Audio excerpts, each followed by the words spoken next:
minutes!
Hello, everybody, and good morning. Welcome to Sync. My name is Aya. And I'm Jack. And we are brought to you by Philips Hue, and I'm so excited to be here for day number 3. That's right, we're on to day number 3, making progress.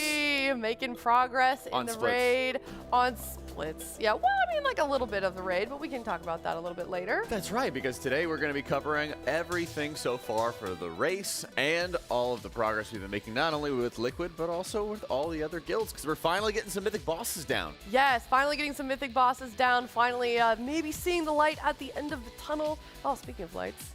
Oh, so many with Philips Hue. So many and Philips so many Hue. different options that they have, too.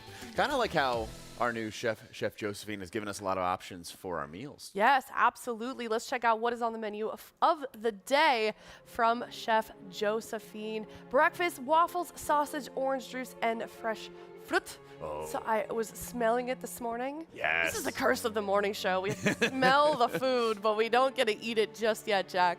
I know, and all the raiders are starting to come into the into this Alienware training facility this morning, and they have a ravenous look in their eyes. But thankfully, there's always plenty for everybody. Lunch, oh, we're bringing it back. One of my favorites, the Chipotle chicken rice bowls with corn, black beans, pico, and chips. And for dinner, ooh, I haven't had this in a while. Yeah, people that look like us going to an Indian restaurant. What do we order, Jack? Chicken tikka masala, basmati rice, buttered coconut cauliflower, and salad. I love specifically that dish or butter chicken. Yes. They're my favorite. I'm a stereotype. It's fine. One of the first things I made when I started like learning how to cook was literally chicken tikka masala. Oh, and I would just make like 4 or 5 pounds of chicken and just meal prep a whole bunch at once. It's so good. That sounds like a good Kalamazoo challenge.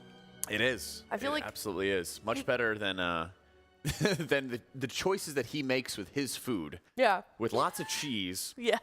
When he's lactose intolerant. Yeah, just the gluten and the dairy, and not supposed to eat it, but he does anyways. My brother does the same thing. He's like, I love this, but it hurts so bad. Yeah, it's not good. He likes things that are bad for him, apparently. But don't we all? Yeah, don't we all? You know, kind of like World of Warcraft. No, it's great. I can stop anytime. Yeah, absolutely. All right, well, let's talk about, of course, the Zeni MVP of the day. That's changed a little bit this tier, Jack. That's right, because it's not only going to be somebody making some epic magic plays, but also embodying our very own THD. Those who have any sort of befuddlement, wonder that's happening, maybe just vague confusion happening sometimes, and always elite play. So today, who do we have for our THD, our Zenni THD of the day? Our THD of the day, brought to you by Zenni today, is Dryny. Looking good. We got the photos too. He's a rubber ducky enjoyer, Jack. That's right. For every tier, they're always setting up new auras, new indicators, new alerts to help them throughout their boss progress. And normal and heroic splits are an amazing time to stress test them, make sure that they work, and find out when they don't work. Yeah. I messaged him while we were hearing the rubber ducky. It was spamming because it clearly wasn't working, Jack. That's right. He had a couple auras that were going to alert him with certain debuffs, and they kind of went into overdrive, spamming a rubber ducky noise. 10,000 times. Yeah, it was really distracting. Like the whole time. So we're hearing it in the background because they have a little bit of like the program, you know, the noise that's coming in from, I guess it really was noise from their feed. Yeah. And it's just nothing but rubber ducky spam for like 5 minutes straight as we're trying to talk to each other. Yeah, it was good. So I did message him what it was. What is the squeaky week where I said yesterday? It was like 10:30. Dryny says, it was an accident. I forgot to turn off the sound for glows when people get hit by mechs. They weren't supposed to. He said, yeah, so I made like 15 new glows that all had it on. Oh, you love to see it. Those are always going to be so relevant when it comes to... Here we go. I wouldn't be shocked if it cuts off like half a day. I mean, splits have been really long in War Within just because of very rare items. So historically, I think the number was you get pretty big diminishing returns after like 8 or 9 splits, just mathematically with how much gear you're able to get. Right. But with War Within, with very rares, the number ended up getting increased to like, I think like 16. Yeah. Is where the yeah. because you have these items that all 20 of your players need. And again, this is the problem. So you can even see when the knockback happened, there were a bunch of orbs coming out on Soulbinder and Azrini. Players that got knocked back into the orb then are triggering the rubber ducky sound. So when half the raid gets knocked through an orb, it just starts spamming like crazy. This is a murder of rubber duckies. That's right. I wonder, what do you call a group of ducks? I wonder. Because there's a murder of crows, but a fleet. There's got to be a specific word for it. I think it's fleet. Yeah. But the best way to get the right answer is to give the wrong one. On the internet, at least. Oh, I thought this was a segue. No. I was trying to figure out where you're going with this one. I was like, okay, how are we queuing this up? No, it was kind of just like a brick wall of a shout out. Just like Mythic Plexus Sentinel has been a wall for a lot of guilds trying to have enough damage in order to break through that shield for the intermission. Hey. Which finally happened today. Hey, we brought it back. Yes, that was good. You got there. That was really smooth. Let's try. I got good help. Yeah. Sorry. Just like a lot of the guilds had a lot of help from the increased gear that they had, and we have 3 kills now, probably soon to be 4 for Mythic Plexus Sentinel. Yes, absolutely. We did get just a little bit of a peek of what we're going to be seeing on Mythic, and we can take a look at that progress, of course, because we saw that. About what time was that, Jack? About the time I went to bed. Oh, I would have to true. imagine. Yeah, we're in bed real early. That's right. Early to bed, early to rise. And here we have the world first kill by Consequence with Tactics point of view coming in. It's a notable tank content creator with a lot of coverage coming in for all PTR things and everything like that. Great channel, great guy. Right here, they get that first kill out of Plexus Sentinel. This is also the guild that Banchers is in. Awesome guy. He's been competing in MDI as well. Yes, if Banchers, if you're watching this, my boyfriend Elbroth is a big fan. I'm also a big fan, too. Not to be outdone. Not to be outdone, of course. Hey, they got Protrax in there, too. That's right. Yeah. Shout out Protrax. So many gamers. This is also the, like, enraged to the fight. The wall that you usually see on normal heroic difficulty that you have to deal with on the intermission now is just regularly coming out on the fight. And in the final phase, the wall just keeps spamming at you, and you have a 15-second cooldown on your cloak dash to make your way through the wall. What is this little alien? That's so cute. It's just like me. I love that. WoW players are so creative, Jack. That they are. That they are. I believe this is our second kill in the world. Yes, we have nerfed world's second Plexus. That's Tettle's guild, isn't it? Maybe nerfed. What was that run? This is... Guys, Crimson. This guild. Because I was looking for Tettles. Yeah, I was also looking did get for the kill. Tettles. And I was like, wait a minute, I don't see a Tettles right there. It's kind of funny that they just made sure there was no clip of Tettles in his guild. Oh, no. He was locked in last night. He's been taking his return to raiding extremely seriously. I respect it, yeah. He wants to, like, kind of blot out any noise, any distractions whatsoever, and really hit this tier hard. I think he's taken a break for about 2 tiers now. Yeah. Now he's back at it, slamming, and they're up there on our Coinbase leaderboard. Second place so far. Yeah, I asked him why he decided to start raiding again, and he literally was just, I was bored. Yeah. Fair enough. But yeah, we got Consequence, Nerfed, and Crimson in the top 3 currently. But I think the real hero is Goblin Leaps in your DMs, because that's just funny. They're making progress. Yeah, they definitely are. They're making progress. We'll, of course, keep everybody updated as we go along to the progress of the rest of the guilds in the race world first, because, of course, it's not just Liquid up here. That's right. There's many other teams on all the regions that are going to be competing at a very high level, and a lot of different storylines that start coming from it. I know we like to focus on who gets first, but the competition between like Fat Shark Yes, Instant Dollars is always amazing to see. What the Chinese region is going to be pulling out and how their guilds, I think, have been getting a lot more disciplined and a lot better continuity with keeping the same rosters. Yeah. Because you can have tons of elite players, but if they're not playing together consistently or keeping the same team consistently, you have to think about our top 3 with Liquid, Echo, and Method. They've all had a lot of continuity with their analyst team, their leadership, and like their healing cores, tank combos. All those matter so much for an event like World First, and you're seeing that also playing in for the races in top 10, top 20 all across the world. Yeah, and if you want to check in on those other regions as well, you can actually go to RaiderIO. They're doing a really good job of covering the Chinese region, which is historically, I think, kind of a veil of mystery upon them, just because, we don't have a lot of information, but this tier we do, courtesy of RaiderIO. And that brings us to our next segment, which is, of course, the RaiderIO recap, Jack. Yeah, we have RaiderIO on site helping us get all the information across the world for all the various guilds, and that includes making sure they're keeping us up to date on those guilds killing Mythic Plexus Sentinel, which just happened last night and into today.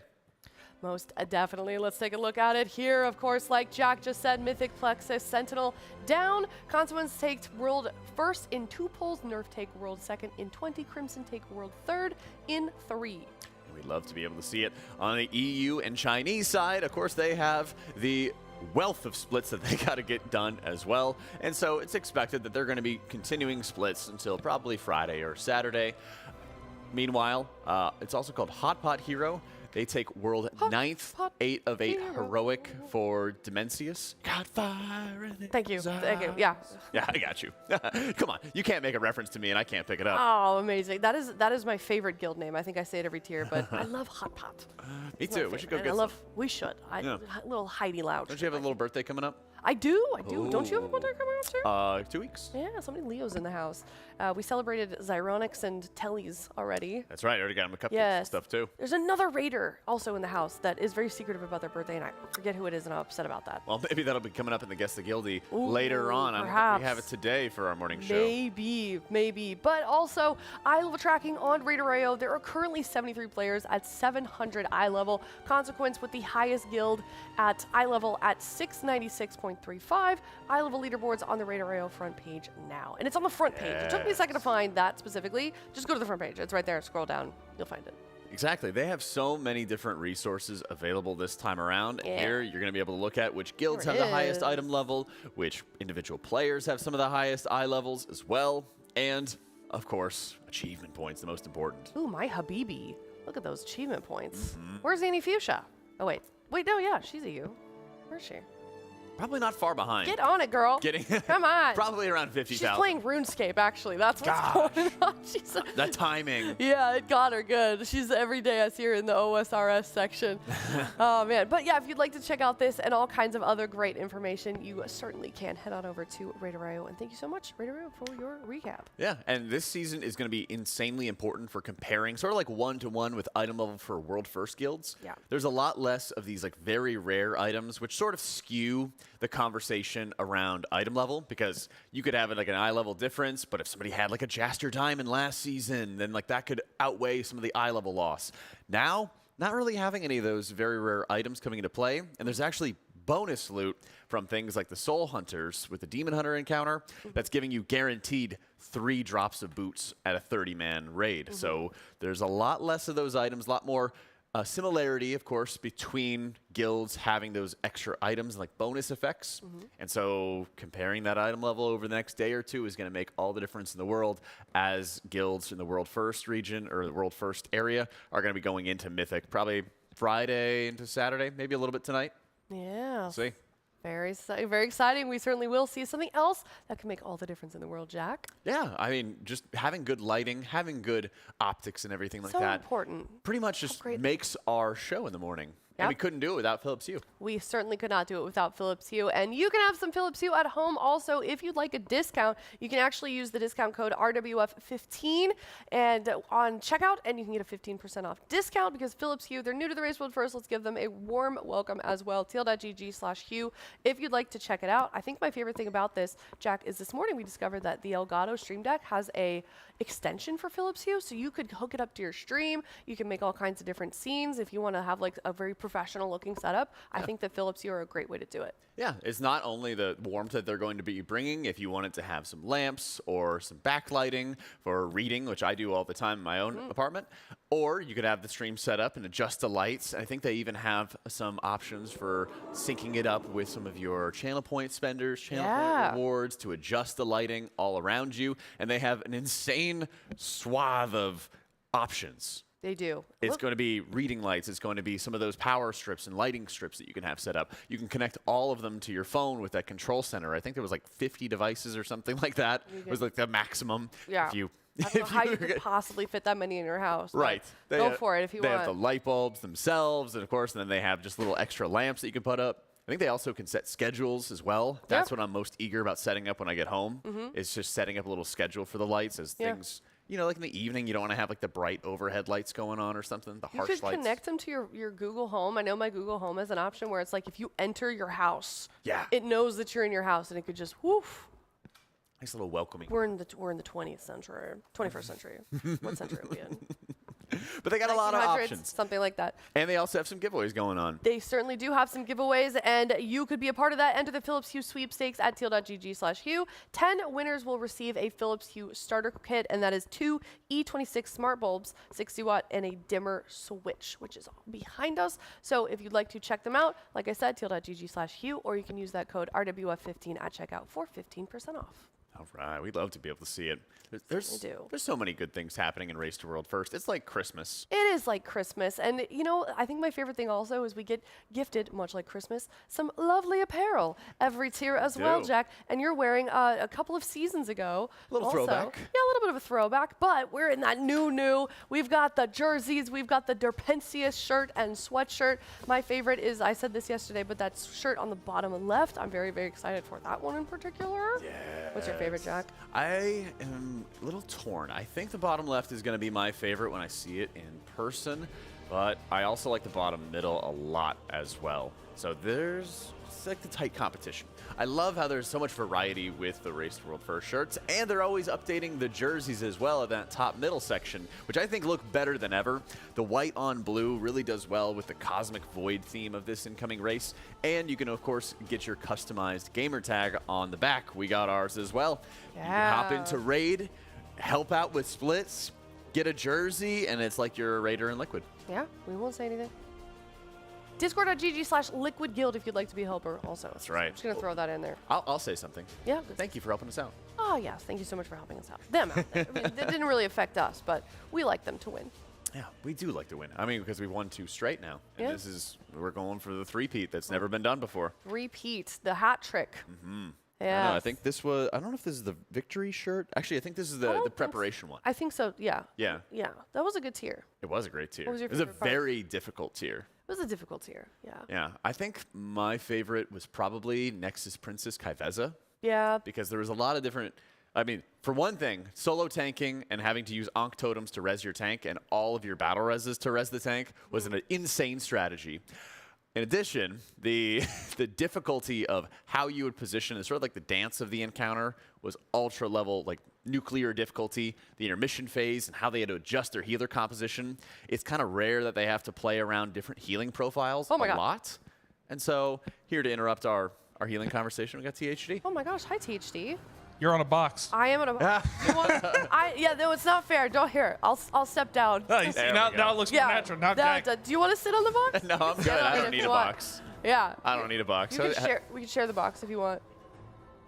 I feel like there's not enough room on the box. You can like lean on me if you needed to. You just there you one go. foot on the box. Yeah. Here I am with my little siblings. Oh, hey, what's up? It's I feel like Jack. that. Wait, this is like that Tyler one picture. Yeah. Wait, look up at him. Somebody screenshot that. There we go. It's Uncle Jack. Oh my God, that's so good. THC, you're always first in and sometimes even last out. How do you maintain this like rested schedule? How do you maintain this happy demeanor throughout the race? Well, I only sleep like 6 hours a day. Crazy, man. You are crazy. My whole life. You were just built for this. So yeah, I just do that for a long time. So I've always been curious. You've been in Race to World first for how many tiers now? It's probably like 4 expansions now. I joined when they were still called Limit back in 2017. Yeah. Okay. Oh, wow. So we're looking at like 8 years, something crazy and then like they that. started doing like Race to World first style scheduling in Old Year. What do you think was like the biggest adjustment period when you had to put in like world first hours? Was that just like a huge adjustment to get used to, or was it just kind of like the natural progression of what you're already used to playing? This is like a natural progression for me, but it was like pretty tough one the first time because I believe the first time when we did Old Year and we did Battle for Azeroth and we did Dazar Lore. Yeah. When we did that, I attended school in the morning, would then come back home and then do the race for like 12 hours. Dude. So I was awake for like 17, 18 hours of the day. Oh my God. Did you ever get to a point where you finished raid for the day and you just had to like stare at a wall and just like wind down, or did you just pass out No, instantly? I just pass out. Really? So every single that's crazy to me. The most I've ever raided was like 12 hours in a day, and my brain just like couldn't turn off, and it was just so like overwhelmed. Yeah, you and go to stressed. sleep like stressed out, like, oh my gosh, I gotta keep my healer alive. Like it feels like you're never actually sleeping. I just feel like I see like healing frames moving or mechanics flashing while my eyes are closed. I mean, when I sleep, I think about mechanics and stuff. Do you ever have WoW dreams? Yeah, no, all the time. Like back, I think in Eternal Palace, I vividly remember like having a dream about playing Demonology Warlock on Zakul. Oh yeah. And I like simulated it in my mind, like, oh, this would be pretty good. So was that part of the downstairs phase on Zakul where you got an infinite haste buff and you just started popping off and spawning a bunch of imps? Yeah, and during like the damage amp and stuff, and it was like back then like Demo wasn't really played. It wasn't like very good after they nerfed it from the prior tier, but I just played it on Zakul and it ended up being what everyone kind of played. So love to see it. Do you have a favorite fight this tier so far? this tier, Nexus King Saldar. Really? From a mechanics or damage point of view? Just like mechanics and damage. Like I kind of like the damage profiles of the fight, and the mechanics feel nice. Like I don't know, like just going up to the platform and fighting those ads. Like every mechanic feels like very fair. If you know what? Yeah. That's Fair, good. but like also involved. That's the thing, right? Because there's like mechanics that are fair, but like it doesn't really feel involved. Like for example, Fractalus. Technically, everything is fair. Yeah. But like most of the time, you're not involved. It's like 3 people get a debuff.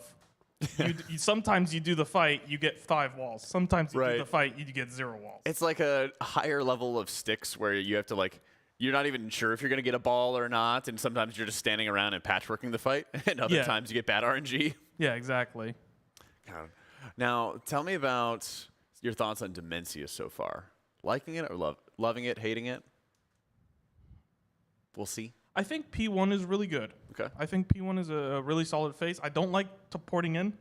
Yeah, having to go through a portal first to start the fight, Yeah, it kind of messes with your pre-pot, right? Messes with my precast and stuff. Kind of annoying, but okay, I get it. But P1, the rest of it, I really like it. P2, so it's really cinematic, right? P2 is definitely cinematic, right? That's the whole point of the phase, cinema. But cinema. But P2 is, I feel like it's very strange. I feel like fighting the second Void Lord kind of like you're just doing the same thing as the first Void Lord, basically. I don't really think that's like super cool. I feel like it would have been cooler if you would have somehow gotten on a platform near Dementius' massive body, and he summons like a bunch of like void guys that are just swarming you in while he's hurling multiple planets, because he just kind of throws one. You know, that kind of reminds me, I'd love to see it if there was a massive platform on like the second platform and it slowly starts breaking apart. Yeah. And you would just have to like keep on fighting and surviving on like a last little fragment, and then you'd get pushed into the next phase. Because I agree, you're fighting a second Void Lord that has almost the exact same mechanics, and it's like, oh, we've already done this before. Yeah. I feel like the first Void Lord is good, second, you know, a bit weird. So P2, you know, it's 50-50, we'll see, but like that second Void Lord kind of weird. P3, I think it's really good. I mean, definitely not like super mechanic intensive, but everything can kill you instantly. Right. So like walking into the boss kills you. Walking into the swirly circles rotating around kills you. And then there's just damage all the time in all the rings and stuff. It's definitely a very spooky last phase. I was going to say, this probably feels pretty good to have something like Demonic Circle for a lot of those Zenni rings. That's the last time we really saw it was like Sepulchre of the first one, so over 2 years ago now. Yeah, I mean, it's a good mechanic to bring back. I mean, I don't think anyone's like, oh, that's a bad mech. Like, I kind of like this Zenni or whatever. We call it the sausage. The sausage. Yeah. Wait, are there any? Okay, so here's my last one for you. Are there any boss nicknames that you guys have formed so far we haven't heard yet? In this raid? Yeah. Max called Dementius Dimmy on Twitter. I heard Kalamazzi saying it was a Nexus King salad bar. I've heard salad bar. Yeah. I mean, that's a decent one. Yeah. Oh. I mean, we'll see. You know, sometimes when you get 100 pulls in, some people get a bit creative. That's right. That's right. I don't think we're at that point yet. That's true. Well, we always appreciate your creativity. We always appreciate you coming on to our morning show with Phillips Hue and rocking those Zennies throughout the race. That's Yeah, right. you got any final words for your fans out there? Yo, what's good? All right. All I mean, right. that's my Thanks so final much, word. Thank you so much. But yeah, thanks everyone. Bye. See you later, THD. Bye. I'll get back on Some the. Phillips Hue. Yeah, Let's Phillips go. Hue. I think he needs his own discount code at this point. He's going to. Absolutely. Yeah, we got to track how many people specifically buy Denny because of THD. You might have to make like a custom THD level of glasses. You know, when somebody has like a customized like like a collab. apparel or collab. Yeah. Zenni X THD. Yeah, we need to make that happen. It'll have to happen. Yeah. Absolutely. Thank you again to THD for joining us in the morning. Yeah. Although he's usually here earlier than us. I don't know when he comes in. I came here at 7:30 and he was already here. Really? Yeah, I don't know. I think he might sleep here. He might. I've never not There's like seen a him bed here. in the back. I'm so serious. Like, I think that would be good for him. He'd probably sleep maybe just a little bit more with how much he's here. But either There is way, that, like Omega couch in the back. They're like the giant sectional. you know, I was going to take a little nap on that, but the league team was in there They beat you to it. talking about strategy or something. Don't they know Race to World First is going on? Yeah, don't they know? Come on, League of whatever. No, just kidding. It's good to have them in the building as well. It's interesting to see the cross section of Team Liquid teams interacting. That's right. And what was here last time? Because wasn't there another team? I don't know if it was the Apex team or not. We've had a couple other. Well, yeah, they Liquid come through sometimes. Yeah, Yeah. it's always interesting. I don't know. It's like my favorite thing, seeing like Team Liquid. They're on the same team, but like wouldn't you normally like organically cross paths because they're from completely different communities? So Yeah, different divisions. Yeah. You know what my favorite thing is? what is that? Getting to see our charity updates of the day, you know? Ah, so true. It's so great to be, doing an event about World of Warcraft, my favorite game, and also my favorite charity, the Santa Monica Animal Shelter. We have $3,000 raised, Jack. Oh, wow. Wait, we started yesterday just over 1,000. We did. We've been crushing it. Yeah, we definitely Couldn't do it have. without you guys. We are at 2,500, which means at some point we're going to do our casting persona challenge. Right. So we're going to do like impressions of like different casters, different things, different characters. I'm not sure. Production has got it worked out. But our next one is at $5,000, and we'll be doing. Oh, I'll be getting to go visit the animal shelter. That's right. We're sending Aya to the shelter. Yes, will be very exciting. And also, for $35, you can send in a picture of your pets or your transmog. And apparently, Tettles was not so nice yesterday. Let's check that out. Carry harder. Ooh. The old gods. A bear druid. This is like a This is a bear it's like a vault set, right? Doesn't look like a druid This at is a all. vaulting card. This is the vaulting card set. Yeah. Is this mythic? Oh. But you're a druid, man. I don't mog. I walk around as a big chicken. Like, what do you want from me, man? Clip this. I need to use this for morning show. What? What's the problem? Yes, because I was saying this earlier on morning show. Of like, Tettles is always dunking on people's mugs because he's a chicken and he doesn't use mugs. Need this for later, guys. Okay, Blizzard also out to get me. And then that's where they cut him off. Oh, it's full circle, and now we're here. That's right. Okay. Blizzard's out to get me. Well, yesterday I was He even deserves saying that. Tettles has some of the harshest transmog ratings. He does. Because he doesn't experience transmog himself. Zyro. He could. He could.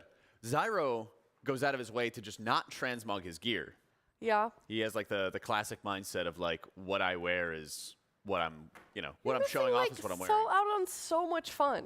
He is. It's He just is. fun and whimsical. But he also does fairly rate transmogs. Tettles, That's though, true. he's like the Grinch. He is. He doesn't experience the transmogs. He Yeah. doesn't experience the joy of Christmas, so he must ruin it for others. You know, I think you're right, except for, like, there's one anecdote. He rated an enhancement shaman, and he was very excited about that transmog. That's true. He does have a soft spot for troll mogs. He does. So That's right. if you would like your transmog rated and you see Tettles, and if you have a troll transmog, like a Mimi transmog, not the race. Could be a troll. It could Doesn't be a have troll to be a also. troll. Yeah, we like to see the third dose, man. But if you have one of those, you might get rated well by That's right. Tettles. So But you also don't need Tettles' approval, because the number one thing is that we're supporting a great charity in the Santa Monica Animal Shelter. we certainly are. Teal.gg/donate. We can take a look at all of the donation incentives that we have. Look at them here. Like I was saying, $5,000 Aya Meets the Animals, and it's 7,500 Bob Ross paintings. And then we're going to do a DDR challenge, Jack, at 10,000. Yeah, the Bob Ross paintings, one caster is directing other casters. Is that how it's going? Yes. So we're not going to like watch Bob Ross and follow along? I don't think so. Oh boy. Okay. I hope I get to direct people, because my painting skills are awful. That's okay. We're all going to be bad. I'm excited for that. These I are thought all you very would- fun. I thought you would be pretty good at art. I was in AP art in high school. That checks out. Yeah, I wasn't. I mean, I probably lost all skill. So, and I didn't. It's I like didn't, riding a bike. I didn't actually end up taking like you were supposed to submit like 30 pieces in a portfolio, and I just. Oh my gosh. Do that. Did you pass anyway? I got an A. I got like an A plus. Yeah. What was the point? I don't know. It was fun. I didn't have to do. This is. I don't need to go on this tangent. We can talk about it later. That's right. We'll be it's on a the whole next shift. thing. It's a whole thing. We can talk about it if we run out of if we need stuff to talk about, which I'm sure we will because we'll be doing splits. But $10,000 DDR challenge, 15,000 IRL Uma Musumi, which is the horse racing game, $20,000 stand-up night, and 25,000 a secret video. Yeah. So I wonder if that's gonna be like, we don't even know what That's the right. secret video is, by the way. So I don't know if that's gonna be like the Cam's music video, the Goblin music video, Which we did or- show again at the beginning of our race on Yeah. Tuesday. It's on our YouTube if you want to check it out. But like I said, $35, we can do a transmog rating, or for $35, your pet on stream. Please send a link to either of those. It is very helpful and helps us speed that process along. But Jack, let's take a look at all of the pets from yesterday. And what is that at the bottom? Is that a slug? That is a slug. Oh my Snail. god. And then we've got a parrot. We have a snake. We have a bird. 2 birds. Got some huskies in the top left. Oh, I got some huskies and some kitties. Oh my god, this is a very diverse. We've got a toothless dragon in the middle there, like from How to Train Your Dragon. Toothless. Oh, the void cat? Yeah. Oh, okay. Yeah. There we go. Took me a second. Yeah. Brain was processing. Well, I didn't Great see one. the cat for a second. Oh yeah. No. You know when you have to like orient? It's a void. Yeah. Void. I Void learned hunkers. that Dash is like really afraid of snakes. Really? Not even in like a meme way. Like because I blurted out. I was like, oh, somebody, if they have a snake, like please send it in. I want to see it. And Dash immediately tensed up. Like, please don't. I will literally leave. Like, I wanted to show him a cute snake, and he wouldn't have it. So don't send in snakes when Dash is on. When the Dash is on. please. Yeah. Oh, today I learned. Yeah, but either way, thank you so much for all of your submissions. We would love to see more. And if you would like your pet featured on stream, does not have to be a cat or a dog. It can be an exotic animal, as you saw. Definitely send them in. We'd love to see them. Except for Dash with the snakes. Except for Dash with the snakes, but you know. But otherwise, Maybe yeah. we'll make an obsession because it's for charity. But that brings us, of course, to our pet of the day. They are an adoptable animal that we'll be featuring every single day from the Santa Monica Animal Shelter. They all need their forever homes, and today it is Wheezy, Jack. Aw, very cute pit bull terrier. 2 years and 9 months old. Oh, and she's been there since 2024. She's proficient in Microsoft Office and has strong communication skills. Oh, always a must. Friends? Go ahead. Wait, What? you go ahead. Friends call her Tunichi? Oh, I see why you want Yeah. to. I don't know what that is. Tuneki? Tunichi? Tunchi. Tunchi? Yeah. I don't know what that means, but it's very Yeah. cute. Look at her ears. They're so cute. Just let out the trap card for you. I bet when she walks, they like flop. Blip, blip, blip. Yeah. Oh, she's so cute. I love pit bulls. It's so sad that they all always end up in shelters. But you know, it's unfortunately very hard to have large dogs. We were speaking to them, I think like 3 tiers ago, the first time that we partnered with them, and it's very hard to find homes, unfortunately, forever homes for large dogs such as Wheezy in Los Angeles. So if you are local or if you are able to find a way to transport, please check out tl.gg/adopt for all of the animals that need forever homes at the Santa Monica Animal Shelter. That's right, because it's a great cause, and they're always overwhelmed bringing in animals, making sure that they're taken care of. Yeah, definitely. It's a lot of work. So thank you so much, everybody that has helped us out so far. And that is all that we've got for the morning show, Jack. That's right. I was double checking my run-up show to see if we had a guildie of the day. I was like, no, guess the guildie. Let me just double check there. But that is going to be it for us for the day. I am so excited to continue on with the race. That's right. I'm hoping that we're going to get a lot of time on Nexus King Saladar Yes. and Dimensius Heroic splits. See how many of those we have to do to make sure everyone's going to be decked out in full Heroic tier. And then we'll see about Mythic. Yeah, so See about Mythic today. I'm not sure. Don't want to offer any guarantees. no one's giving us any strong answers, so we'll find out. And if you want to see the full uncensored rant of my AP high school art class, you can head on over to right where you are. Just stay here, and we'll be back in a bit. My name is Aya. And I'm Jack. And this was the Sync with Phillips Hue. Thank you so much. We'll be right back.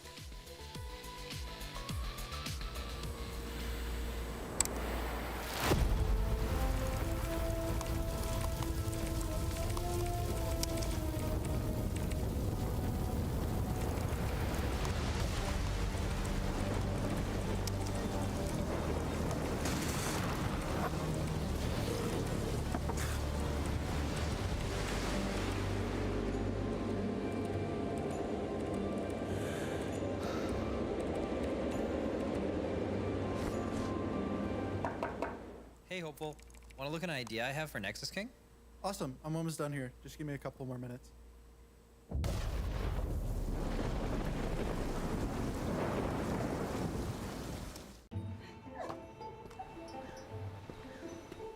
Hey, what's up? Why'd you want to meet all the way up here? Do you ever think about your future? How people might remember you? What are you talking about?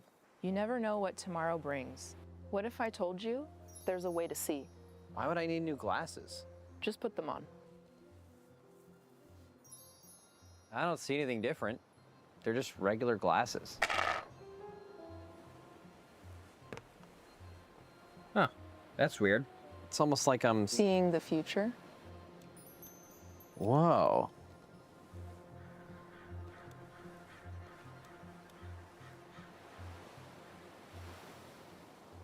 Yo, brah, can you toss my frisbee back? Ever since humans first walked the Earth, they've searched for one thing.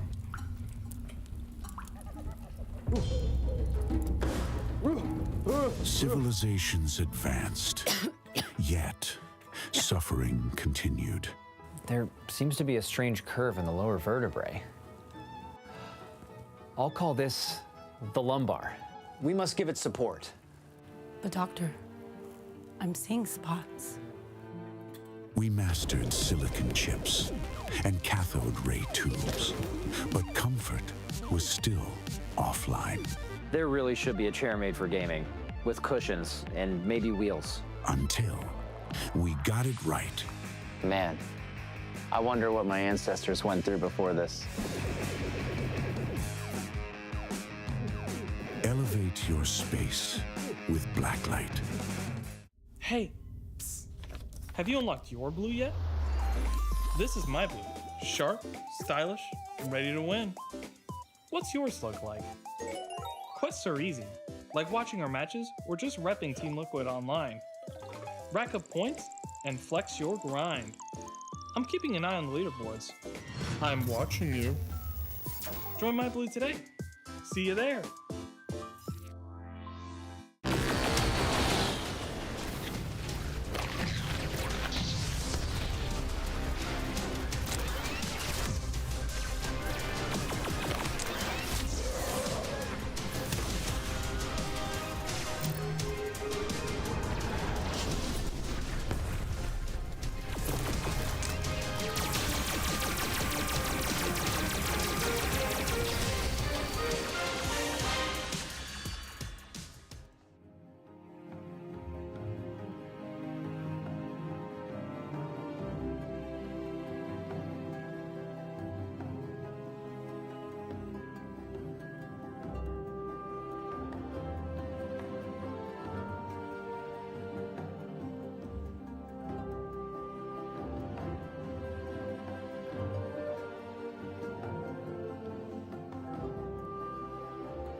Hello, everybody. Good morning. Welcome back to the Race to World First. My name is Aya. I'm here with Dash and Jack.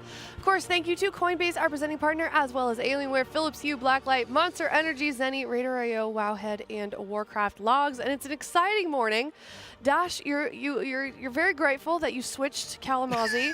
Yeah. Switched with Kalamazoo for this shift. I'm starting to think it was a strategic switch on his part. Yes, because we have an exciting charity update because we hit $2,500. That means we get to do casting personas. Oh, apparently. Oh, late submission as well. A late submission. Did that land in there? I don't know. No, it didn't. It's right there. Okay, I'll get it, but I'll try not to look at it. Yeah.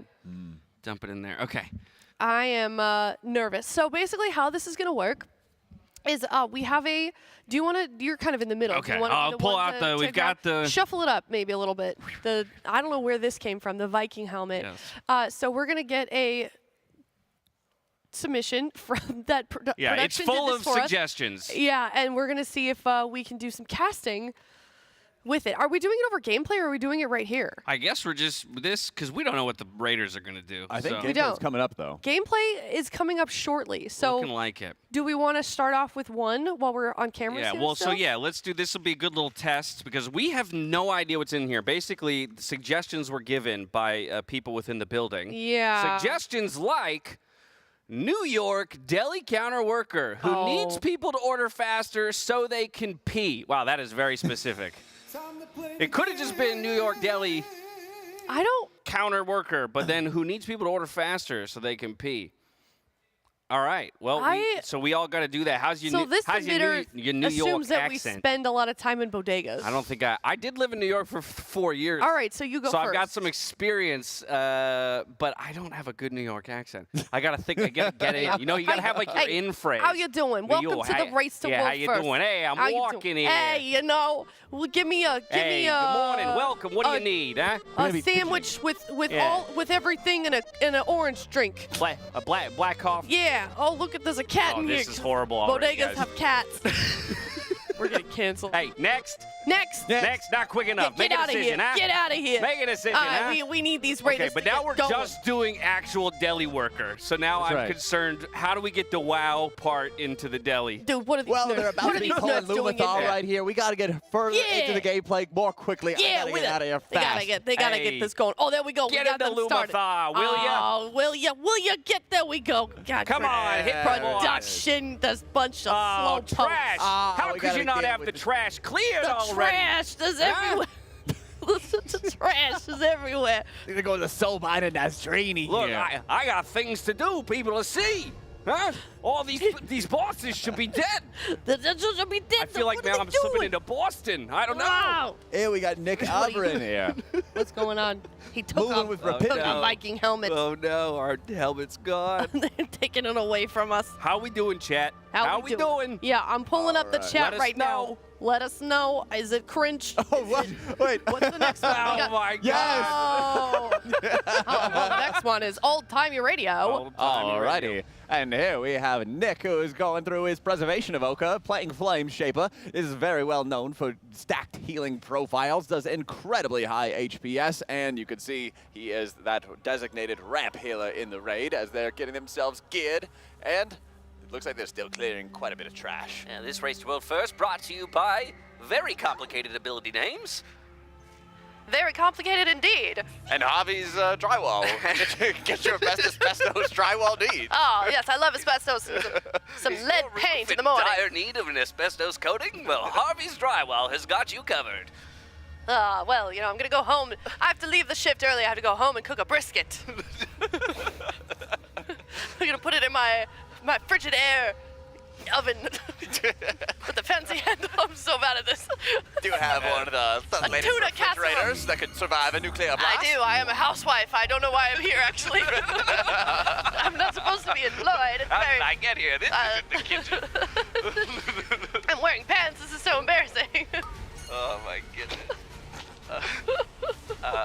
Okay, well, see, well, I did get some info. I shared it on your stream earlier. Oh, you did? About a little bit of info about how many more splits we have.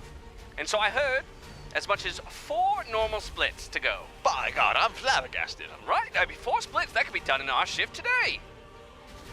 I'm trying to do I'm trying to remember how like a lady speaks. I feel like I'm doing the male voice. How does a lady? Speak more gentle. I need like a, oh Toto. We're not in Kansas. Just Dorothy. We're not in Kansas anymore. Oh, so like a little Lucille Ball. Lucille Ball. Yeah. Oh, honey. Wait, no, that's the wrong Yeah, no, honey, I'm home. Oh, what's that on the screen there? The future. Well, honey, I've made it to the first boss. Why, this is World of Warcraft, okay? My husband doesn't allow me to play video games. This is a lot for 10 a.m., y'all. Could you imagine showing World of Warcraft to somebody in the 30s? I'm just immediately gone to not having any rights. Can I even vote in this century? I don't know. She's picketing already. That's how old I get. All right, well, see, look at our Coinbase, our leaderboard over here on the left-hand side. Consequence, who killed the first boss yesterday. I see 2 more guilds have joined them at 1 out of 8 nerfed. We know somebody in nerfed. That we do, a man of consequence and conscience. Tettles Peyton Tettleton himself. Dost thou enjoy thy... Where are we now? We're in Shakespeare. Pipe down, harlot. I'm going older. I'm going much old-timey. But soft. What light through yonder raid do break? I can't follow that up. I don't remember. 'Tis the east. Nick is in the east. Oh. And Danger is in the west. Wow. PhD is the sun. Oh, that's right. With his Zenni glasses, orange as that bright ball in the sky be. I don't know how we got to where we are, but I'm glad that we're here. Okay, can we make this a little bit more interesting? To PI or not to PI? I got an idea. That is the question. We have a number of these suggestions. We do have a lot. So are we doing another one? I'd like to get chat involved a little bit better with this. Okay. So, chat, when you guys are sick of us, this is when you spam next. Okay? Oh, they're going to do it so fast. And so if you hate our impressions, then you guys slam next, and then we'll go through the next. Okay. We all have, right. just for reference, because if you spam next, like on repeat, then we're going to run out. That's true. We have like 8 or 9 in these. And So- I think we need to leave a few for later's caster pick. Whether it is nobler in the raid to suffer the slings and arrows of our outrageous raid boss. Okay, so my turn. Google? Yeah, I googled it. That's it. All right. The next I one know is that whole soliloquy. What? Okay. Yes, you do. I have absolutely no idea. What does it say? Google. What does it say? Do you need me to read this? Yes, because I knew as soon as I said this, I was going to hear some cackling from production. Gungrin Mankusha?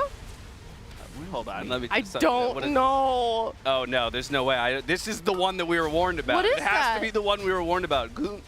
Well, first of all, it's got the umlaut on the U. Yeah, I don't know. Gungrin Mankusha. Does any chat help us out? Does anyone know what Gungrin Mankusha is? And Maybe we if that's even how you say it, it's got the umlaut on the first U. Can redraw. someone from production come over We're here gonna and put this one explain to the this to side us? for now. We're gonna redraw while we look for help. Okay, well somebody typed it correctly. That's But now production. you can tell us. Oh. Okay, the next one we pulled out, it's just a guy, is what I was told. Okay, well, we're going to pass on that. 'Cause Sorry. We're all going to not do that Sorry. guy justice. The next suggestion from the hat is Canadian. Oh. All right. Hey. All right, so we got Nick in here. He's That's all just I giving him got. the left-right. You know, he watched some hockey in the morning, and he then he came on over here. He went to Tim Hortons, eh? And You know they got a Tim Hortons in Texas, oh, eh? you know, yeah, but it's so much better in you know. Canada. Sorry. Oh, I'm sorry, sorry. The Canadian just walked right by me. Sorry about that. Oh no, I sounded Irish for a second. You know. From Canada to Ireland. I'm sorry. Sorry. I'm being stared at. I'm sorry. I love hockey, but unfortunately, you know, I can't afford to go to the games because the Toronto Maple Leafs are so expensive these days, eh? Can you believe the cost in Toronto? Oh, the Toronto? No, Toronto. Toronto. What? What a terrible Canadian pronouncing Toronto. Can't wait to fill my car with liters of gasoline. Of petrol. I don't know how to do a French Canadian. I don't know. So you put the. I like to go to the Tim Hortons because you get. I like to get the. You position the boss The away chocolate. from the middle of I the hate circle. speaking English. This is so ridiculous. You have to make sure to spread from the mechanic. Yes. Uh, Oui. Just like we went to spread for the rest of Canada. This is ridiculous. I think I've run out of steam. Yeah, Okay. next. Okay. All right. Caster's gonna say We're next. gonna say next. Chat's failing us. All right, here we go. We got. Oh, all right. I know who this is, but I've never met or heard this person speak. Franck. Oh yeah. Oh. So I know who Franck is, but I've not had the pleasure of meeting Franck. All right. First, you gotta sit like this. Okay. Oh, okay. There's a whole. This is Yeah, more it's- than just a Hey vocal. guys, it's me, Franck. I'm Max's editor. More mumble. I'm you know, I'm from Europe, but for some reason I sound like I'm from Brooklyn. I don't know where that came from. All right, so you're here. Say, I'm guys, not sure. Franck. Yeah, I'm Franck. I have the freshest memes, Yeah. and you know, it's been a Yes. while since I've made my own content because that money from Max is sweet. I got some fresh memes. So I just really do that good instead. At, dressing dorky up in crazy ways on Yeah. the potty seat. True. On the potty seat, yeah. And Dratnos is always committing me to doing editing things really- within the potty yeah. seat without actually Yeah. checking if it's possible before he good. says it, you know, on air. Usually and, committing editing you know, crime. kinda, Yeah. forces me Crimes to do. against editors. For a long time, people thought I was just a purple frog. Franck, Right. But I Franck, actually if you're am watching, a human. I'm very sorry that this is your introduction to me as a person, Yeah. is me trying to imitate you, having never met you before. But, Yeah. I No, do you're doing appreciate great. That's your, all right. your You're doing comedy. really good. That's dope. Yeah. Yeah, yeah. Yeah, go and to. thanks for treating our EU guys well. Yeah, There, no, I know that you're pretty much in charge. He is in charge. In fact, he's cooking food for them. He's cooking. he's cooking cooking, means alright. he's His mother cooking from. food. He's constantly in the from. kitchen. That's He's just what he cooking, does. You know? Yeah. He's just a cooker. Yeah, he cooks inside and out of the kitchen with the memes. That's right. Yeah. Okay. Okay. All right. What do you go, Jack? Let's What go. do we All got right, let me next? see what we got. Don't use the letter E. Now, how in the hook are we supposed to do? Now that that? I think of it, this is so much difficulty. Yeah. Of never, or had to do something so hard. All of us just Coin boss. must play Wordle. Pardon. Onward. Phillips. Azula's worried. She thinks I'm having a Blacklight. stroke right now. Blacklyte. Monster. Nerd.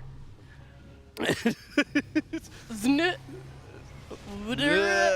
Knee? Wow. Wow. Let's cast this though. Let's cast. Wow. it. Okay. No, hold on. There's one more left. Warcraft logs. Oh, yeah. Well done. Woo! Executed perfectly. Okay. Oh, you're talking about sponsors. Yeah, I was doing all the spawns. Coinbase, Alienware, Phillips, huh? Blacklyte, Monster, RG, Zenni, RaiderIO. Can't say Zenni. Wow. It's Zenni. Zenni, RaiderIO. Wowhead. Wowhead. Warcraft logs. Our charity partner, the Santa Monica Animal Shelter. There we go. Shelter. Yeah. But now can we try to cast the rack? Rack. The rack without using the letter. There's no way. Oh, I can't say the litter. I can't So it- do that one. There's absolutely no way. So Big Poppy on the Paladin is now charging. running to fight the Fight the king. Fight No, trash fight mob. King. Chat's Fight saying trash next. mob. Chat is saying next. Okay. All right. All right, you pick one. Okay. Talk in third person. Oh, James hates this idea, but James will do it nonetheless. Jack's not too big of a fan hate either. this as well. But I tell you, James does love the race to world first, and James is rather excited about the prospects of finishing up splits today. Yeah. Jack's kind of sad nobody died to the cutter beam. Did you see how the trash kind of works? It's like there's a big beam. Well, somebody, there you go. Your wish is their command. Somebody just instantly died as you said that. Well, that does bring Jack joy. There you go. Jack loves joy. James is indifferent. Jack be joy. to That's right. The split deaths, but How is Aya wants to know how James is feeling about the persona, your first charity challenge. James. Honestly, James thinks this is going better than Yeah? than he thought it would originally go. Aya This would reminds like to Jack say, of his creative writing assignments back in school. Oh yes. James was rather concerned that a majority of these references, I wasn't sure. James wasn't sure what references were going to be thrown in here, and largely James was pretty scared that it was going to be a lot of World of Warcraft like bosses that James has never heard before. Jillian was worried about that too. Yeah, James doesn't listen to voice lines. Jack thinks Dash shouldn't worry about the World of Warcraft niceties and specifics. This is just a fun Fair event. enough. James will take Jack's advice in that area. And Jack really reads plenty of lore. Are you picking through these? I was just kind of. What are you doing? Sorry, You're cheating. James gets curious. Jack sees that Azula is also curious. He's taking them out and reading them and throwing James them is back just in. doing a little looking ahead, a little preparation for what might be in Did store. James cheat in school? Azula, would you like to pick one? Oh, Zuna wants to pick one. Jack thinks that pick one. Azula Ready? believes it's Ready? How about that one? What is it? What does it say? It says dubbed anime protagonist. Is it going to be like an MXC kind of thing? That's such a good shout. Yeah. That's such an old. If y'all have never seen MXC, go back and look some of that up. Hello, everyone, and welcome to the Team Liquid Race to World First. Right, you are. Thank you so much to our sponsors. You're going to get us next. This is the problem. In a heartbeat. They In a immediately heartbeat. took the camera off. Oh, Drydy got silenced. Yeah. Move with silencing How could you do this? Watch out as I gear up to kill it, Roz. I hope Dryny dies. Come on, Drydy, keep fighting. Keep persisting. We're villains. We're villains. Destroy the sun. Yeah, there you go. You knocked me down this time. I don't watch a lot of anime. I'm not gonna lie. The problem is it's dubbed anime. Dubbed anime is almost harder. Your drill is the drill that will pierce the heavens. Yeah. It's been a while since I've watched anything new. I can reference Gurren Lagann like 50 times if you like. I'm just thinking of how to make this better in my brain. I know how you can make it better. What? You gotta believe it. Yeah. Never give up. Thank you. Don't worry about believing in yourself. Believe in the me that believes in you. I like how Aya keeps going to the. It feels like she's going to the villain side of the. I thought we were supposed to be villains. Protagonist. Oh, I heard antagonist. Oh. Aya's just living her dream of VOing an anime villain right now. I thought we were villains. Well, hello, everyone. Welcome to the Team Liquid Race to World First. We're watching the splits right now, and this is a Dryny POV. He was our THD of the day. Aww. Aww. I don't know what that was. That wasn't me. Huh? Huh? I know they do that a lot. Huh? Huh? Yeah, it's just a lot of. Oh, a lot of 5% left on the boss, and then now I'm down to 4%, and then 3%. If I could just get it together for one final punch, I can do it. Oh, they did it! Wow, they did it. They really did. Wow. The all I had grandfather to made do this deck. Was believe in myself and my friends. All right, what else do we have? I'm hitting the next on this one. A drunk Florida man. Oh my God. Well, What is a Florida accent? I don't think they're really. I mean, belligerents. But yeah, is there a Florida accent really? I'm not so sure. I don't know. Drunk, really, it's just we gotta go like wrestle an alligator or something. I'm just gonna go wrestle some alligators and start a fight in a Waffle House. Or something. The Waffle House arena. These aren't the hash. I ordered hash browns. What, you trying to fight? I'll fight. I asked for 6 strips. 6. And they're floppy. Yeah. I said avoid the trash. What are you guys doing? Running into the... these splits are taking This too is the long. hardest part here. You gotta walk a straight line down the sand path to avoid the dune. Why is this screen so blurry? I don't know what's going on. Why did I choose to live here? It's hot and it's humid always. And I seem to want Taco Bell 24/7. Liquid Steve just walked by us. He's like, Earning yeah, our this keep. is what my brand is all about. Earning my keep. Look at Dryny leading the path. They're gonna go in here and then do this boss. Yeah, this is one of my favorite Whoa, balls. look No, at walk that. back. Hey, Look guys. at that. Hey, Look. guys. Because they like to spin around, Hey. and then they like to go smash wait, at each hold on. other. Why And is then there's these consumes on the ground. I that you love need you to have the guys so debuff much. on there to be able to soak them up. Very I cute. love working with you so Hey, much, guys. Wait, hold on. Watch. Where is he? Wait, watch me. Where's Watch me RP10? 1v3 these bosses. No, watch my me do it. I God. can do it. I swear. I swear. I hope Dryny's You're out of this, having a okay? good I can day. do it. You're not really him. nice. I don't know why you think you're him. Why do you always say, man, I thought you were my friend. Just tell me I want to be Your friend him. gonna tell you the truth. You need to hear it, okay? And Jenny's no good for you either. All right, let's see what else we got. We're running out of. We're almost through it. Patrick Starr. That's a good way to put it. Patrick Starr. Little. Hey guys. Hey, SpongeBob. Hey, remember? Can we click? Hey, Jack and Dash. Remember when Team Liquid won twice in a row? Yeah, that was the best. That was really good, SpongeBob. What's for the after party? Is it Krabby Patties? Krabby Patties? Only if it goes till 3 a.m. 3 a.m. Krabby Patties. Thank you for your patronage. Thank you for your patronage. Hello. Hey, where's Squidward? Has anyone seen Squidward recently?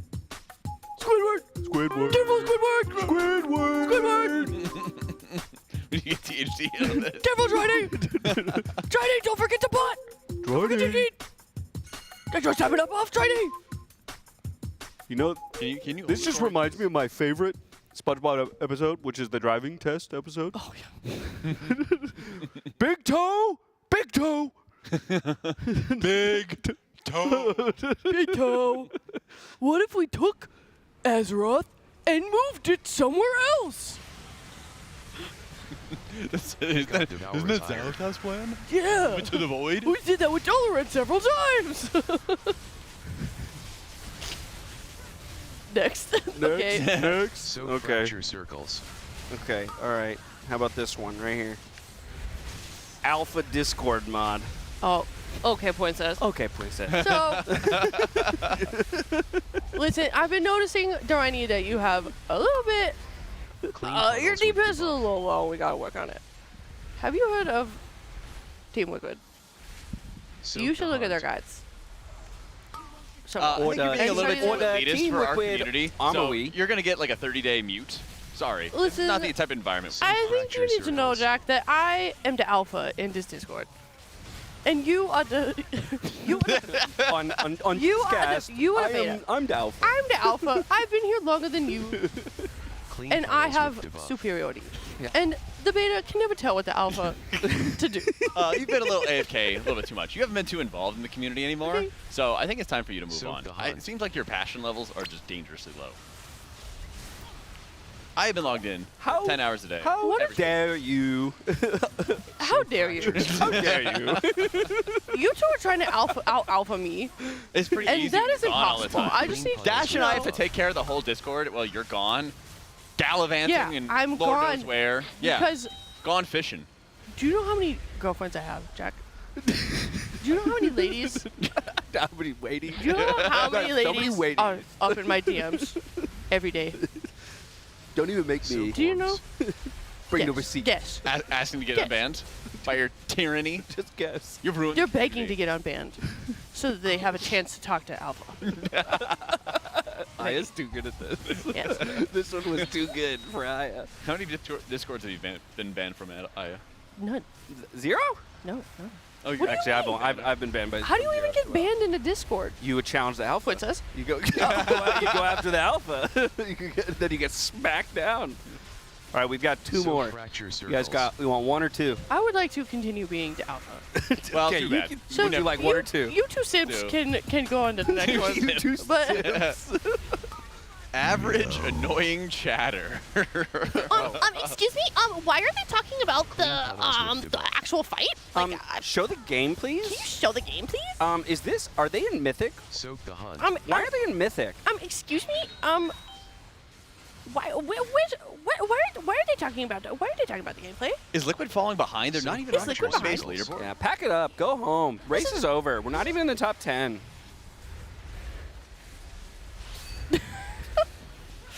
Are they still doing splits? Are they still doing splits? Clean puddles with What are splits? We should just read actual chat. No, you're not all annoying. I didn't mean it that way.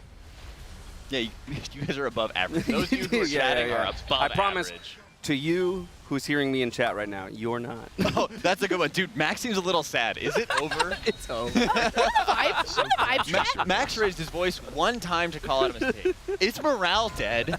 Is Liquid just going to shatter and fall apart? Liquid? You mean Liquid? Quit?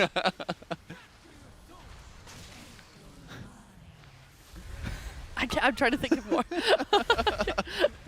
First of all, This I'm should be intentionally very annoying. cathartic. That's my boy. That's my favorite chatter. Excuse me, Jack. What's the best rush. Try to priest stay spec for still. 11.2? Excuse me? Not Shadow. I'm not gonna read your guide, but what is the best priest spec for 11.2? All of them. Jack? All of them. Which one? Holy I need to know exactly. Which both talent? Can you show me your talents? Yeah. Can you show me your talents? Show me your talents again. Wait, can you show, wait, open it again? I didn't see. Mid-boss fight. I didn't see it. Wait, can you do it again? Why are you ignoring my chat? Why did you ignore me? Favorite's like, you show talents at a mid-boss fight. They're like, dude, can you show talents? I'm like, Hey, Jack, do you have a BIS list you can share with me? Jack, I have a choice between these two items. Which one should I take? Fracture circles. Jack, what should my rotation be on this healing fight? What do you guys think about global release? Why hasn't Blizzard done it yet? This is fun. I'd say we kind of crushed it. Clean I think we puddles did with good. Oh, Dinars. Do you have a Dinar list? Is there another one? Guys, I hate how annoying we sound. My favorite chatter is the one who's annoying, but you know they're smart. Yeah. You know that they do it because you're going to answer the question. Right. They just do it to piss you off. Excuse me. You're not playing World of Warcraft. Does that mean you quit World of Warcraft? Oh, that's my favorite Did you too. quit World of Why do you hate World of Warcraft? Clean Oh, puddles with the vest is like, I haven't seen you play WoW for a few days. Are you done? Are you done with WoW forever? Excuse me? Soak All right. the hunt. Next. Oh, what's our last one? The last one was speak only in questions. Speak only in questions? What do you mean speak only in questions? Do you think they looted this boss? Don't know if they looted this boss. What do you think about 2 leather and 1 cloth boots dropping off of Soul Hunters? What do you think this means for LeBron's legacy? Well, it depends. Is this an African swallow or a European swallow? What's the average takeoff flight speed of a swallow? What is the Laden or average unladen? swim speed of a king penguin? Alaskan king? Shoot. Someone told me this morning. What's your favorite color? This one's hard. What's your favorite color? Blue, no purple. Why is he passing on all the gear? Talking in questions is difficult. I agree.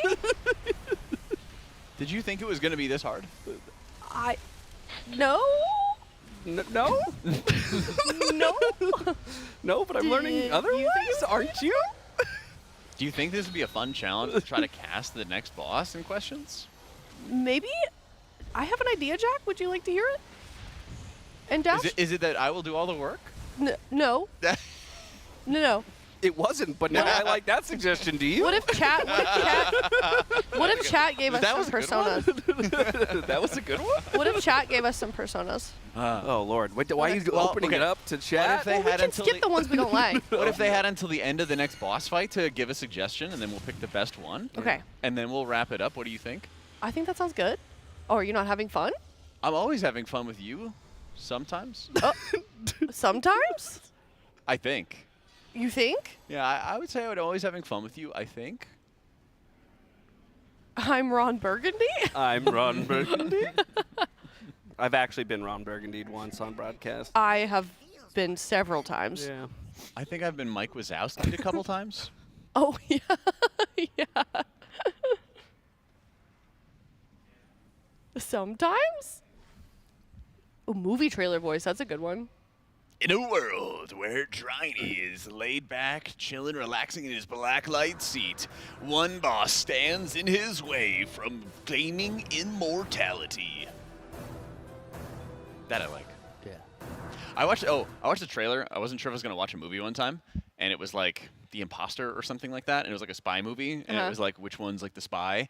And then they revealed who the spy was in the trailer of the movie. In a raid. It was like some 90s movie, and I was like, what was the point? Now I've already seen it. They do that a lot. I know, it drives me crazy. You know, 30 heroes enter into a raid.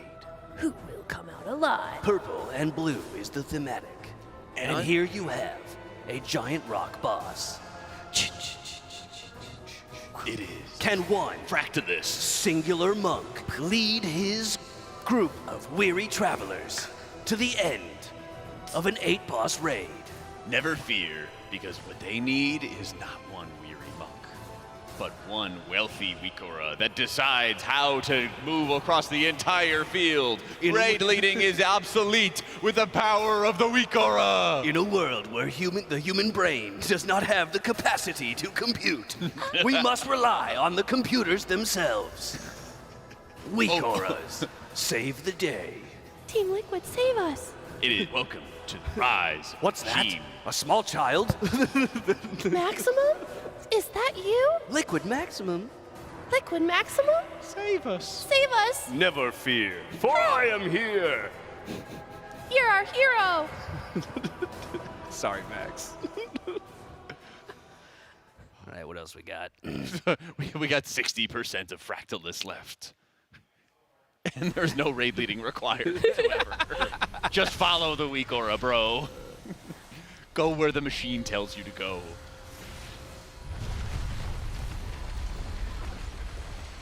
That was fun. That was pretty fun. That was a good one. I like the movie voice. I can whip out the NPC voice again. Cast like lead casters. Oh, Lord. I don't know how that works. All right, Dryny's going down the mid lane here, and he's going to start attacking that tower with the, what do they call it? The auto attack. The auto attackers. There's only about 50% health left in this tower because the top laner is also going to be coming and hitting the tower. He's topping, all right. He's topping. Here we have both teams positioning around Fractalist, looking for the engage. Dryny, eyes are going to be on him to see if he's the one who starts the fight. We got abilities going out left and right. Big ultimate hits over here on the circle. Great positioning, though. Only a single target hit here from Malphite as the ultimate comes out. It's ADC looking for safety. Dryny with the reposition here, putting out the auto attacks. The spacing is brilliant, but now he's got to dodge. It's all on Dryny in this moment. Will he find it? Yes, he does in the final seconds, escaping to the left-hand side. Success for Team Liquid. Watch how Dryny adapted to the situation, knowing that somebody ran to the wrong position and instead making sure that he would make up for it, moving his wall into the proper position despite the machine. The rise of the Wikora is telling him differently. Heads up play by Dryny there. Now it's about what they can take across the map during these death timers. He's so good at this, adjusting to the situation, understanding when somebody makes a mistake, how to be able to capitalize on it. Yeah, with all these items they're about to pick up as well, that's more power coming out onto the map. Yeah, you really are looking for this Diamantine Void Core. Very powerful trinket that's going to offer some substantial bonuses, even for healers, as it offers a set bonus that's going to increase the amount of shielding onto their allies, but it also doubles the effect of some of those damage shards that weapons can point out. Yeah, Fractalist about to go down. This means the side lanes are going to open up even more. That's going to create a lot of split pushing pressure for the team here. It's really just a question about how they utilize their globals at this point. Take the advantage, run it forward. The gold lead is absolutely ballooning. The item level lead over the other guilds here is massive. And eye level matters a lot, unlike last tier where there's a lot of chase items, bonus effects that are coming into play that kind of muddy the waters. Instead, eye level is going to be a substantial indicator of power for everybody. You no longer have to track and see the amount of Jaster diamonds or best in slot weapons, things along those lines that offered additional power up that they might even use at lower item levels than normal. Item level is a great indicator of the entire power level of the group. Deep push, though. Deep push down the left-hand lane here. Top lane, Dryny, he's a little bit offsides. It's a question of whether or not the team can capitalize on the pressure he's creating. He has a long way to go, and you can even see he's getting up, trying to stretch a little bit, trying to get some movement going onto it, because there is a very, very long path in these woods. That's a good point. This game is not over yet, so they need to keep their composure here. Don't get complacent with your lead. You get caught offsides one time. Death timers at this point about 45 seconds. They do have a new respawn.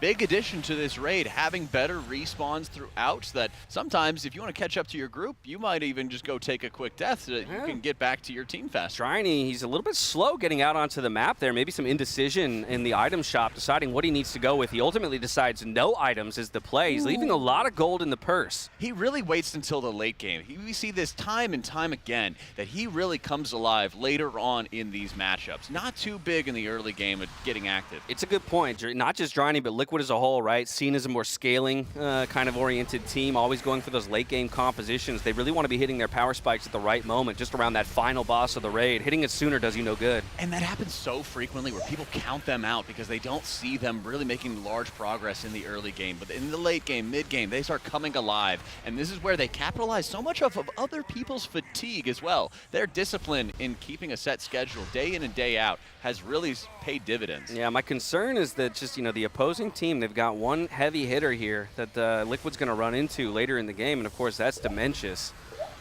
Dementius, he's the newest champion on the roster, right? He's got a lot of powerful abilities, and a lot of people don't have quite the understanding of what he can do on the map. So it's really a big question of the mastery that Dementius has already created for himself in his champion pick, as well as how well these guys understand it, as this was only patched in, just a week ago. Fascinating point there is that Dementius is going to be end boss thing that they have to watch out for, but they're also maybe not going to get as many reps in as we might expect. There's not too many chase items that need to be pursued, unlike Gallywix last season, and as a result, they may not be doing nearly as many splits as we're expecting, since a lot of the splits they wanted to focus on were early bosses like Lumathar dropping that Astral Antenna trinket. So they might be getting in a lot of practice in some of those earlier encounters, but might be clearing through Dementius not nearly as many times as we might expect. And as you guys know, here in World of Warcraft, we play best of fives, right? So this is just one of 5 games here. You win this one, you're going to have to dive back in for another normal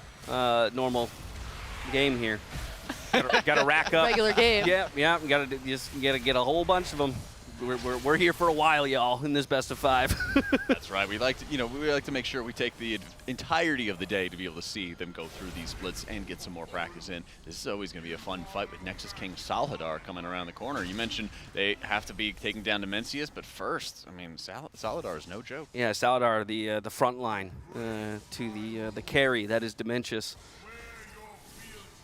This is just absolutely incredible. I had no idea that these Team Liquid Raiders were so incredibly talented at League of Legends. Incredible that they can be at the top of their game in multiple titles here.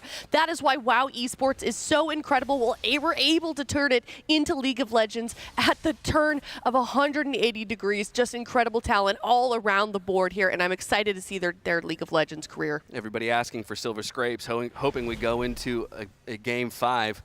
Yeah, okay, you know it. You're not, oh, you don't? Oh, no. I thought you were right there. You were on it. I was like, oh, Jack does know it. Do you play League at all? No, I've never. Okay. No. Neither of us. I was just sorry. guessing. Oh, I thought you were right there with me, man. I was like, okay, sick. I've got backup. I got a brain for pattern recognition. We had, I forget his name, but we had a Dota caster in our chat all day yesterday. He was in OnlyFans also. Do you remember? I can see his profile picture. Yeah. I don't remember his name. Who was it, chat? Somebody remembers.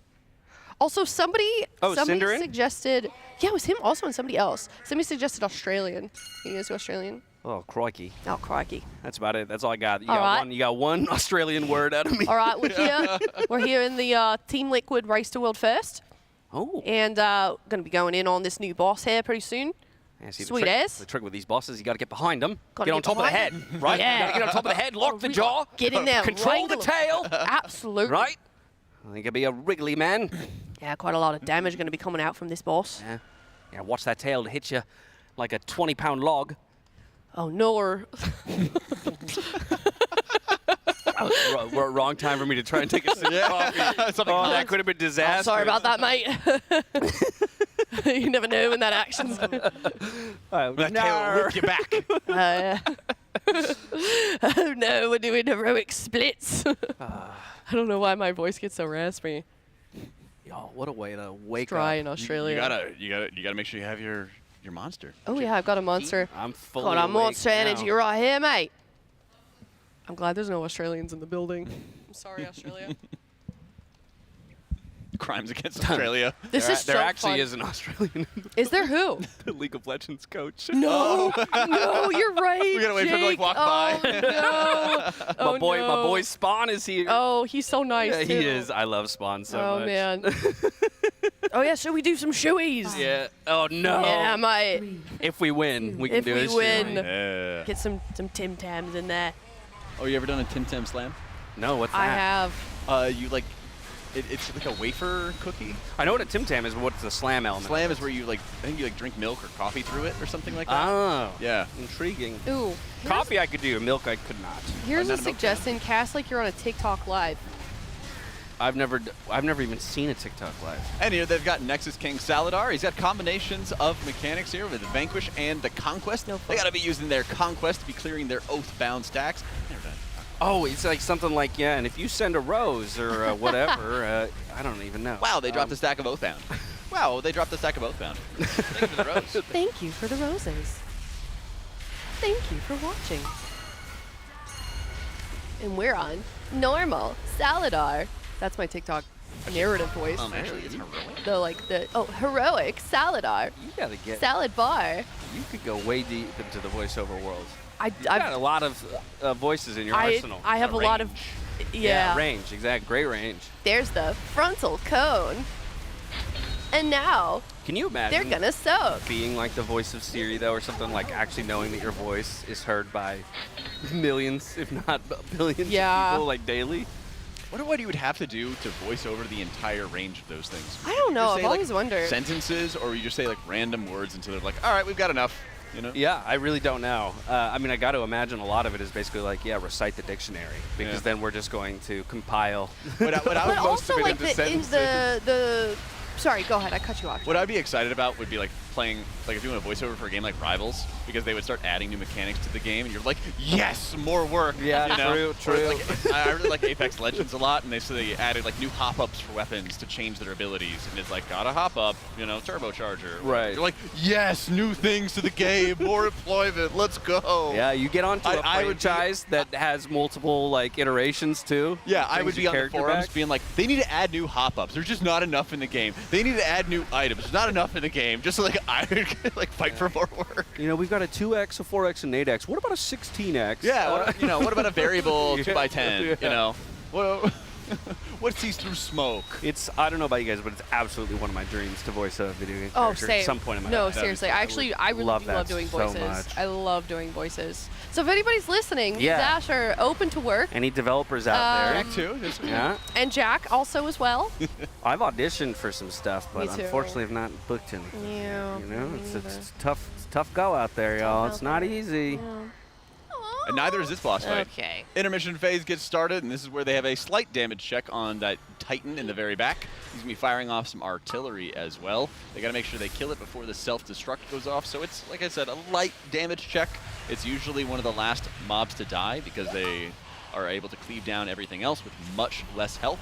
And they got to dodge a lot of these cutter beams, just kind of pinwheeling around the room. Pretty chill intermission phase, to be honest. But it's one thing I expect on Mythic to be a really harsh DPS check, which also makes it kind of tough because the last phase they were in with the Dragon and the Nexus King, they wanted to min-max their damage on the Dragon because it gets munched later on and it heals the boss. So the lower they get the Dragon, the easier the rest of the fight gets. Right, so you kind of do want to be getting through this intermission by the skin of your teeth, right, in a sense. Like, Yeah, commit as little as 100%. possible to make it through. Because right here, you're going to see the Titan just barely hit maximum energy. That's exactly where they would really want to be at, is just enough damage. It's a weird, like, amount of contribution that you're supposed to have that you get just enough to be successful. Here you can see they are burning down the Voidwing a lot more right now, and it's slowly going to lead us into the King's Hunger phase, where he's going to start munching up that Dragon, and you got a 30-second amp window to start eating down the Voidwing as much as you possibly can. Frost already at 15%. Of course, he's going to jump up to like 45 or so after the heal is done, probably. This is a nice setup because this is also showing what Draini is doing to set up on Mistweaver Monk. So what he's been doing is setting up a lot of Enveloping Mist, extending their duration, and now he is putting out one of his like little mini ramps. He hit his Thunder Focus Tea cooldown, put it on a Renewing Mist, gives him a lot of haste, spreads out an insane amount of Enveloping Mist, uses Rushing Wind Kick, which got a damage nerf recently, to extend the duration of all those hots, and so he's just kind of blanketing the Raiden hots, doing damage to extend their duration and increase their strength, while doing a lot of damage to help DPS that Voidwing, which is at 20%. This is sick. Yeah, it was actually, so the boss is going to be way lower than I thought originally. With still 3 seconds to go here on the burn and the suck. Yeah, you got a touch on it too. 14% on the Saladar going into the final phase. Impressive. This is heroic. It's normal. Oh, okay. I was about to say. right? Because can we see the boss's total HP?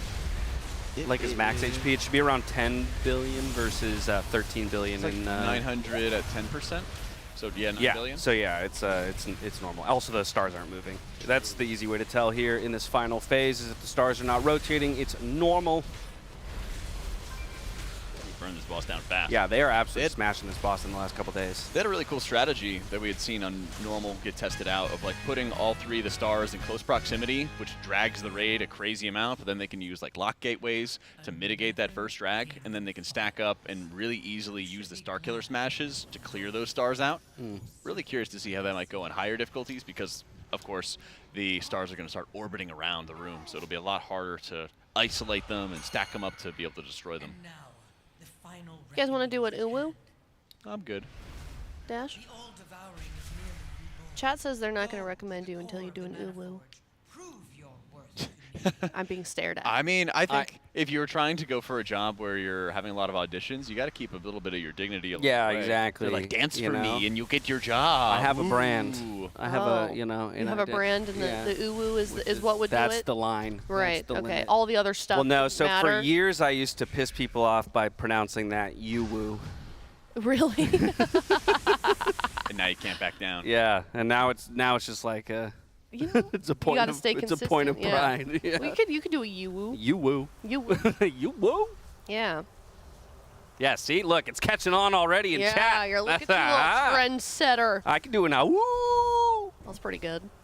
Oh, this is such a random tangent since you guys are done talking about the boss. But worked at a haunted house one season. Ooh. Yeah. I could see that. Yeah. Oh gosh, it was so fun. In what capacity? Were you one of the scarers? I was one of the scarers. Yeah. Okay. Well, I had several characters. Oh, several. I did. Yes. One was like a dead girl.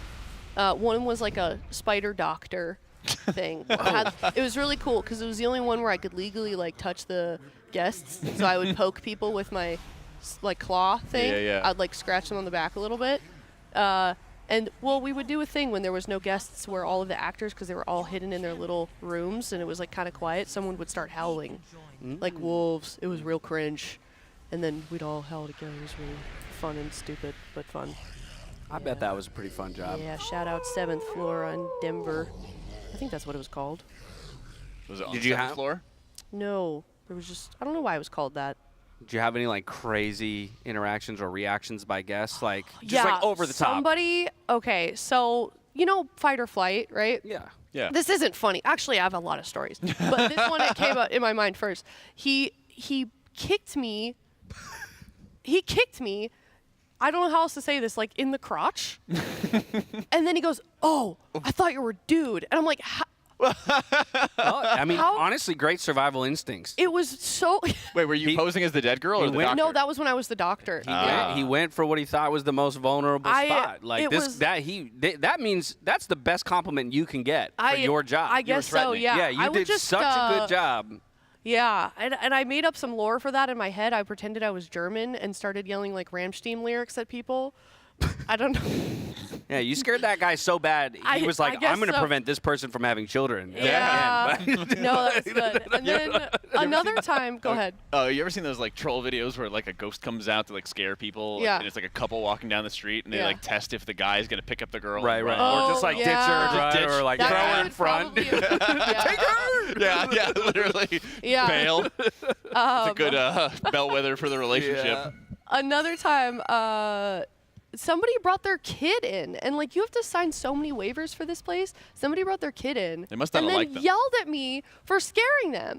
When I didn't even see the kid, he was like holding it, and it's dark and there's lights, and he's like, stay away. I'm like, dude, what do you mean I'm doing my job? That's like A+ manipulation. Yeah. They're like, I'm the only one you can count on, kid. Yeah. Brings him to a haunted house. I Like, know. why would you do that to It my was- kid? See, kid, I'm defending you. Yeah, a few times I had to like escort people off. You have to like break character and take them out the exit. But no, it was really fun. It was really fun. Yep. That's my tangent. Solid tangent. Yeah, so if you're just now tuning in, we are currently still doing splits. Woo! Very exciting stuff. We heard that they're going to be done with normal pretty soon, so this is heroic still, right? This group is heroic? No. They switch back and This is normal. see it like I never know. Yeah. They switch back and forth between normal and heroic so much. We still have not gotten to heroic Nexus King and heroic Demencia splits yet. Since they have so many of the like chase items and like tier that they want to unlock on heroic, the highest they've gotten to is Fractalus. Okay. And now they're just making sure they're doing all the normals.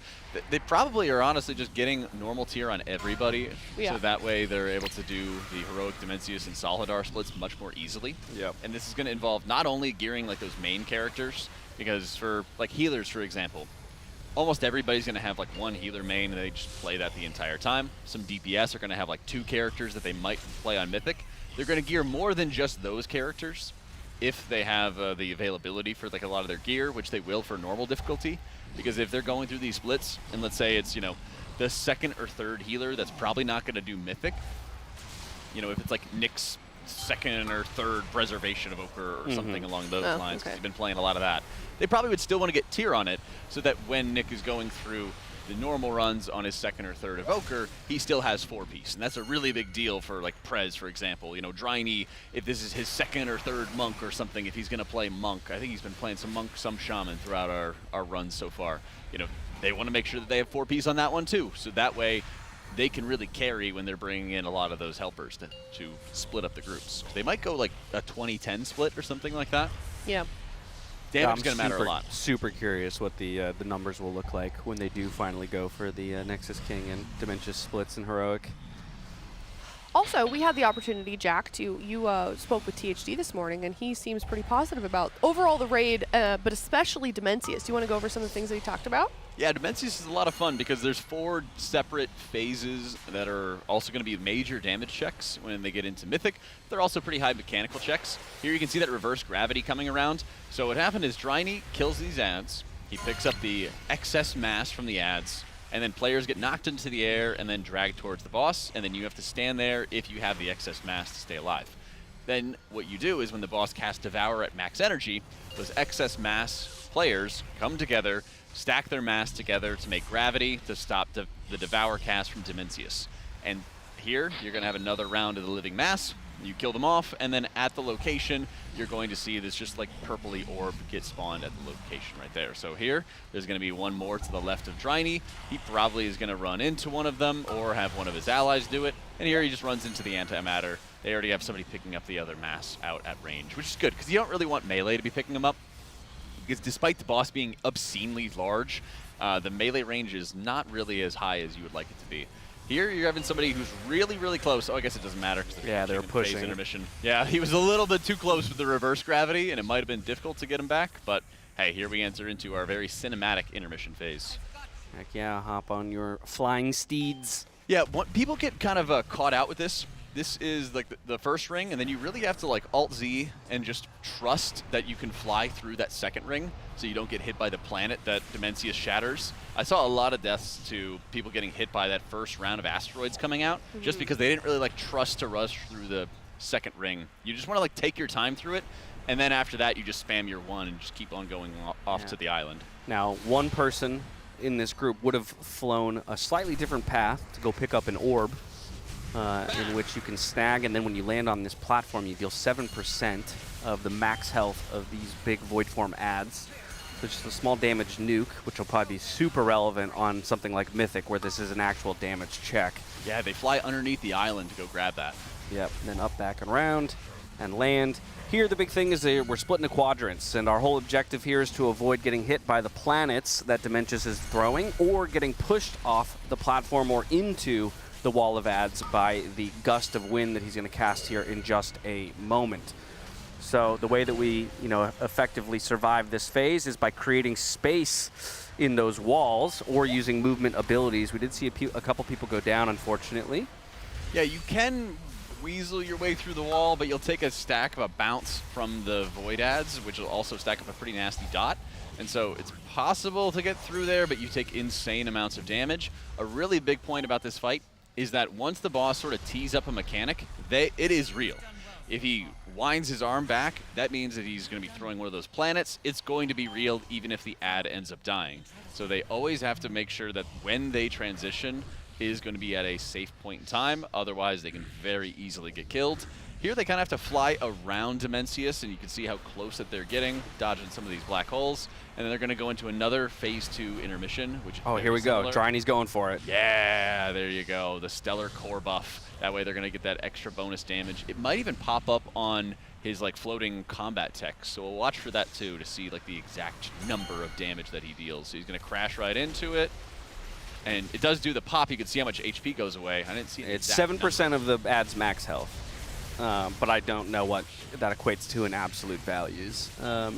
But either way, it is a solid chunk of damage. And yeah, we've seen on normal in particular that they're using a lot of movement abilities, stamp roars, and wind rushes and things like that to try and just avoid having to kill an extra ad. For the gust portion, first we're going to see the planet getting thrown. I have to imagine, though, on Mythic, that's not going to be an option. That you won't be able to outrun the gust, and you'll have to create a hole in the wall. Yeah. Unless you're having like everybody using lock gateways, rescues, obscene movement abilities, basically, that you may not be able to have back. Like the lock gateway probably wouldn't be back the next time. Yeah. You'll absolutely need to use it, because you can see some of those knockbacks. Dryny really just nasty. got hit. And thankfully, he's got a wealth of defensives to keep him healthy. And this is an area where you're also going to need to do a lot of healing just to make sure everyone's healthy through the mount up phase, basically, or when the boss kind of drags everybody in. And then we're going to kick off the final phase, which is going to be a nice bloodlust burn. Pretty much 30, 35 seconds of nothing. So even healers need to be adding a lot of damage right here. Bam. Lust is popped. 100% increased damage to the boss here for about 12 seconds. And then we'll see those 8 rotating stars come down. This is a really cool part of the fight. I like how they change the boss arena over and over again, and that way it makes room for different mechanics and a variety of mechanics. You mean between the phases or this last phase? Just in general. I mean, okay. You are fighting on basically 4 different platforms. Yeah. 2 of them are kind of the same. With the Void Lord ads. I agree. I like a multi-platform boss fight. Now the supernovas are coming out here, so you see everybody repositioning towards the first supernova that pops, safe in 3 seconds after that. That's because if you stack too many of these debuffs, the tank's Dryny, he's going to pop a personal and just take 2 hits here on this. And then, of course, we have our first Devour of this phase. So during this suck, everybody needs to dive into one of these rotating planets, which will prevent them from being pulled into the boss and dying instantly. Following that cast, now the boss is going to choose one of those planets. You can see the one just under Dryny there, which is now going to be turned into a black hole. We can no longer use that planet for the remainder of the fight, and if anybody does touch it, they will die instantly. Another set of supernovas come out. These are those desausage rings. Just got to navigate them well, and of course, you have that outer ring on the platform that's slowly constricting and lessening the amount of space that the Raiders have to deal with all these mechanics. Yeah, cool thing is you'll see the rings coming in during the Devour mechanic, and that's where you're going to see like a huge shrinkage, I guess you could call it, of the ring every single time. You even have like Illyria, Xalatath, and Locust Walker all trying to make sure that they are keeping that ring sort of like, from overwhelming us, basically. And you can kind of see them on like the edges. But anytime that you touch those black holes off to the side that got supernovaed, you are instantly going to perish. This gets really tough as the ring shrinks. And also, they'll have to watch for the heroic difficulty, where the Tank Buster also drags the whole raid towards the tank. So if they get dragged into the boss, they get dragged into a black hole, they just instantly die. Yeah, now, we were talking a little bit yesterday about some of the Mythic Dungeon Journal stuff. I don't know how much you've looked into it, Jack, because as far as I can tell, and maybe you'll correct me if I'm wrong here, the boss will only allow a maximum of 5 people at any point to stand in one of those black holes during a Devour. It says that if there's 6 or more standing in one of those stars at the end of his Devour cast, it will just kill everybody, of course, who's in that black hole. And of course, if you're not standing in one of those stars, you're also going to die. But that to me implies that you're going to have to use 4 different black holes with 4 groups of 5 for a 20-man raid. At least, yeah. And so that last Devour we just saw had only 4 stars left available. And so the first Devour is usually pretty flexible. You know, you might be able to YOLO it or play it a little bit by ear and free spread and you'll be fine. The second one is going to be hard assigned in terms of the black holes that or the void stars you'll be able to stay in. It's going to be very, very interesting to see how they're going to deal with it. But they're not going to get any third Devour in this phase because all of the stars are going to go supernova, and there's going to be literally just nowhere to stand that is going to be safe at that point in time. So I'm really interested to see how like maybe weak auras are going to come into effect to start sorting out the raid. It might be one of those assignments that kind of comes around as you get used to which of the Void Stars go supernova, and that way you can kind of see an order on the map, and that'll help you follow them around a little bit more. I also think it's going to interact really interestingly with that tank mechanic that usually follows, right? Because it's forcing you to spread into 4 different groups, but then you're all going to have to get back into a location that the tank yank doesn't pull you directly into one of those supernovas. And so if you imagine like a compass, the north side might be where the tank gets dragged in, and so players that are going to be at like the south or southwest sides are going to need to be really high mobility classes. Right. That way they can sit in the Void Star, tank the Devourer, survive, and then quickly move to like a diagonal position, basically, so that they can be maybe on the edge of the room or slightly off to the side of the tank, get dragged in, and not get killed by either standing inside the boss or standing inside any of those black holes. It's a very quick positional encounter, and it's one that you have to be really aware of like your spec strengths in terms of mobility and positioning. A lot of flack was given to the Silken Court fight back in Nerebar for being like this hard set dance, which it was. This fight is a really big mixture of like you need to be in a very specific spot at a very specific point in time. There's a lot of predictability to it, but there's also a lot more like thinking on your feet for some of like the randomness for like the platforms that you might be on. Right. How you kind of adjust those positions. So it's really an exciting part of, I think, raiding as it develops. Plus, I think this is one of my favorite sort of arenas for a boss fight, because it reminds me a lot of like Kil'jaeden, where you're hopping down into like the dark beyond, basically, the twisting nether and fighting off one of the bosses. And not a single one of them is looked up. I want to see the skybox so badly. It's good. It's a very, very cool skybox. Yeah. Okay. There's just, you know, you see like all the stars around. You know, if you remember Antaurus, there's like the planets you can kind of see far away or something, but they're not, you don't see like void planets or anything like that, unfortunately. While we've got a second here, I do have the donations, the recent ones. I don't know where they left off last night, but I'm just going to read off like the last couple. We've got Anonymous, $200 from Anonymous. We've got a bunch of transmogs and pet submissions as well. Looks like Savvy, oh, never mind. Savvy did 2 donations, 25 and 10, so we're good there. Whisperlay, $10, Save the Animals, and Anonymous, $10. So thank you so much, everybody. I've got the Tiltify page pulled up, teal.gg/donate. We can read your donations as well. It does not have to be an armory link or a link to your pet, and I would be happy to read it. Not required to be an animal owner. Absolutely to be not. a donator. Yeah. Ooh, and I just refreshed also $70 from It's MRSA. You can show both or whatever you want. Here's some pictures of pets. And then $130 again from MRSA and more pictures of pets. Thank you so much. Wow. So we are now at a total of $3,470. So we're $5,000 is our next donation incentive, and we are nearing that very quickly. And does that we need to pull more Jenga blocks? Oh, true. Good call. Maybe production can let us know, because I don't know, like you said, I don't know where we left off last night and how many Jenga blocks might need to be pulled. Let's do 2. I know at least $30, there'll for sure be another one. So whatever we're at right now, if we get it to an even 3,500, that will guaranteed be another Jenga. Every $250, we're doing Jenga pulls on our Jenga thing over here, and the caster that knocks it down will be punished by production. I don't know what that means, but I haven't pulled one yet. They get sent home. That's it. Yeah, they get sent home. Yeah, no payment. Yep, that's it. Sorry. Yeah, we may not even see them next year. Yeah. Yeah. Just gonna get some other. It's a cutthroat business. That's right. That's right. Jenga's a cutthroat game. Hi. Hello, Azula. So she was like kind of nervous the first day, right? Or did I miss? Like, if you walked away from her at all, she got really nervous. Yeah. But now she's being a little independent girl. She is pretty much a daddy's girl for sure. But yeah, I think she's well, now that she's met everybody here, yeah, she maybe feels a little bit more like she belongs. You do belong. I wish I could bring my dog. Everybody here treats her so well, though. Like, I'm not worried about her ever. No, she's a good girl. Also, people are always looking out for her, because while I'm casting, I know like we got some doors open. I'm like surprised she hasn't tried to take off running. But I also know people. That's my point. I always know somebody's got their eye on her. She sort of like followed me outside because I was waiting for a delivery, and then she just kind of kept walking, like just like trotting along. I'm like, no.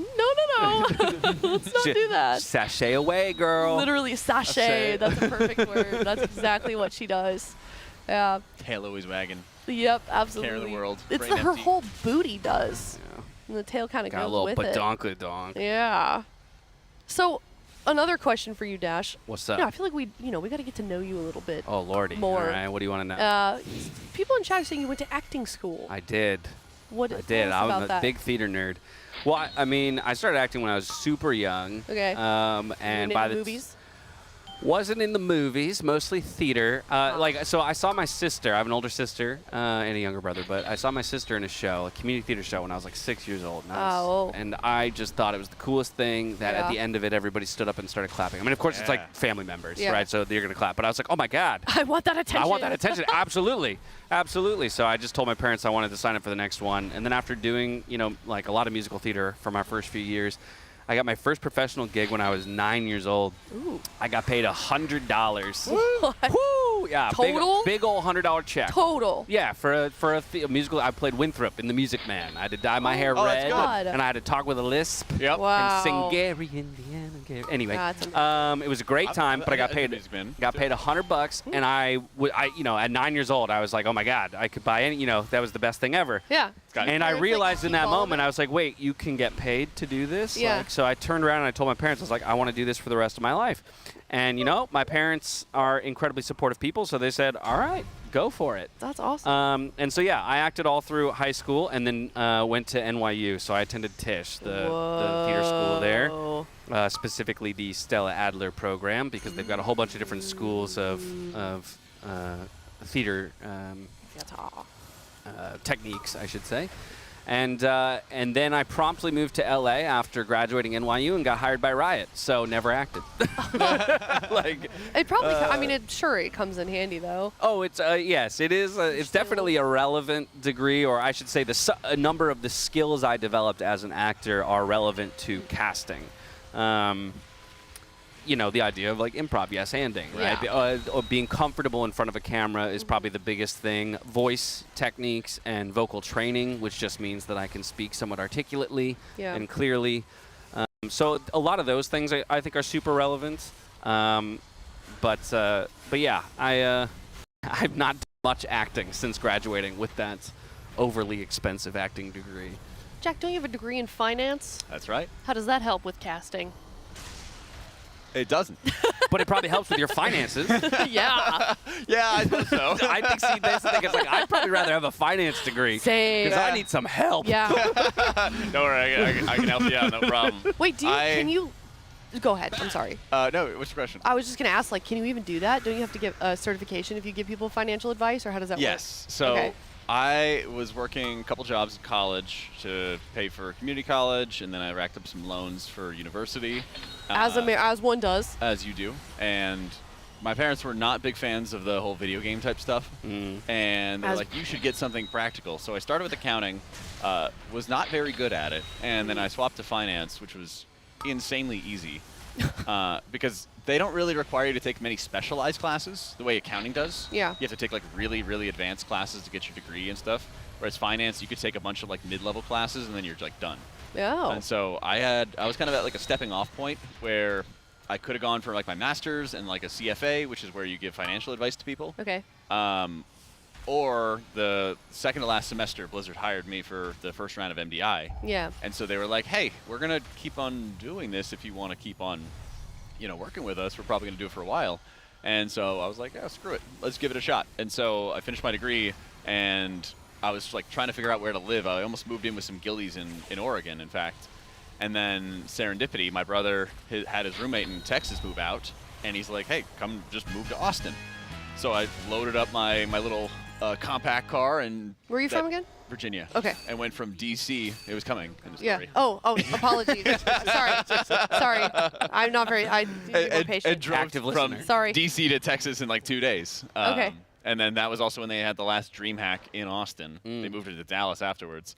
And so then I just took a shot at content creation and worked for Blizzard for about 4 years after that. And here you are. Something like that. And then raced to world first. And worked out in the end. It's a story for a lot of us who are in this industry in this generation. I was going to say. You kind of just fell into it. Yeah. Yeah. Definitely. Well, and that's the thing that I kind of found was like there's also a lot of times where like you're pivoting from one thing to the other. So like I feel like I focus more on like YouTube and like stream more than casting these days. Mm-hmm. It's like every 6 months we get to do race to kind of catch up with friends and everything. Yeah. But yeah, I mean, this is kind of like where I want to be at and what I want to keep on doing, at least until WoW says otherwise. Until you lose steam. Well, thankfully we're on the Battle.net client, so. Okay. Yeah. I don't know. That was good. That was a good one. I liked that. Yeah, that was very nice. Yeah, Cool. I mean, sort of. I also learned how to make spreadsheets. Well, better learn how to make spreadsheets. It was like using the clankers and and instead of having to take all the extra like advanced accounting classes, I was like, wait, this is like way easier to teach me how to do stuff. Yeah, I haven't gotten into that specifically with any spreadsheets or anything. Well, we used to have to do it all the time for a lot of like advanced accounting and even like financial analysis type stuff. And then I had to do a little project for stream where I had to make a spreadsheet of something. And I just asked the clankers to figure it out for me, and then they did. And it took like half an hour. And I was like, wait, maybe it's actually a good thing I didn't become a financial analyst, because I think the clankers could replace this really might be out of a easily. job. Yeah, because what you have to do is you have to find like discounted cash flows for like financial analysis of stocks and everything like that. And what you do is you build up like a white paper, which is like a research paper to determine if something's good, bad, what are the what's like the moat, which protects a company, all this other boring stuff.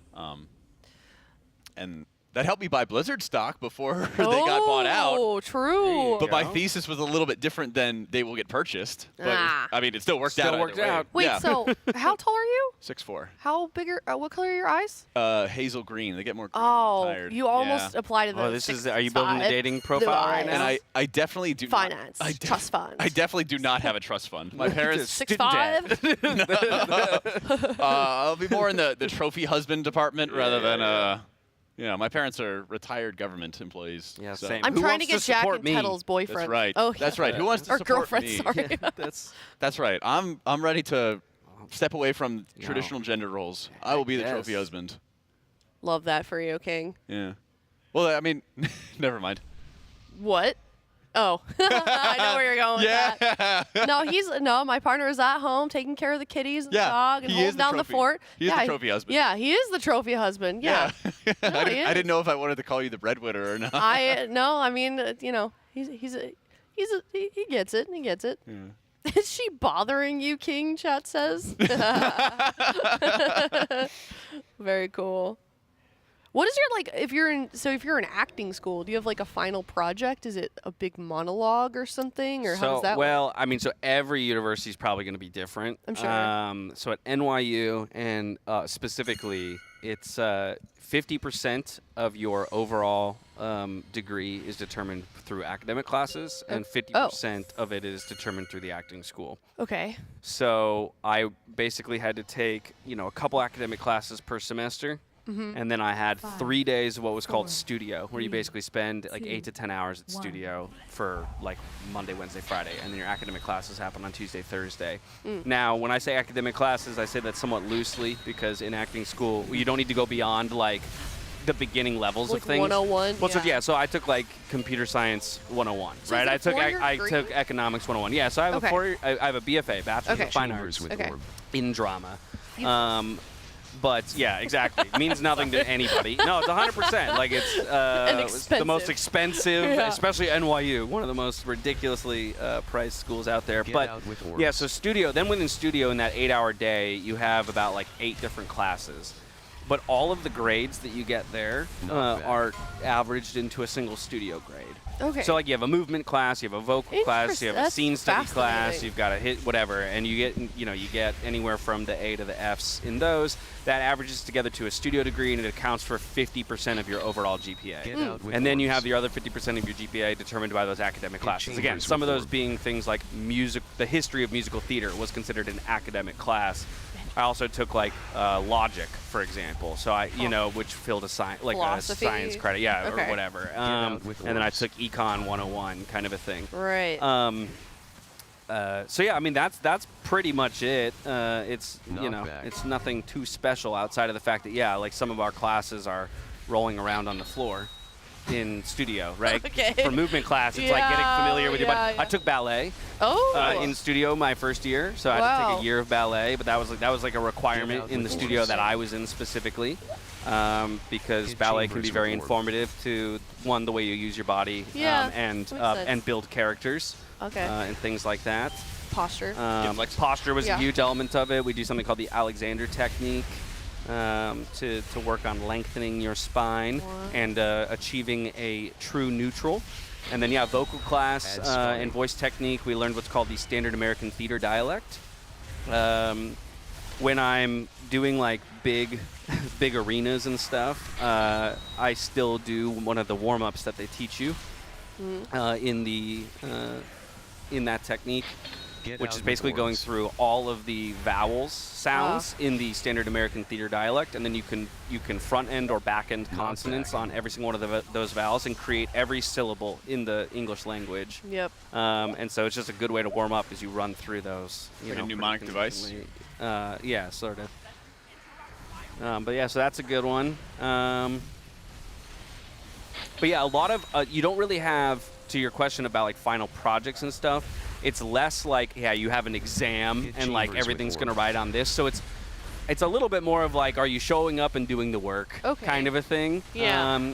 More so than like you get an A because you're a good actor and you get a B because you're a mediocre and you get a C because you're a whatever. That'd be hard. Well, so they're not giving you grades based on that, but I will say they are brutally honest, and the dropout rate is pretty significant at Tisch. So you go in and you can expect that about 40 to 50% of your freshman class will not go into the second year still with their acting major.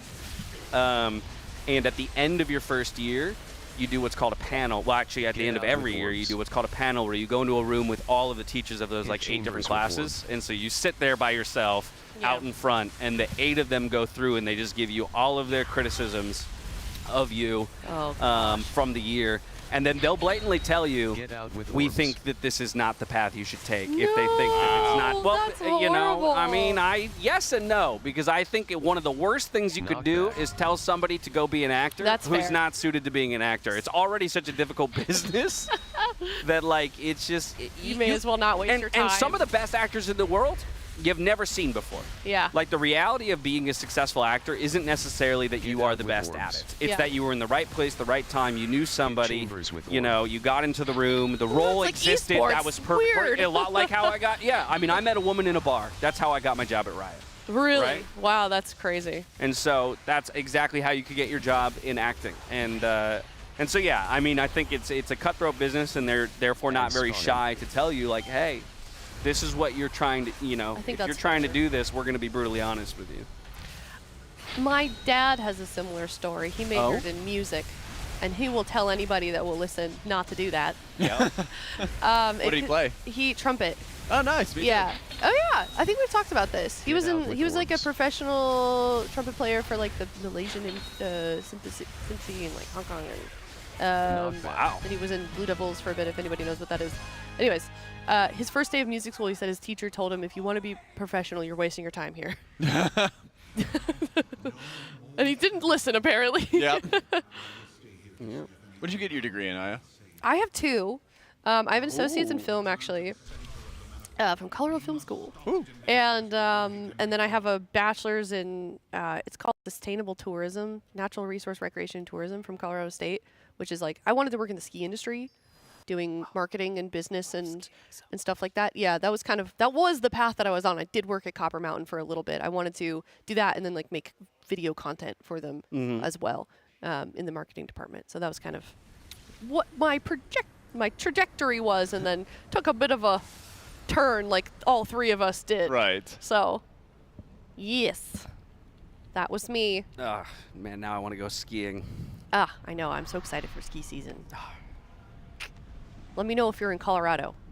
I will. I'll let you know. I mean, I'll book a trip just to go skiing. Dude, I love skiing so much. I'm going to make content. I'm going to force you to be in my streams. Heck yeah. Okay, cool. I'll do it. You have some educational content for me? Yeah.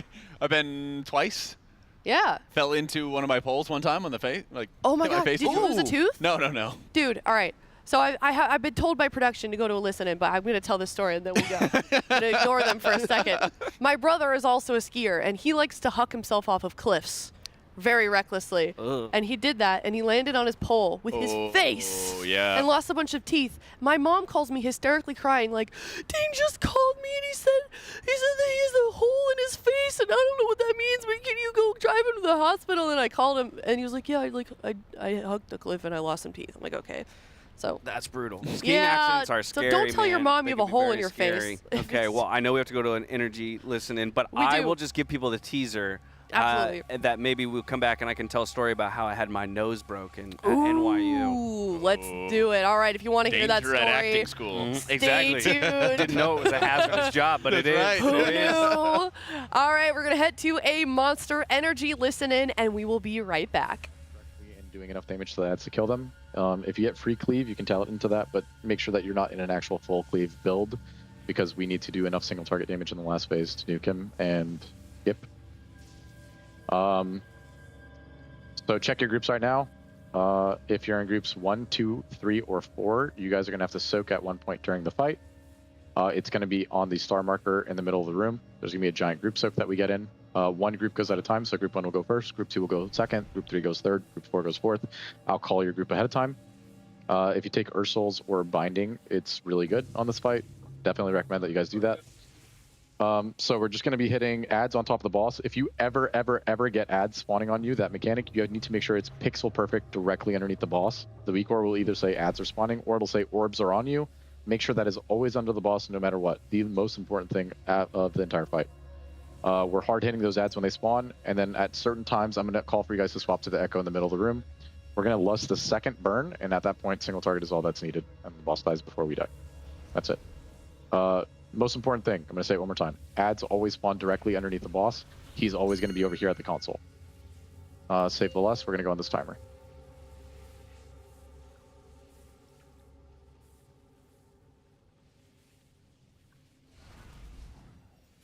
So just a reminder, do not lust pull. 3, 2, 1. Important work cannot be interrupted.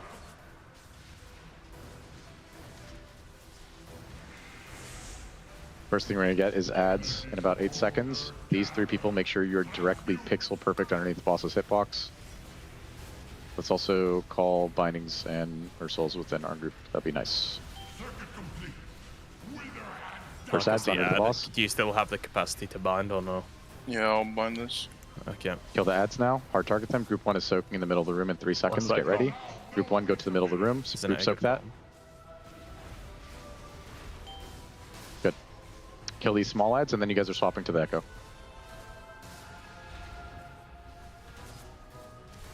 When there's more ads, helpers also help with stunning the ads when they start escaping the binding and the Ursuls that we put down. Hard to kill the Echo. Once it's at 20%, go back, boss. You can go back now.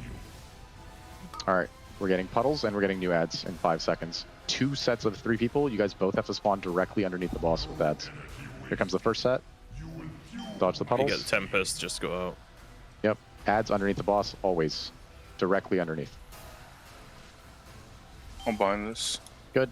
Group 2, you're group soaking in the middle of the room. Whoever spawned that ad off the boss, it has to be in the middle of the room. Or under the boss, sorry. Kill the ads. Make sure that they're stacked up. Make sure they're CC'd. Stun them. Hard kill the small ads. Full hit them. And then after that, you guys are going to come hit the Echo. Go hit the Alright, you guys come hit the Echo now. Good. So one of those ads was not pixel perfect under the boss. I need those to be pixel perfect under the boss. New ads are coming in 5 seconds. Go back to the boss now. Make sure that all 3 of these sets spawn directly underneath the boss. Here it comes. First set. You 3 go under the boss. No matter what. The next 3, you 3 go under the boss right now. Here they come. Get under the boss with those 3. And then new set of 3 coming in 3 seconds. Make sure you're directly under the boss's hitbox. Zenni. Keep getting them away from the boss. That was Zenni, by the way. I didn't want to say it, but Zenni? it was him. That was he would be a good envoy to the aliens still, I think. Wait, Zenni's in our group again? I was standing on top of the guy that did it. Finish off the small ads. We're going to get a knockback. You're using your biggest defensive on this knockback in 3 seconds, and you're spreading out and killing these collectors around the room. I know biggest what you defensive did. right now. 3, 2, 1. All of you, use a big defensive. Good. And we're hitting the collectors around the room. Kill them evenly. Don't run through the thing in the middle of the room. Your normal one's the first one. Yeah.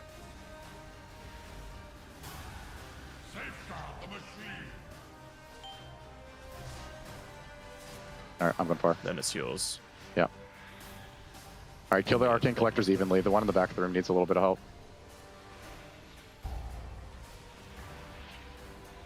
The ads that spawned in this phase don't matter. It's only the collectors that matter. And then once the collectors are dead, we're hitting the boss. Go on even cleave. On the collectors. I can come swap with you in 5 seconds. Yeah, it's all good. Spawning yours in 3, 2, 1. All right, we're hitting the boss now. After this collector dies. Finish the collector, then we're hitting boss only. Let's do a swap in 3, 2, 1. Hit the boss now, damage amp on him, healers full DPS him. Low taper fade, can you bark Atlas, group 1? Crazy name. We can swap on the guys in 3, 2, 1. Cool, we're gonna get one more ad phase now. It's very, very, very important that all these go directly underneath the boss. It's gonna be at the console. Not even slightly off. Gonna taunt your guy. All right, ads are coming in 5 seconds. First set, make sure all 3 are directly underneath the boss. Here it comes. 2, 1, you 3 get under. Group 3, get ready to group soak in the middle of the room. Next set of ads are spawning in 4 seconds. Fuck. Binding's down. All right, group 3, soak this group soak in the middle of the room. Yeah. Weird. Make sure all these ads are directly under. We're hard killing these small ads under the boss. Boss damage is not as important. Make sure the ads die. Next set, under the boss, good. Finish off the small ads and then hard target the echo after that. Finish the small ads and then hard target the echo now. Great, I unbugged it. All right, we're getting one more big knockback. In 5 seconds, I'm going to call for you guys to use your biggest defensive again, and we're going to go do the collector phase one more Hit time. the echo, guys. Yeah, hit the echo and kill it. Your biggest defensive in 3, 2, 1, now. All of you. Good. Hit the echo, finish it, and then we're doing the collector phase one more time. So spread out, kill the collectors. I'll go to yours. Okay, that's the first one. Yeah. Okay. Kill them really evenly. Range can swap. I'm already at And mine. you're at the back, yeah. We'll meet at mine. Save your pots as well. Don't use DPS cooldowns during this phase. We're saving it for the damage amp that's coming after it.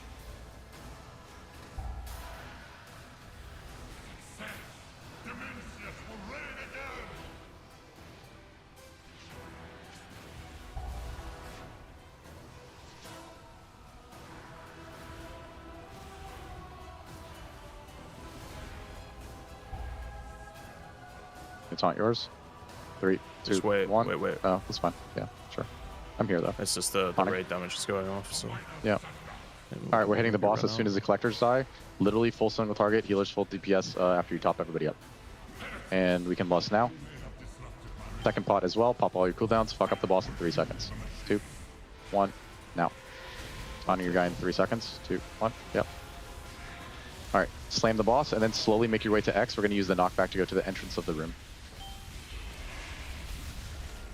Full DPS. You're going to use your biggest defensive on this cast. Stand on X. We're going to the entrance. Wait, that was interesting. And then we're going to run against the suck and then spawn ads against the wall. So It's why if you does it hard sometimes push. knock you back? If you hard push. Yeah. It doesn't do it if you hard push? On the ads underneath the boss. Interesting. And then we're just going to CC, kill the boss before we get overran. Make sure that you guys are always keeping up with the boss. Don't get sucked. Watch out You for guys the are pulls, gonna though. kill the boss no matter what you do, right? Yeah. You're fucking We chilling. can spawn orbs in the thing, bro. What Do if it. full stop DPS and spawn Okay. the guy in there?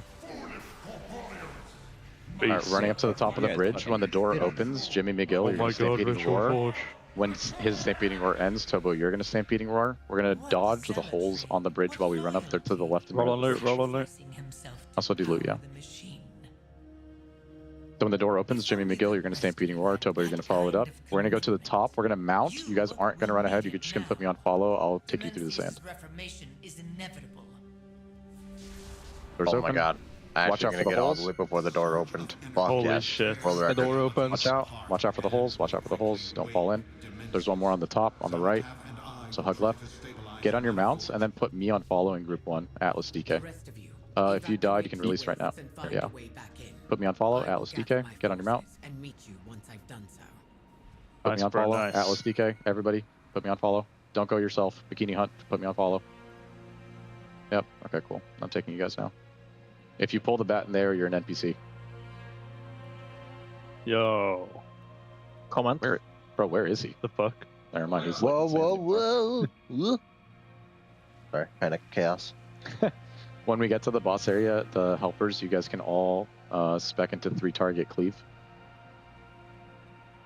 For the helper healers, just take Dispel off of your bars. If you Dispel, it's going to hurt us more than it's going to help us. So 3 target cleave builds. Couple changes on Heroic. The Hunt has a spread out inside of the group soak of it, so whoever gets targeted by it, make the line super, super long and stretch it out. Melee, only soak if it looks safe. Don't all dog pile into it, into the same spot. We do need a lot of people to soak it though, so if there's a few people in it, use a defensive in it. And then during the first intermission, when you soak the orbs, you get a dot that stacks up. So only soak a couple, let your dot fall off, and then go soak again. If you guys have any immunities like AMS, Cloak, or Bubble, or Turtle, you guys can pop those when I call for the immunities and just run through as many orbs as possible. Make sure you're in single target builds. We're going to lust on the pole, and we're going on this timer. First debuffs can be Timber and Zenni. Second can be Mark and Anarchy. And the last ones can be Tobo and Sang. Hype. 5. We're going. Nice. Lust. Don't be in these purple circles on the floor. Let our raiders get them. Good.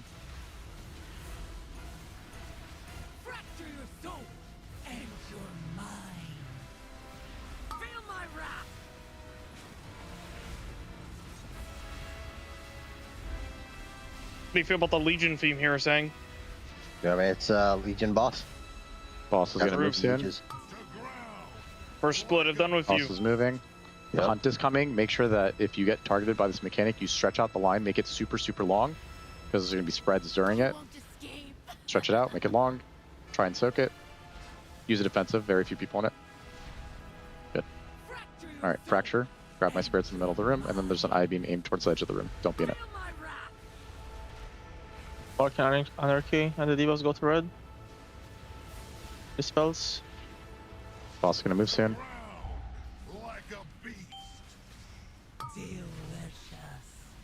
We're going to get one more Hunt. Make sure that the line gets stretched out super long. Try to get more people to soak it. But remember, there's a spread out in it, so don't dogpile on top of each other. Make the line long. That's good. Nice. Very good. You stood on too many people, but that's okay. There's going to be an I-beam aimed kind of where I res you. Just be careful when you take it. Tobo and Sang and the debuffs go to the Mark. Rebuff him. I'll grab that Dispels soul. now. The other tank soul. Yeah. Let me revival the... Yeah, hold on. We're getting the first intermission now. Get ready to around the boss. He's going to go to the middle. If you're a melee, don't stand directly under him. It's going to kill you. Orbs are going to try to reach him. You guys are just going to spread out and stop the orbs from getting to him. Remember, it gives you a dot, so don't soak too many stacks. You're going to make sure that your stacks fall before you soak again. At some point, I'm going to call for immunities to go and soak up as many as possible. Put your immunity up before you start soaking up, and I'll call it. 3, 2, 1, pop immunities, go run around. Soak as many as you can.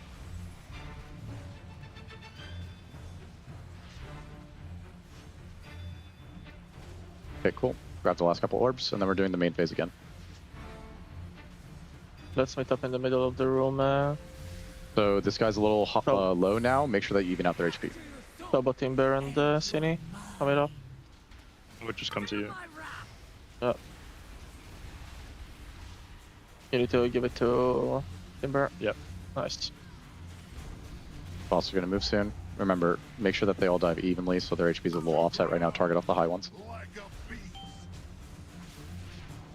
Next thing we're going to need is the Hunt. Make sure you stretch out the line super long so enough people can soak in it. Everybody else try to soak.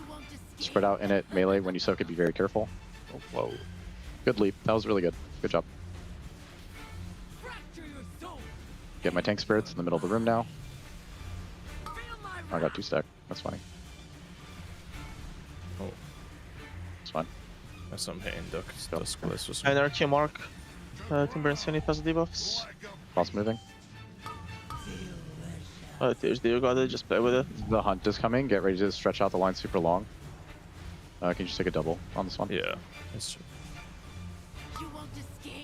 Make the line long, and then help soak. I'll lock my Twitter. No sec. Melee, be careful. Use a defensive in this one. It's a little sketchy.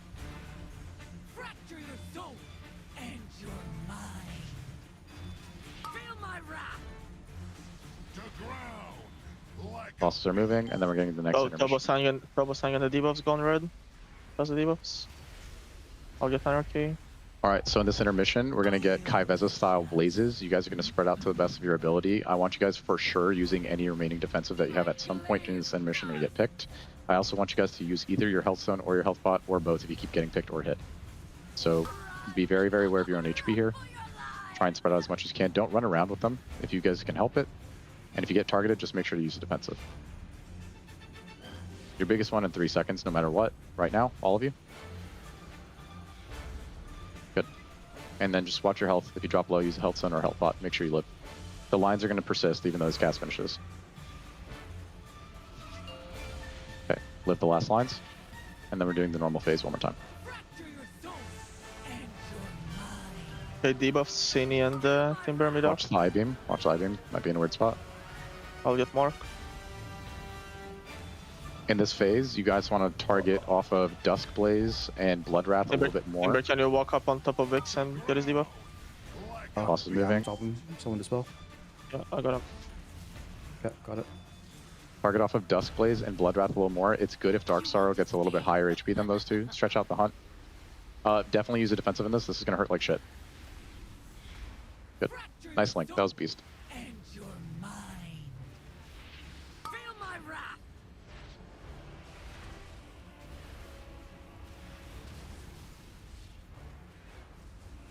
Good. Bosses are moving soon.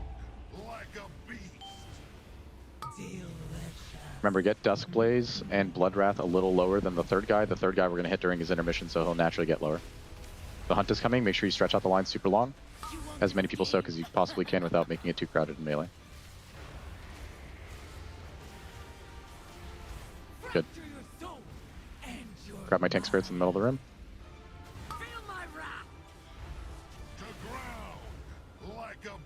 You can go dispel it on top of Mark Timber. You're on debuff, your high stats.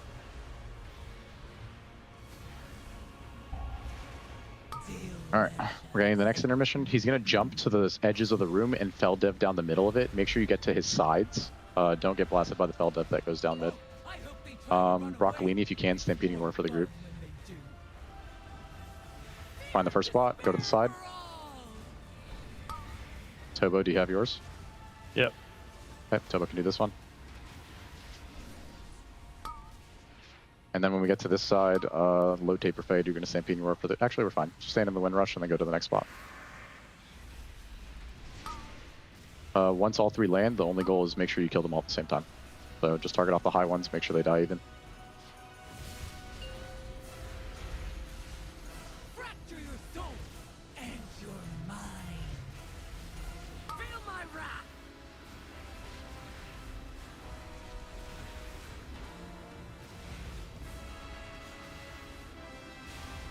Bosses are going to move soon.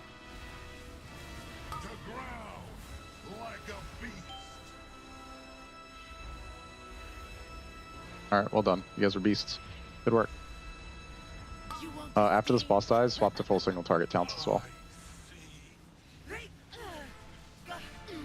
Dang.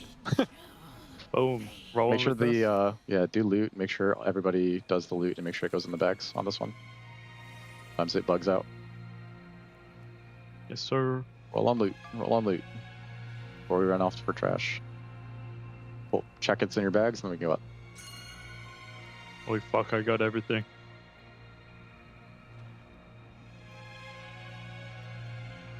For the healers, when we pull this trash mob, it's going to do a bunch of raid damage, so get ready for it. We're going to lust, pop cooldowns. If you guys break the shields on the rock guys on the sides, then they're kickable, and then they can stack on top of this guy. In 2 seconds, we're going to get huge raid dam. All of you use your biggest defensive in 3, 2, 1, now. Good. Now hit the rock guys, break their shields, and then once you can kick them and stack them, then we just hit the bone melter guy. Get kicked so they stack. Cool. Wolf, you can rally.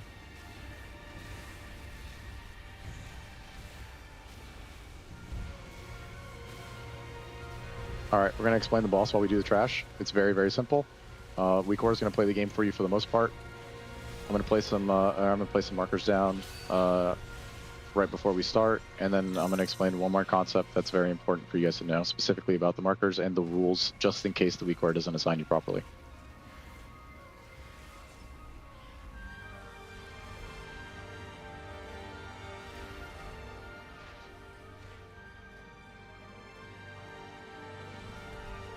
can reset the boss.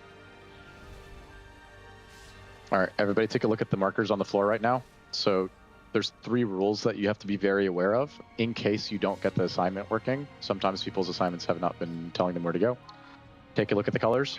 Rule number 1, you never place anything on purple ever. That's where we're hiding. If you do that, you give everybody a really nasty dot that might kill us.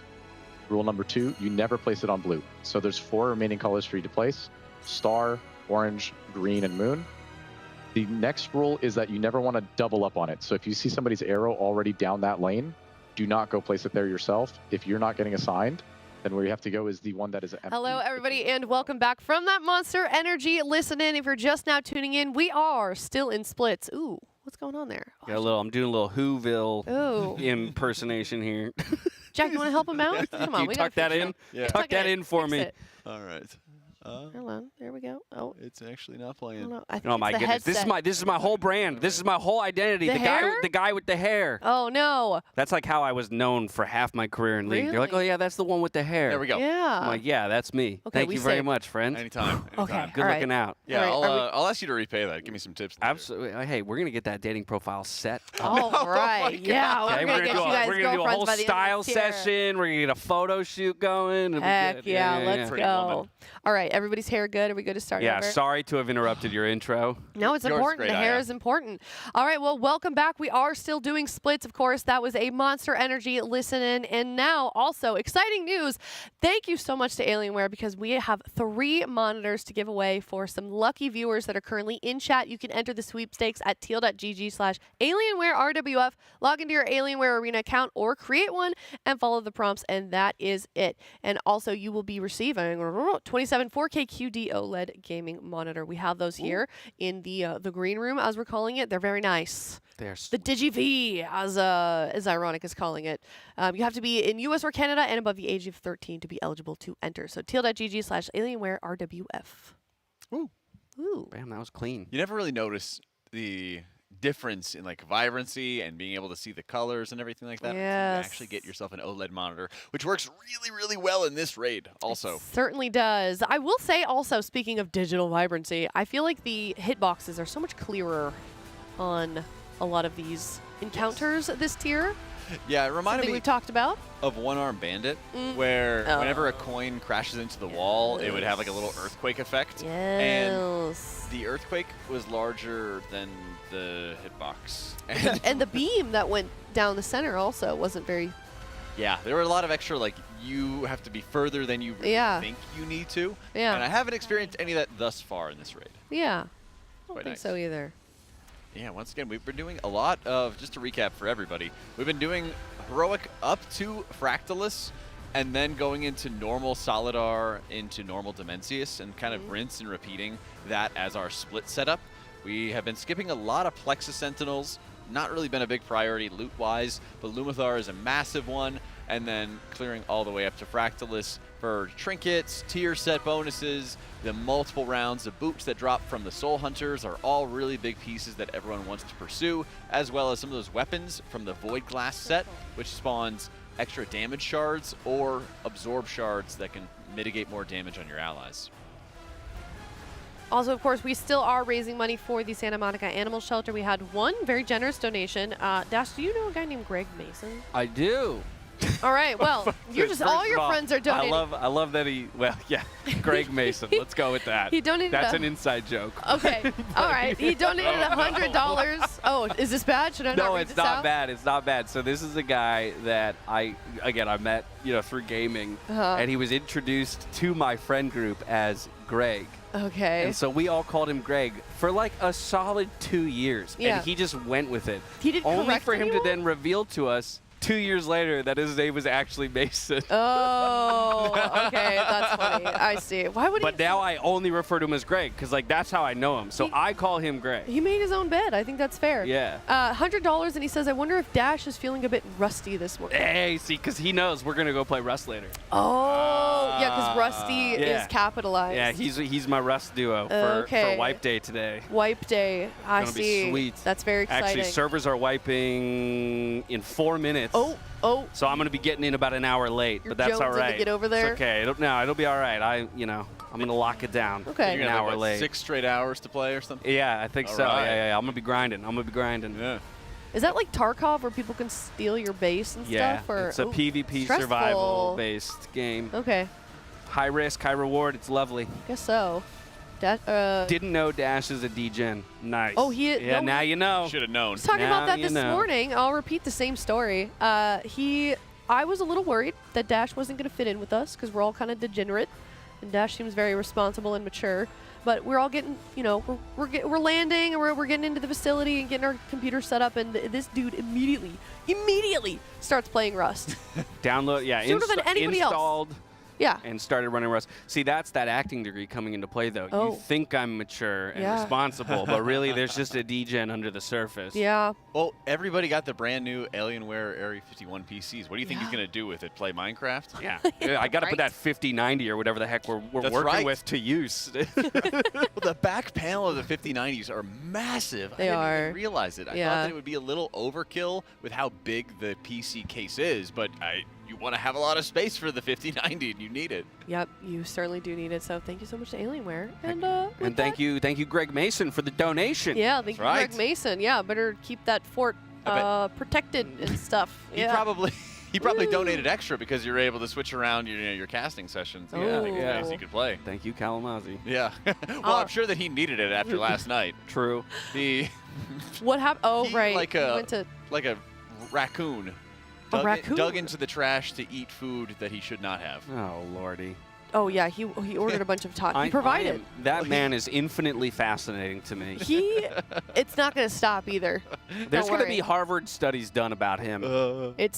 He's the most interesting guy maybe ever. The most fascinating. Yeah, man. very fascinating dude. Shout out Kalamazoo. But you know, speaking of our donation drive, teal.gg/donate. Like I said, we're currently at $30,570, and we also have some transmogs that we can take a look at. $35 with a link to your armory, and we can take a look at yours. Here is the first one. Ooh, the guild is called Hello Kitty Club. I like that. Teed, the Dark Iron Dwarf. Yes, a Frost DK. Okay. First impressions, we've got a lot of colors going on. I was going to say, I feel like we've got two different, like we've got a top half mog and a bottom half mog. Yeah. Right? Because we've got like the greens, the silvers, or the greens, gray, gold up top, and then we kind of drop down to the blue, which is more frosty. Yeah. Um, And then the cloak is pink. Yeah, well, I don't think he transmogged the legendary cloak, the artifact cloak. That's the Reshi. Can you that's what its standard looks You like. can transmog it though, can't you? You absolutely Yeah, can. so transmog it. It's not Yeah. matching, bud. What are you doing, bud? Yeah, so like I said, I Party feel up like top. we're splitting between two different mogs here, and Yeah. I would like to see commitment towards one color scheme or the other. So either the silver and blue, or the the gold and green. Cover those dogs too. Because it's like, yeah, top half is Unholy DK, bottom half is Frost DK for me. Oh, and then there's blood DK. Yeah. Maybe that's.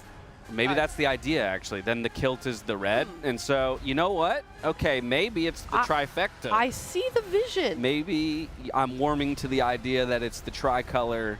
Yeah. You know. Y'all are too nice. Okay. I okay. give it a 5. Correct your 5? colors. Get it together. If we're going for all 3 specs of the DK, put some shoes on, make them red, and then get rid of the cloak. If Because you don't the have cloak different is, mogs for different specs, I don't know what you're doing. I mean, I tend to agree, but like I feel like I see the vision, but it's not. We're almost there. Get it together. Okay. Yeah, I'm agreeing with you. I think if you threw like some red boots on there and really Yeah. made it would make it more obvious Commit that to now the it's bit. the tricolor, Yeah. you know, the triad of Death Knight colors. I'm going to be a little nicer than Jack on this one, but I'm only going like a 6'2", I think. But it's because I'm seeing the vision as well, and so I'm in support of the vision. I think that 6'2" could jump into the 7s if you execute it on a little bit. I think you might be caught in a good mood, okay? You're already just still thinking about Rust, and you're like, yes, I can Yeah. talk Rust a little later, you know? It's kind of like after somebody just got like a nice meal from our new chef. I also just, I'm not big on making enemies. Ah, right, you know? Oh yeah, it's your first time. You don't Yeah, want to. exactly. I want to be invited like back. the new guy. I want to yeah. be invited back. Right, you know, Teed, he does have a lot of influence over. Right, our as I know, casting he's got a pool. direct line Yeah, to he production. Ooh, same guild. Hello Kitty Club. Actually, this might be the same guy. I know somebody donated a lot for multiple transmogs. So yeah, this is the same guy. Okay, we've got a Dark Iron Dwarf. Okay, Oron shoots. Now this one is way more yes, this now we're getting somewhere. I fear it might be a full set. Yeah. I don't really care. Full sets exist for a reason. Okay. The slander on full sets is ridiculous. What do you want? First, we're asking people to find matching, to get things to match, and then when they go ahead and find it, play a set that matches, we're like criticizing them for that.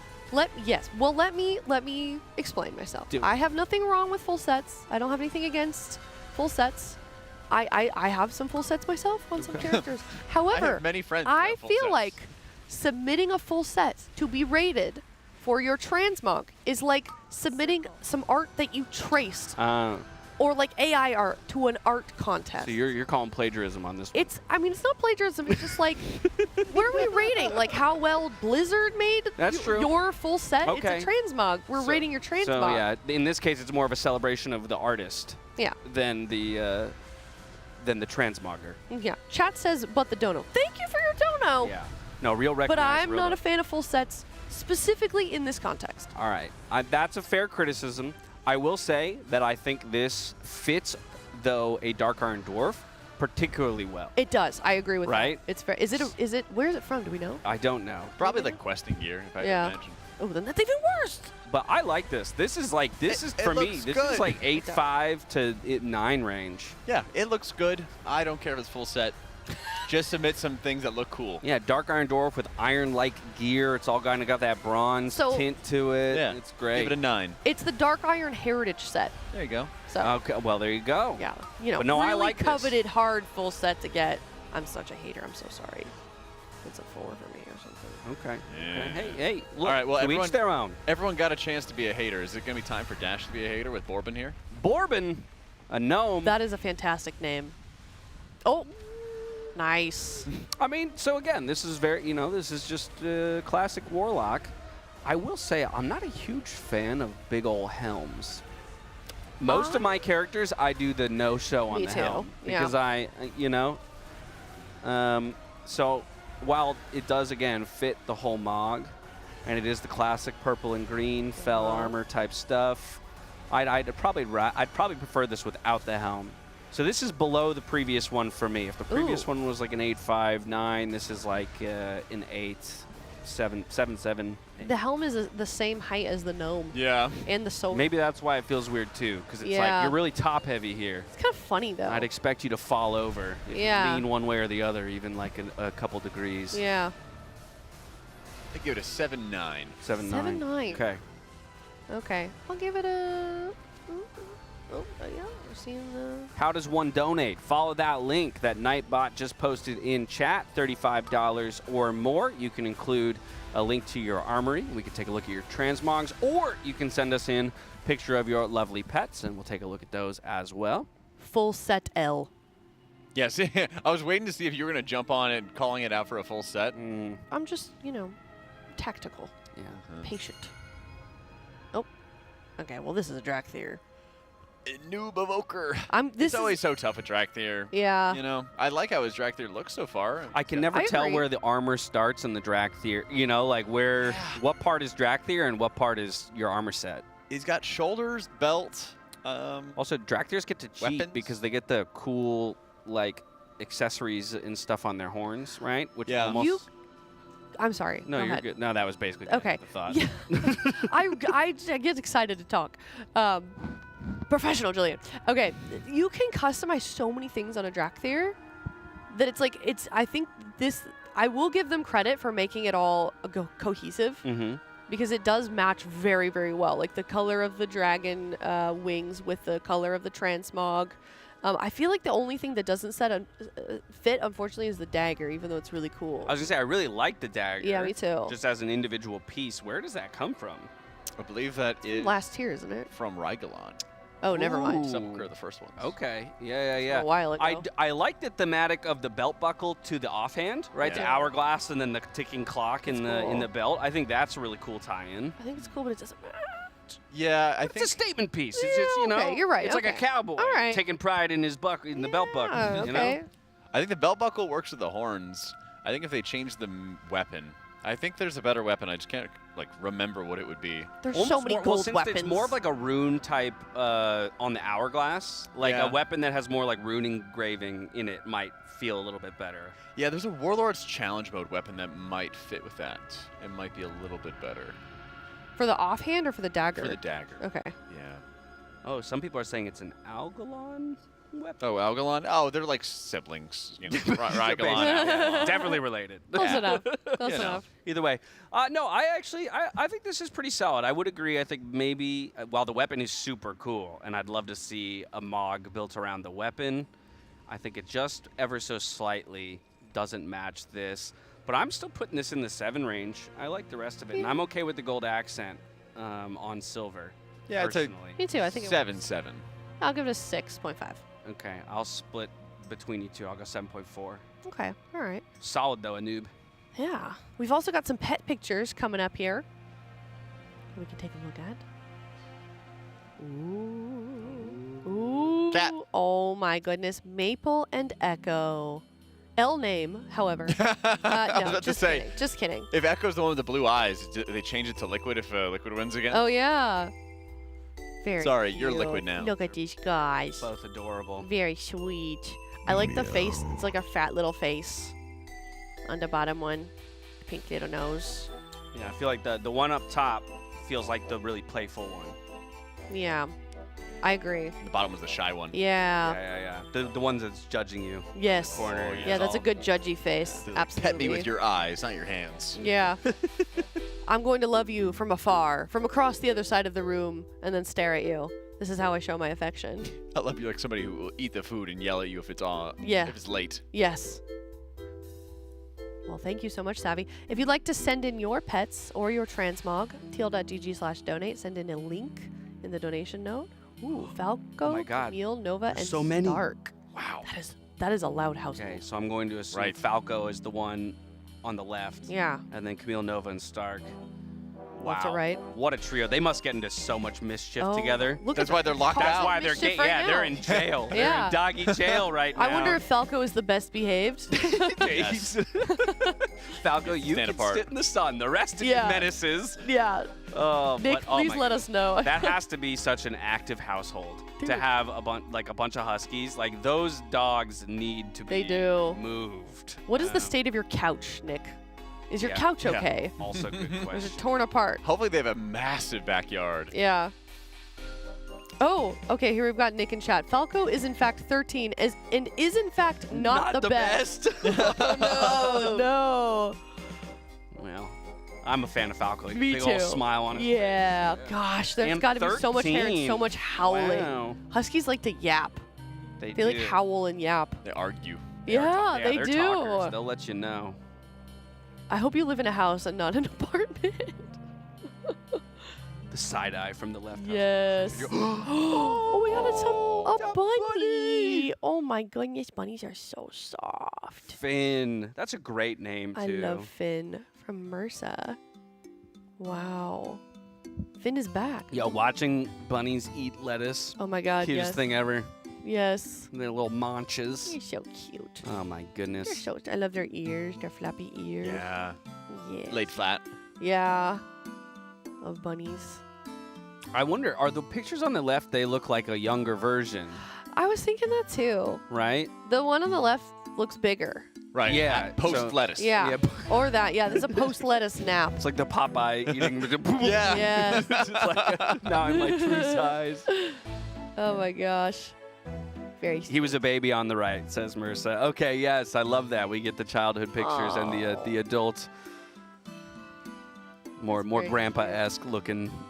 I guess Right. bunnies. Like one of the can, giant bunnies that you'll see in like a Right. like a Legend of Zelda quest line or Yep. something. You meet the giant bunny in the forest. Big old floppy. Welcome, Link. Do bunnies not need friends? I guess they can just be by themselves and be chill. I think Mercer is probably a pretty good friend to him. Yeah. Oh, true. I guess I meant other bunnies, but yeah, thank you. Well, but then also, like, if you got two bunnies, you might end up with a lot more bunnies. Isn't MRSA a disease? Yeah, I wasn't going to comment on that. Oh. I don't know if it has any other Maybe they meaning. play Unholy DK. Bunnies ideally want a pair, but they can be alone in some cases. Yeah, it's kind of like a cat where it's like the vibe, you know. Some Yeah. cats will chill being on their own and Yeah. prefer it, but Probably then others, depends. you know, want a buddy. Also, like people, some people prefer to be on their So own, true. and then some are more social creatures. So true. No man is an island. What? No man is an island. No man is an island. What does that mean? Community's important. Oh, okay. I've never heard that one. You ever heard the, what is it, like a man who's used to being alone, or who's content? A man who is content with being alone is either a beast or a god. Oh. Whoa, that's a new one. I've not heard that one. Aristotle. Okay. Wow. You just ripped an Aristotle quote. No, it was actually the Was beginning he of a a poet, fantasy a rapper? book. No, it was at the beginning of a fantasy book I wow. was reading, and I was like, oh, that's a cool quote. Which book? Aren't you a Brandon Sanderson guy? Yeah, I'm reading the Lightbringer series by Brandon Weeks right now, though. Oh, And another someone Brandon says form. Avenged Sevenfold, actually, which is a great shout. I like attributing that to Avenged Sevenfold.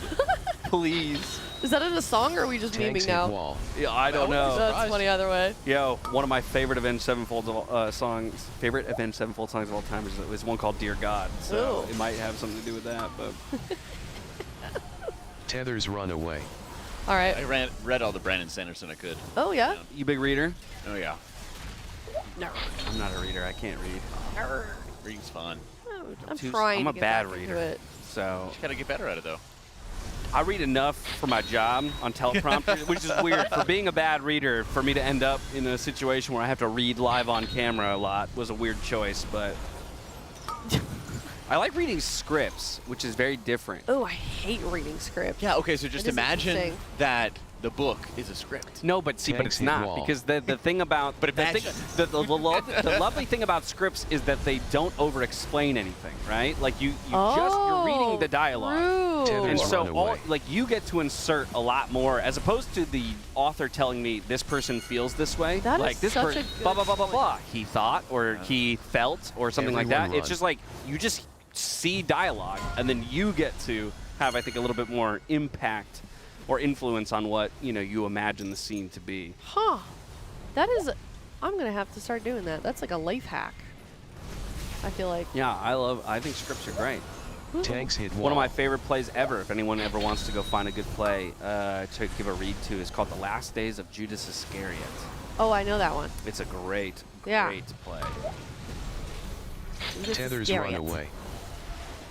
Isn't it a comedy? It is a comedy. Yeah. It is a comedy about the trial of Judas Iscariot Yeah. in Purgatory. But all of the characters, all these biblical characters have like very caricature-esque personalities. Oh, that's neat. Yeah, it's written by a guy named Stephen Adley Girgis, who grew up in the Catholic religion. But the whole impetus for the play was basically his own struggle with his religion, and like coming to terms with the idea that Judas could be sitting in purgatory, with an all loving guy, basically like that whole kind of push and pull of like trying to wrap my head around it. And so it's just a really wonderful exploration of that, and it's full of a lot of comedy. It's great. No. You ever seen The Death of Stalin? I've not seen. No, I've not Highly seen recommend. it. Okay. Yeah, because it's it's also like a satire. It's like a comedy and everything like that about like the fallout of the death of Stalin and everything. Okay. Yeah. So it's very cool. Similar vein, right? But obviously a different genre. There's another really good absurdist play called Exit the King, which I was lucky enough to see on Broadway when I was touring NYU, deciding to go there. And Jeffrey Rush played the lead, played the king in it. But the whole idea is that there's this king who's kind of coming up against the end of his life, and the health of the kingdom is attached to the health of the king. And the only way that the kingdom can survive is if he can come to terms with his own death, kind of a thing, and like let go. Yeah. But it's like a really amazing exploration. It's this, when you watch an amazing actor like Jeffrey Rush, who ended up winning the Tony Award for it, go through this journey, from a completely, virile, man, to just falling to pieces over the course of like 90 minutes. It was such an impressive performance. Very, very cool. So does it go from his the start of his peak, I guess, Yeah. being king, and then he ages over time? Yes, exactly. Oh, nice. Exactly right. Those are always such cool stories. Someone in chat says a great author doesn't over-explain. The explanation adds to it, and you don't want it to be without it. And I that's don't know. fair. Maybe I'm not reading the right books. Some of the books I read in high school that my teachers made, there was some very lengthy. Little Catcher in the Rye. Oh yeah, but like they were awful books. There was one that was like it spent like 2 chapters explaining how he opened a door. Yeah, there were a lot of awful books that they made you read in school that just were not interesting. Ernest Hemingway. Yeah, Doodle. Yeah. Yeah, it was Catcher in the Rye. Dude's a yapper. Yeah, that was like an awful book. Yeah. There was also, gosh, it just escaped me. It's about a bunch of expatriates from the U.S. who are like living in Europe, and they go see like the bull races, and they're all like awful people. No, it's not The Sun Also Rises. Oh, but yeah, that. Chat will know it. I was thinking. No, chat will find it for me. Farewell to Arms? No, it hasn't popped up in chat yet, but I'll keep an eye out for it. Somebody will remember. But there's a number of those books that were just like awful to read, and there's nobody that interesting and not fun. But then there's also ones that like. Oh, they're saying that was The Sun Also Rises. Oh, it was The Sun Also Rises. I think you were right. There we go. Yeah. Okay, my bad. Thank you, chat. Yeah, Sun Also Rises, where like everyone's disillusioned, everyone's unhappy. You know, nobody is like actually trying to have good relationships with other people. They're all just kind of like jerks, and it's like that's not fun. You know, Catcher in the Rye. Story. Yeah, Catcher in the Rye is like everyone's like bad and everyone's evil. You know, and there was like subtext, of course, for like Winston or whatever the character's name was of like some of the abuse that he had. But like we were also too young to understand that, and they never even taught us about that stuff till later. So. Right. Just Grapes of Wrath, someone's calling out. That was another high school book. Yeah, so I mean, there's a bunch of those things that I think are just outdated for the modern audience and everything like that. And then they do a really bad job of like encouraging you to read. But I mean, there's other ones. Give the children Hunger Games or something fun to read. Yeah, you could do that. Stop giving them Shakespeare, please. But also how they look at the books that are supposed to teach you things. Like 1984, yes, it was like the totalitarian government and everything, but it also had a We don't need to read about that now. Well, it was also a huge part that was a love story and the relationships that changed how this man acted. And Winston, I think, was the main character in that one. He starts describing Julia as like a physical necessity akin to oxygen and how important it is for him to be with this person and how it has changed Which his book life. is this? 1984. Oh, okay, yeah. You know, and so yes, there's like the A story of like totalitarian government, but there's the B story of how these relationships. Makes me think of The Giver, another kind Oh of my gosh, The Giver. We read that in 8th grade, and I read it in like 2 days. So good. See, yeah, that's actually a book that I somewhat fondly remember. I like reading a lot of nonfiction when I'm reading, but I don't know if that's just a I'm getting older thing that now I care about reading more about what's going on in the world. You strike me as a guy that likes self-help books. Wow. I couldn't tell. I'm like, is that a you need some help? No, kind of like maybe, hey, James, maybe you should consider picking up a few self-help books. I think that's an intention of. No. You're actually Like, totally right, though. I do love reading. Not like, how do I stop being depressed? More like, you know, I don't know. Like, it sounded like that you have responsible adult helpful books. Like, the 10 best practices of business or something. Yeah, how to win friends and influence Or people, that, right? there you go. The one of the old classics. Yes. No, I read a lot of really political great point, books James. and stuff like that. Yeah. Repeat the name a million times, kind of a thing. Okay, I'm glad you picked up on that. I got it. Yeah. All right, well, on that note, we do have some more transmugs that we can take a look at. If you'd like yours to be featured, teal.gg/donate. Here is the first one. It is from Mimsy, Rage Against the Meta. That is a fantastic guild name. Love that. Rage Against the Meta. That is very solid. They're not doing it right now playing Elemental. You're so right. You're so right. Switch to Enhance. Docking points just for that. Right now. Oh, man. Now, is this a full set? See, I don't even know. But I'm liking all the green. I think it's interesting because most of like the spells you're casting as an elemental shaman aren't going to come out green. This looks mixed. I would hope not. You're Otherwise, right. you got to go see a doctor. Yeah. You check that lightning bolt. That lava burst is looking a little funky. What's their diet looking like? Yeah.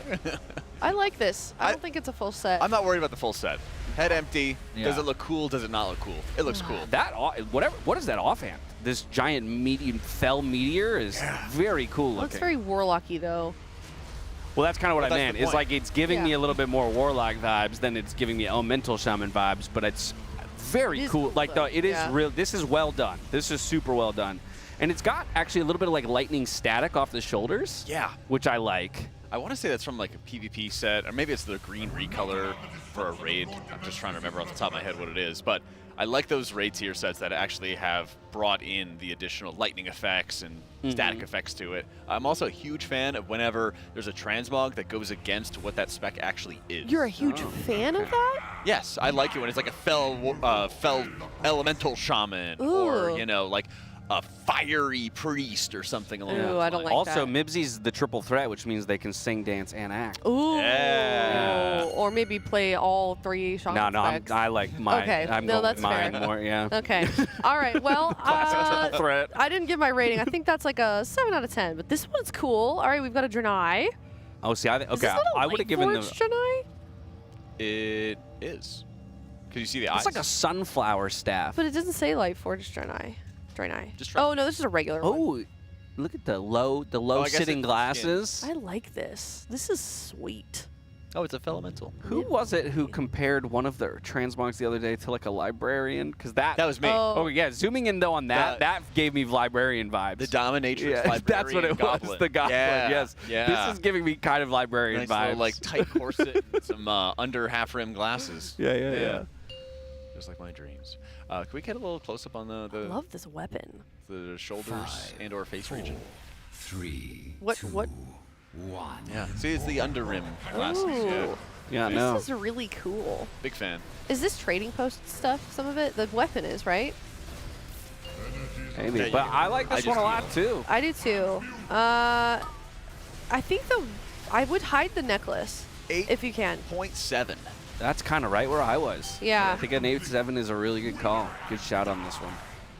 I think I'll give it an 8. I like that. All right, Mibby. Here's a gnome. Rage Against the Meta. We've had like Mibsy. I Yeah. think probably all three coming from the Maybe same it's the person. same person. Yeah. Okay, we got an arcane mage, so we're I'm- actually looking sort of like her. And again, with the blue hair matching the blues. Same glasses. All right, Mibby is kind of nailing it on the transmog Yeah, I across all agree. the characters here. Yeah. The blue, I blue hope and gold. I hope that somebody in their guild was like, I don't really enjoy your transmogs, and then they donated to the world first, and then we're like giving them a bunch of props, and they're like, see, your opinion sucks. The caster said I own. Also, we're running back the glasses, but different lens colors. Because I it was like like that. a pinker lens color on the Draenei, match. and then, but making these, the half glasses, the half room glasses work well. Ooh, and the eye color even matches. Ooh, big fan. Yo. All right, you put a lot of thought. All right, Mibby. I don't know. Collected, while none of them individually were a full 10 out of 10, I kind of want to give the trio. Like, collectively, you're nailing it. This is Oh, they're like. from MRSA also. Yeah, 9.3. Is MRSA a girly pop? I'm curious. Thanks, guys. I have a mod theory. hard. I have a And theory. nothing is a full set ever. Is that a- You're absolutely smashing it. Is that like a game sees game thing, Aya? The girly pops are better at transmogging. I'll say it. That's. Yeah, say it. I can. Okay, I'm all right. fine to admit to that.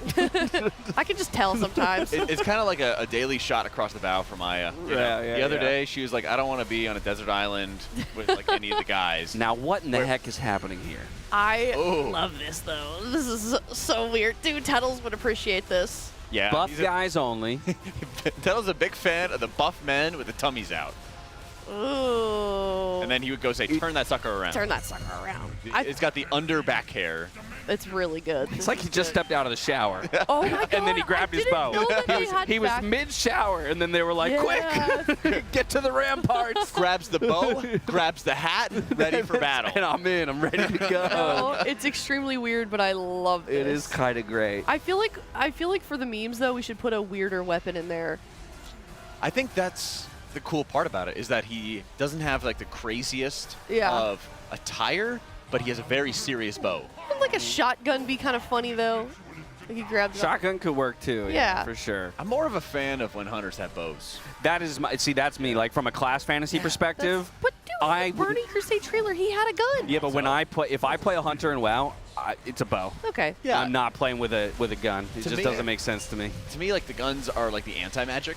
You know, in the second Mistborn era and everything like that, if you guys haven't read some Sanderson, they were using, the pistols and rifles and stuff with aluminum bullets because that would prevent some of the magic effects of going through and altering the trajectory of firearms, and that was how they would like counter any of the magic users into it. And so I kind of think the same way with WoW. It's like, just get like a bow and arrow. Yeah, the same way embrace Sword Art Online fell off when they went to Gun Gale. It's like, what are we doing here? There we guys? go. What are we doing here? I'll give still this a want a 9.2. Yeah, I'll give it a 9. That's really good. All right. Whoa. All right, this is so story Paladin. This yesterday. is so Yeah. Paladin. He's got 3 versions of these from different. The Sacred Templar. That's pretty Kadum. I like this. This is great, but this is, and just because it, again, it's like fulfilling the class fantasy of a Paladin. Yeah, this guy would be in the Warcraft movie. Yeah, like a light forged, Somebody said righteous Stormwind, Andy. Paladin. I mean, it is. It is. It's so Stormwind, right? The funny So funny. is like it's not a set, but you know the vibe Yeah. to a T. The Paladin core is very, very strict. Yeah. There's a lot of options for it too, but it all like looks the same, but it's not the same. That's what makes a good transmog. It looks like a full set, but it's not. He's using the flail though. That flail is full. Oh. Yeah. It's happy to see us. Yeah. Yep. It's been taking its zinc. Standing at attention. This is up there. It's like a 9.5 for me because it perfectly encapsulates the class fantasy of a Paladin. Yeah, I'll take a 9.5 as well. I'm right there with you. I'm so laughing like a child. I'm sorry. All right. Ooh, Bjorn to kill. That's funny. Grizzly that's Hiker. points for the name right there. What is that? Ooh, this feels very title? bandit-esque to me. Yeah. You know? I like this. Like you're gonna find like a D. Again, I go to D&D with everything, so I'm like we're traveling the road and we get surprised by a group of bandits. Mm-hmm. That's that guy. Yeah, that's who's jumping out the woods to come after us. Not Oh, only merry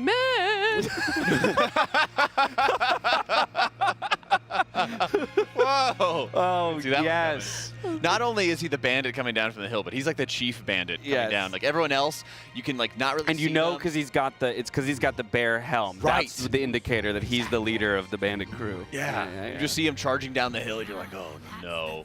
I want Bjorn to kill.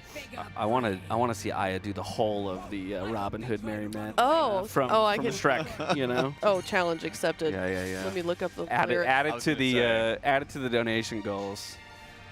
Have you seen people reenact those? That would be a really fun That would be a social fun- media fun video one to to do do. if anyone's. Because we could pop up from behind the couches and or behind desks and things like that. Oh You know, my gosh. dancing through the Raiders room while Does they're that mean trying you're to grog. volunteering to be the guy? I'm almost always down to clown. You know. Yeah. I don't think you'd have to really twist his arm to act on stage. Did for go a to acting video. school after all. That was can we hire this guy again? I like having him around. I mean, some of my it's fun to do bits. You know, you gotta have fun. You can't take yourself too seriously in life. He's bad. He's bad. He's really bad. Someone say that he likes to get paid. Silvad.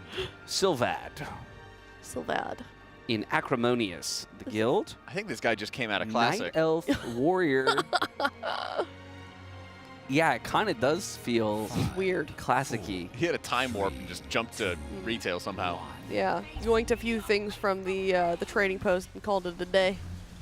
Dude's got the thighs out though. Yeah. Let's go. The thighs for the guys. Hitting Yeah. them squats. Oh on the yeah. daily. Oh yeah. Looks like his underwear are purple too. Yes, he does. Aya. What? Please. I didn't. Okay. I like that sword though, just as a piece. Yeah, me Kinda too. Like, it's got a cool. He just looks like an undead to me. An undead? Yeah, with the boots, the like curved wicked blade, the skin tone. Okay. I think honestly, I would change the hair color, and a lot of this Yeah. probably A lot going on. starts to work better. The Yeah. green and purple. Yeah, the green and purple's clashing a bit for me because I actually like the purple and browns, like across, like purples, blues, and browns. I think are kind of working for me. I would just go with a different hair. Honestly, you could go with like white for the hair color if you want something that still pops. He's wearing the like mermaid breastplate from the trading post, I think. Like the beach, With the beach shell on outfit. it. Yeah. Oh, There was yeah, like yeah. a netted skirt thing, I think, that came with it. Little crop top for the boys. Yeah. I'm gonna give this a 6. Yeah, I see the vision, but That's fair. There's just something. But he's got to go to an it's like optometrist. a Yeah. piece or two needs to change here, So- and then you're cooking with gas. yeah, I think you'll give it like a 5, 4. Sorry. Ooh. Oh my. 10 out of 10. a 10. Let's go. Next question. WrestleMania, the prestigious And WrestleMania. It's a warrior too, which I feel like that works. I think That works. cloak- It's an arms warrior. This is like I mean, it's so Nacho Libre, but without Yes. without the mask. But it's amazing. This These cloak glasses. style came from the trading post, and I feel like it's always weird. Like I don't know how to use it. I just feel like it looks kind of. This is how you use it. And now I know how to use it. Now I know how to use it. This is amazing. Yeah. This is beautiful. I No love notes. these glasses. This is like the wrestler that's like the refined gentleman. Yeah. And he enters the field and he just like brutally throws somebody off the platform. Yes. The massive belt, like he's the defending. got a rollie. Definitely the defending champion This as guy well. fricks. He's got that rollie. He does. Yeah, absolute 10 out of 10 here. Well yeah. done. Well executed. Turn that sucker around. Well, thank you. Oh, nice. Thank you, production. Thank you for your submission. Teal.gg/donate if you'd like to feature your transmog on the broadcast. Not reading that name. Yeah. Not He reading posted that in name. Chat and said thank you. So thank you, WrestleMania. Yeah. Submit your Warlock. We're not reading your name in chat though. Liv Mas Desu. Wait, I know why. Wait. I know why he doesn't submit his Warlock though. That's exactly Yeah. why. Never mind. Never Yeah. mind. Good Love you, self-editing. Good self-editing. This is nice. Yeah, this is cool. This is cool. A druid. Do we think the Look Moon headpiece thing works, or? This guy's like Con Arthur. You guys don't understand that. Nope, It's a sorry. It's a Lightbringer reference. Oh, okay. Come on, chat. Who Okay. can back me up? You know what it is? I want the moon to be slightly higher placed. That would be nice. You know what I mean? Like it needs Yeah. to just be like 3 pixels higher. Yeah. Which I know is not something that Dude, the you can bouquet do, of flowers is fantastic. Bouquet of flowers is good. It is very naturey, which Yeah. I appreciate. I think this works. I think this is good. Yeah, this is very druidic. Yeah. Very on brand. I'll give it an 8. Give this a 9. Nice. Yeah, 8.5. I split the 8.5. difference. Yeah, I'll go with you. But yeah. Chat's got me. There we go. It's looking good. There's a character in a book who looks just like this. Oh, how? And he has like a bear Are friend. there pictures? No. Oh. It's just how it. No, Ah. but you have written but after description? 7 pages of description. Ah, come on. Right. Like half a page at best. Half a page at best. You have to use your imagination. All right, Okay. here's Ruby Curse. Imagination. A red paladin. I'm sorry. Okay. Sorry to you.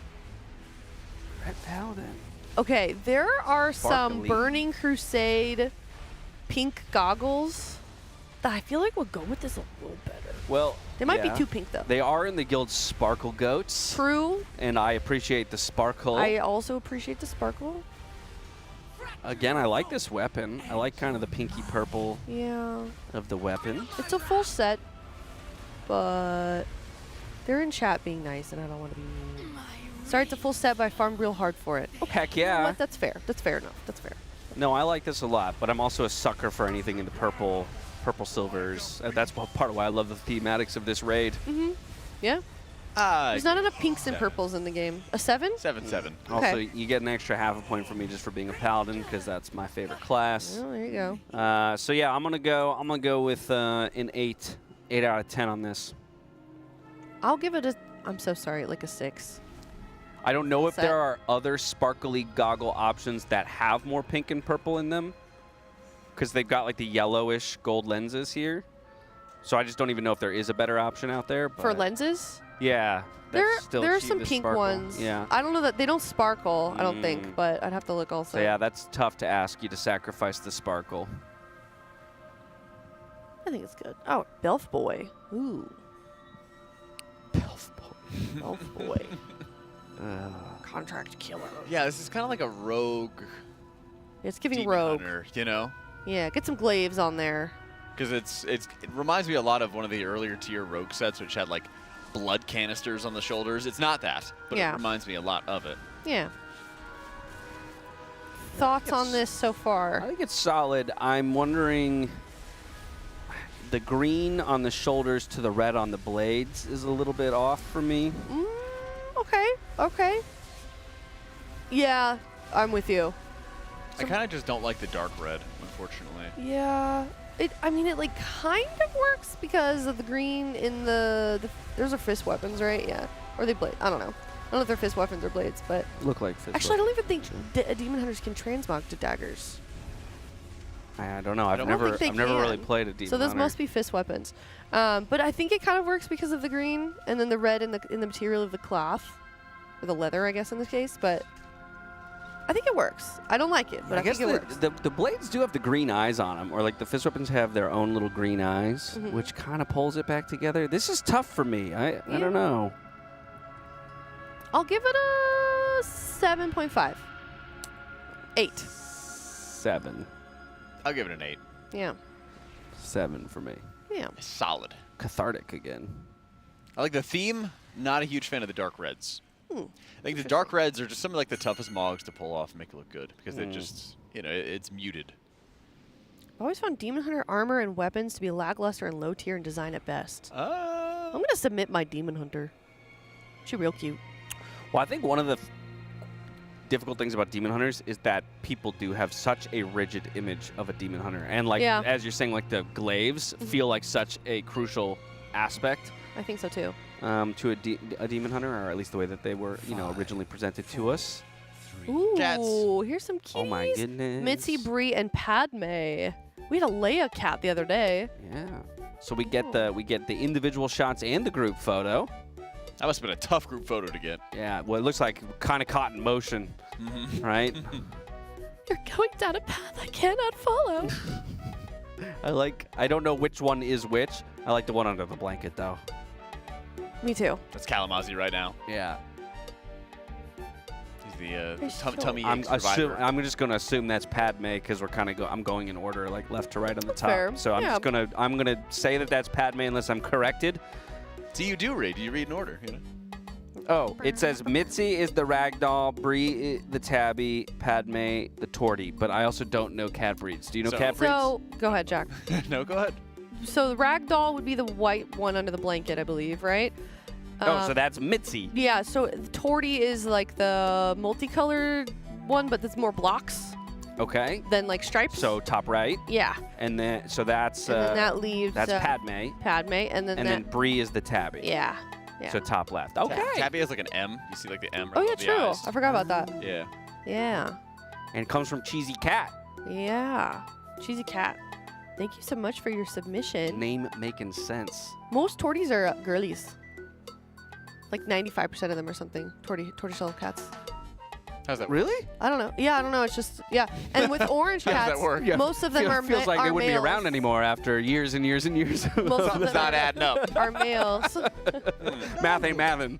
Yeah. Ferguson is a brilliant name. It reminds me of Ferguson the cat from New Girl and Mr. Darcy. Oh. Submitted by Anonymous. Mr. Darcy, that's such a cute Those are dog those are name. both phenomenal names. Yes. I love this. Got some readers. That Look one at that looks perch, man. sad. That's a good perch. The perch next to the window. That's a dog's favorite place to be. Those kinds of dogs, when they bark, are like they're like. "Rah, rah, rah, rah, rah." They sound real silly. They don't bark. They just kind of grumble. That was a terrible impression, but Beautiful Okay. pups. Sunny day as well. Taken in the sunlight. Gotta love it. Thank you, Anonymous. yeah. Loki! Birthday boy! Oh, look at this guy! What a good boy sitting for the cupcake. Oh my goodness! Suffering internally. Yeah. He's like, can you extinguish that flame so I can eat Yup. that treat? Very nice. I love this. He looks very soft. Yeah. His chest looks very soft. Submitted by Barry Manilow. You can come up, sweetheart. There you go. Oh my Hi, goodness. She's like, I'm cute too. Yeah, I know. She's like, I heard you talking Yeah. sweet about other dogs, Dad. What are you doing? Oh, thank you so much for your submission. Oh, Kane. Kane's eyeing something on the table there. Yes. Right? It's like, you gonna finish that? that was my breakfast That's this morning. exactly oh, yeah. You gonna finish that? Yeah. I can help you out. So cute. Kane's a sweetheart. Kind eyes. They're very soft, kind eyes. But mission focused. That's true. On the food. Exactly. No deviation. Target locked. Oh, Thank you, Canonize. what a sweetie.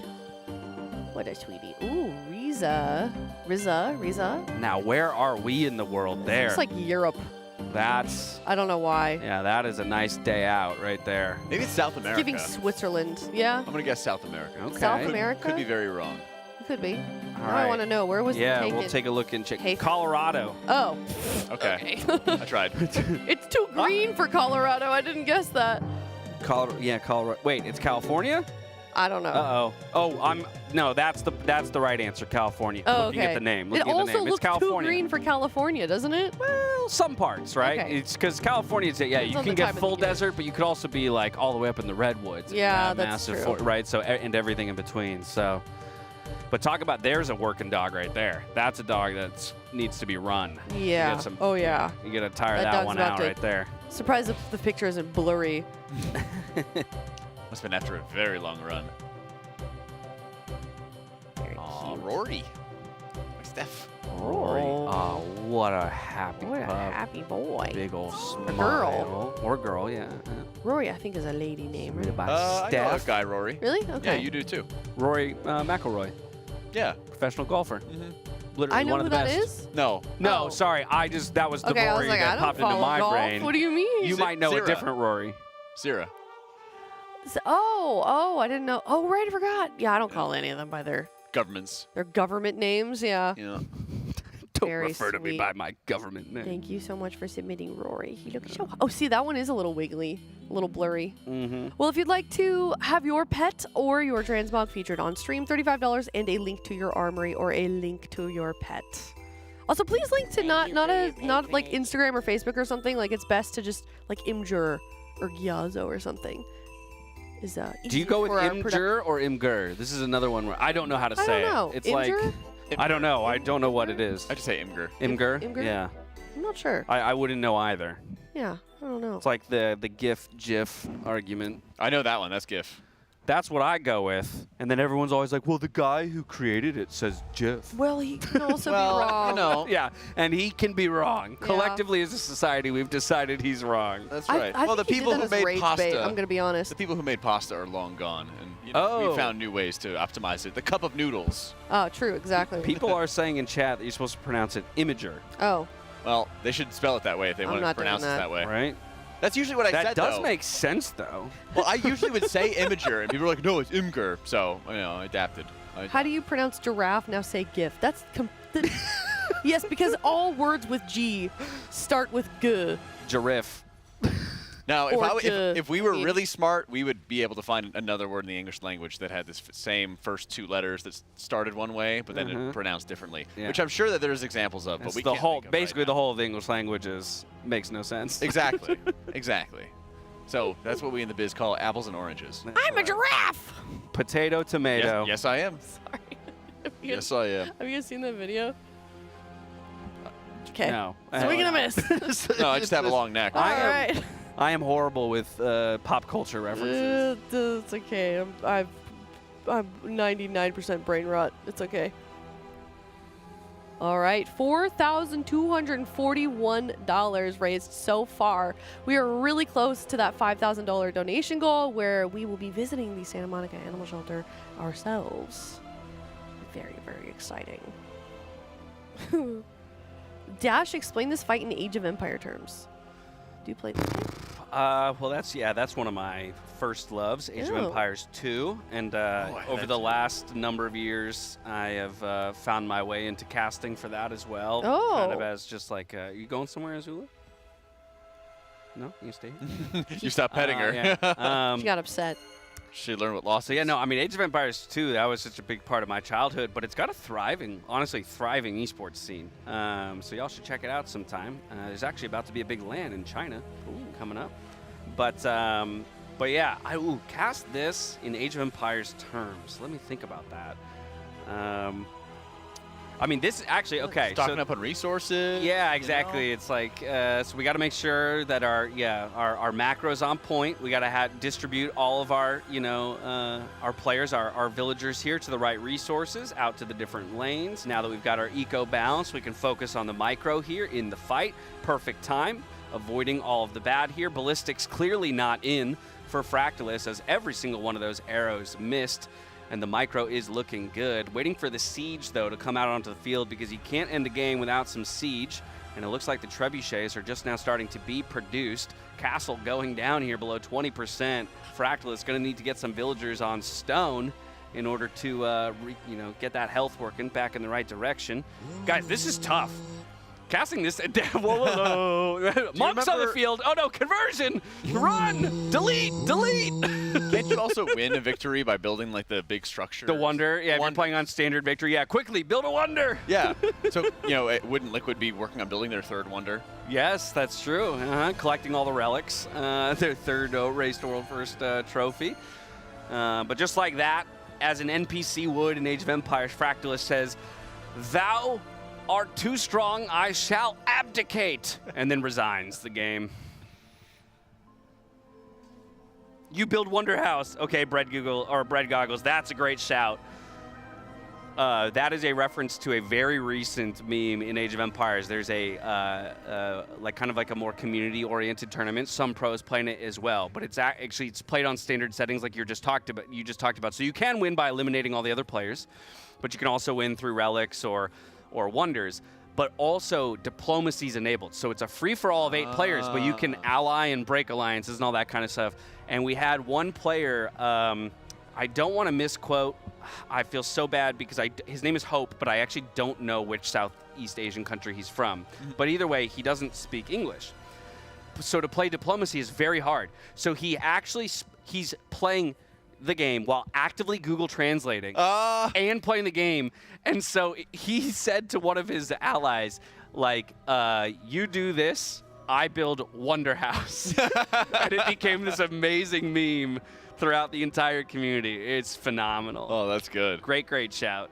So you could have like multiple winners as a result, or do you have to like, if you align with 2 people, do they like wipe each other or wipe everyone else out? Eventually you'd have to break your alliance, okay, right? So if you and I ally, great, but then if I build that wonder and the timer, I will be the only winner there. So at the end of the day, you would have to turn on me and slap back. But it's a great tournament because you have everyone from like 800 ELO players and pro level players in the same lobby. And because of all those different win conditions, you actually at times see 800 ELO players beating like 2,700 ELO players. It's pretty wild. It's full fog of war at the beginning, right? So you don't know where everyone else is. When you do ally people and then get to like in the current state of Age of Empires, once you ally somebody, you get their vision. I think in that tournament you had to build a market first. I can't remember. But either way, yes, like fog of war, big element. And if you're not allied with someone, then you don't get to see what they're up to. Yeah, it's been stuff like that. Since I've played them, but I've always loved playing RTS games and so much fun. Age of Empires, a lot of StarCraft. I love RTSs. They're some of my favorite genre of games, but also probably the genre of games outside of fighting games that I'm worst at. Me too. And I hate that I'm bad at it because I love RTSs so much, but I struggle. It's just the APM, man. I don't have it. I don't have the mechanics. Absolutely. The micro would just like wipe me out constantly, but I loved watching it. Once I understood it, I could follow it along, and I really like watching like StarCraft streamers. I met Tasteless one time. Oh, heck yeah. At BlizzCon. Tasteless and Artosis, that's OG. Yep. Our jobs don't exist without them. Yeah, and I met him in like a hotel or something like that before BlizzCon because I was working the WoW event. He was working the StarCraft event, and I was like, I would stay up until like 2 in the morning and watch GSL. Yeah. Watch you and Artosis together. Yeah. That's insane. Yeah, from watching Star Wars to then seeing League of Legends when I was in college, like just graduating, I was like, hold up, esports is real. Yeah. Let's go. I went to an opera house in DC to watch a StarCraft tournament that they had there on site, and they had like Day 9 there as well, and he stood outside of the arena, like this old opera house basically, to like say hi to everybody, and the line was like 2 blocks long. Yeah. And he stood out there for like 3 or 4 hours after the event was over because the people hosting the event kicked everybody out. They're like, we gotta tear it down. Day 9 has to be one of the like most quick-witted people out there. Like, I am constantly amazed by his speed and wit and his ability to kind of jump into any space, right? It's not just the genres or the games that he's most known for. Like, he could hop in to a league broadcast, and while he doesn't know everything about it, he can still he can just go with it, go with the flow. He did a really cool bit where he started Classic WoW, if I remember right. He started playing Classic WoW for, I don't know, I think like 30, 40 hours. He did it all. He did Classic. He also did retail for a bit because he was trying to see what the new player experience would be like for the different iterations. And I know that he was a little bit critical of the retail portion of it because you kind of get thrown in. You got a whole bunch of abilities, and it's hard to know what to do, whereas like in the Classic environment, you start with 2 abilities, right? And then you hit level 2 or level 4, and you get 1 more. And so there's a little bit more of a gradual progression in it all. Yeah, and then we're kind of in an issue right now with not only having a lot of abilities, but also having a lot of extra actions tied to those abilities. And so there's a really big stress on new players especially of having to figure out not only what your ability does on its own, but also how you're going to synergize that ability with a couple of others, and when you have to time certain ability casts on top of each other.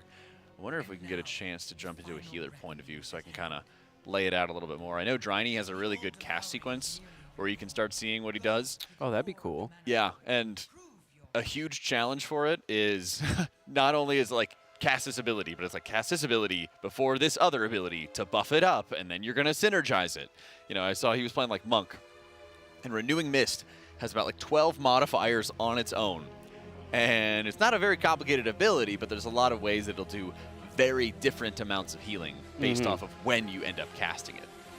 Yeah, okay, so maybe this might be too complex a question to ask, but all right, let's say I'm a new player, or even not a new player. I'm a player who's played for a long time. I used to heal back in the day, played a lot of Holy Paladin, haven't healed in many, many expansions. Like, how would you suggest I approach healing? Let's say Priest, because I know Priest is like one of your, is your primary class, right? Although you play them all. Yeah. Like, what would your instructions be to me? Okay, I want to get back into healing. How should I approach looking at my abilities and understanding them? Is it literally just go read the text and really spend the time to try and figure out how they all interact? Is it more about guides? Is it, you know, because you can't training dummy a healer as well, right? Like, it's not as easy, I think, in some ways to test things out. Yeah, and so it's a bit of both, I think I would say. It's looking at, like, importing, for example, like a Wowhead talents, because I write for them and I work with a lot of the other healer guide writers and talk to them a bunch. And I know how much work they put into it. It's like importing those talents. And then when you have the talent screen pulled up in game, there's a search function in the bottom left. And so when you start seeing some of the primary abilities, like if you start playing Paladin, for example, you'll notice that a lot of ability casting, like the guides, will be like Light at Dawn or Flash of Light. Well, Flash of Light does a lot of different things and has a lot of different modifiers. So if you search like Flash of Light in the Holy Paladin talents this season, what you would see is a number of modifiers when you have Infusion of Light. Well, okay, what is Infusion of Light? So that's when your Holy Shock is proccing a bonus effect. It's no longer off of critical strikes anymore. It's just a chance after you Holy Shock. And so a lot of the gameplay is you're Holy Shocking, you're getting Infusion of Light procs, and you're spending them on flash heals because they're cheap and more powerful by like 3 or 4 different modifiers. Okay. So when you open up your talent page and you search Flash of Light, it puts a little magnifying glass on every talent that modifies it. Okay. And so that way you're able to say, okay, I can see the rotation and why it says to use this, or I can see that it says to use this, and then the why is coming into like searching your talents to better understand it. Yeah. Because I think so often, right, it can be easy to say, okay, I'm going to look at the guide, and here's my priority list. And then you spend your whole dungeon just you're thinking in your head, okay, number 1 on the priority list was this. Oh, that's on cooldown. Okay, what was number 2? Okay, that's on cooldown. I got to do, and then, but without the understanding of why am I casting these things? In what situations is this useful? So I think that's a huge element, of course. I think then the other thing too, well, 2 more things. Number 1 with healing is learning fights. Yes. Right? Is actually learning and preempting or knowing when damage is coming so that you can either prep, okay, I know we're about to have a giant, raid tick of damage. So therefore I want to position so that my Light of Dawn, Light of Dawn is actually going to hit, 5 people, 10 people, whatever it is. So that's obviously a huge element. And then I think another big thing is probably UI. Because as you're saying, like, I have to know when I have an Infusion of Light proc, right? And if I don't know what that looks like or how to recognize when certain, abilities are available to me or empowered, then I'm not going to use them effectively. Yeah, and there's a lot of buffs that are needing to be tracked in general, but not all of them have the same level of value. And so by default, you'll have infusion as like the power auras that appear on either side of your character in like light. But a lot of times people will block those out, or if you import a streamer's UI, it may not have them. And so being able to understand what are like the biggest priorities, Disc, for example, in dungeons, you could track an aura buff called like Borrowed Time, and it's good to track it at the end of a dungeon. It shows how much you use Powered Shield. Right. And that's a huge part of playing Oracle Disc, just casting Shield a lot. You'll be able to see, oh, at the end of the dungeon, I'd like a 40 or 50% uptime. Like, that's fantastic. But then new players will have lower. Same thing if they're playing the sister hero talent, Voidweaver. You'll want to track your Entropic Rift uptime because that's your hero talent that spawns a rift, buffs your other abilities. Right. And so there's a few areas that are just like out of, I don't know, 30, 35 talent points that you take on a spec tree. You'll have like 5 or 6 of them that are massive priorities on average. And then a lot of other things can sometimes just be noise. They might just be passive bonuses that you're going to naturally get anyway, or like Paladin has a haste buff that you get by spending ability or spending holy power. Right. So like you should be spending holy power anyway. You don't really need to hard track that. Yeah, so clarity of your UI. I think, I remember the first time I applied to a guild where they were like, share a picture of your UI, and I did at the time I did not understand. I was like, why? Why does that matter? It's a quick noob check. But it actually is. Yeah, it became very clear to me later on. I was like, oh, that makes perfect sense. To understand, like, does this player have an understanding of what's important information? Do they have, is there clarity on the screen?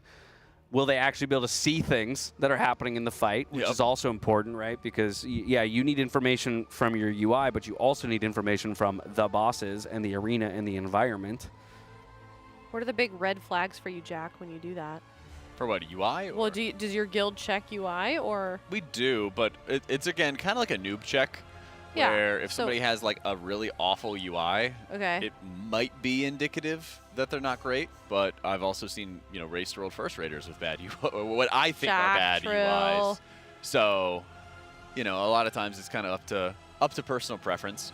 I think getting more information when you get an application helps give you an idea of like how they're going to perform, because there's a insanely wide skill gap in WoW. And I think that's a big issue for new players coming into it, is like there's just a lot to learn. And that's always a struggle. I don't think it's a good thing for the game necessarily, having such a massive gap, because you also get very large swings in like how people play, and if you're going to have a successful run or not. Because doing M+, doing raids, a lot of times you have goals in mind. You're very like success or fail oriented, and that doesn't feel good. I feel like every game suffers from that a bit right now, though. And I don't think it's going to get any better, especially with like the wealth of information online and how to raise your skill cap yourself. So if you're learning a new game, no matter what it is, I think you're always going to be up against people that have raised the bar so high. It can definitely happen. I think also what happens a lot with applications, though, is like people try to jump up ranks way too much. Like they'll get ahead of the curve and they'll try to apply to like a Hall of Fame guild, and like it's just not going to happen. You got to ladder your way there. Yeah. You can't be skipping the rungs. Yeah. And then that's the problem, is like, unlike League or something, there's not like a you go here, you go here, you go here. There's emeralds and platinums or challengers or something, but beyond that. No, you're right. I mean, it is at least when it comes to a game like League of Legends, there is some kind of indicator, which is your solo queue rank for like a baseline skill level, right? And then you could make an argument, okay, there's a big leap from being a solo queue star to being an actual pro player, because that is a very different looking game. But yeah, in WoW, it's like you have logs, which is kind of, it's kind of like a ladder or a leaderboard, to be able to point at logs and things like that. But that doesn't capture everything, right? It doesn't capture every piece of value that you might be adding or what your role was on a specific fight. And so your numbers might be low because you were doing something different for the guild at the time. I think it's really hard to look at a WoW player on paper and make a super solid evaluation of how good they are. Which to me is almost a little bit ironic with how data-driven the game is and the player base is. Well, you kind of have to do like massive deep dives with like Warcraft Logs, our awesome partner. And there's a lot of ways to do it, but it also takes a lot of practice to understand like quickly how to break down those logs. Because you might see somebody who's, 6 of 8 Mythic, and they're applying to an 8 of 8 Mythic team. And by that point, they'll have multiple rekills of a boss. And so you'll want to see how they do on progression nights. You want to see how much extra damage they take. You want to see how many deaths that they incur.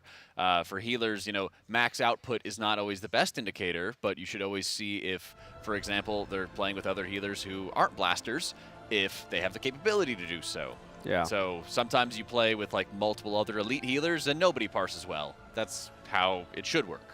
But sometimes you're playing with people who don't have as much experience with it, and you playing your spec optimally will get you a good parse, right? It kind of goes back and forth there. I mean, logs are an insane learning tool. Once you do understand or learn how to utilize them, to compare yourself to people who play your spec better than you on certain fights, as you were talking about looking at uptime of certain things. Like, okay, this player, had an uptime of this amount or this many casts of this ability compared to me casting this ability this many times, and our fight lengths were about the same. So why didn't I get that many casts off if this person's parse was, 20 higher than mine or something like that? So it's good ways to kind of check. Yeah, are people using their defensives? Hey, you're taking twice as much damage as everybody else on this fight, and also you only cast Bark Skin once, so maybe we should be casting that more, something like that. There's not that much automation in Warcraft logs to figure those things out. Honestly, I feel like that's the next big service that somebody could provide, like how raid bots will do your sims for you, basically, and cut out a lot of the extra work, because you used to have to do way too much extra work for simming back in the day. Right. Taking, you could submit one of your logs, and it compares your log against, the top 500, the average of the top 500 logs on that fight, and says, hey, you on average are casting this less, you're taking this much more damage, you got something like that, and giving you some readouts. Close. There's something like WoW Analyzer, which varies by spec in terms of how updated it is. And there's a lot of good information there, but there's also a lot of noise there, because some things are not as important. And so I think it also doesn't do a direct comparison. It kind of just goes under general principles, which helps to an extent. But I think if they were able to find a way to, let me compare my log to somebody else's who was also a progression kill or a non-progression kill, or a farm kill, and then what were they doing for maximum output? They have a few different things like that. That would if X is true, then I'd find Y or something along those lines. Right. Archon, which is the Warcraft logs data website, they do a really good job with giving you broad strokes. Okay. Because you can go look at talent setup and what the major abilities are doing healing. And so you can see an average healing breakdown, which is a great way to do it. That helps out an insane amount. But it doesn't give you quite the same boss by boss nuance that I think helps a lot. There's a really good tool to see who takes a lot of damage and dies a lot, though. You talking about the details death? No, death tab, right? It's in Warcraft logs. You go to damage taken. Okay. And then you go to the EHRPS button that's above the damage taken chart. Okay. And it stands for effective healing required per second.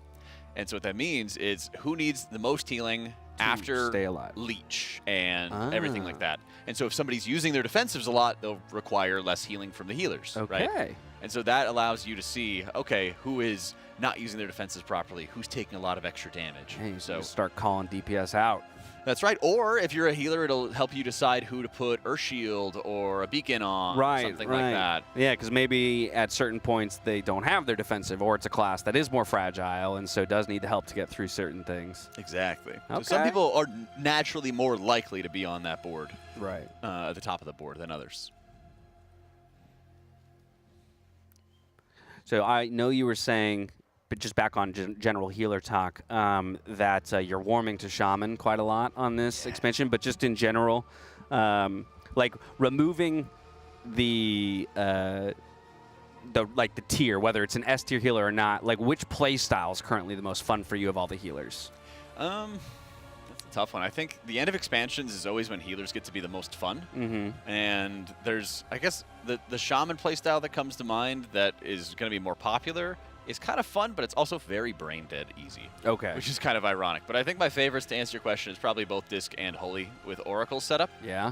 But the new Shaman build that Thune, is the Shaman Guide Writer, just cooked up, is using what is usually the harder of the hero talents, but it got really, really dumbed down through a couple adjustments that they've made. And basically all you do is you cast Riptides, and you cast Healing Waves on people with Riptides, preferably. Okay. And you hit your Cloudburst Totem, you hit your Ancestral Vigor cooldown, and you basically just slam Healing Waves 24/7, consume no mana, and you cleave heal everybody all at once. It's a really simple, straightforward way to play. Gotcha. And it should be cranking insane amounts of healing for the race, and so I think there's a very real chance we see Rest of Shaman and Race to World first as a result. Okay. It's this perfect intersection. Whenever Blizzard makes class changes that also don't get tested on raid testing, there's a very good chance that they are OP or close to OP.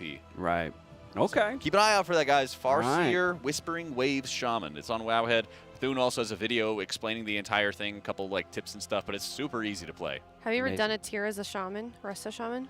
I've always played alts for like split runs. Oh. I've done never differed from done priest? progression tiers as rogue first. Oh. As priest with Holy and Disc for progress as shadow priest in Trial of Valor, Emerald Nightmare, and High Maul.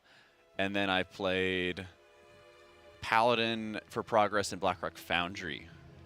And then I've re-cleared and re-killed. I did like progression all over again because I had too much fun with WoW, and I joined a new guild to progress on DK, and I did Blood DK and Unholy DK in Hellfire Citadel. I spoke too soon. My goodness. Yeah. Okay. You've been all over the map. Yeah. Yeah. Okay, coming from you, you have what, 14 alts, something like that? Me? But Yeah. yeah, but that's, you know, I don't probably play anything to near the degree that he can, right? So it's like jack of all trades, master of none, where it sounds more like, you know, Jack is a master of all trades and kind of does, the huh? jack of none. Maybe. Priest. Yeah. Been around. Priest dude. Shaman Nowadays. got easier, Jones. Shaman got easier. Or whoever was asking how much easier Shaman could get. It got even easier than Totemic, okay? I'm not kidding. It's crazy. It's like 2 buttons. Okay, there you go. Sounded like my kind of healer. Maybe that's what I'm getting back into then. I know. 2-button class. Literally, I was hyping up Farseer because it's supposed to be the more complex and difficult one. And it's a little harder in keys to play Farseer, but like they just made this spec super, super degen easy. Yeah, okay. Maybe I'll pick up healing. You should. Little content, little collab. You know, I'm trying to kind of learn tank. I don't think I could learn healing also. I think you could. I believe in you. Jack Oh, coaches Aya to 3K IO healer. You know, I did ask Jack once. I was like, maybe it'd be funny if I did some healing content, learn how to heal. And so I went over to Jack's stream. I was like, hey Jack, maybe I should learn healer. Wouldn't it be funny? Haha. And he goes, yeah, I've got some guides. Go check them out. And that's it. I was like, Jack, will you teach me how to play priest? Oh yeah, go check out my guides. Well, that's amazing. I got egoed. You know, that was not the right way to ask the question though. You're right. You were like, so I should have framed it better. Yeah, if you like framed it as like, let's do a collab together. Okay, fair enough. It kind of seemed like you were angling towards a, like, what do I do? And no. And I was like in a key at the time, and I'm like, well, I can't like explain how to play. Oh, you thought I meant right then and there? Yeah. That's fair. That's fair.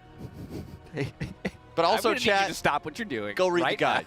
Just go read my guide. Also, chatter. Sellout moment. Dispriest guide comes out tomorrow, chat. Hey, okay, I might get on YouTube. that. Yeah, I've been seeing him work on it every day since we've been here. That's right. Is that the one you were working on with Benny? That was one of them. One of them? That was one of them. What do we got for food? Well, right here we have our tummy ache survivor, Kalamazoo. Ooh. How's your tummy this morning? Bad, he said. Bad, he said. Okay. You got some corn? What are we looking at here?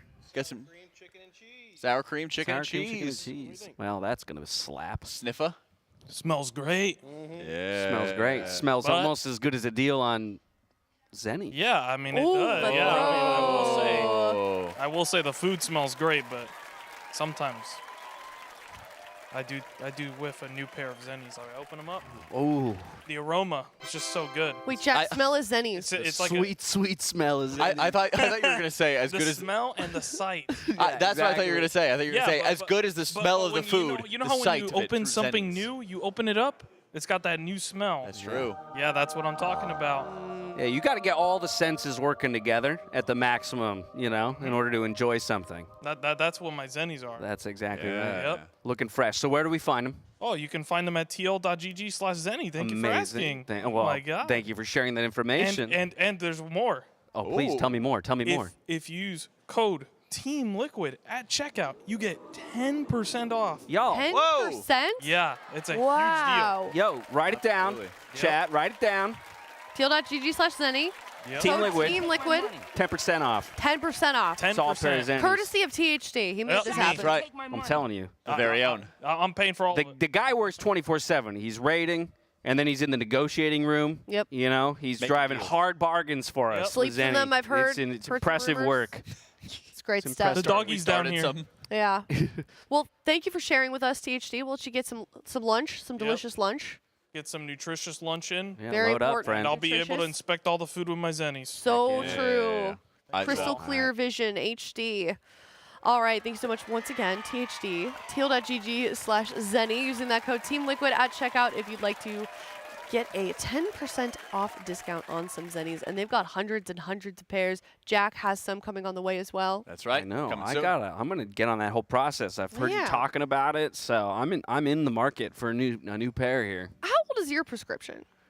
Also like 2 to 3 years, probably Whoa. 3 years. Cam's I is think. 10. Yeah, no. I definitely need insane. to get. I need an update on my prescription for sure. So yeah, I'll get that done, and then I'm gonna hit up Zenni. All right. Definitely do that and use code TEAMLIQUID. Obviously.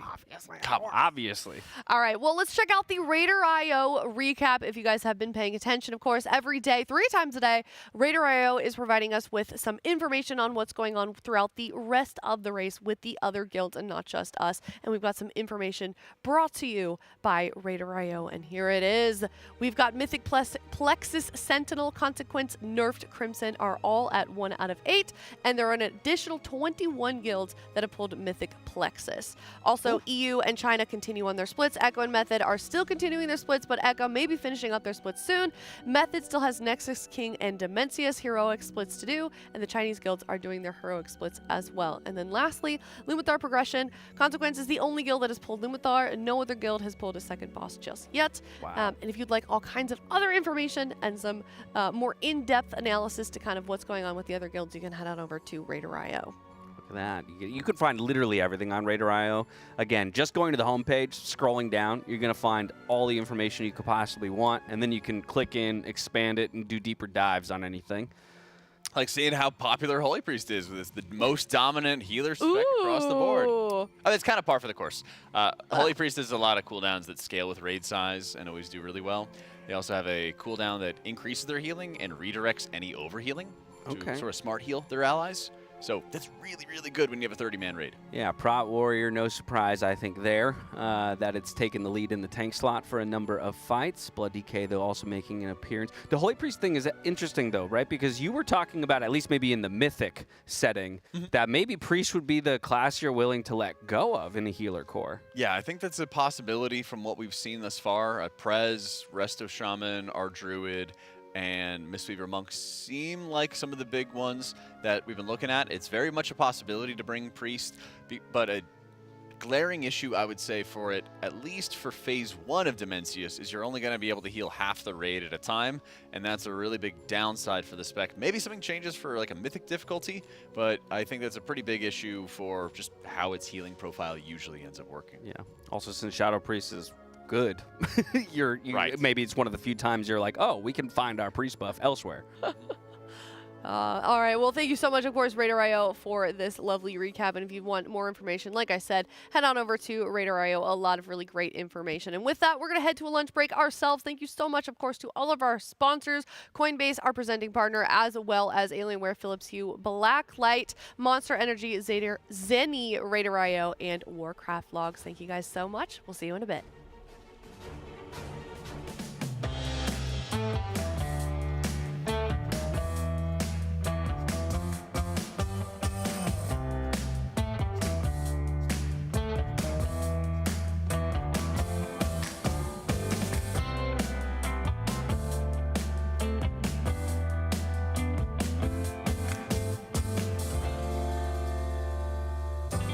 There's someone I'd like for you to meet.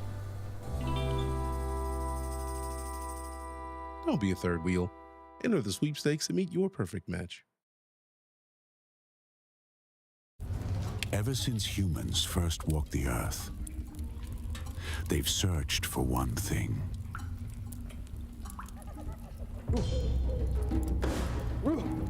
Civilizations advanced, yet suffering continued. There seems to be a strange curve in the lower vertebrae. I'll call this the lumbar. We must give it support. But doctor, I'm seeing spots. We mastered silicon chips and cathode ray tubes, but comfort was still offline. There really should be a chair made for gaming. with cushions and maybe wheels. Until we got it right. Man, I wonder what my ancestors went through before this. Elevate your space with Blacklyte. Hey, psst. Have you unlocked your blue yet? This is my blue. Sharp, stylish, and ready to win. What's yours look like? Quests are easy, like watching our matches or just repping Team Liquid online. Rack up points and flex your grind. I'm keeping an eye on the leaderboards. I'm watching you. Join my blue today. See you there.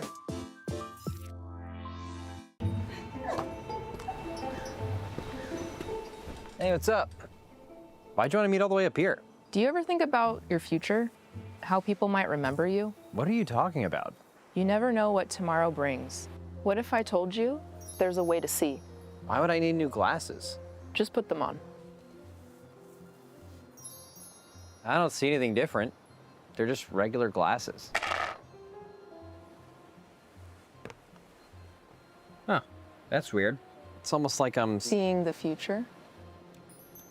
Whoa.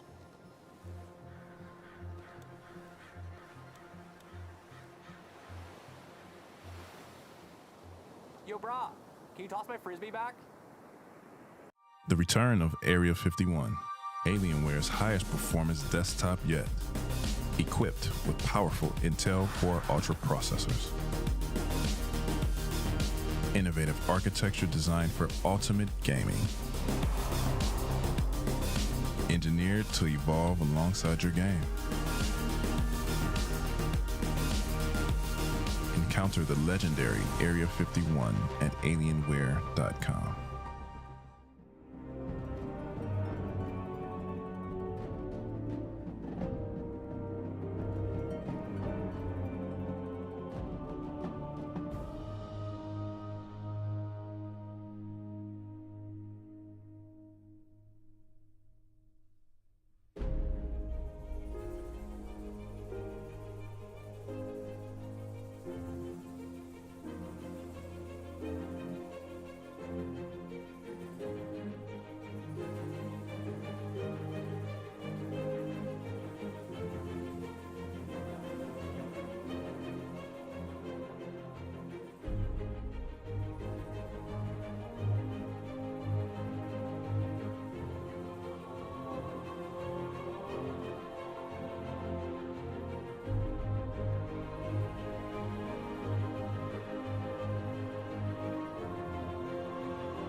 My mommy said no more skibidi toilets, so I left a poo-poo in her chocolate cake. This is Ohio, home of the Gritty and Rizzlers. I'm having skibidi toilet withdrawals. I'm going insane.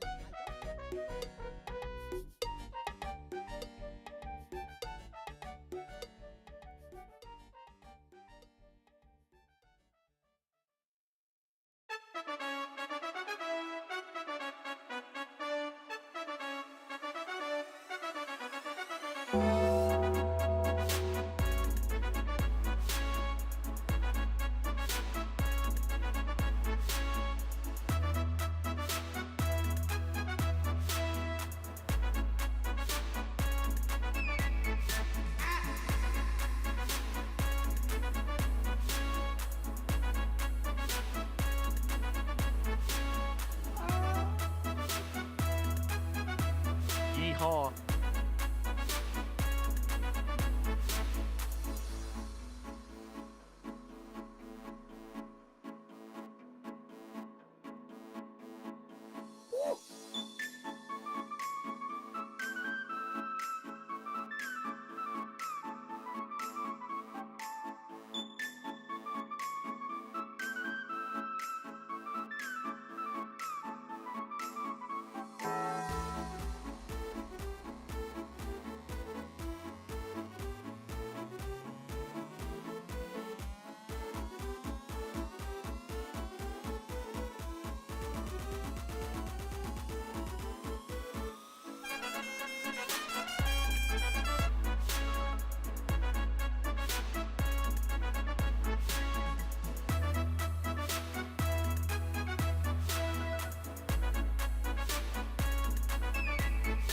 Bruh.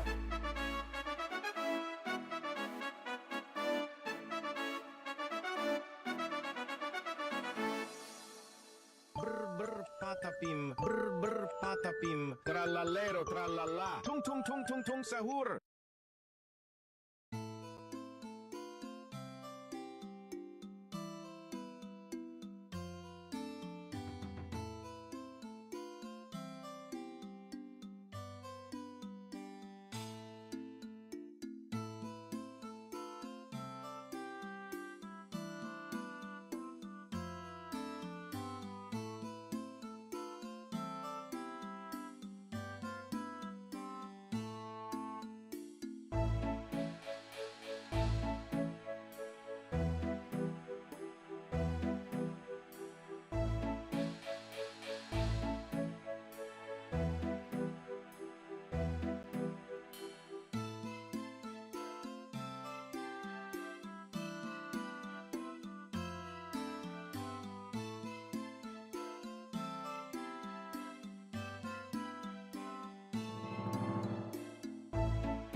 Yeehaw.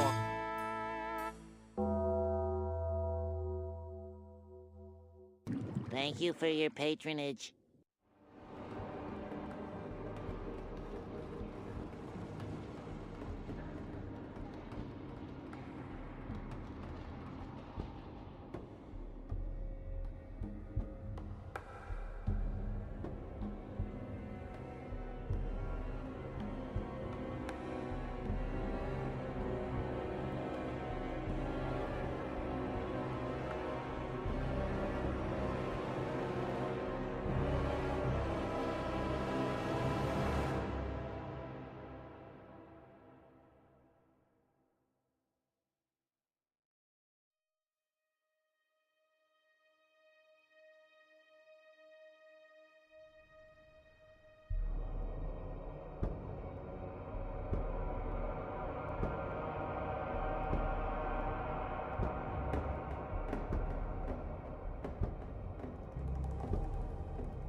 Is Atlas lagging in voice for anyone else? Yeah, heavy. Yeah, it is. I can reconnect. You need to never speak again. My bad. That's too harsh, bro. Let me reconnect, bro.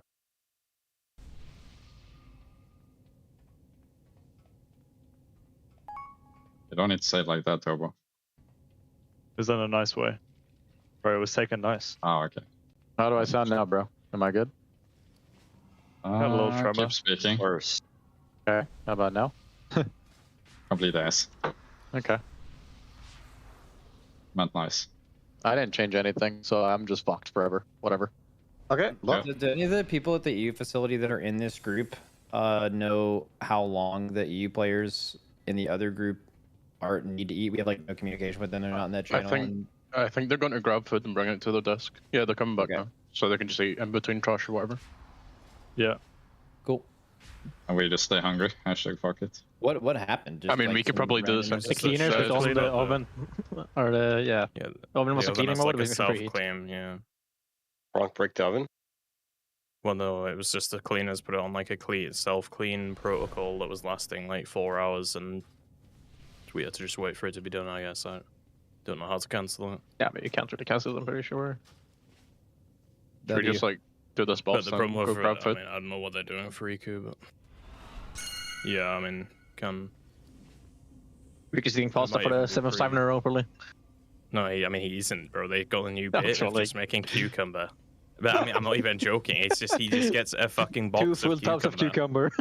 I don't like it's labeled like fucking Jesus, and then they open it and it's this cucumber.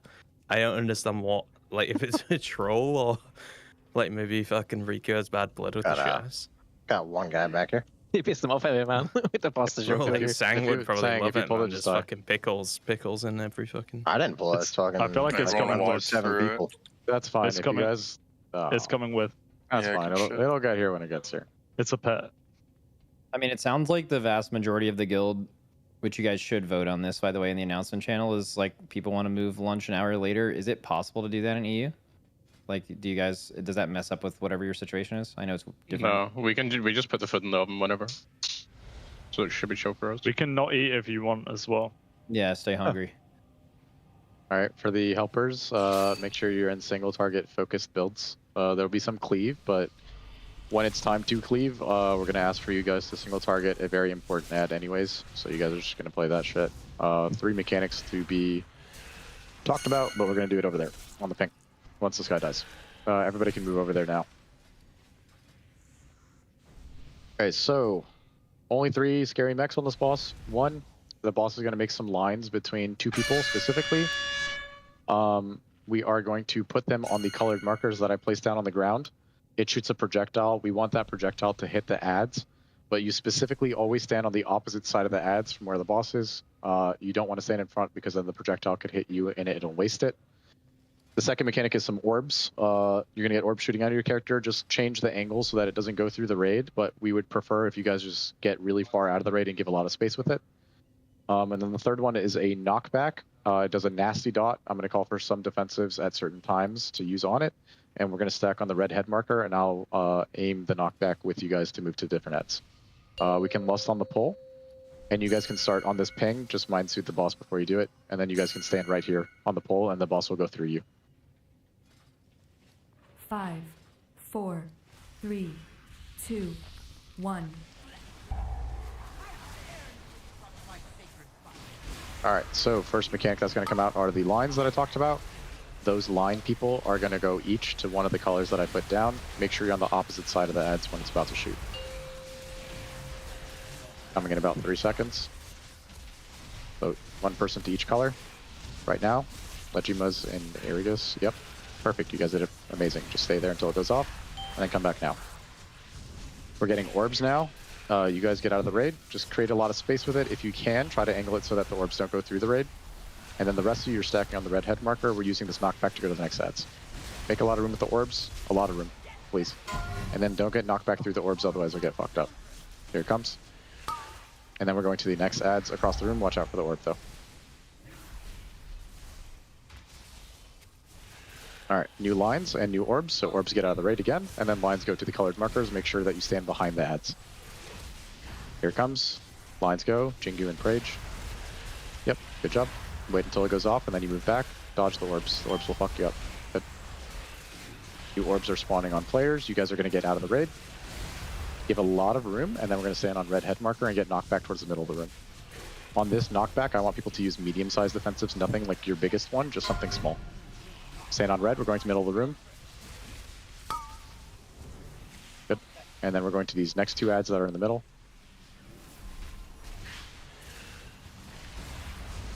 Good, markers are down, we're getting orbs, so get those out of the raid, and then new lines, make sure you hide behind the adds. Here they are, sick and stills, go to a different one each. Good job. Wait until it goes off, and then now you can move. The Team Liquid Race to World First continues here at the Alienware training facility.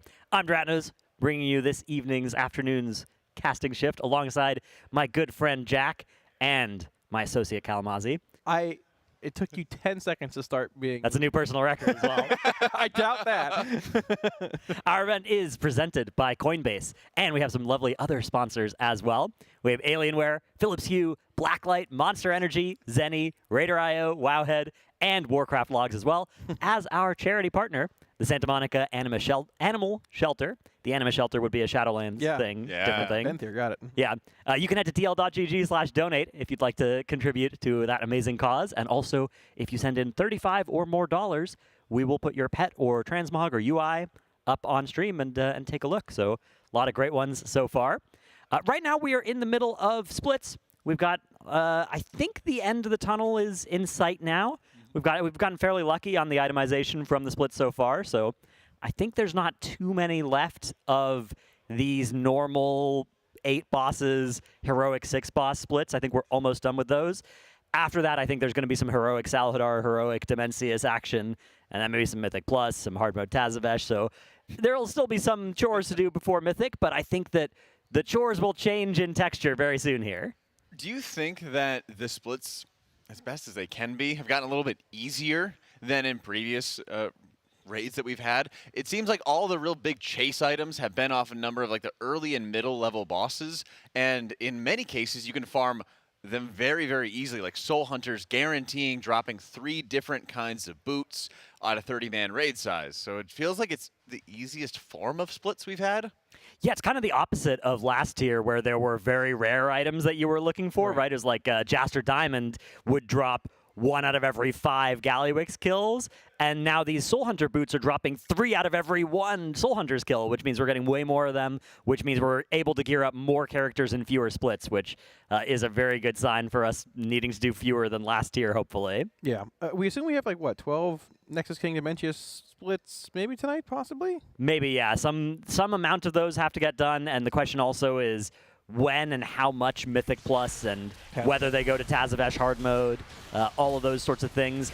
After these splits finish up, though, these normals and heroics, we'll start to have a really good idea of which characters are each of these players' mains, too. Many of those have already been determined based on the loot that they've gotten so far. A couple of people still up in the air of exactly which character they're going to be on, though. And there are a few people that will have multiple characters prepped out of these splits if they are multi-classers, which the way that this works is there are a lot of people that are pretty locked into a certain class or spec this tier based off of Liquid's prep. You can only play 20 people on Mythic. Liquid has like 30 Raiders, so they get a little bit of bonus coverage out of that. But there are still some people that have multiple classes and specs that they are going to be preparing and ready to play.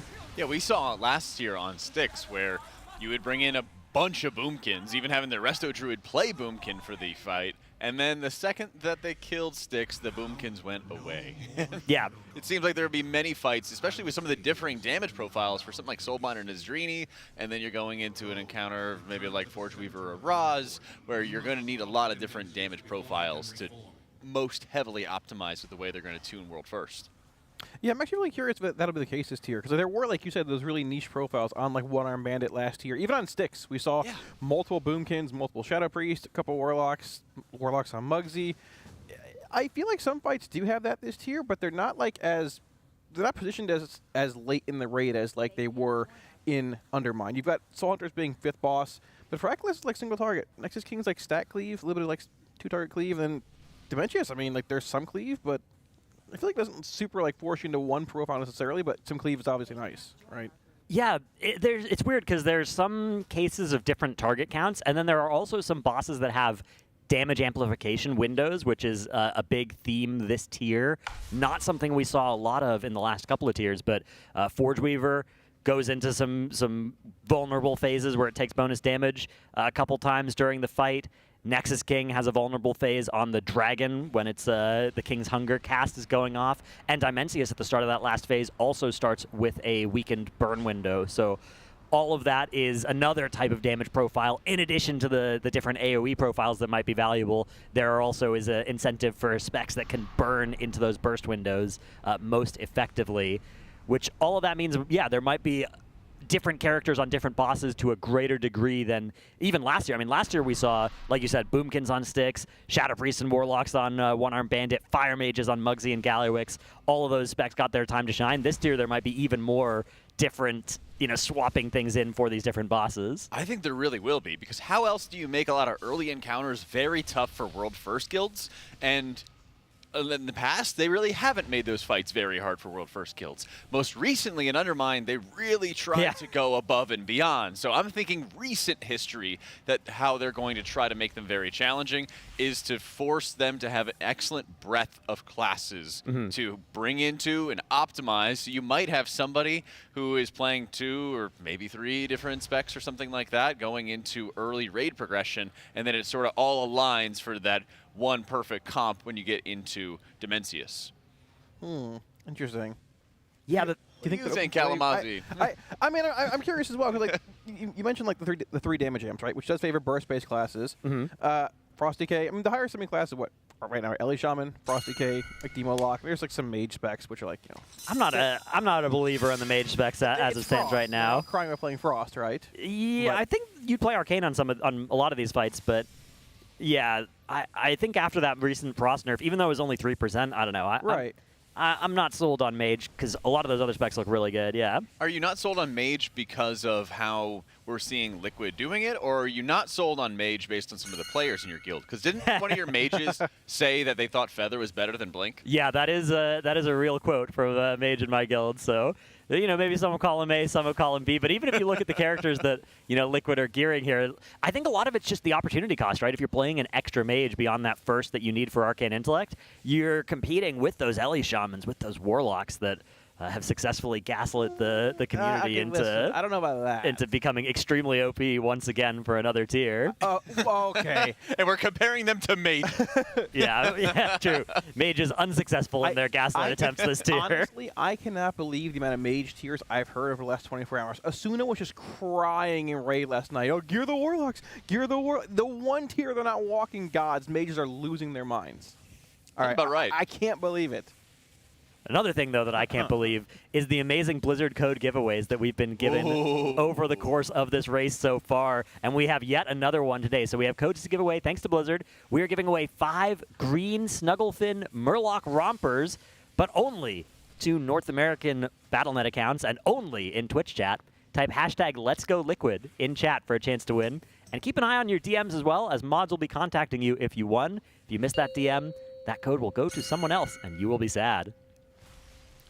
I'm curious, Drat, as you mentioned, I think, Augmentation Evoker in one of your recent videos. Do you think, like, with the damage amps this tier and the varying damage profiles you see out of the higher classes, it might actually be a potential slot in, like, later Mythic comps? Or? I think, yeah. I mean, Augmentation We haven't seen it in a while. We haven't seen it in a while. It got nerfed into the ground, like, a year ago, right?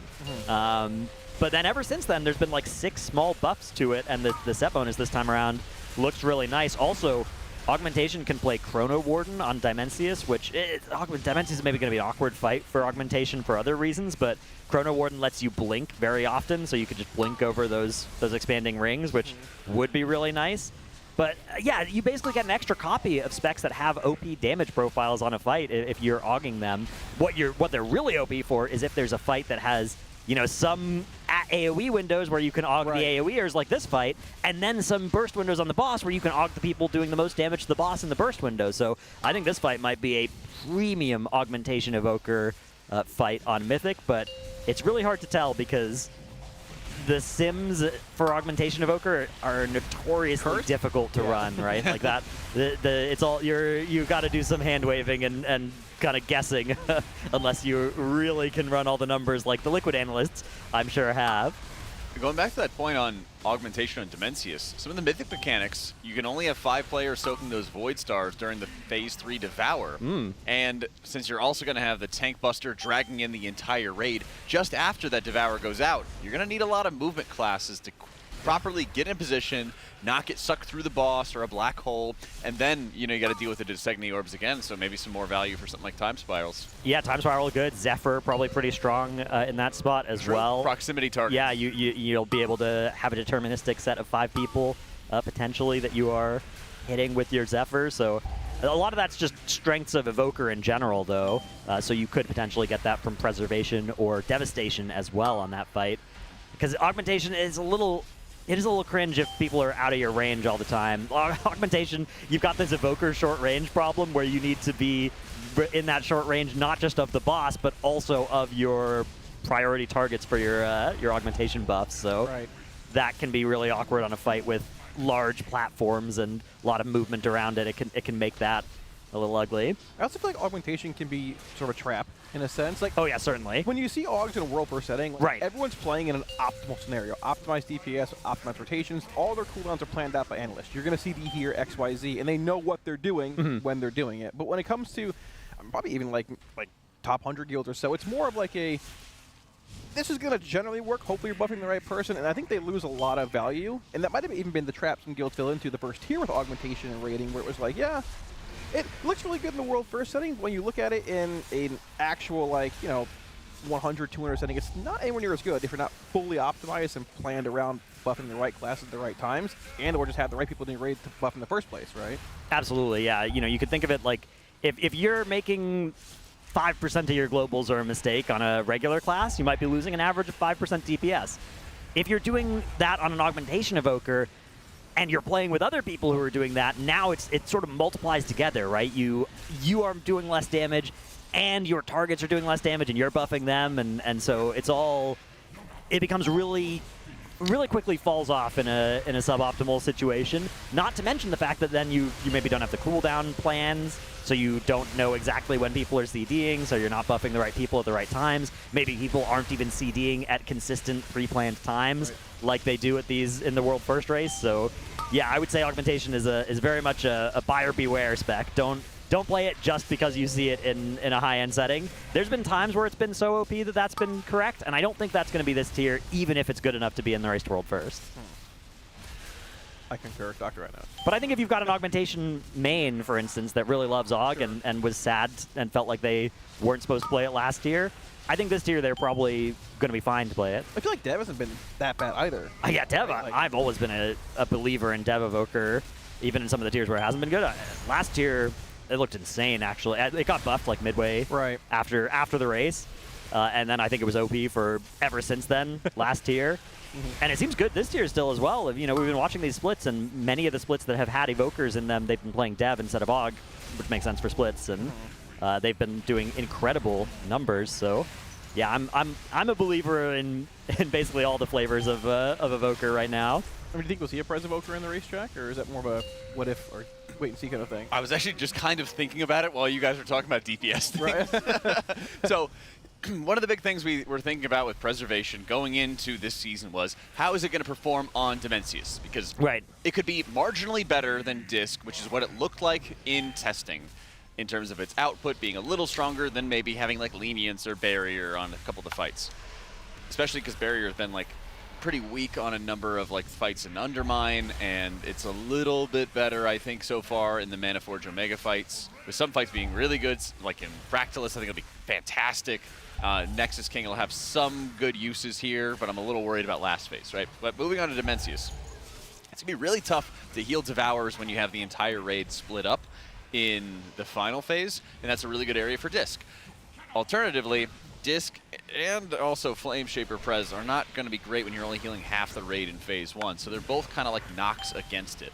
The side argument, though, is historically, Nick has been the one playing the ramp healers, and I've seen him play a lot of preservation lately, and I haven't seen, and it could just be that I missed it, I haven't seen him playing a ton of priest. I've been seeing Timbermaw playing a ton of priest, and so my question is sort of, are you going to be in a position where you would not run the prez, maybe put Nick back onto priest and gear it, or would you be having Timbermaw instead and Nick not in? Those things kind of can happen from time to time. I'm a little on the fence about it. The more I've seen this raid, the more I think that Disc is going to start rising in its stonks. And the more Prez has like a chance to sort of like fall off as a result. So I've been kind of leaning on that like that Disc Priest for last boss that could then be playing Holy instead of the Prez. And then probably like, honestly, I'm really liking Resto Shaman. I'd really like to see it in World first. I think Monk's a hard lock for sure. I know a lot of people are not happy with Druid, but I still feel like it's going to be good, especially when they get their tier sets. Well, they changed the, they fixed the bugs with Rest of Druid's tier. Like that was patch more of an one, M+. right? Thing. Okay. I don't know how that translated over to Raid comparatively to M+, but I did. The weird thing about it was I also was looking at Nick playing some Druid alt, and he was looking at Smacked also playing his Druid, and he was playing Wildstalker as well. And so usually Wildstalker's the M+ build, and so a lot of the prevailing theory when I talked to theory crafters about it was they were saying, no, you're going to run Keeper probably, you're going to run Keeper. But now I'm seeing them running with Wildstalker, so there's a lot of times when these buffs and changes happen where a prevailing theory says one thing and then World First starts pulling out something else crazy. So it's still very early. Could be something that's related to 30-man raids as opposed to 20-man raids. That also happens a ton of times too.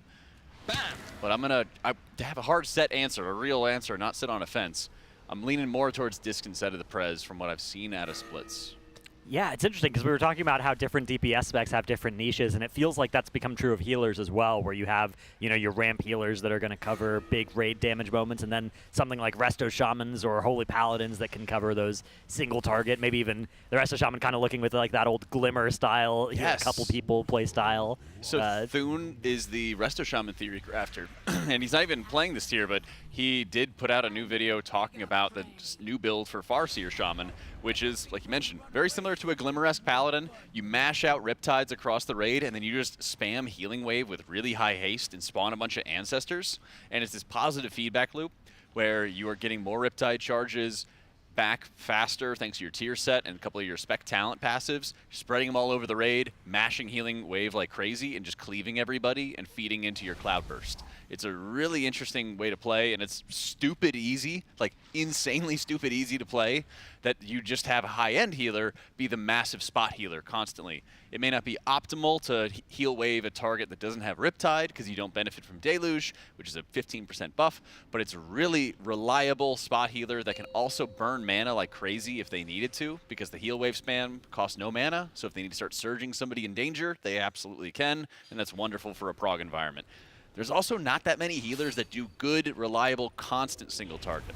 A lot of them can have some like moments or some cooldowns that help with single target, but I'm talking about somebody who just sits there and turret single target. Right, like the classic Holy Paladin back in the day, right, where you're just healing one person. Right, and those are insanely valuable in high-end world progression because everybody wants to be in a position, even when we get to this fight, for example, Soul Hunters on Mythic difficulty, there's going to be an enormous amount of moments where the other healers want to be playing their optimal priority system to AoE heal. And it's a lot easier to do that when you know somebody else is in the raid constantly triaging the lowest health person. So they're evening out the health bars and then everyone else can sort of blast. Right, and you don't have to interrupt your ramp, which is often kind of a, you know, a launch sequence of 7 buttons that you have to press in a specific order. That means you're not going to be able to target somebody and put a heal on them to save their lives. So putting a Resto Shaman in the raid, for instance, or 2 even, to cover that, I think makes a lot of sense. And then, you know, you have your Mistweaver maybe filling in that monk buff, and then something like a Disc Priest or a Prez Evoker, or maybe 2 filling out that ramp spot where you're able to do all that big raid healing, and bang, healer comp created. Yeah, and I think the ramp healers, like everyone will talk about their ramps, you know, Mistweaver has a ramp, Resto Druid has a ramp. The real hard, dedicated ramp healers like you're talking about are definitely Prez and Disc, where they have to take a lot of activity time, not really doing any healing, to set up an absurd amount of healing every 45 seconds to a minute and a half. Those are the ones that dedicate a lot of time, and having to interrupt that to spot heal somebody is just going to hurt them later on. It's kind of like where you might save somebody 1 second, but then you screw up your ramp, and then 20 seconds later, 10 seconds later, that somebody else dies because they didn't have coverage that you needed. Yeah, the whole raid starts, just bleeding out, right? And you kind of, the raid leader asks, like, did something go wrong there, healers? What's happening, right? And that's all I've been there. Where yeah. It's like, that was my cooldown. My bad. Go again. I scuffed my ramp. I've heard that as demonology before, too. It feels so bad. Yeah. I mean, when I scuff my ramp, I scuffed my ramp. I'm sorry. It's my fault. That's on me. Yeah, and that happens from pull to pull. I mean, that's also just a part of progression. And last season, we didn't really have any healer that was like the super dedicated single target spammer. Drew had its like regrowth spam, but it was like, the best value, great value single target healer. It was not the flash concentration Holy Priest of Nerebar Palace or anything like that, or old school Holy Paladin by any means. Now I know all healing. All healing known. We never have to talk about it again this game. I'm sure we'll find a way. Healers, and we're good. Oh, count on it. Oh, count on it. Soak the hunt. Yeah, I think I feel like Jack underplayed Disc a bit this year. Did you sandbag a little bit here? No, I said it. Are you max playing thing. on the radar right now? Where did I put it on the max list? I don't know. When healers then talk, why are you I stop asking? listening if you can't tell the last 5 minutes? But I mean, I was just making stuff up. I mean, well, you told me there wasn't going to be any in the raid comp. Well, I said I wasn't sure how Dimensius was going to look, so I was leaning towards Perez when I did the max thing. Okay. And now, what I just was talking about, in case you missed it, was after seeing Dimensius, I have a feeling it might be more Disc. So this was your plan B, basically. That's a good callback. Yes, Disc was the plan B. Jack, well, have you thought about Holy Priest as well, though? Because Priest can spec Holy. I know that's not a spec that you really play or Oh, stop! Oh, stop! I think Holy Priest is really good. I think Holy Priest is really good. They have like very reliable single target healing with their 2-step bonus, giving them a bunch of prayer bendings. I think there will be some fights if you're running a Priest where they prefer just to play Holy straight up. That's one of the big benefits, right? All of the other healers, you have to just play one spec, but if you gear a Priest, they can swap between Holy and Disc, even though the stat prio is a little different. But I was about to say that. The stat prio is the same. That's nice. That hasn't been true in a lot of tiers. Yeah, so Disc Oracle wants like 20% haste-ish. Okay. Holy doesn't really care about the haste, so if you can like find a way to drop like one ring. Yeah, just a ring that's a haste-heavy ring that you bring in and out. Boom, done. Everything else is like crit mastery in your chill. And there's BOE rings this tier. Dude, the BOEs this year are so cool because they are random stats, which means you can basically fix any stat you want. It's like, you remember that miniature roulette wheel where you're like, oh, I really hope I get a haste crit miniature roulette wheel? Well, now you can't. Everybody can. You just get the one with the stats you want for the low price of a couple million gold or whatever. We got 3 last night. Yeah, that's nothing for World First. Well, yeah, because the World First Guild, they'll be getting a little bit of leech on that as well. Don't mind if we do. For sure, yeah. I mean, it's weird that 2 of the 3 armor types have boots and one has a belt though as their BOE. Yeah, the boots and belts are a little bit troll. I mean, the belt. The thing is, the belt is a low priority thing to replace, but you will still replace it with once you can fully upgrade something on the hero track or something on the myth track. I don't replace it. Yeah, it depends on your spec. There are a couple of specs that are going to be wearing that disc belt for longer, but most specs are looking to, once you can actually get something better than that 701 eye level on the disc belt, usually a lot of specs will, in the next few eye levels, be happier with other belts. It's just like, it's a low value upgrade right now. Yeah, plus there is a ring. Yeah, the BOE ring I think is going to be really great. Exactly right, yeah. So, pretty cool. I believe Liquid has a spot in their Discord as well to post BOEs if you have some for sale. Actually. Yeah, particularly if you proc a tertiary on one of your BOEs. There's definitely interest in collecting those. I avoidance boots last night, but they're normal. Yeah, the boots are the least interesting thing for Liquid as well because all of the Raiders are basically guaranteed to have boots on their main thanks to the splits. And I love that they did it for this fight because I think splits would have been way worse and way more degenerate if they did not have all the bonus loot for these Reshi boots. Oh yeah, it's so nice that there is a good chase item, and instead of it being extra rare, it's less rare than other items. Yeah. Like that is such a satisfying change from last tier and from the very rare paradigm. I hope they stick with this into future tiers. I thought very rare items were pretty cool, actually, but when it got to actually like the allocation or acquisition of them, that's where it became like, man, like my class trinket on Eltharion. Right. Avarice. I'm not playing my class until I have this, and it's very rare. We saw 2 over all of Prague and Farm. Yeah. 1 hero, 1 mythic, and that was literally it. And it just felt sort of bad. Yeah. So much diamonds, everything else. It was like. And here, like the boots are memorable. They're cool. They're powerful, and you actually get to play with them in a reasonable time frame. Pretty much guaranteed. Obviously not everybody's going to have it this week, right? But if you're raiding for the next couple of months, you know, and they're dropping 3 times every time you kill this boss with 30 people on heroic. Like, you're gonna get those boots eventually, and that was just not true of the very rares. So I like it. I like what they've done with the very rare this raid, because there is a very rare this raid. It's just like a 2-handed mace that doesn't have extra stats. It just, you can use it to auto loot everything within 40 yards. It's sweet.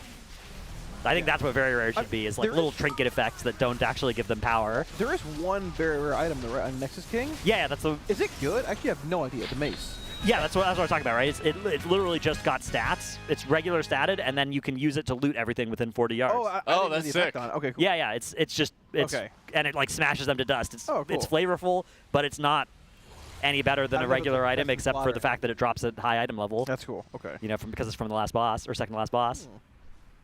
Trini was having some fun on that boss. That's what I was grinning about. Oh, okay. So he hit Virtue and then stood in the frontal for the Twilight Dev, and then they have some new benefits right now for like Flash of Light, and so he just like mashed some huge Flash of Lights into himself, and then was just cranking crazy healing. The new build they got for it is like pretty solid. I'm still a little skeptical of C-Pally in race, but he's been making it. It is nice really that good. This split that we're watching right now does have the Drinester on the Holy Paladin.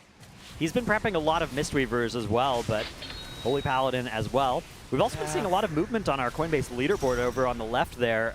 2 more guilds have joined in the last like 3 minutes. That 1 out of 8 club, Plexus Sentinel falling to Revolutionist, and just now the amazing Zoo. That's where Kalamazoo came from. Florida, yeah. All kinds of creatures over there. Was actually he was rejected by it, but the ordinary Zoo was willing to take it. Thank you, Ron. Yeah. A couple other guilds as well. You can see those progress numbers lowering. So, yeah, a lot of guilds, it looks like, particularly guilds maybe that only run the 1 normal and heroic, all done with that. And here, starting their 3rd raid night, getting into Mythic difficulty. Curious to see if we're going to see sizable progression on Lumathar or Soulbinder tonight. Maybe we'll start seeing some of these guilds get to 2 or 3 of 8, and we'll start to get a real idea of how tuned these early bosses are. A lot of guilds this tier are looking, well, some guilds are, not like World First, but probably 50 to 100, 150 are looking to split Mythic possibly this tier. Yeah. It's a thing you can do. It's an option. It would have been, so splitting Mythic, it sounds extremely degenerate, and it kind of is, but if Blizzard sets up the incentives to encourage it, a lot of guilds kind of have realized that it would have been a good play last tier, and especially the tier before. The tier before was a huge example of like Mythic splits would have been tremendous value for a lot of guilds, because a lot of guilds were very easily able to clear up through Rashinan, and then had no chance of killing Brood Twister or Nexus Princess Kaiveza that week, right, or the week after. And so it would have made sense to just do 2 runs that could kill those first 4, especially because there were very rare items that were very good off of the 3rd and 4th boss. Last year was a little bit less true because there were only 2, maybe 3 bosses that you could easily kill in Mythic splits if you were, a cutting edge guild, right? Rick Reverb was pretty hard. 3 healed, I think, right? Yeah, but it was maybe possible to, and then it was, Cauldron and Vexy, which didn't have as desirable loot, but there was still that brick wall problem of there were a lot of guilds that were just never going to kill Styx that week anyway, so maybe may as well do some splits or just break and go do some M+. So I think a lot of guilds are waiting to see what the tuning looks like, to see if this is going to be a tier where progression on these mid-tier bosses is even feasible to do this week, or if they're instead going to look for collecting some items from something as annoying sounding as Mythic splits. I mean, you have options this tier. Second boss, Lumathar drops Antenna, which is very good for that's the thing. Everyone, right? There is very good loot off of both bosses 2 and 3, whichever order you do. The staff. And we've seen Consequence. I believe they had 4 pulls on Lumathar, 58%, which is... That's great. That's not phase 2, but it's like 8% off. Phase 2 is when that fight becomes more difficult, when you have the damage amp on the boss, but the constant barrage of raid damage, the mechanical, like just basically spew back to back. There's very little downtime in between mechanical overlaps, but that's the point of the fight. It's the enrage. But if you can get there and do that, twice the amount of antenna potential drops, Soulbinder, more Void Glass Shard Spire drops can be really good too. But also you have Tazavesh you can do, Mythic Plus you can do, and if you are in one of those guilds looking to split Mythic, I feel like you're sort of in a holding pattern of, all right, well, it's Thursday, it's Friday, let's see guilds get in here and do this and make our assessment at that point then. If that makes sense. I heard some are waiting to raid until the weekend to see if there was a wall on 4. Right. Or on 5, right? Because yeah. you go Well, this one's me a wall. That's true. There's multiple walls here, Jack. Yeah. They're different colors. Getting a lot of mileage out of this one. That's good. That's good. So we'll see. We didn't do splits this tier, and I wish we had. Like heroic and normal splits? We didn't do anything, yeah. Yeah. What would you play? Well, they typically have us just play 2 classes, but I probably the same. But oh, like mirrors? Yeah. But oh, dude, mirrors are so so much less fun than making some ults of different types. I think Demon Hunter would be cool to play. That third spec's coming anyways, right? So True. I would, yeah, I would do anything but play a mirror. Yeah. Cannot. And I wouldn't be able to play Rain Jacket. Is that your shaman? That makes sense. What was your druid's name? Like grass beefeater? It was touch and grass for a while, but we've changed it since then. What is it now? I'll tell you later. Oh no. I'll tell you later. Oh no. Okay. Triangle. All right. Well. Yeah. So we'll see. I definitely am not against. Well, yeah, we will. Like splitting Mythic if it's worth it for sure. But it's also one of those time sinks where. All right, maybe it's like potentially worth. We can get more prog on a different boss of relevance. Like last year, it was Styx, where we slammed our head against the wall for 3 days straight for a boss we really couldn't kill. We don't it was like we're wasting our time. The thing is, you know, you're still getting some value even if you're progressing a pre-nerf boss, because you are still learning how that looks. So definitely can be nice to get that. Another thing that can be nice to get though is an Alienware monitor, which you can purchase with your money, or you can get one for free if you win our giveaway. Thanks to Alienware, we are giving away 3 monitors to lucky viewers. You can enter the sweepstakes at TL.gg/AlienwareRWF, and you can win an Alienware 2725Q monitor. Big upgrade over the 2724, so this is definitely the one that you want. And there are 3 of them. You log into your Alienware Arena account. If you don't have one, you make one. You follow like 2 prompts, and then you're in. You have to be in the US or Canada and above the age of 13. And yeah, these are 4K monitors. They are very nice. They're OLED. They're, I think, 27 inches. Yeah. Really, really nice monitors. We've got some Alienware monitors in the caster room right now, and gonna be tough to go back to my old monitor when I leave here. Maybe have to pick up one of these as well. Well, you got to enter into the giveaway. Yeah, enter the sweepstakes. Arena. We'll see if this is gonna be one of those sweepstakes that casters can win. Oh, you didn't check a bag either. You really can't bring one home, can you? No, it would be tough. that's I could get a suitcase. I could just get a suitcase while I'm here. Good thinking. Check one on the way back. Just it's clanging around full of monitors. Yeah, I've joined the Carry On gang. Kalamazoo has been evangelizing since last year. Right? Yeah. Well, so here's the thing. Not that bad. I fit all my stuff into Carry On this time, and then I ended up having to check it anyways because I was, in like the last boarding group or whatever, and they were like, yeah, we filled our overhead bins. You're gonna have to check that anyways. So, kind of didn't get any benefit out of it. Had to wait at baggage claim anyway. When I get to the airport, I am in and out. I don't want to sit there. If you're 5 minutes late to the rideshare area like Jack was this time, I am gone. I'm not waiting. That's right. Stratos watched me stand on the sidewalk when he drove away too this time. Neither of us were waiting. And subsequently, we both actually didn't check bags. So dude, yeah, in so and out. when I was at the Uber pickup area, I saw what I thought was Kalamazoo, and I was like 80% sure it was Kalamazoo, and I decided that wasn't enough to go up to him and be like, yo, what's going on? I kind of tried to catch his eye, but he was looking at his phone. Average WoW player moment. Yeah, well, I looked for him too. Well, the time that I saw you, you were looking down at your phone, and both of us had already called cars, right? Yeah, so, at that point, whatever. It's kind of what we're gonna do, cancel one, I guess, but yeah, so I didn't have to share a car with Kalamazoo on the way here. All part of the plan. Exactly. Ray testing this here with me. True. Wow. I thought I saw Aya at baggage claim. Yeah. And this woman was surrounded with Prada and fancy bags and fancy brands, and I was like, I wonder if that's Aya, because she has this Erewhon bag that she spent way too much money on. Yeah. Erewhon's this fancy grocery store that's fancier than anything you've ever heard of. We were followed by security when we went around there, the rest of us casters.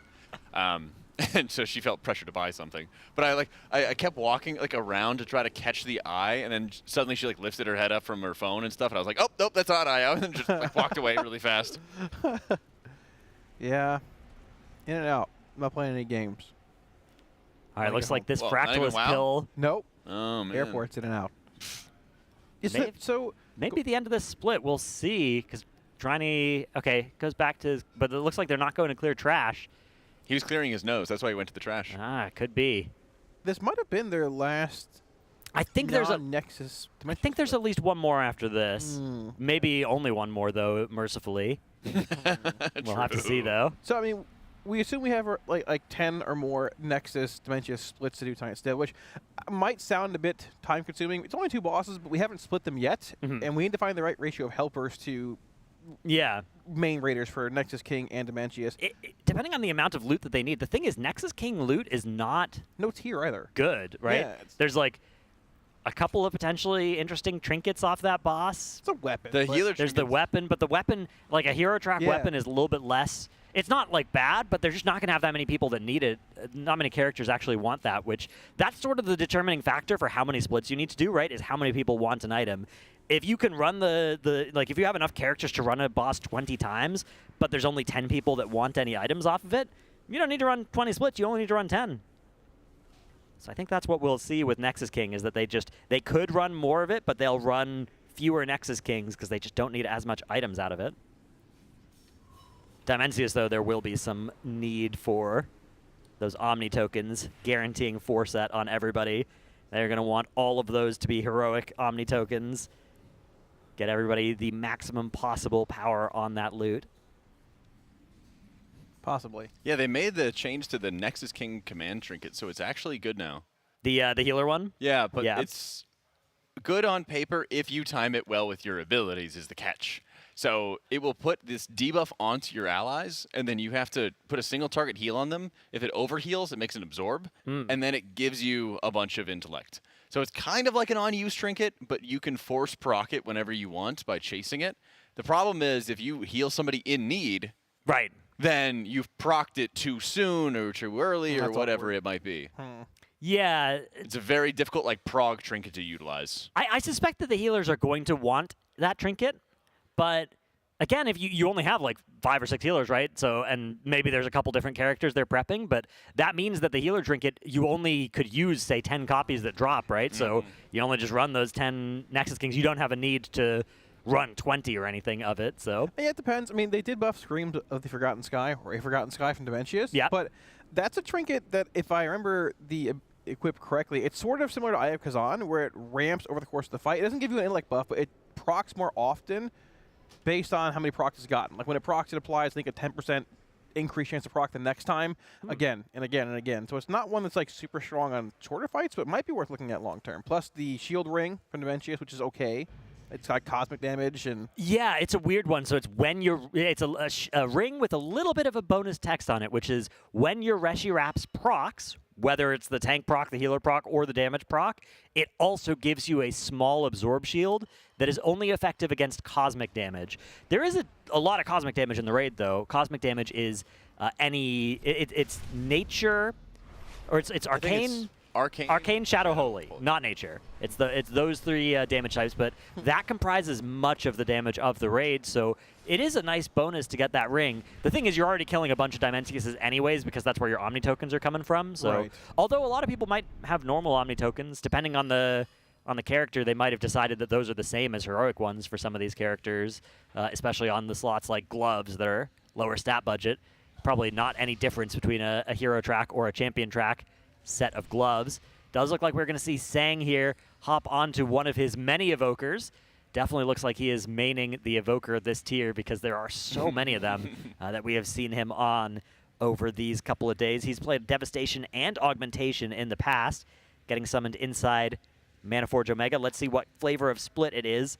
I have a sneaking suspicion that it's another full run here. That in front of Lumathar we are. Plexus Sentinel, not one of the bosses that is part of these splits because it just doesn't drop anything too important for most specs. They've killed it a couple times, and in those kills they made sure to have the people that actually really wanted anything off of that boss, but just not a high prio on any of the hero track stuff on that boss. There's also a lot of trash after Plexus Sentinel to even get to Lumathar too. So it's like doubly good to like skip. They can prep these runs that have this trash dead already and are summoning in the right location by doing it this way, which is certainly a time save.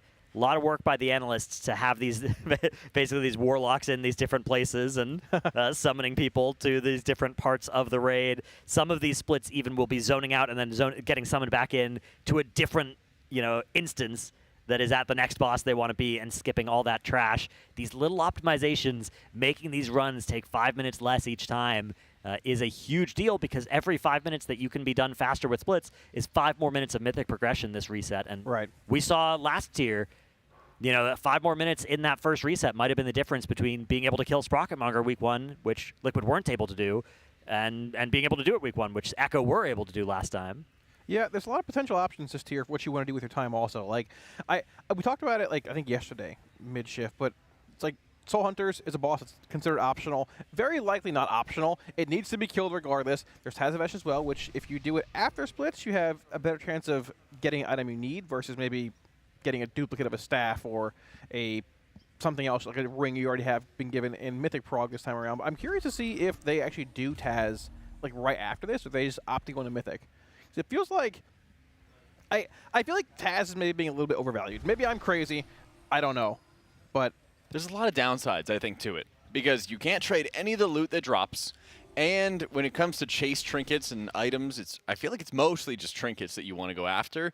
And because Taz has such a massive loot pool, you have 8 bosses that you potentially could be receiving loot from. Right. Only 1 item each. You can't trade anything after the fact. There's a lot of downsides, even if you do it perfectly. And so we're assuming they'll do it perfectly, and, you know, let's say they have a 90% success rate with their groups or something along those lines, 95%. They could also just have an awful hit rate on the actual loot that they get. True. And it is just myth 1 out of 6 loot, which is effectively first boss item level loot. But, you know, if they have 25 characters that are going to be in on Mythic Prog over the course of this tier, that's 25 myth track pieces. That's equivalent to killing 6 extra mythic bosses of, you know, first or second boss eye level.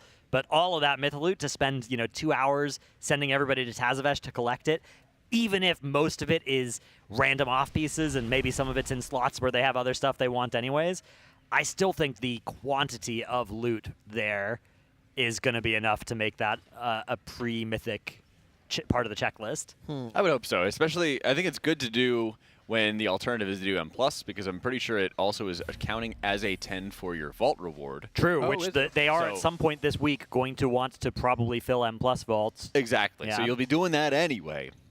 But there's also the threat of, like, if you're going to be getting boots dropping for you. Right, exactly. It is a tragedy if you see. But, okay, even if you drop boots, the boots are going to save you Gilded Crest on upgrading your Soul Hunter boots, right? That's fair. You get myth 1 out of 6 boots, and then you can upgrade your hero boots all the way up to hero 5 for free. So that's saving you 15 ruined, 15 gilded. I mean, it's not nothing. Yeah. And again, every single person that successfully clears Deathless Tazavesh is getting that value at least, which that is a lot of value, right? When you kill a mythic boss, 4 people in year 20 get loot. If you send 20 people to Deathless Tazavesh and they all succeed, which is a big if for a lot of guilds, but for Liquid we think is probably the most likely outcome, although of course there's still a success, a fail rate. Random, you know. Yeah, maybe a group fails it, but probably most will succeed. All 20 of those people get loot. That's crazy. That is like killing 5 mythic bosses for those 20 people. Do you think it's something you might save for? Do you think it might be something you save for maybe like a boss you get to where it's bugged or overtuned? Or, I mean, you make the same case for just going to Mythic at that point too, though, right? Yeah, it is something useful that you can do with your time when you are waiting on a bug fix. Yes, but I think that so here's the disaster case of going there late: is you kill Plexus Sentinel, it drops you a myth track plate chest piece. You give that to somebody, and then somebody else doesn't get it, right? Right. And then they go do Tazavesh, and the same person who got assigned that plate chest piece drops a plate chest piece from hard mode Tazavesh, and you've lost efficiency in your loot. Tazavesh loot, you don't have any agency over who's getting what. It's just random chance. The general theory with doing everything is that you do the random chance stuff first, and then the stuff where you have agency you do last because you can assign it wherever you want. Maybe they go into Tazavesh hard mode before Mythic as a result. Yeah, I think that makes sense. I think you do. I think after you finish all your heroic and normal splits, you're going to be doing a sort of 6 hours of both M+ and hard mode Deathless Tazaveshes, and you're collecting everything that you need from those sources, getting all those crests you need, you know, getting those crafts done as well on characters that have a craft that is deterministic at that point. And then you go into Mythic and blast. 4, and then you're going to steamroll Plexus Sentinel. Plexus Sentinel so hard. is going to get put into the dirt after all of that is done because, you know, Consequence nerfed. Those guilds went into Plexus Sentinel with 2-piece on a lot of people, 4-piece on a few people, item level 690 average, 693 average, those kind of things. Liquid are going to be fighting Plexus Sentinel with 4-piece on everybody. Run away. 700. Eye level 700 plus. Yeah. Yep. Yeah, Plexus Sentinel is going to melt. You know, a lot of guilds have struggled getting that first boss killed if they've been going there in the first couple of days. By the time Liquid get there, they will not. So do you think we see Mythic tonight, Ratnos? I don't think we will see Mythic raid tonight. I concur. I think we're going to see maybe so we've still got to finish this last split. I think this might be the last full split that we're going to watch both on, I think, normal. We're watching normal right now, and then there might be a heroic afterwards. I think after this we might switch the Salhadars and the Dimensiuses, so that'll be a fun change of pace. Tanks hit wall. But then I think there will still be all those M+ and Tazavesh chores that I think will be before Mythic, but that's still a guess for me. I'm not sure. They might decide do a couple of bosses of Mythic first. While we are watching this potentially last split, TM Copium, we do have some more exciting giveaways. Ooh, this one is thanks to Philips Hue. We have some products to give away thanks to them. 10 winners. That's right, 10 will receive Philips Hue starter kits. You can enter the sweepstakes. That word has caused me problems multiple times now at tl.gg/Hue. That's one of our shortest URLs yet, but don't let that fool you because it's one of our best giveaways yet. It is valid only for residents of the United States. And we are giving away this starter kit, which includes the dimmer switch that lets you control a bunch of Philips Hue lights, and 2 E26 smart bulbs that are 60 watts. Those can be controlled by that dimmer switch, and then you can get some more Philips Hue lights and also control them with that switch. Really nice. We've got a couple of them in our caster area right now. These, in fact, there's some here on our couch as well. There are these beautiful, lamps, subtle lamps. A lot of different shades of light available. Even sync to your phone if you want. I might need to get the light bulbs. I think I do too. Because I never really thought about getting like specialized light bulbs, and I have one of those like ground lamps and everything that like I use instead of the lights at nighttime. But then I was just like, why don't I just use light bulbs instead and like actually get like warmer light? Because I like having like reading light at night, or to have kind of like theater lighting in the evening, so it's not just so like bright and glaring on you. Yeah, it is a well-known fact as well. If you want to be a streamer or a content creator, that you need colorful lights of some kind, and Philips Hue are the best in the business. So those are the ones you want to pick up. Ranged. The ambiance is very important. That's right. Yes. I spent thousands of dollars on my lighting. Should just gone to Philips Hue, and/or enter for free. That's right. Yeah. I didn't spend thousands. But point being, they're still incredible. You don't have to spend thousands on Philips Hue. Exactly. Their value is off the charts, Cal. I mean, and you could save 15% with code RWF15. There we go. Wow. Although Kalamazoo, I would say for you personally, maybe you don't really want lighting. Why is that, Why? I'm just thinking you maybe want to have the Philips Hues and just turn them off while you're streaming, because I think that might suit you best for your for your streaming play style. I think that would maybe make the most sense. Yeah. Play style. Yeah. Ranged so. Or you could have the lights on, but maybe just don't have the camera on. No, don't illuminate my face is what you're saying. Basically, right? Yeah. Have the focal point be behind me. Although, okay. Have you considered VTubing? Yeah. No, I know someone called the Burnt Peanut who's a VTuber. I could maybe do that. Yeah, you could ask for some tips. I could actually. Yeah. I wonder what your like persona would be. I'd probably be an alligator. Oh yeah, that'd be good. That'd be good, I think. Actually, yeah. I actually bought an alligator shirt. Yeah, I saw that. Yeah. I might show it at some point. We'll see. All right. It's very nice though. There's also a cat shirt, wasn't there? I didn't. Oh, that was a. I didn't wear that on stream. Yeah, it was a cat. Godzilla. Godzilla cat. Yeah. Very cool. I have a cat eating ramen shirt as well. There's actually 5 letters on the side that are like, it's like 5 letters. I thought it was in Japanese. I didn't really look at it a whole lot. Oh no! It's like styled like in like a Japanese kind of like format. I don't know what it is exactly. I said, what is that? And a friend goes, so that says ramen. It's just like R-A-M in a Japanese like styling. Oh, isn't like the calligraphy, but it's actually English? Yeah, because it's eating ramen. I'm like, I am really dumb. I mean, listen, at least you asked, because sometimes people see like the Japanese calligraphy and they're like, oh, it means, hope or something. And then, it means like cat dog burger sandwich. Means ramen. I'm glad you had a friend there to tell you the truth, though. Yeah, there we go. Me too. Because Ratnos tries to be that here. It's good to have that at home. I'm happy to help. I kind of assumed you'd need help reading things, so I was ready to provide that service as well. Oh, do you want to talk about books? Yeah. You want to talk about books, guys? Do you have the streamer curse where if you read like a paragraph on stream, you just stutter all the time through it? Oh, yes. It has been known to happen. In fact, read ahead and to read the people as well. As you've seen with the sweepstakes announcement. Yeah. Actually, yeah. flub those a couple times? Because you read ahead, but you got to slow it down for the viewers. And Yes. then the dog ran. Literally, I will just like speed read it and then speed say it, Yeah. and then I'm slurring my words in the Yep. process. That was me in all of high school too. Do you want to read next? I know, Nope, I don't. And then somebody's like, "Can you repeat that?" And I couldn't understand it. And I'm like, "I just read it, bro." And then I look back at a VOD and I'm like, "Wow, I'm just saying it very poorly." It's my fault, actually. Do you have to read things popcorn style in school, where they'd say like popcorn and then somebody's name, and then that person has to read the next paragraph? Oh yeah. Yeah. That was always, you had to stay on your toes. Yeah. Okay. Be ready for anything. Yeah. People made fun of me because I read the word thrice. And then that means Nice word. 3 times. Yeah. And they're like, "That's not a real word." I'm like, "That's what it That's says." weird. Like, I knew that in high school. yeah. Don't be dumb. I know. Core memory unlocked. I will tell you, World of Warcraft and Magic the Gathering helped me pass my SATs. Ooh. Yeah, you get a lot of Words that I vocab knew. words. Yeah, that I didn't know. I wouldn't know otherwise. Yeah, peregrination. Ooh. Nice word you There we learned go. from something like that. Yep. I always called him the same kid because he couldn't read. The kid was me. Aw. Sanguine, a good word too. I didn't know that in high school. Ah, yeah. Sanguine, like a red crimson, kind of like. Yeah, related to blood as well. Copacetic.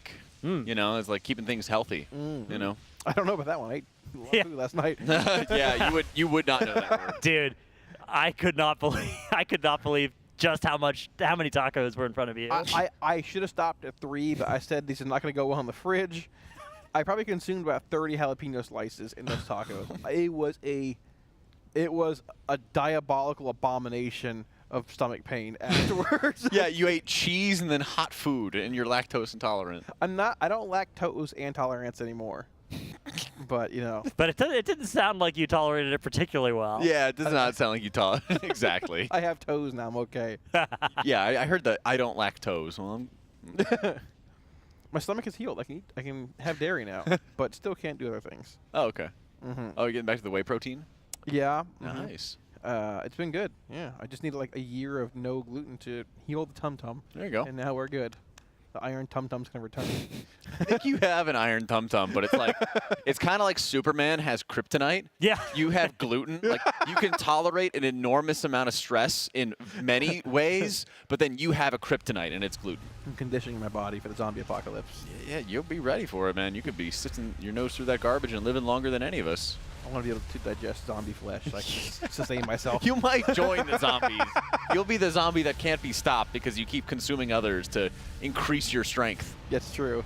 Dude, I don't know about you guys, but I feel like if I got bit in a zombie apocalypse, I'd be different, and I'd tank that, and I'd be fine. Yeah, I wouldn't tell anybody. I'd probably be fine. I would probably be fine, I think. Yeah. I think I'm different and special. And Yeah. I'd be okay. And then I would just stand near Tettles and everything, too. Yeah. So, in case I wasn't fine.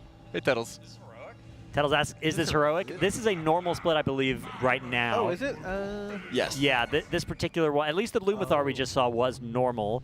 We have also on our leaderboard here a new guild, a 6th guild, joining the 1 out of 8 brigade, Equity. Ooh. Getting in there. Congratulations to them.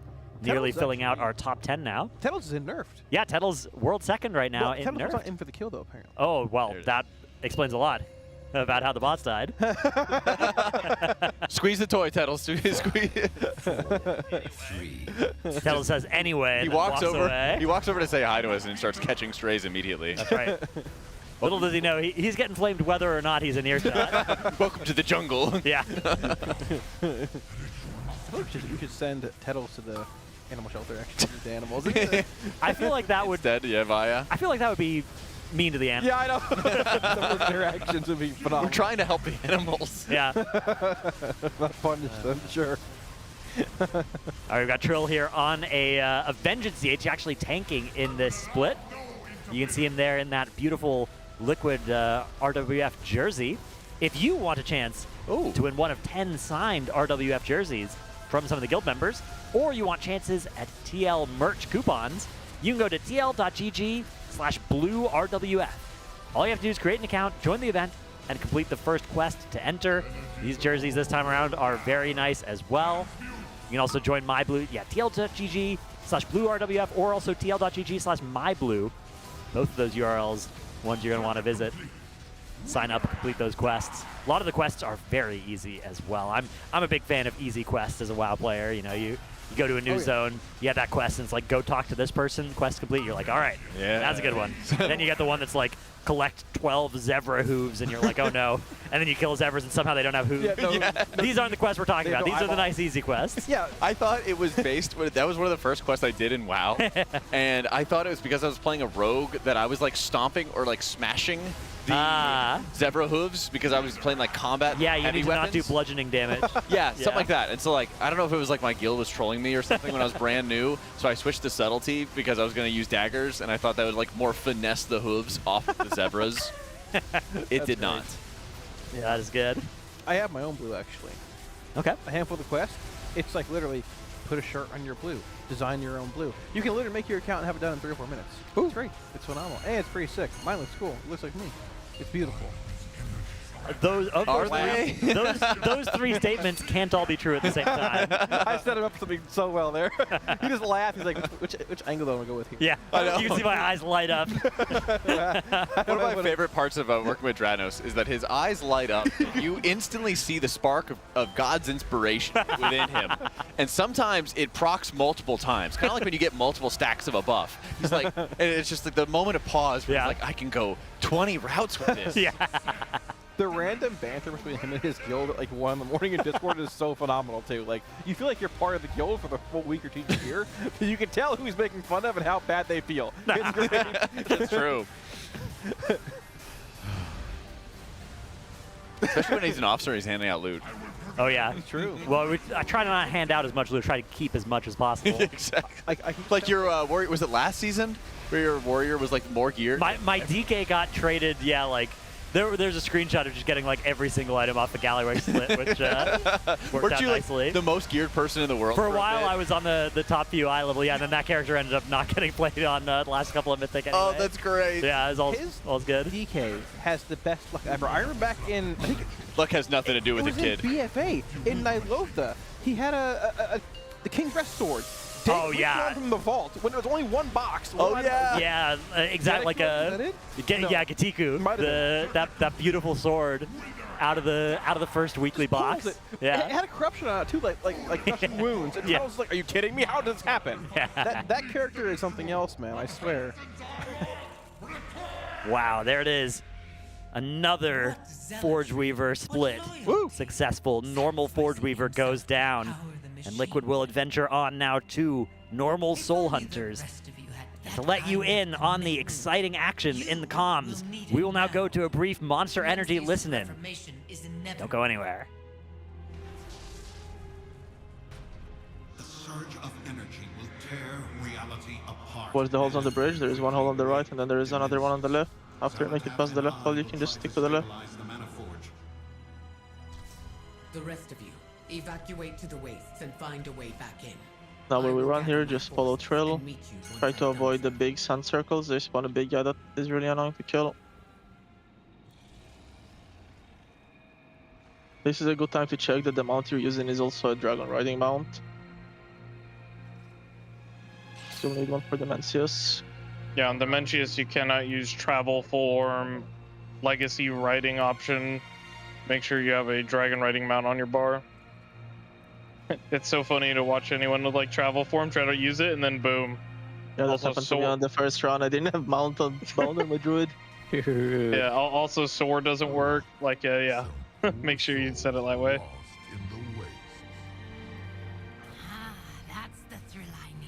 Yeah, this boss on pull, there's gonna be 2 circles spawning. Make sure you're not standing in them. It's gonna be me and Johnny taking care of them. Then there is one mechanic called the Hunt. He's gonna target 1 player. He's gonna draw a line between the boss and the player. You wanna stretch that line as long as possible, and then everyone else can soak it. And then there's gonna be an intermission, which sucks everyone towards the middle. You wanna fight against the suck. You can't be underneath the boss. And it's gonna be like orbs from the outside of the room going towards the middle as well, which you need to intercept and make sure they're not reach you there. So it's gonna be Bloodlust and pull. Triple power. 5, 4, 3, 2, 1. Make sure you're not standing in the circles. It's coming up now. Everyone stand out. Johnny, stand in. Get in. Johnny. Sorry.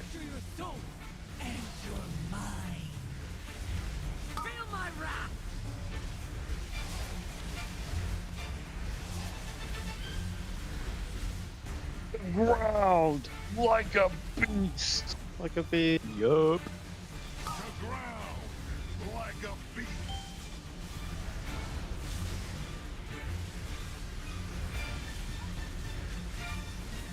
You won't escape. Yeah, charge this Luna. Fracture your soul and your mind. Feel my wrath.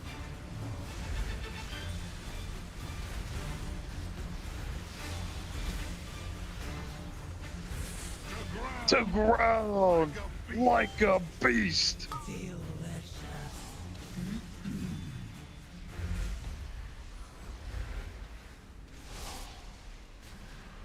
Best voice line on this raid. It's just so weird because it's like, what does he mean? You know. Like he Losing just shit. kind of. It's not even like an impressive jump. It's like the most like basic jump ever. Like look at him. He's not letting him, bro. Damn. Oh, that was like a beast. Come on. Like low-key beast. He's magic. Oh yeah.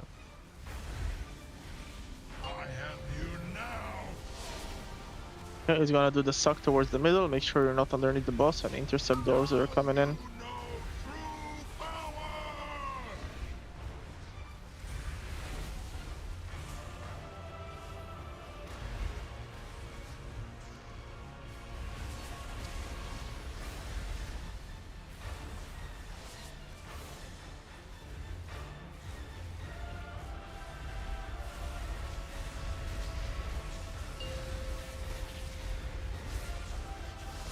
Fracture your soul and your mind. Feel my wrath.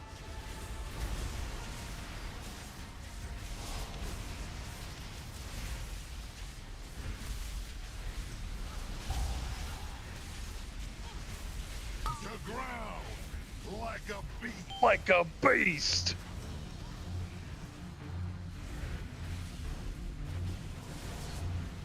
You won't escape.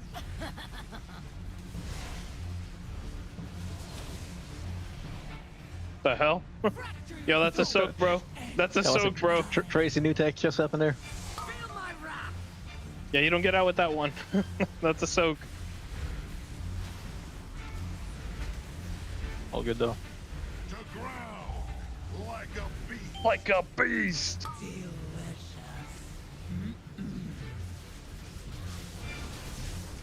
A lot more on Alyssa. You won't escape.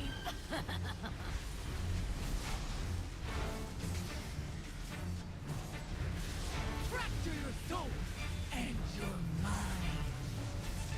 Feel my wrath. To ground like a beast.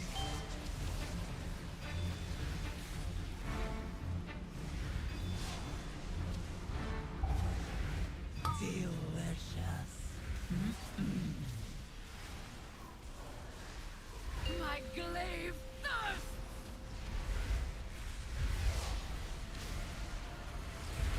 Run! Run for your lives! Price no still to get these.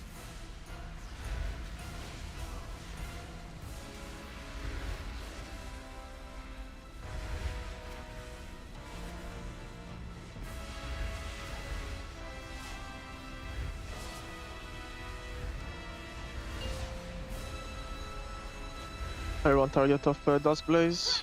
Or not Dusk Blaze, Dark Sorrow.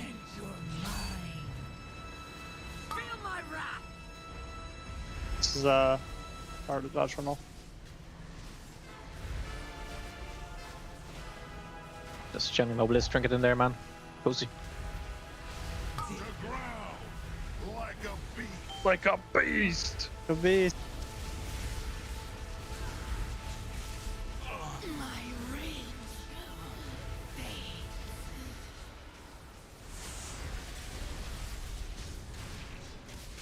Fracture your soul and your mind. No main run. There's not a single one of those classes in here, bro. That's good. Be happy. Actually, wait. Can we just like end the run? You just fucking quit. Just full skip. Huge D-lock and main. No, I already have a main. No, this one's gonna hit. We're just gonna go christen this thing on the side real quick. Johnny, I don't think this one's gonna hit, bro. I think it's fucked.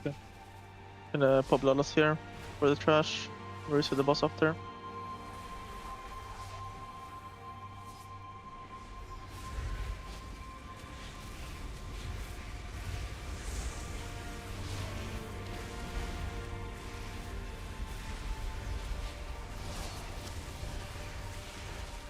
We got some stuff in the back. Oh, what shit. the fuck? I don't know where Holy that came. shit. Bonus. She has the bonus mobs. Nothing like a little proc. Oh, he's fucking. Oh, he's He's pissing. struggling. Yeah, Wait, he's oh, pissing, bro. Here he comes.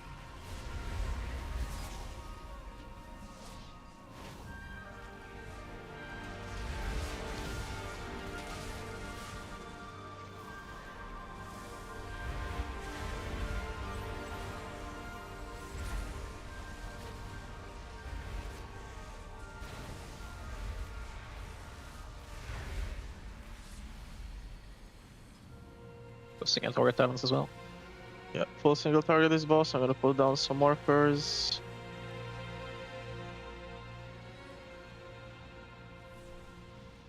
We're basically all just gonna AFK on green unless you get targeted by the wall spawn or the wall break, and ideally there's gonna be a Wicro telling you which color to go to.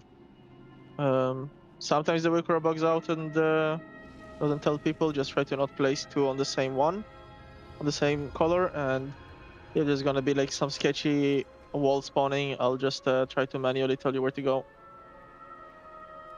Probably Markers a go little tank bit. on this one and pick on this Oh, yeah, cater. sure. I can bubble up two of them. Should have to. Okay, just let me know when you're good. You're good, Impact? Yep. Everyone stand on purple here. 5, 4, 3, We lost on full. 2, 1.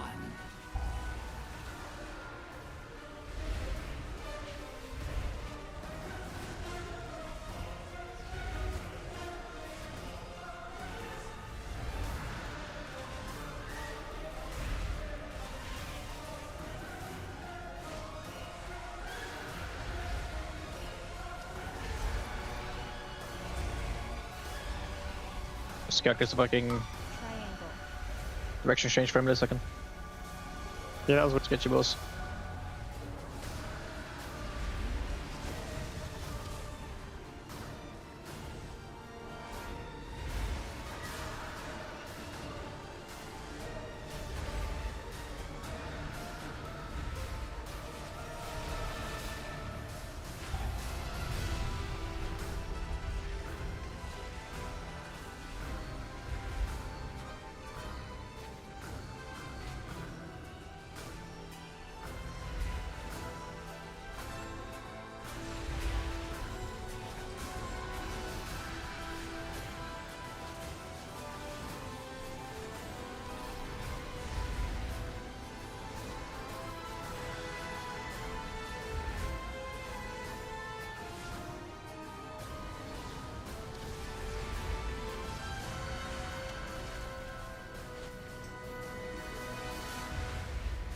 Star.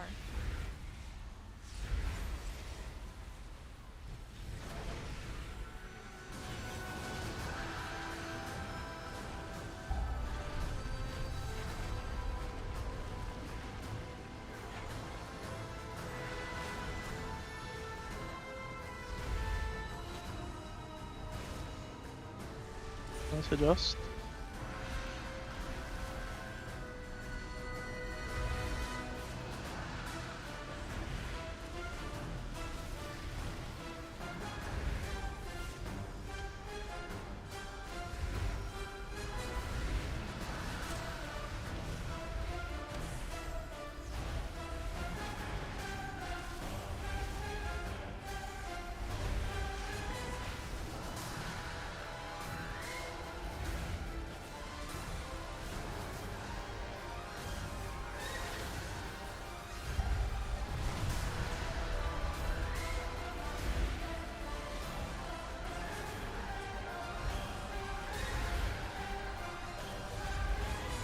What with it? There's one in the group. Nice.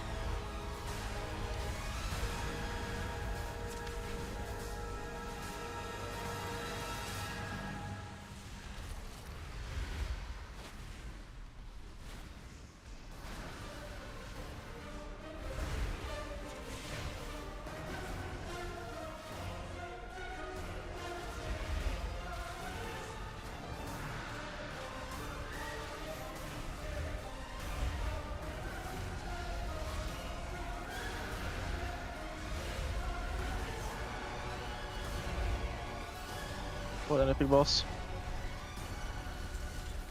Well gamed. Dude, and good loot drop from this one. What the hell?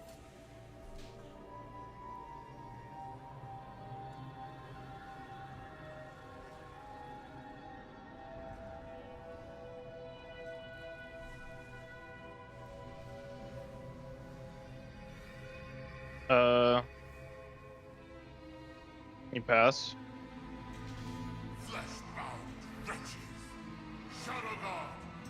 I got my items in the bag at least. Yeah, I have all the items all. My riftwalkers are decreasing their numbers. Holy shit. Can release by the way. Johnny, do the groups whenever you can. With Salhadar, my forces will hold his shadow guard. Put that other pack in for the casters. Yeah. Sometimes when you take the tunnel, you just die. It's a good game proc. It's a feature. Yeah, they haven't fixed it. They'll get around to it soon. You know, it's just killed people for the last 2 days. Can Pablo lost anyone?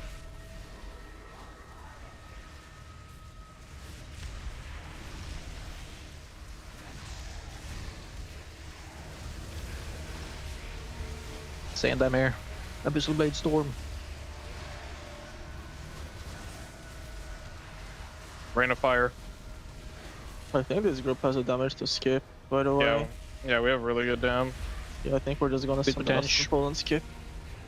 You can go deeps in pick. Yeah.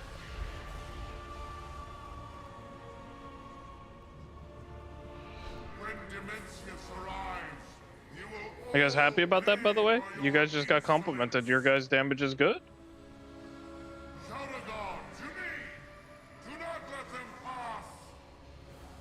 Why those guys unskippable for no reason? Hazel did not like it. What the hell? But you guys are doing good damn. No compliments, bro. Alright, no compliments. Stay humble. Stay humble. Focus on improve. Better see you based right now, Ronnie.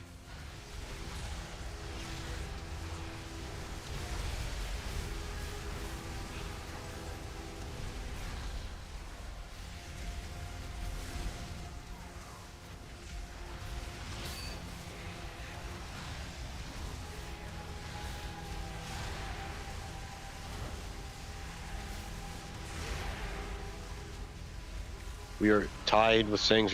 We're fighting the exact same trash pack. Let's get some We heals gotta going. beat him. Let's lock in.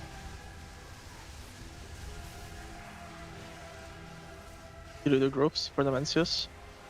Yep. Right, this boss, whenever you get to the platform, if pursued, you can reset it again. This boss gonna be 3 markers. I have this fucking bug with this, but not learned, so I can put down markers. Can you put down markers, someone? Just put like star here and then green and diamond. Can we get a reset as well on the boss? Yeah. Nice. Hold on, I'm reloading UI.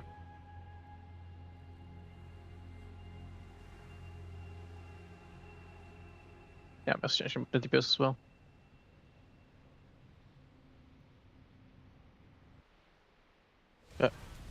Yeah, this boss, phase 1, we're all gonna stack in the middle, take all the group soaks together. There's gonna be blazes. This is the only time you wanna move out of the group if you get the blaze line. Phase 2, there's gonna be 1 mech. It's gonna be 4 circles, you run them to the edge of the room, then they're gonna shoot lasers, you just don't send in the lasers. We're gonna skip the ad phase, so groups should be irrelevant. In phase 3... Welcome back, everyone, to the Race to World First here at the Alienware training facility.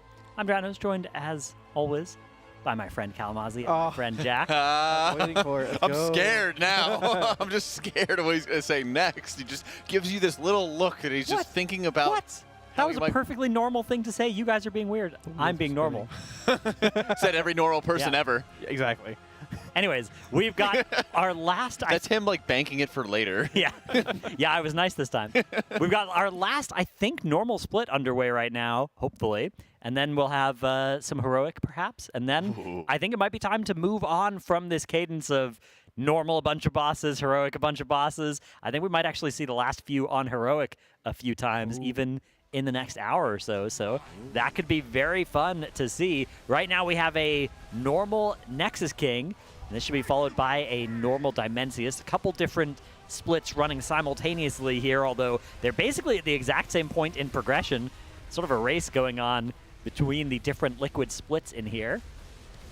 And yeah, normal Nexus King hasn't proven to be too much of a problem. The amount of DPS they have, they're basically skipping the entirety of the middle of the fight. Yeah, and that's always fun to see the different groups kind of competing against each other, because otherwise when you know these bosses are normal difficulty, they're all going to die eventually, there's this sort of like relaxation moment where you're not as like locked in or not as focused, but people doing more damage, you know, people being able to excel and blast this boss as fast as they can does make up a lot of time. If you're, you know, taking another minute or 2 minutes on every single boss fight, it's going to add up in losing a lot of time for splits, because every minute that they're doing this, they're not getting into Mythic, they're not getting into Tazvesh Mythic hard mode, they're not getting into more M+, so that they can get their 8 vault. There's a lot of things to get done this week. Yeah, you know, that brings up an interesting discussion.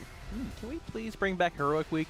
Yes. I think it's so fun being able to go into normal Heroic Week 1 without the looming sort of Damocles over your head of any minute we're not in Mythic or wiping in Heroic or doing anything else where we could be in Mythic now. We know we can't go in there because it's better to do normal and Heroic splits, but like, it's there. But we can't get there yet. Even like in my guild that doesn't do splits, like, it's so much more exciting seeing the raid week 1 on normal and Heroic at like a more relaxed kind of pace or feel. It's not like we're trying to fly through everything, hyper-optimize all the bosses so we can get into Mythic. It's like, yeah, we can see it, sit back a little bit, enjoy the fights. Please. Yeah, there's always a dead week no matter what. And so our dead week is just the patch and then doing delves like it was last week versus... M0 thing. Well... Okay, sure. It was like delves, M0s, and then do the quest line, right? Instead of having a week where they would release all of that and then there would be the normal heroic. I mean, I don't think they can really do the raid on the first week of the patch for like you know, the first couple days of the patch there's all those bugs and lag and stuff, so it would have to be like this week would be the heroic week and then next week would be the mythic week, which I would be a fan of that as well. I think that the thing that Blizzard is hesitant about is it's been very awkward for M+ when they've done this a heroic week with like either capped or no M+ available in those weeks, which has been how they've done it in the past. But I think they could just uncap M+. I don't think it would be a problem. Yeah, like I really don't think there would be actually too much harm in doing that. And then the only people that would have a different experience would be the people that are thinking about doing week 1 Mythic. And almost all of those people, I think, would prefer that heroic week back. Yeah. Yeah, that's a very fair argument of having to deal with the bugs and stability issues that we're having. Yeah. I do think that what they did this time was better than what they did last time. For sure. It was nice to have that week. Because last time it really felt like the first week of the patch, there was basically no reason to log in, which is a very strange feeling. And at least this time there was those M0s and stuff to be doing. Yeah, I logged into Undermine in 11.1 for drove around and logged that for a week. Don't get me wrong, it's a cool zone, cool raid, but I want something to do, right? M0s felt decent, Dells felt good. But yeah, I think with like hero gear dropping from +6s anyways, like, I don't think it matters. If you want to go push M+ week 1 with less gear and ram your head against the wall and M+, go for it. Who cares? It doesn't matter. Right. I think it's fine. You can uncap that. Yeah, Blizzard's kind of made this argument that doing that would invalidate the... Like, it would make it so that you just could farm M+ and get gear that invalidates even normal and heroic raid. But you could already do that right now. Yeah, right. Without the heroic week, like the exact same thing is true. Right. The only thing that a heroic week is any different for is if you are somebody who would think about going into Mythic that week anyways. And those people already are able to do, you know, +6s, +10s, the hero track loop from M+ in that first week anyway. So... Yeah, I'd be a fan of the heroic week coming back. It would mean we'd have fewer splits on the Race to World first as well, which not none, but fewer. And that would be nice. It also gives more leeway for tuning if certain classes are over tuned, which is a big thing as well. That would be a thing that could have happened. I mean, this time around we almost had some generationally bad tuning. I think we might still have some pretty lopsided tuning, but I think the tuning they did last week should at least have avoided some of the worst of it. Who's top damage right over there, Cal? Wow, THD on the Destro lock, top damage by a lot. So I thought that's Plan C. Don't go to Plan C, not yet. We've gone to Plan C. Huh. He's only 687. Yeah, well, I'm curious. you know, how'd that happen? Don't worry about it, all right? Dude, THD looks locked in those Zennies there. He does. Yes, he does. Has that beautiful liquid apparel on as well. If you want a chance to win some of that, we have 10 signed Race to World First jerseys from some of our guild members, signed by those guild members. And also, we have Team Liquid merch coupons, some of the best quality merch in the business as well. You can go to tl.gg/bluerwf, create an account, join the event, and complete the first quest to enter to win a chance at one of those items. Yeah, there's a lot of different options for the apparel this time around, so you get to choose exactly which kind that you like. Yeah, the Liquid Race to World First apparel ranges from the very silly to the very epic, and you can anything in the middle as well. Something for everyone out there. Exactly. Plus, what shirt do you have on today, Jack? Actually, what's my what? What shirt do you have on today? I have the the announcement Narabar one. Yeah, 2 days ago I won the Victory Narabar one. Okay. What do you have on, the Farak? I think it's his big fire rack, yeah. Fire rack. I wore Sepulchre yesterday. Nice. Nobody saw the back of it. That is a cursed tier, but also a very good shirt. Yeah. Yeah. I was rating that too.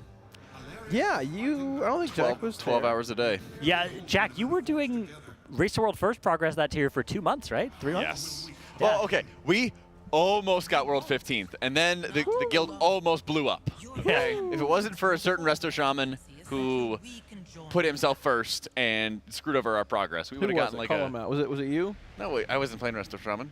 This wasn't a Rain Jacket story. I'll tell Rain Jacket stories later, though. Okay. If you're good. But basically, we were like pushing into the final phase on Jailer, and we would have been around like World 15th or World 16th.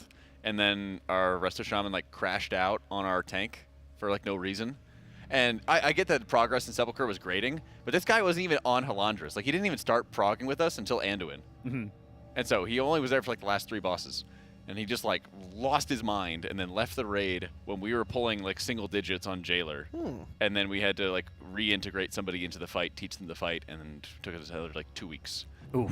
Yeah, lost a lot of world ranks that time. And that was the last time I day raided. That must have been tough, yeah. I will say, it was very fun to watch for those streams. There's a great clip of me like trying to get into the middle of the argument to try to get everybody to play nice, and then they're like, "Shut up, Jack." It was nice though. You almost unified everybody in telling you to shut up. I know. Listen, if that's what it takes to get everybody to just get their job done and finish it, that would have been fine. Okay, but I like just egg them on. Yeah. Like last night in their video. Oh yeah. It was not meant to be. Exactly. That's much more fun than trying to get people to calm down. Just insert little daggers into the argument. You know, throwing some weapons to the gladiators and see what they do with them. Diabolical. I like to fix things. I used to. Now it's just funny watching the clowns fight. Yeah. Well, that's why I gave up on that stuff. Well, one guild that hasn't given up on stuff is Bloom. World 7th now. Mythic Plexus Sentinel on our Coinbase leaderboard over there. Congratulations to them. 3 more slots left. If you want to be in the world top 10 on Mythic Plexus Sentinel, our 3 closest guilds right now are the Ministry, Polar, and the Early Shift, who you may remember, I believe, having world first Vigilant Guardian back in Sepulchre of all races. Yeah, how many pulls did that take? I think it took them like 40 or something. Yeah, that's what I was thinking. Vigilant Guardian actually had to get nerfed before it was killed, and the intermissions did literally double the damage they ended up doing after that nerf. They nerfed it in half how much damage you would take in that intermission. Looking back, that should have been the warning sign for how hard that tier was going to be. But yeah, those 3 guilds now all sub 50% on Mythic Plexus Sentinel, so they've all gotten through at least 1 intermission, which means a full top 10 might be imminent here on that first boss. The question is, when will the second boss die? Will this be one of the tiers? There have been some tiers where Liquid have entered the raid and most of the bosses have been dead. You think about a tier like Amirdrasil, by the time Liquid walked into Mythic, 6 bosses were dead. That's right. Yeah. Instant Dollars. Instant Dollars were, they were 6 out of 9 Mythic, right? Is Liquid falling behind? Are they exactly, yeah. Whereas there's been some tiers where only 2 bosses have been dead or something like that. 1 boss has been dead when Liquid have walked in there, which we're expecting to be maybe sometime around, maybe this time tomorrow, when Mythic might begin, although that is just a guess. Could be sooner, could be later. Yeah, I think it depends on how difficult it is to split Nexus King into Dementius, which will hopefully I think those will be pretty free. I don't know. I feel like those like they've killed Heroic Demencius basically, and then they jumped off to avoid getting saved to it. But you know, since they've done that, the helpers have gained a lot of loot, and even the raiders have all gained a decent amount, even on their alts. Right, there's just been a lot of random items from these splits that have made them more powerful. So I feel like Heroic Demencius splits aren't going to be too hard, even with helpers. And it sounds like they don't even need helpers for the few Salhadars that they actually need. They can just do those as a guild and turbo speed run them. Yeah, it's a little bit of a different strategy. We've seen some of the competition, Echo, I think, have been doing helper splits of Salhadar, so maybe collecting a little bit more loot, but spending more time in there than Liquid feel like they need to. Yeah, I guess it really depends on loot allocation, what's been dropping already for a lot of raiders. Like you mentioned, there's no rare loot this tier from really any bosses of relevance. So if they think they can just funnel based on what they have in their main comp, yeah, there's not really any reason to. I do think Nexus King will be more difficult to split than Dementius, actually. Looking at how Phase 3 structured, looking at that DPS push as well. We saw them go into Phase 3 at 70% with helpers day 1 when they're trying to split it. It'd be a lot lower now, but still, those stars in Phase 3, if helpers get Shattering Spears or stars in general and put them in the wrong spots, that can be pretty rough based on what they have designed for their own plans versus factoring in RNG of helpers times. I can't wait to see the Heroic Dimensiuses as well. This boss is just so beautiful. I mean, even on normal here. Just look at this incredible phase here. Yeah, so there's a new ad in this phase on Heroic, I believe. Yes. That's what you're telling me. Yeah, it's like a caster that the ads on the platforms will spawn. That that like slows everybody. Big pain. Okay. Gonna be something that I'm curious exactly what it looks like. I haven't actually watched any of the Heroic VODs yet. This boss has been killed on Heroic. I think something like 10 guilds now have done that. Yeah, I believe so. I believe it's the caster ad you mentioned, and there's debris in all right. So it's this ad does a frontal line attack, and the next platform has an ad that does a nova around it. And on Heroic, both of those abilities will leave behind a void zone basically on the ground where they were. Okay. So aiming those will be like, you see this mass eruption here, that line attack, where that line was is now going to leave behind gunk on Heroic. Interesting. All right, there we go. Yeah, and then this cross of ads is just Void Wardens on normal, and on Heroic there are also some casters in addition to these Void Wardens that are spawned as part of that cast. Right, and it's relatively simplistic, right? You have to just break a hole in the wall to dodge the massive threat being thrown at you or the knockback. Yeah, basically you want to break one of the walls, horizontally so that you can go left or right based on which side the boss is attacking. And then you also probably want to break one of the ads vertically so that you have space to get pushed back by the boss. But you can maybe just handle that with Stampeding Roar as well and not even necessarily worry. Just focus all your damage on that ad. Right. So yeah, here's that first platform handled on normal Dimensius. Now they're flying to the second platform. You can see some black holes being created by Dimensius.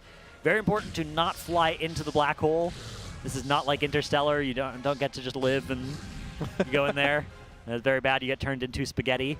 Spaghettified, actually. Exactly. Yeah. It's, that is in the the text of what happens to you if you go into those. Yeah. Google it, yeah. Yeah. Not good.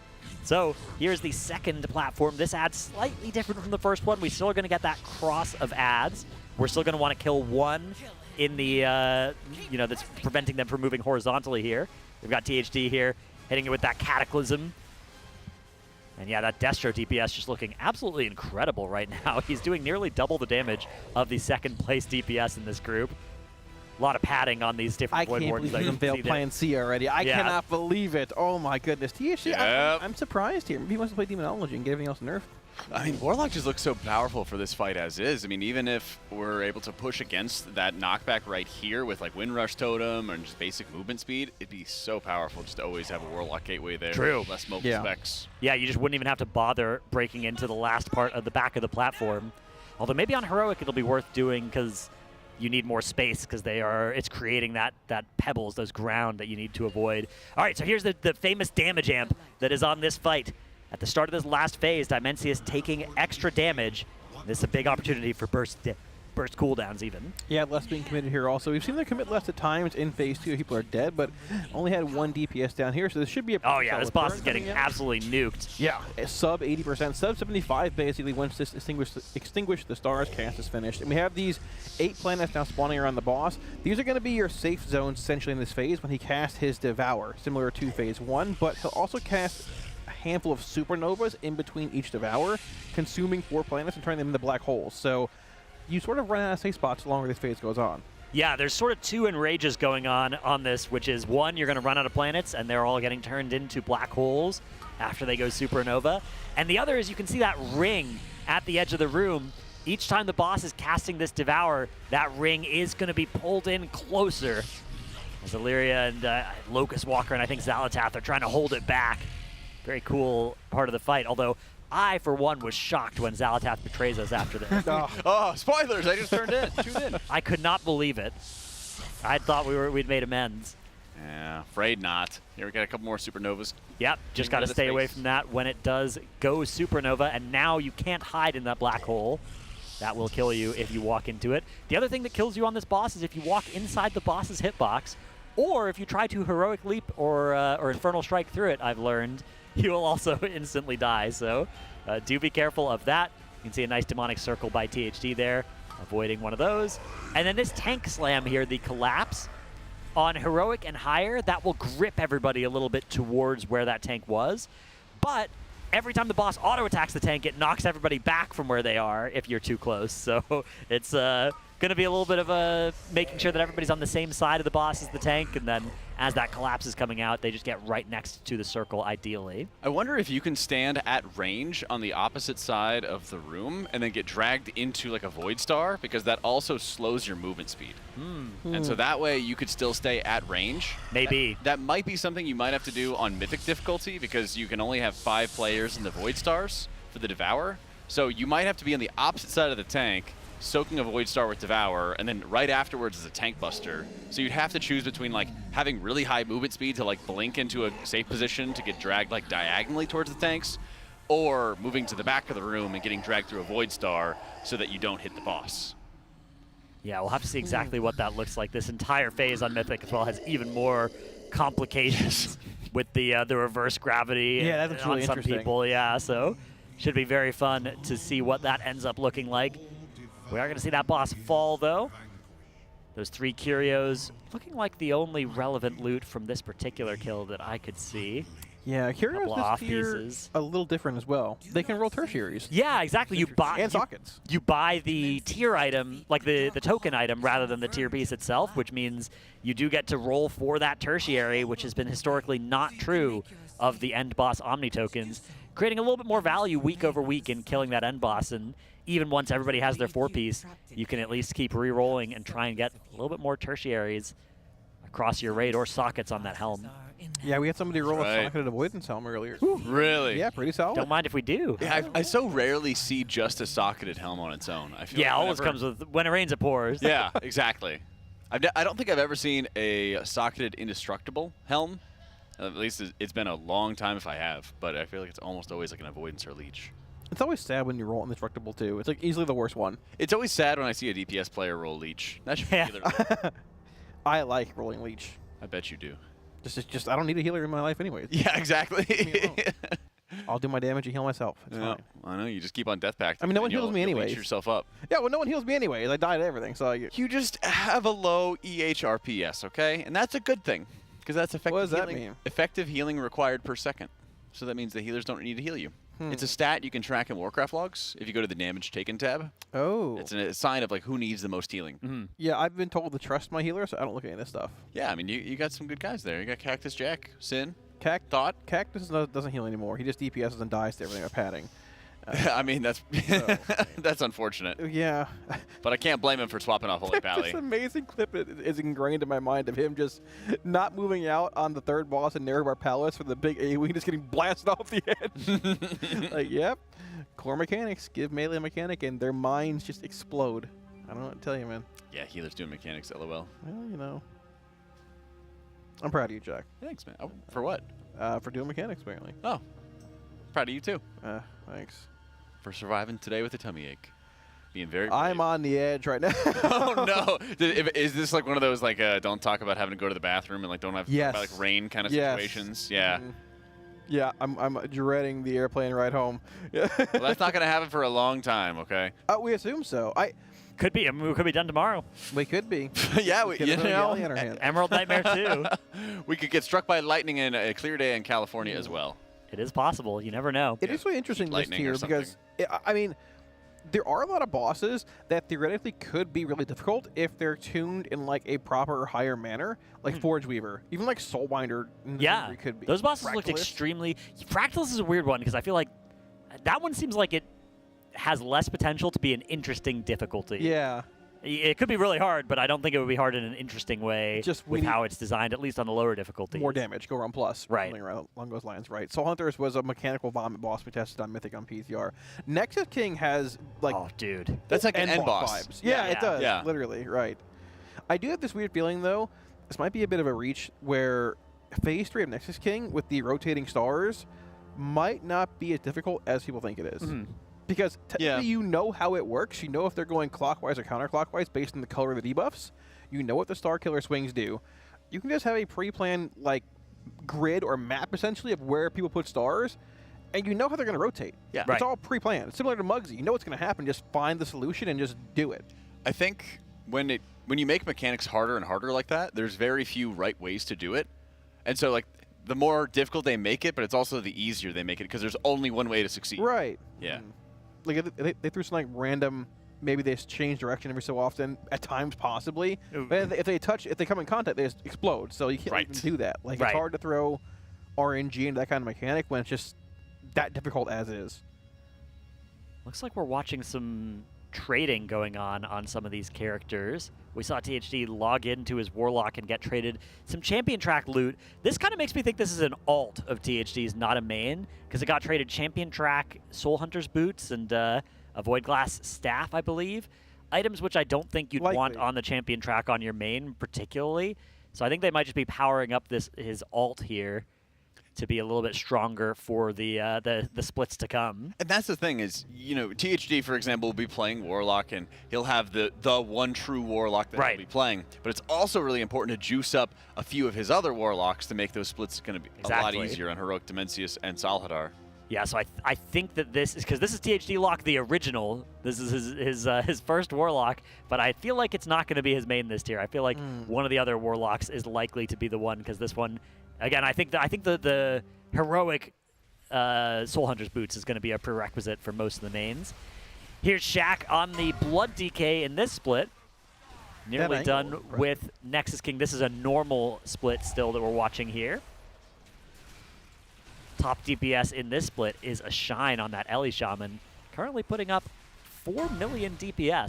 It is really weird because Ellie is the highest simming spec currently in single target, which is not always the correct. Sims and actuality are two different things, for sure. But I don't think Ellie Shaman's a class you would necessarily see stacked in a race world for setting a whole lot for a handful of reasons. Historically, it hasn't. Historically, Ellie Shaman is one of those specs that you see fewer of than the Sims would make you think. Right. Because it just tends to, it's not really bringing any raid utility, right? So if you fill your raid with Ellie Shamans, you're not getting AMZs, you're not getting Darknesses, you're not getting Rallies, Gateways, Stampeding Roars. You're getting Onks, which has been good once. Yeah. That was, Unot was, it was very valuable to have a couple Ellie Shamans to Onk on that fight, but otherwise it's kind of just a worse immunity that you can only use once every 20 minutes. And then other than that, you're getting some people that are hungry for Time Spiral so they can have Spirit Walker's Grace and cast on the move. So it's not something that you expect to see stacked, even if it's very good. It's sort of something that you expect to be able to, like this tier I'm thinking, okay, after we get all the stuff that is bringing utility, the last few slots, maybe we can then fill up with the Ellie Shamans that don't bring anything but just bring really good damage. I mean, they don't have like a super relevant niche profile, I guess. They are target based, like stack, cleave, mass, AoE, but like Havoc spread cleave based, or I guess spread council based that you look for in a handful of fights this tier, though. Yeah, they used to have a really strong priority damage while targets are spread niche, and that is a lot less true now. So it's definitely they're really good at. I mean, single target, they actually are pretty good into those burst windows as well. They can definitely do a lot of burst damage. And then also, like you said, yeah, stacked AoE situations. Nice thing on Dimensius is Chain Lightning. You can target the boss, and it's going to Chain Lightning on all those ads in P1. That looks really... Oh, interesting. Yeah, it looks beautiful. The Chain Lightning just, zapping all over the place because of how big the boss's hitbox is. So that could be a bit of a strong point for them potentially. But yeah, we'll have to see if that is a spec that actually ends up getting some play this tier. Seems like one of the more likely tiers for it, and most of the shamans that play Enhance that I know are playing Ellie this tier instead. So, of the DPS shaman specs, it does seem like the preferred one, but it is the spec that I think is in the most danger of like, actually we're just stacking up on DKs for AMZ, and we don't want the other high damage spec that has less raid utility. Right. I love raid buffs and raid utility. It's so great. I love it. It's great. It's a weird spot because if you did remove raid buffs from like raiding in the game in general, you'd see a much more skewed stack of certain classes. Right. With it being in the game, it's also like, yeah, we can play this class is better, but this class is similar and brings way more utility. So this class gets pushed out because of raid buffs being a thing. I think it's like a lose-lose scenario, keeping them around versus getting rid of them. But it does feel nearly as awkward as it did back in the day when you saw 7 locks on Una at this point. There's so many little niche things like, oh well. This brings this, that brings that. Just get this class out of here. Yeah, you do want one of everything, and then there's a couple of classes that you can drop, and then there are some that bring like stackable raid utility and some that don't, right? Something like Demon Hunter. Or DK, yeah. You only kind of need the one. I guess you get more darknesses with more of them, but the main utility is that Chaos Brand, and you only get that from one, whereas Evokers, the second Time Spiral, the second Zephyr, the second Rescue, all has very high value. Especially on a lot of the fights that we've been seeing so far. I mean, if we're expecting some tight tuning, at least I certainly am for encounters like Soul Forge Weaver Araz, where you're going to need more time spirals, rescues, movement abilities to sustain a longer final phase as you get dragged closer and closer towards that event horizon. That's going to be super valuable. Same thing coming into Dimensius, where there's lots of knockbacks, lots of quick movement required. And that final phase is going to need insanely precise positioning, and I wouldn't be surprised if it's similar to Razageth, where you need to have people specifically marked for extra rescues, because if not, you could die instantly. Yeah, not unlike that, but that's for a slightly different reason. Not having those seeds ready, not having the excess mass. The two excess mass people did not collide there and create that grippy zone that would let them survive that Devour cast. So they did end up wiping on this attempt here. I think this is just a normal Dimensius as well, so hopefully not something that they will wipe to for too long. Have you seen if 2 excess mass targets collide before Devour happens? I think it still creates the zone. I haven't seen it happen, but I wasn't sure. What do you mean they collide? That's how you create those purple zones that you stay safe and they're in. near each other, basically? Yeah, the two people, you kill the 2 ads, that drops the 2 things that turn people into excess mass, and then when those 2 people collide, they create the gravity zone that allows you to avoid being devoured. Maybe just some of the helpers weren't quite able to see there because their monitors lacked the vibrant, precise pixels that would let them see there. So I advise they go enter our lovely Alienware giveaway. We have 3 monitors that lucky viewers can win. If you enter the sweepstakes at tl.gg/AlienwareRWF, log into or create your Alienware Arena account, and then follow the prompts, and you live in the US or Canada and are over the age of 13, you can win one of those 3 Alienware 27 4K QD OLED gaming monitors. Looks like this time around we have avoided that particular wipe spot. So maybe somebody quickly plugged in one of those Alienware monitors and was now able to see exactly what was going on there. But here you can see it. That ad dies, and it leaves behind a circle to pick up. Right. Shaq has picked up one of those, that excess mass here. Is there an extraction button with that at some point? Or is it just no, collision you collect it, and then it changes what you can do. So you can grip the people that get launched up into the air by standing underneath them, and you can also collide with somebody else who has that and be able to then create that safe void zone. Interesting, okay.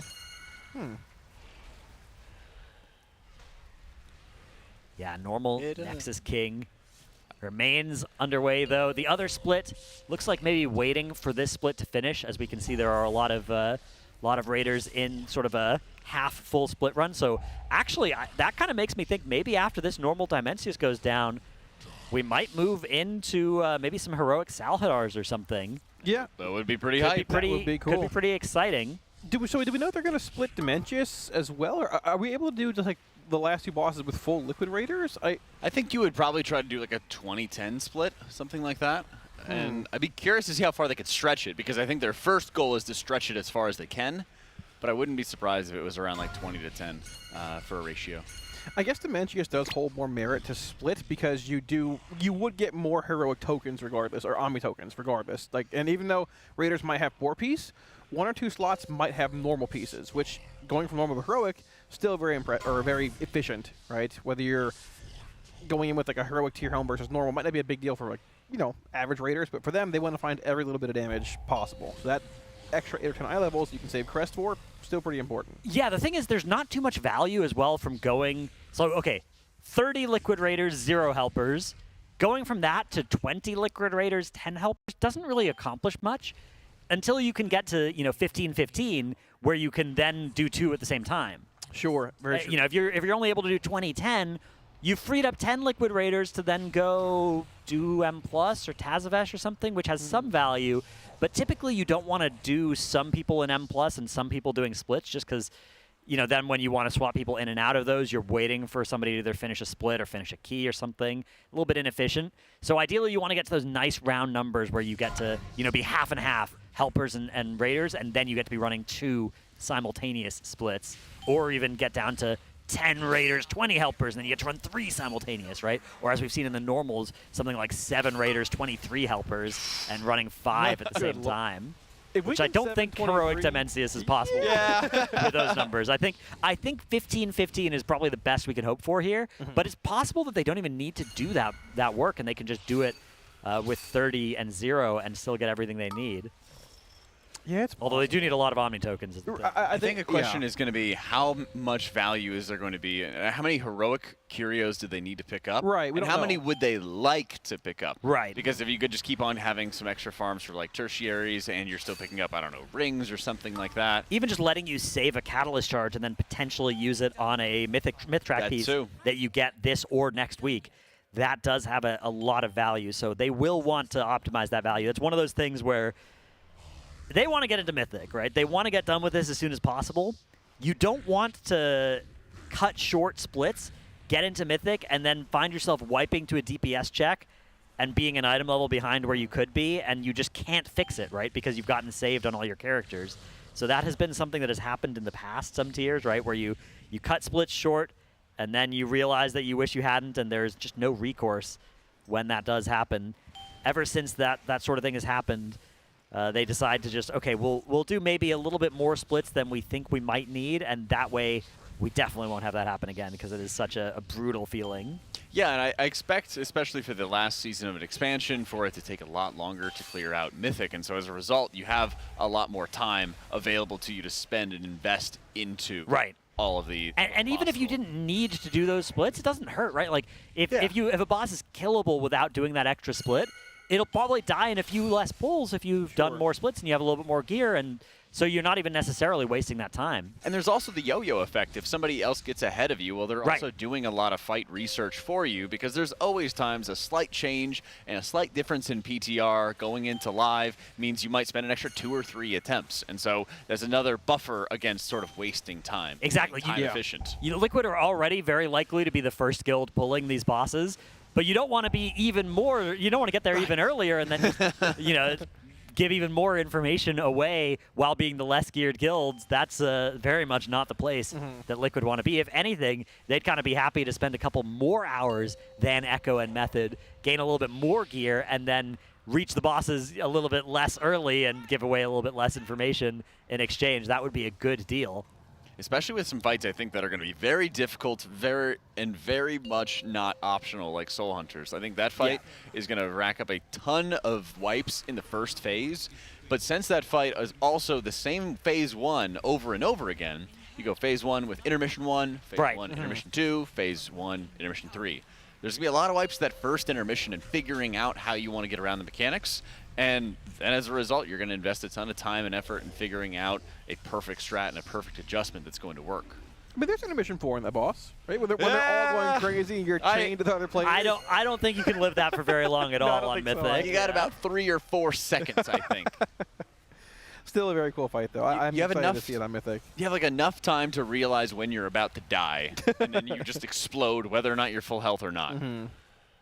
Yeah, I'm very. Which I curious kind of to see dig how- because then it's you have the time to like realize you need a bubble or like you paints up a couple people and you let them fight to live. Yeah. And you just perish and you say good luck. Sure, no, that's cool. I agree. It's always cool having those kills when it's like, all right, pop immunities, can we kill the boss? Like, Yeah. Yeah, and maybe it's actually doing, maybe you kill 2 of them, and so only one of them is doing its mechanics while the others are pulsing damage, and you actually can live it for a little bit longer depending on how nasty that pulsing and rage damage is. That would be a really cool possibility where you realize that you can finish 2 of them off a little bit faster as a result, and then you're going to have some ramping damage that goes with it, certainly with those crystals from when you kill them. But if someone's able to survive that and you're, fighting the Twilight Devastation, which should do no damage if you're playing it correctly, then like that's great. It'd be a cool way to see the fight end. But I think that's going to take a lot of time, just overall pull count, a lot of wipes in phase 1, all that good stuff. And that's a huge example of a fight where a little bit of gear will go a long way. Whatever item level that boss is killable at, doing it at 1 less item level than that is going to feel impossible, and doing it at 1 more item level than that, once you actually have the skill down, is going to feel like a breeze. Yeah. I'm actually really curious to see how Dimensions is on, like, Heroic, but definitely Mythic on this fight, too. You mentioned earlier that opposite polarity effect, essentially, where half the players get stunned and half get knocked back, and you need to be knocked into the stun player to break them out. They've also changed the way the rotating planets work on Mythic, where you can't have, it's basically 5 or less players. 6 or more walking into the planet just causes it to go supernova, basically nuclear, and everybody dies.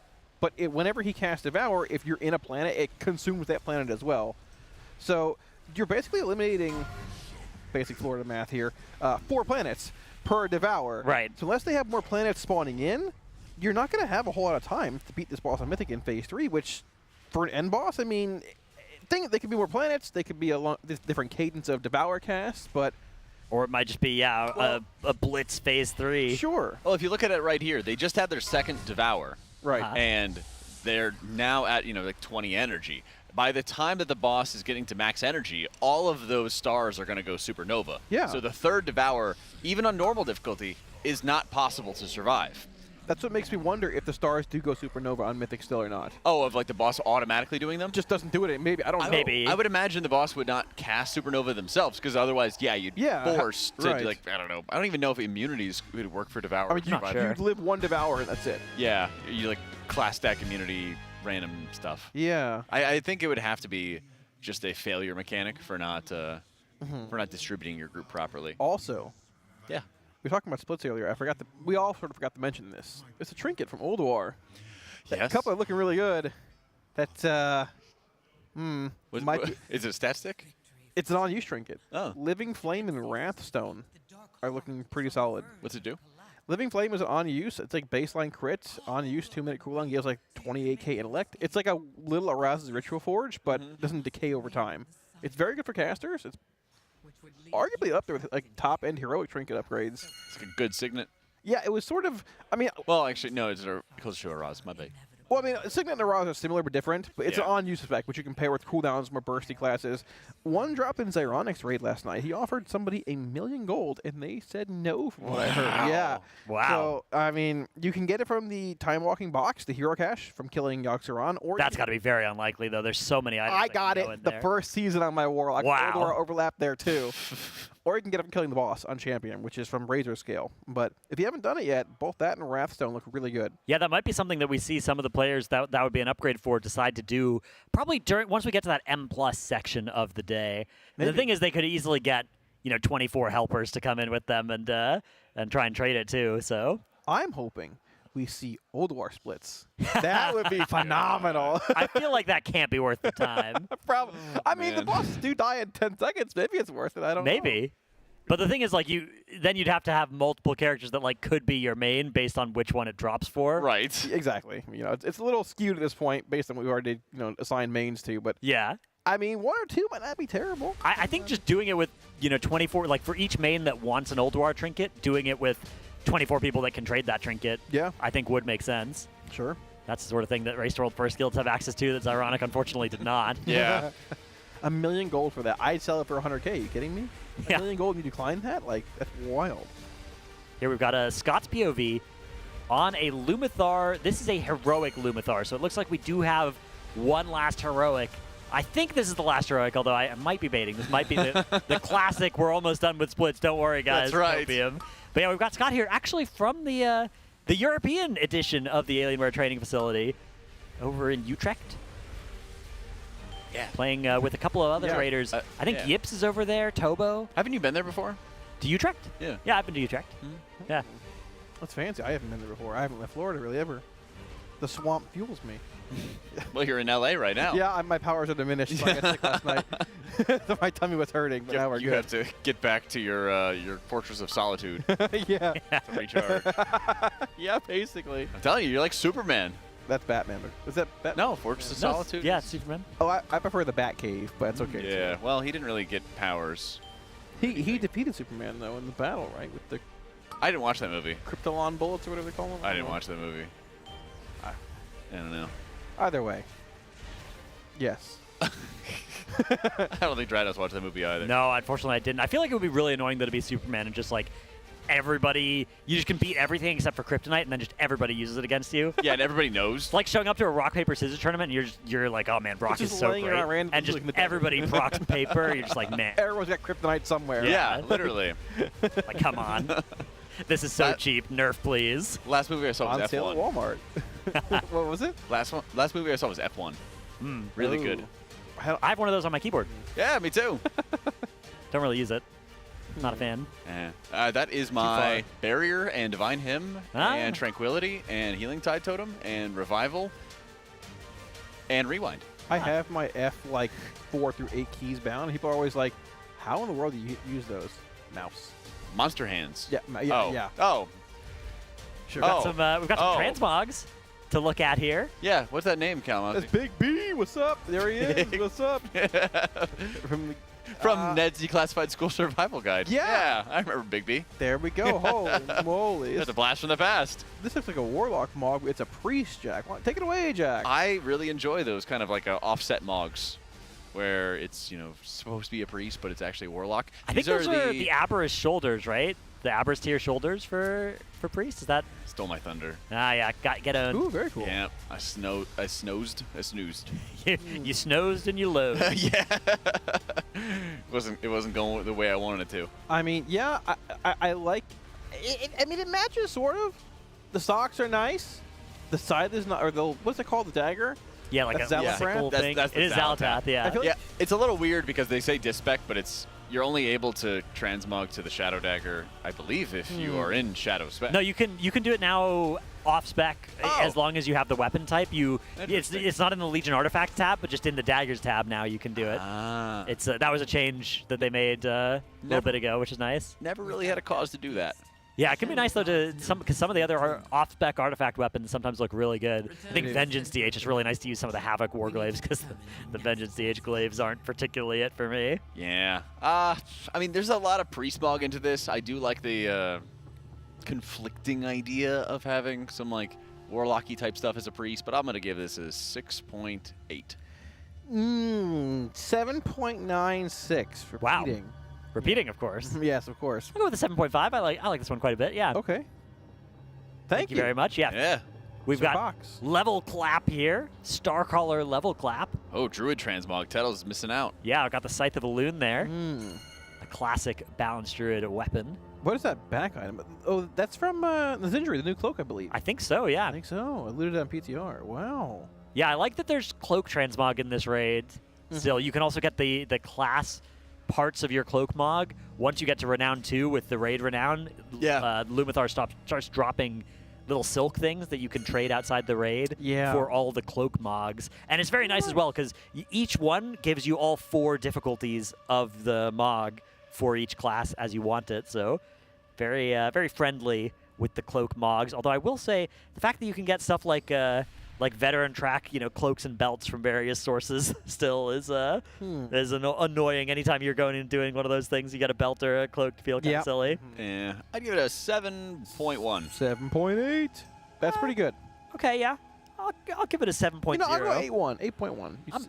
Okay. I'm not generous today. I mean, that's very high for how I would rate a balanced druid, I will say. That's right. Yeah, that's fair. I'm feeling generous today. I'm a generous god. All right, we've got Elder Tellalore. the guild Uno Mas. That's Kalamazi's motto. Yeah. Yeah, here we go. Oh my gosh, I like the candle mug. Yeah. Yeah. These are good. This expansion actually bring those candle shoulders and I believe the candle helmet. Yeah, like it's a blood. The blood troll. Blood troll vibe. Yeah. Yeah, this is like from the trading post. Yep. Very like cool. That. Like that. I like this a lot. See the rest. Very interesting. I'm pretty sure as a blood elf you can have red eyes. Oh, that would be good actually. Yeah. I don't like the weapon as well. Yeah, this is interesting. Could be further optimized. I haven't seen this one. I've seen it a long time ago. It's a staff from somewhere. It does look very TBC. I think it's Watt actually. Huh. I could be wrong though. Looks like it. I give it an 8.4. I'm gonna give this a 9. I really like the combination of different. Like it's got some very loud parts and they're sort of clashing, but they work together. Yeah, that's cool. 8.3, I'd say 8.3. Thank you so much, Telelore, and everybody who sent in their transmogs and pets to us. If you want to get your transmog or pet shown on stream, you have to help us with our charity donation drive at tl.gg/donate, where we are supporting the Santa Monica Animal Shelter. So far this race, we've already raised $4,416, an incredible amount just during splits as well. So big thank you to everybody who has been generous enough. And if you have some extra money lying around, want to give it to a good cause, and also get your transmog shown on stream, that's the perfect way to do it. Yeah, the animals. And help the animals. Yeah. That's right. To clarify, Tettle is not included in that. Right. He's an animal. True. Yes. So you know that they're all going into to good animals in need. Yes, exactly. Tettle's a bad animal. I don't like your tone there. He's a bad dog. Speaking of bad news. Oh, no. I have more bad news. What's happened? 28 seconds ago, Old War trinkets have been nerfed. Oh, again. Oh no! Why did, Blizzard was just listening to the cast and they just decided. Usually they only will nerf based off Dratnos' videos, but now they're doing it off his cast. Wrathstone, Mjolnir, Runestone, Pyrite Infuser, Living Flame, Eye of the Broodmother nerfed by 5%, which is not too high. That's not the kind of number that makes you think the item is awful now. It's probably still a decent thing, but yeah, that might make it not worth the time for anybody in the Race to World First to bother with, which possibly is probably the right place for time-walking trinkets to be, I would say. There was one tier where there was like a Firelands trinket that was turbo bis for DPS DKs, I remember. Ooh, interesting. Yeah. I think it's always cool when the old raids overlap with... I like it when they're good, but not better than the current raid stuff. I think that's a happy place for those items to be. Yeah. I think something like a vendor that let you buy one item out of the time-walking raid, you know, if you did the whole raid, for instance, that'd be cool. Would also be a nice safety valve against, because it's just so RNG whether or not you get one of those. That's the part that I have the biggest problem with. Maybe like instead of the cash at the end of Yogg, you get a token to buy an item. That'd be something like that. Although that already incentivizes you to just do Yogg instead of doing the whole place. I mean, which, you know, is nice. Nice that you don't have to spend too much time in there. It's a cool raid. We're going back. It is nice. I love Ulduar. Yeah. Ulduar, I think, was a lot of players. If you played back then, there were a lot of people that have that as the best raid of all time. Surrounded, of course, by ICC as well, which is another all-timer for, you know, old heads that played WoW back then. A lot of people that played Moth, it would be Throne of Thunder. True. Then Sunwell was Legion. very good. Legion had several all-timer candidates as well. I am so old. Legion, I think, has my favorite. I think Nighthold would be my top one. For like right more now. modern WoW, probably, yeah. Yeah. Nathria was good too, though. I liked Nathria, but Nathria had Stone Legion Generals, which died a lot on that fight. That boss was. I mean, I loved Sludgefist. I loved Sire Denathrius, but man, Stone Legion. That was not good. I died like 900 times in that fight. Oh, yeah, you die every pull. Yep, Twice times. every pull, yeah. 3 times. We ran 3 Ankh Totems. That's really good. Yeah. A lot of massive spell value there. I don't know. I think my one all-timer might be Throne of Thunder. I spent the entire summer doing alt runs, and I was raiding like 6 days a week, and it was multiple like normal and a little bit of heroic runs at the time. It was very casual. That was before Mythic was a thing. Yeah. Mythic became a thing in the next tier, but not during progression, during farm of Siege of Orgrimmar. Here's that Wowhead post 5 minutes ago.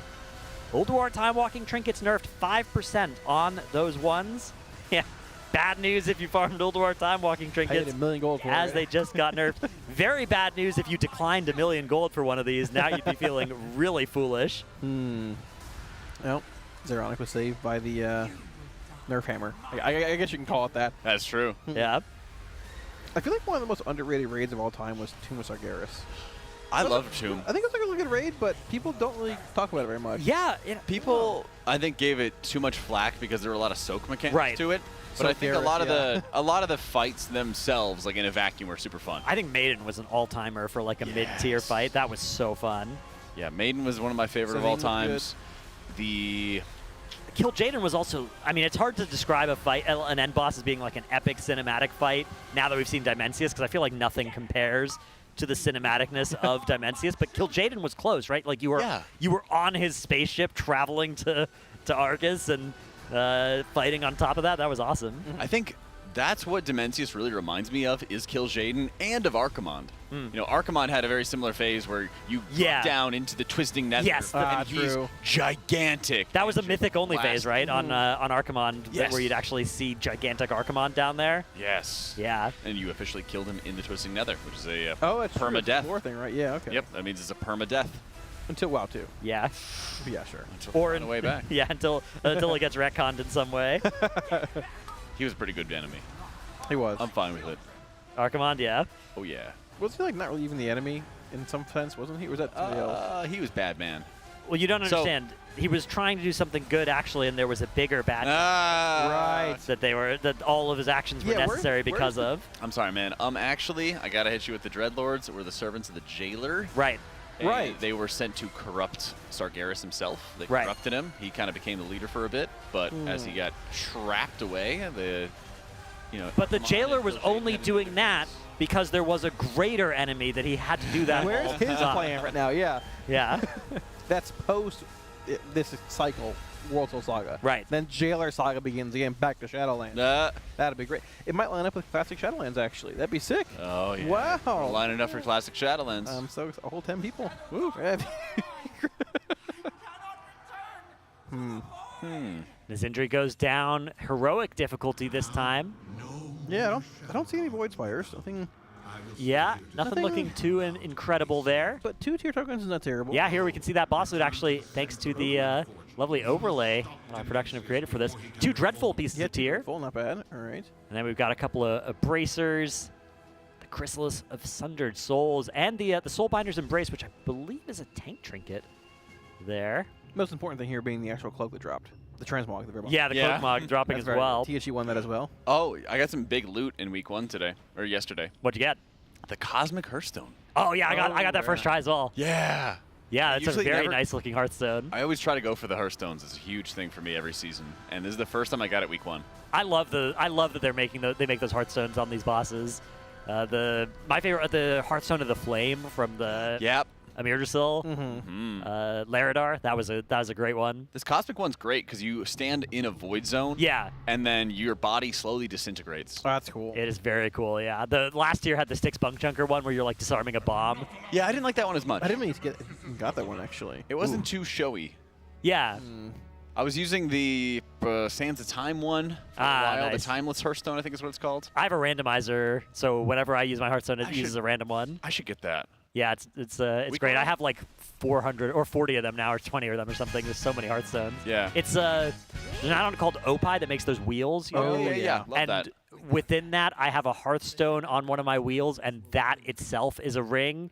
And that one is set to randomly have a different one at the front of it each time. Oh, okay. So do you always like hit keybind and then go up, and then it randomizes the order? I hit my keybind for like utility stuff, and on that is a Hearthstone, and that will have a different one showing each time. But if I decide I don't want that one, I can scroll wheel on it, and it'll change. It'll rotate it on that wheel. Okay, I'll have to fiddle around with that. Oh, look, Evade's in here. Yeah, Evade has been. He's actually has the highest M+ score, I believe, of anybody in Liquid right now as well. Evade, a former Raider, raided for a couple of tiers, and actually came in as a mercenary, I believe, in Sepulcher on a Surf Hunter. Yeah, and Lords of Dread. So he's gotten a little bit of play this decade, but mostly just in Liquid as a former Raider, M+er, very, very good player. It looks like helping out with some splits. That's always nice. That's always the best when you have former Raiders coming back to help with splits. Yeah. Incarnates does that a bunch. We have a few different friends of the guild who stick around and help us with split runs.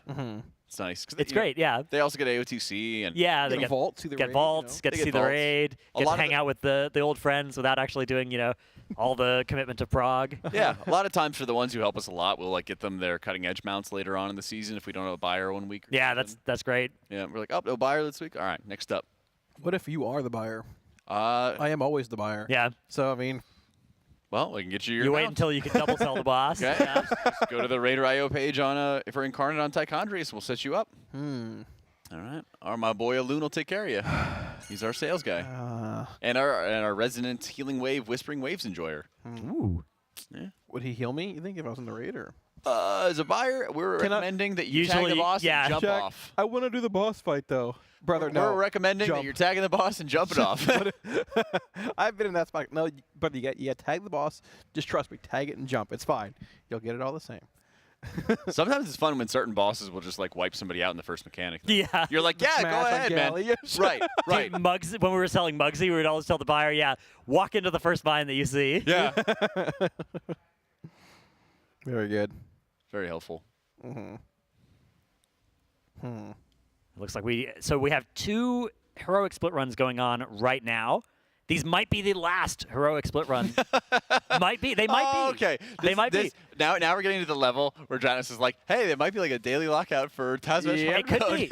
It could be. Look, you don't know. You're right. I don't. We've got Boomy's run though here as they're just in front of Soulbinder and Zindri. The other run right now is actually ahead a little bit. They're on Forgeweaver Araz. So I think we'll be able to see what happens after that. I'm hopeful that we might get some heroic Nexus Kings to watch. We saw a little bit of that on the very first day, and then they sort of fled, and we're like, okay, we'll do those later. They pulled it for a little bit, and they were like, okay, this isn't a huge part of our plan. We can do that. We can do those later. I think later might be soon. All right. Could be. I'd love to see that. I'd also kind of love to see like a friendly competition around who has like the fastest split runs. Yeah. Yeah, keep it entertaining. There's been that. I think it was like Sepulcher had the most like speed runs against each other thing. Yeah. Especially because there were like 3 weeks of splits, right? Or 4 weeks of splits that tier because every there were so many resets, and at the start of each reset there was more splits to do. I'd love to see something along those lines, but you don't want it to be like punishing for people. Right. Sure. Some kind of friendly reward or friendly penalty. Absolutely. Yeah, the thing is there's also like swapping around of people between the splits, but that's true. It is nice when it's also just nice to stay engaged by having a little bit of friendly competition. Yeah. Exactly. Because I think there's so many times where you play to the level of the people you're around and the stakes that you have going around. And so if you're like going through normals a million different times, it just like your brain just wants to shut off because you're going to kill off the fight, And then that can lead to you slowing down or making mistakes and things taking longer. That's why it's so important to keep the vibes up as well and to have some jokesters in your guild. It's very fun to listen to Liquid Comms and hear all the different stuff that gets said to keep people having a good time, because that is part of making the performance as good as possible as well. So we will give you the opportunity to do just that right now as we go to a Monster Energy listen-in and get to hear directly from the Raiders. Get out with these orbs. We're getting knocked beyond near the ping.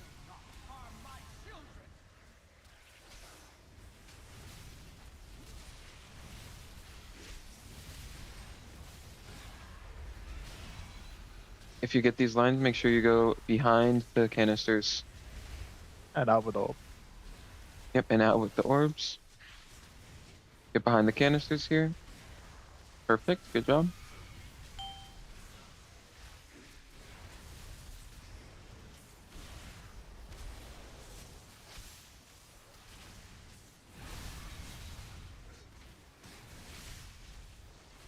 Getting knocked towards the middle.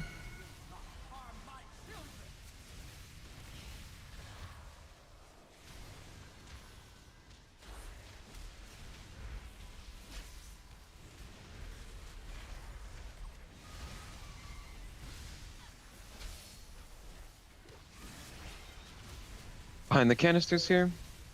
Good job.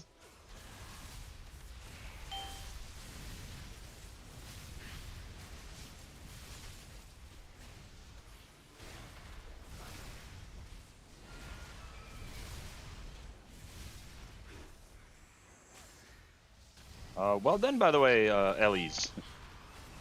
That up. What made you say that? This looks good on my meat right now. Oh. That's crazy. Flag is actually I'm playable. being attacked. Yay. Yeah. Good Oh, smash. so am I. Case Oh, you going, wow, bro. wow. Spells are This going is off. good, actually. Getting knocked, careful. Angel doesn't lag. I can't be careful about nothing right now. I'm just spamming Deathwell. Been doing it for 10 seconds. I have 3 face plates here. It's danger right now. Try and kill the face plates off. Good fucking shit, Fire, fire. Thank you, bro. The call right Trying there. to save the, trying to I save like the raid that. here, bro. Oh, Okay, wait. we skipped the ads. This is Good job, completely everybody. chill. Okay, it's Imbles and Shoot. Perfect. It works with. Great job, everybody. So it's ever a major in the group, it won't work if it's my mage. We need to reset again then, right, for the dogs? Yeah. All the classes will look bad otherwise. This is bad info The for guy Bubba. just ran off the map. Lock. Oh my god. Young gaming. He was sick of playing with the lag. Oh, man. I didn't expect the boss I to go honestly this way. Not happy, man. Dang. Get told. Yo, Shaq. Yo, what's good, bro? What's good, man? Man, I was really hoping I'd see you today, bro. But you slept in. Yeah. Yeah, I did, yeah. You get a good sleep then, Splat? I mean, there was sides. Probably better than Boom. Any train? From the sound of it. Yeah, a bunch of trains. Whoa. Oh, nice. Bro, I think you get good sleep as long as your meal is hot. As long as it's microwave based. Yeah, you're good. Microwave cucumber. Let's go, man. There's no way you ate that. Riku's having a blast, bro. Guess why Miss Lumitar? I was stuck on the toilet. GG. I feel like I'm missing out, man. You really should have went EU. It's a movie over here. You've made the good call with the choice. That's right. Yep. I'm happy. Yips knows where to go at all times. I do.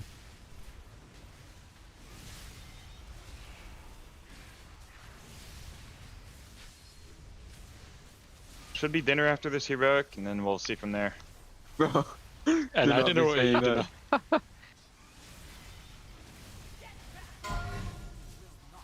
Wait, what? We don't want to eat? Nope. Just Always misleading. gonna stay hungry. Alright, any pruning or are we good? Yep, we're pruning. could, Give me a we minute could. here. Dude, I'm straight cranking the boss. Okay, need someone horde. Who is on a horde character? Thanks for coming. Thanks for Shoot coming. is horde. Appreciate you. If you're Me, Hey, don't know how to Goop. do it though. move, Okay, I'll wait tell you. for the bosses Once you're the here for. once the group is pruned, we will save it. Alright, that's Who's- good. who's speak We me? should be good with that. Okay.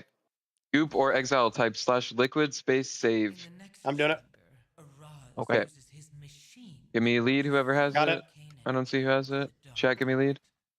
Yep, Alright, guys, I got you. we're gonna 3, 2, 1, go. we're gonna disband the group. Do not panic. We're gonna reinvite you. Make sure you type liquid/save or liquid space save. Pinning. And getting the next group.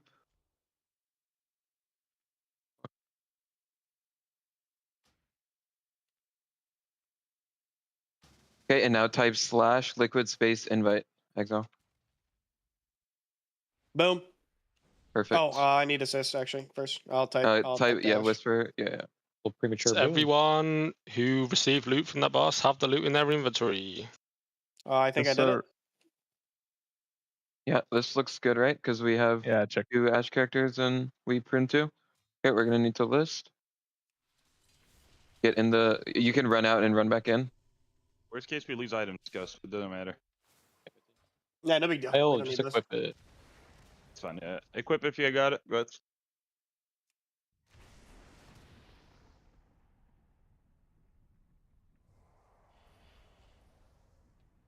Okay, you can go take the portal on the ground. If you get summoned, help summon. Yeah, you can zone out and zone back in.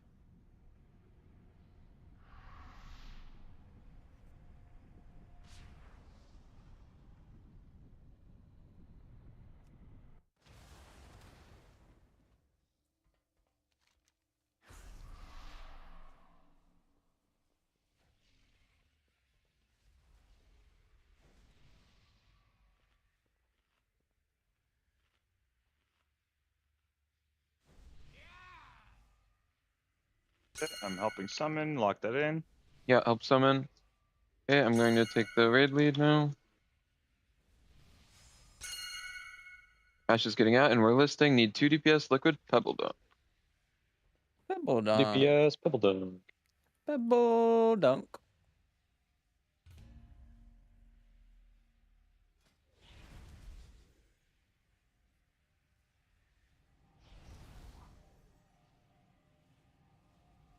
Jack, roll the pet. Wow, that's a fucking DPS for pebble dunk. Pebble dunk. Yep, pebble dunk will get the big DPS.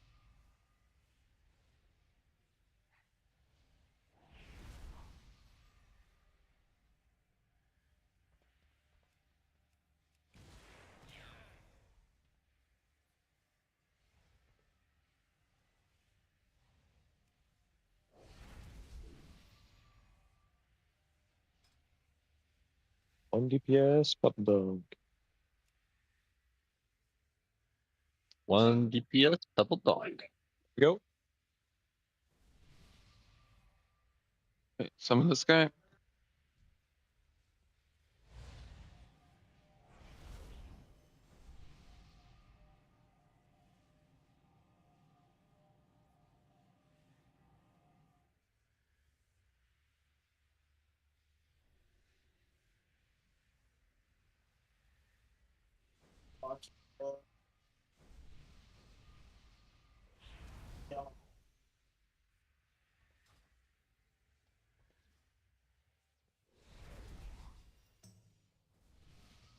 All right. This boss. If you get ads, drop them on the boss. Other than that, that's pretty much it. Yay. Timer. Happy. Yay. Healers are going to soak the first soak, and immunes are going to soak the second one. Let me get a great transmog. 5, Thank you. 4, 3, Lots of prog on this one. Pebble dunk. 1. Uh-oh. Uh-oh. This is okay. It's fine. It'll even out.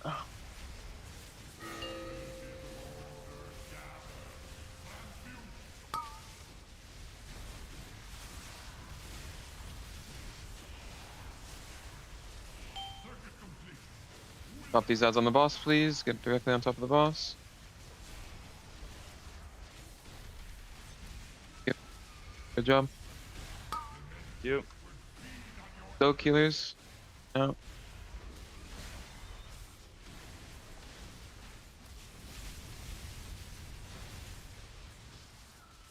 Range can hit this Arcane Echo, Skull Marker.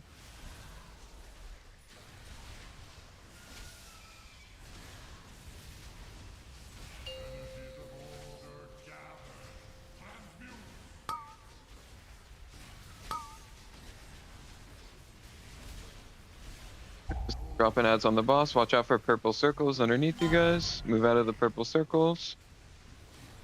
Out of the purple circles. These ads go on the boss. Perfect. Immune. Happy. This is immunes.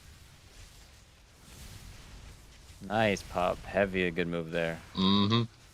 Druids, if you have Ursul's Vortex, slam it on the boss. Very good. Ranged, you can keep hitting the boss here.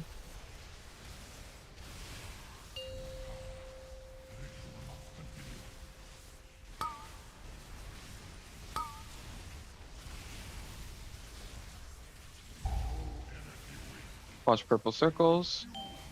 And ads go on the boss.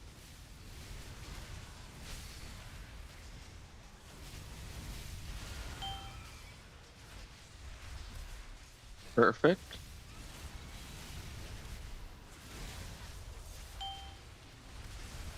A bit out. Watch purple circles underneath you.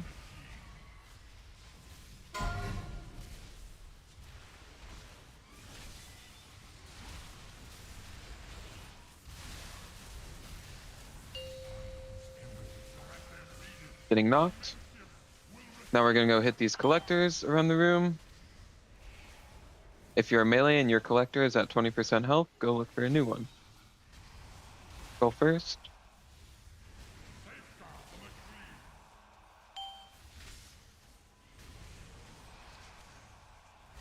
star.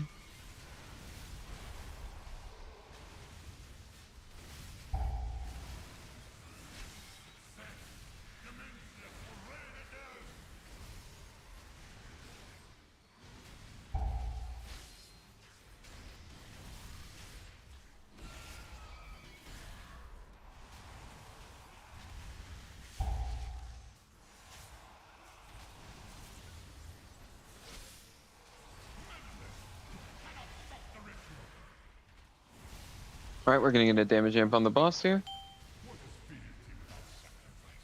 In 3 seconds. Damage amp is up. Full hit the boss.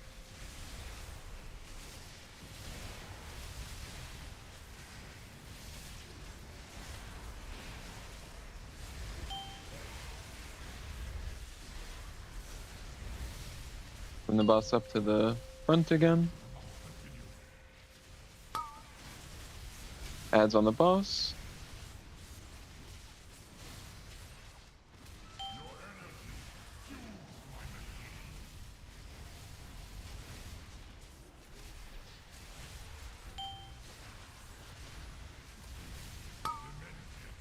This is healers. Perfect. Just get the ads, and we're good. This is good. Happy.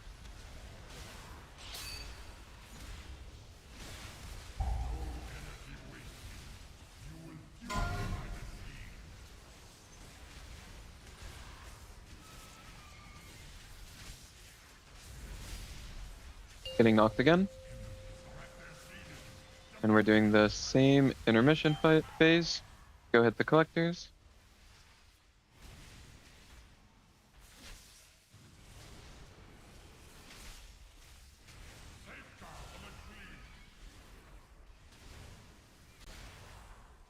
Go first, I'll do it. Star second.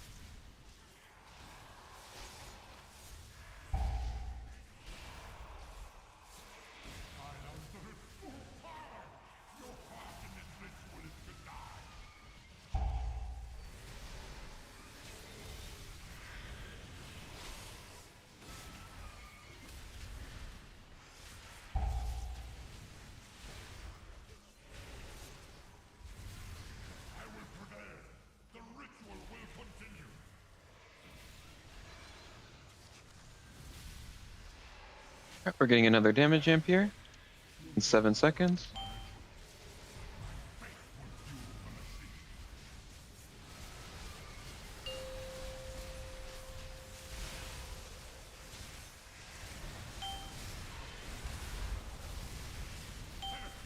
We're getting knocked. At the end of this cast, we're getting knocked. We're going to go to the entrance of the room. We don't have lust. You can lust anyways. That's right. Yeah, go ahead. Someone I'd lusted like to on love. both. I don't know who did that. That's a mini one. Drop these on the boss. Drop these ads on the boss. Grip the Amaretto maybe. Nice. Good blue.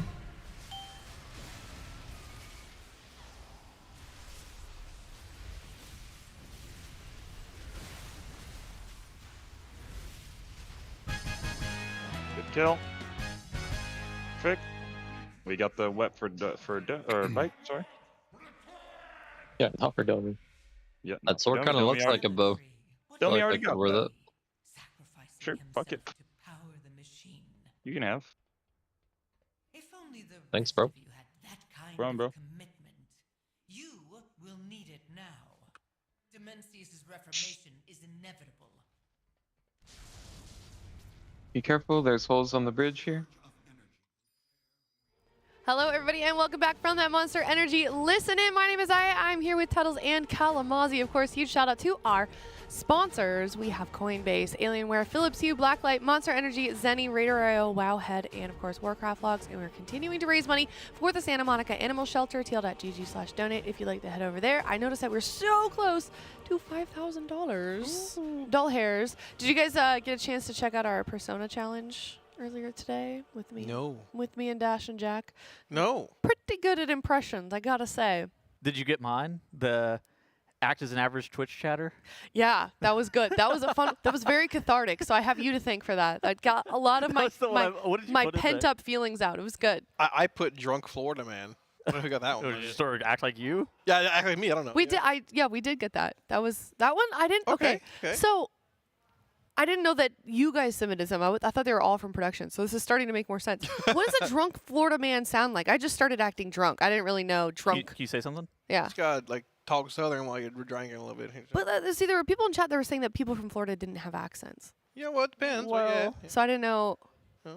Depends where you're at. Okay, so people from Florida have accents. People who live in Florida might not have an accent, but they would be from Florida at that point. Kalamazoo sounds pretty neutral to me, don't you think? Florida's like different. Kalamazoo Florida's definitely like its own country. You've got like South Florida. Well, I knew that. Central Florida, northern like Jacksonville, and the Panhandle. Okay. It's like 4 different states in one. Kalamazoo doesn't sound country. He does have a little bit of southern twang. That's true. That's true. Wow. Maybe I should have just need to know, Jack, that I am the alpha in this Discord.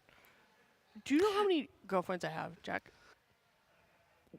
Was that like a Discord moderator? We also did a alpha Discord moderator impression, and I was the alpha of the broadcast because I am the alpha and you two are the betas. Oh, okay. All right. Well. And I'm in charge of this stream. All right.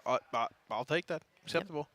Sure. Tuttle's staring at me menacingly. I don't know. I'm trying to figure out what we're supposed to do now that we've been demoted. Well, Princess, you see, what we will do is I don't know. We will talk about World of Warcraft, and I will sit here and be the alpha while you talk about World of Warcraft.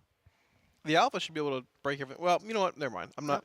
The alpha should handle the entire cast here. That's true. Put the single on me. Yeah. Put the single on me. Are we out of here? Do you know Yeah. how I'm not Go leaving. ahead. Single I'm on not me. leaving. Production. Production. Where's my single? Thank you. This is my stream now. This is my stream and my stream only. girlfriends I have, Jack? Exactly. All right. Anyways, I'm going to open this Monster Energy. Welcome to the cast. Okay, you can take it off me now. This is getting Open it. weird.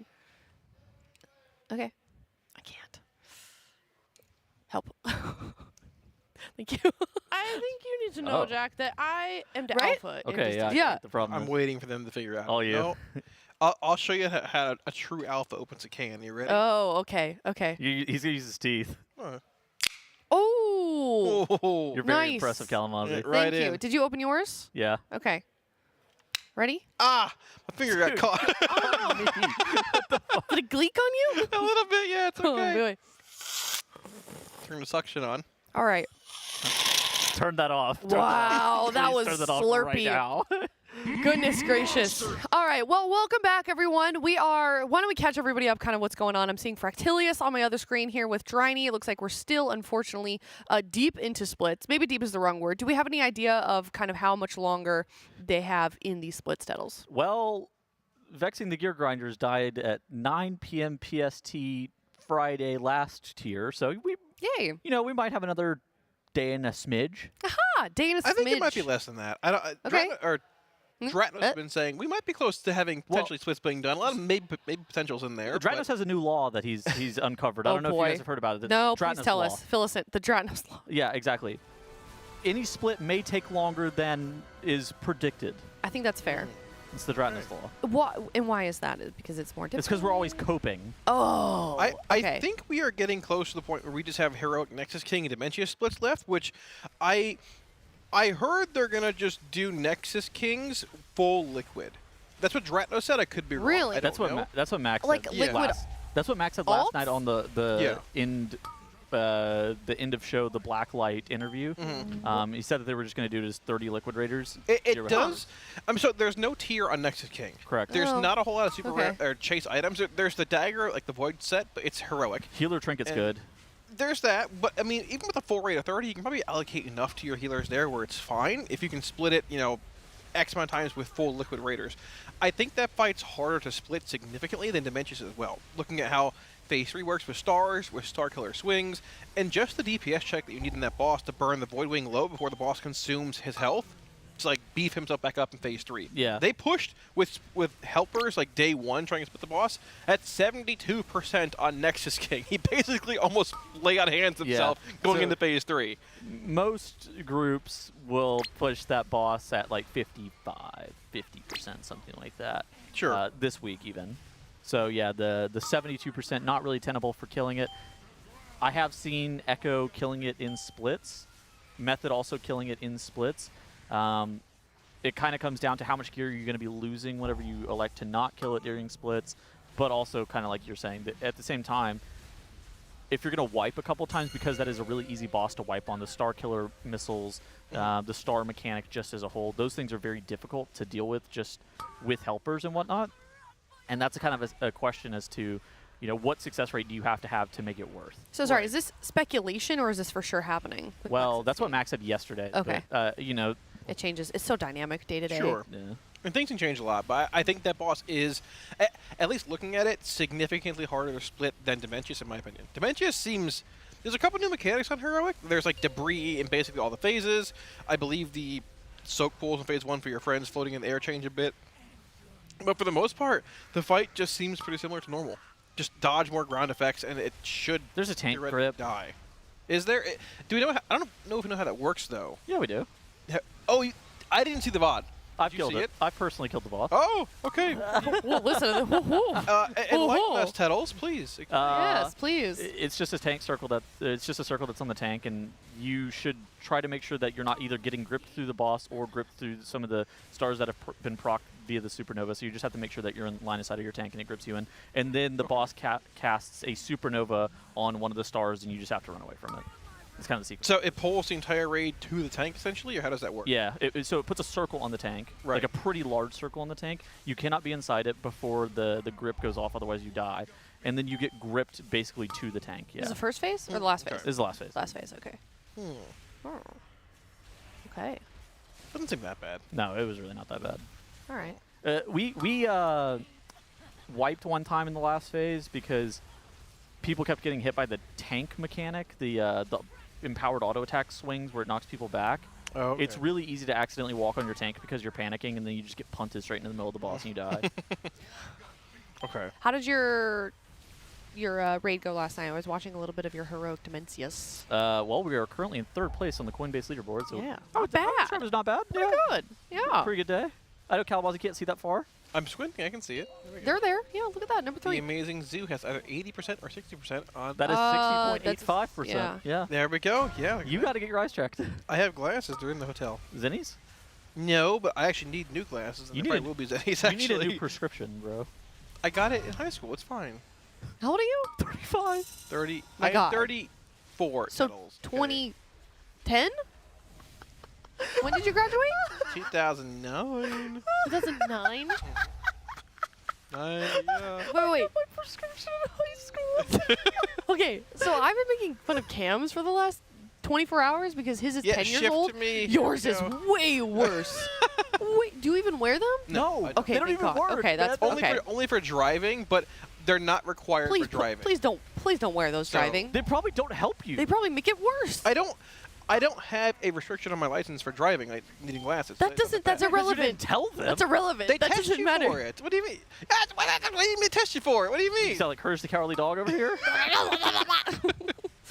I don't know how I passed that another test. register. Your bribe driving test? Or The your eyesight test? vision test when you get. Oh, did they make you do that when you? Yeah, well, they did it in 2015. Or oh boy, I need to get a new license soon. I'm gonna fail too. Well, I think yeah. To be fair, I don't see at night very well. Bro, you turning into my mother. You literally can't see. I see just fine. Is there? Wait, we should do a vision test. We should see who has the worst vision. Because I feel like mine's getting pretty bad too. When we have some time to kill, perhaps during splits, if anybody wants. Would that be fun? Maybe, sure. We should make Kalamazi take a colorblind test. Ooh. Colorblind. Do we know that though? Well, you might be. Hey, have you seen Oh no, what's that movie? Are you okay? Someone has stuck the cord of this headset into the chair. Oh, who's out there last? Jack. Skeletor. Okay, we're good. I'm back. Sorry. I'm down for well, you got a laptop right in front of you. Why don't you pull it up? Pull the colorblind test. I'm not colorblind. Do you know that? Have you ever taken a test? Yes, I know Oh, that. okay. Yeah. Fair enough. I think I know that. I think I would. Most men think that they're not colorblind, but they are. Tettles. Tettles, are you colorblind? I'm going to be nice. my chat forced me to take a colorblind test on stream whenever I was fighting Kaiveza on question mark difficulty because they were trying to make sure that I wasn't colorblind against the ads. So I've taken one recently, which is why I bring this up. I want to see if Kalamazoo can pass. I've got. And then I go, chat, see, I'm not colorblind. I'm just dumb. It's very different. I can see that our hue light is blue. Oh. It can change to multiple colors. Yeah. Yep. It can be peach or yellow. What color is this? That's yellow. Yellowish. That is green. That's green. Anyways, That's what color is that? From that far, it's yellowish green. You're That's green. You're wrong. No. What color I don't is think this? distance affects I think color. you two are colorblind. That's purple. That is peach. Okay. That is peach. The other one was more orange. Chad, I'd just like to let everybody know White? he's so wrong. That was These are definitely just so green. wrong. Here, I want to go back to the green one. That. It's so green. Okay, hold on. Pull us up. Can we get a camera on us? But okay, when it's that far away, it looks a bit yellowish green. Can we get a camera on us real quick? I mean, this is ridiculous. Kind of. I kind of see. Here, it's yellow or green. It's green. It's green. I'm Yeah, sorry. and I said yellowish green. Buddy, saying, it yeah, is green. It's. I mean, it's a light green. I'll give you that. It is a light green. Well, okay. On this screen, it looks yellow. On the screen, it still looks green. Okay, it looks yellow whenever I angle it like that. Oh yeah, look yellow. at that. Only the angle I'm sitting at. We need the colorblind test. You got the laptop. Pull it up. Well, is that one plugged into the? Well, I don't think broadcast? I'm pretty sure that one is. I can see all three shades of the colored walls on Fractalist. I will respect your boundaries. I know that. If you say no, but can we please do a colorblind test? No. Okay. I'm all not right. colorblind. Okay. That's fine. Can we do a vision test? I don't think it would work on a computer because I'll just hold it like over here, like with the laptop. You're the alpha. You figure out what you gotta do. Well, now I don't want to. You're the alpha. I don't want to put you under any pressure. I don't care. Here. It doesn't matter Are to you me. sure? I feel like. I'm chilling. Okay, we're gonna do it. All right, I'm gonna pull it up. Hold it. Please don't show me lifting this up. It's very heavy. Okay, fine. All right. It's just okay. Ugh. All right. Here we go. You guys talk amongst yourselves. Why are we staring at each other? What's going on? Tuttle's way. Kalamazoo and I are having a moment. Are you? Ooh. Turn around. Every night and day, just a little. How's your day, buddy? Bro, did you see they nerfed the trinket? Yeah. Oh yeah. Zyra tried I to have chase that somebody trinket. The old war really trinket? go for it. Yes, They I are got that called- trinket. Oh, should we Blizzard wait? Would it nerfed be more interesting to pull up a blue post on that, or how did we know? We already did last. Okay. All right. It's 5% every trinket. It wasn't actually that big of a deal. Like 5%, it's still probably pretty good. Maybe not like better than It's most probably of the hero probably trinkets, worse but- than the Lily Weave trinket out of Ecodome for me now. Maybe. Madge. If they were about the same, then probably. Blizzard, I thought that I controlled all the tuning of this game. That's what. Well, that's what the bozos of Twitch chat and Twitter tell me. We talked about it on cast, and literally 4 minutes later, the post went up on Wowhead. So I kid you not. So that does still seem like it might be a little true. But I heard there was speculation that maybe they were going to go try to split Ulduar or something. I mean, Living Flame is pretty solid. If you're missing some Manaforge on some main characters, it might be. Surely you would just get another character, right? Probably, unless you have like terrible loot luck. But I mean, sometimes maybe you just banish to the Shadow Realm at that point. Yeah. Yeah, it depends. I mean, like Ritual Forge gives 44,000, I think. I think Living Flame gives like 28 or 30, but it doesn't decay over time. Yeah, the decaying. Like I think Forge is the. I think the decaying is the big issue with. Right. If you're looking at a burst class being like a damage profile that lasts that whole window, essentially having 28k the whole time a static amount versus like 40 to 30 to 20 to 10 might not be as like might be a little better playing some Living. Should we just put that on the TV? I don't know. What makes the most sense? Probably putting it on the screen. I have a vision test. So that here. way chat can actually see. Yeah. It's up to you. I don't know. Well, let's see. I read everything already. I don't know if production is into Bro, this you or couldn't not. even read the percent HP on the screen for the Coinbase. To be fair, I have trouble with that too. Oh, this is. Well, let's see. Okay, how far can you go down? E. E. Okay. FP. Okay. Taz. Okay. I know that from Tarkov. Yeah. LPED. Okay. PECFD. Okay. EDFCZF. Oh. Oh, it's a P. Sorry. I'm at an angle. It's hard to see.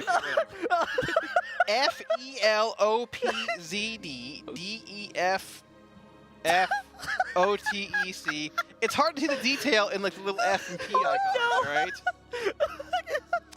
Okay.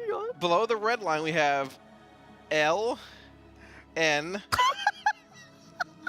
F G E F G I. It's a T. It's a P.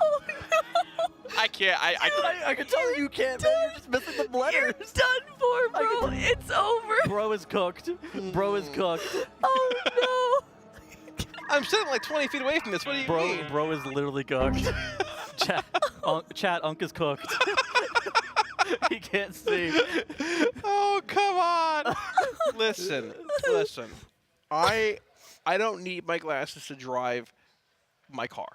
Like we said, it's not required. Therefore, it's not required for the race. There we go. I'm telling on you to the But if government. you would like, you can save 10% on Zenni glasses. Use code Team Liquid. That's I might not for do the that when I audience. get That's home. for you, bro. Yeah, I might do that when I get home. You need to get your vision checked. Because let me just say, it's not good. Listen. All right, I'll get some when I get home. How about that? Sure. What a great ad for Zenni. That was great. That was good. Yeah, my blind Use coke. code Team Liquid. My blind coke-aster can't see. Oh, gosh. The splits are going Bro, to how do you read like traffic signs and like With glasses. street I signs? have glasses. I drive it with my car. You always drive with them? Yeah, I don't need to, but I put them on because I'm trying to.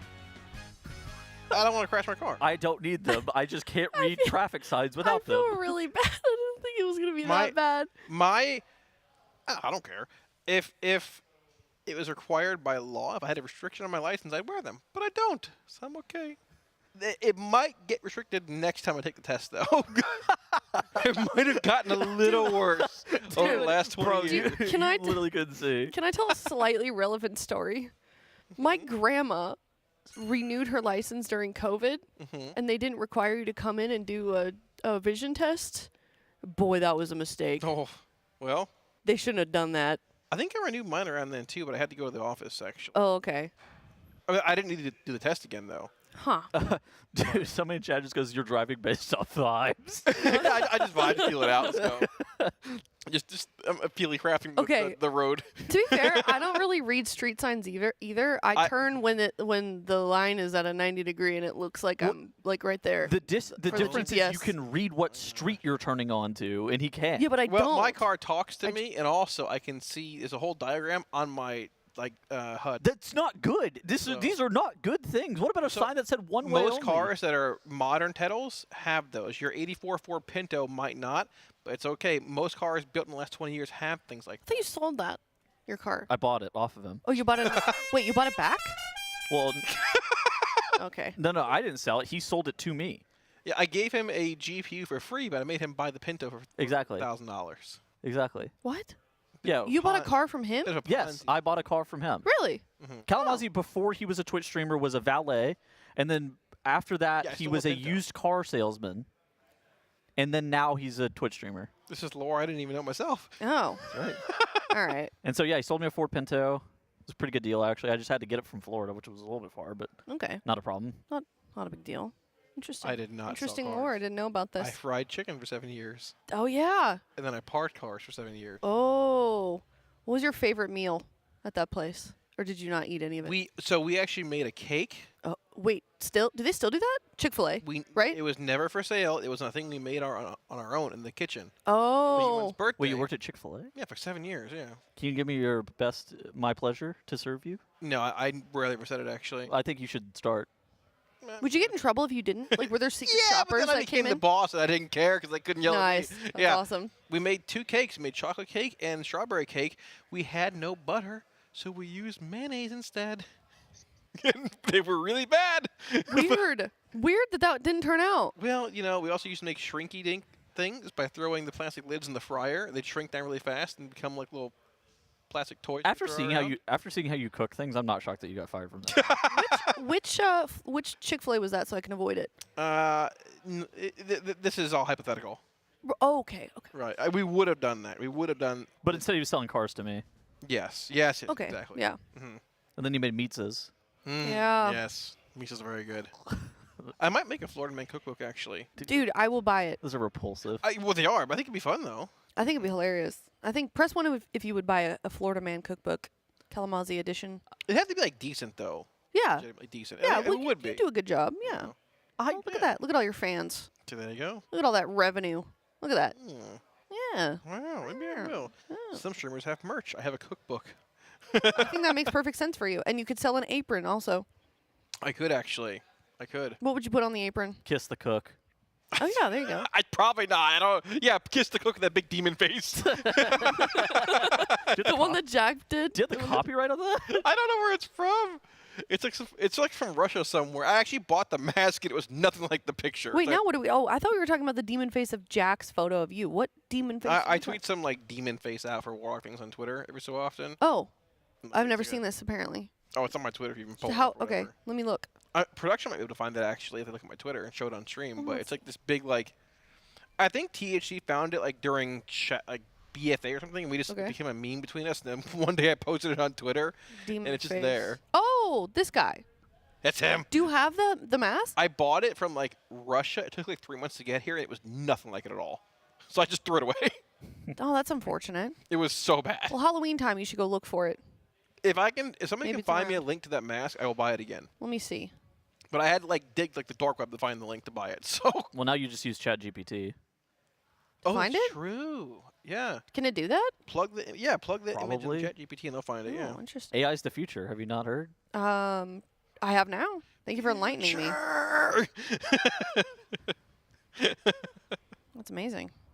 Okay, we do have a couple more donations also that I can catch us up on. Let's see. Hold Okay. on. I'm refreshing. 1 second, because one of them was addressed specifically to Kalamazi.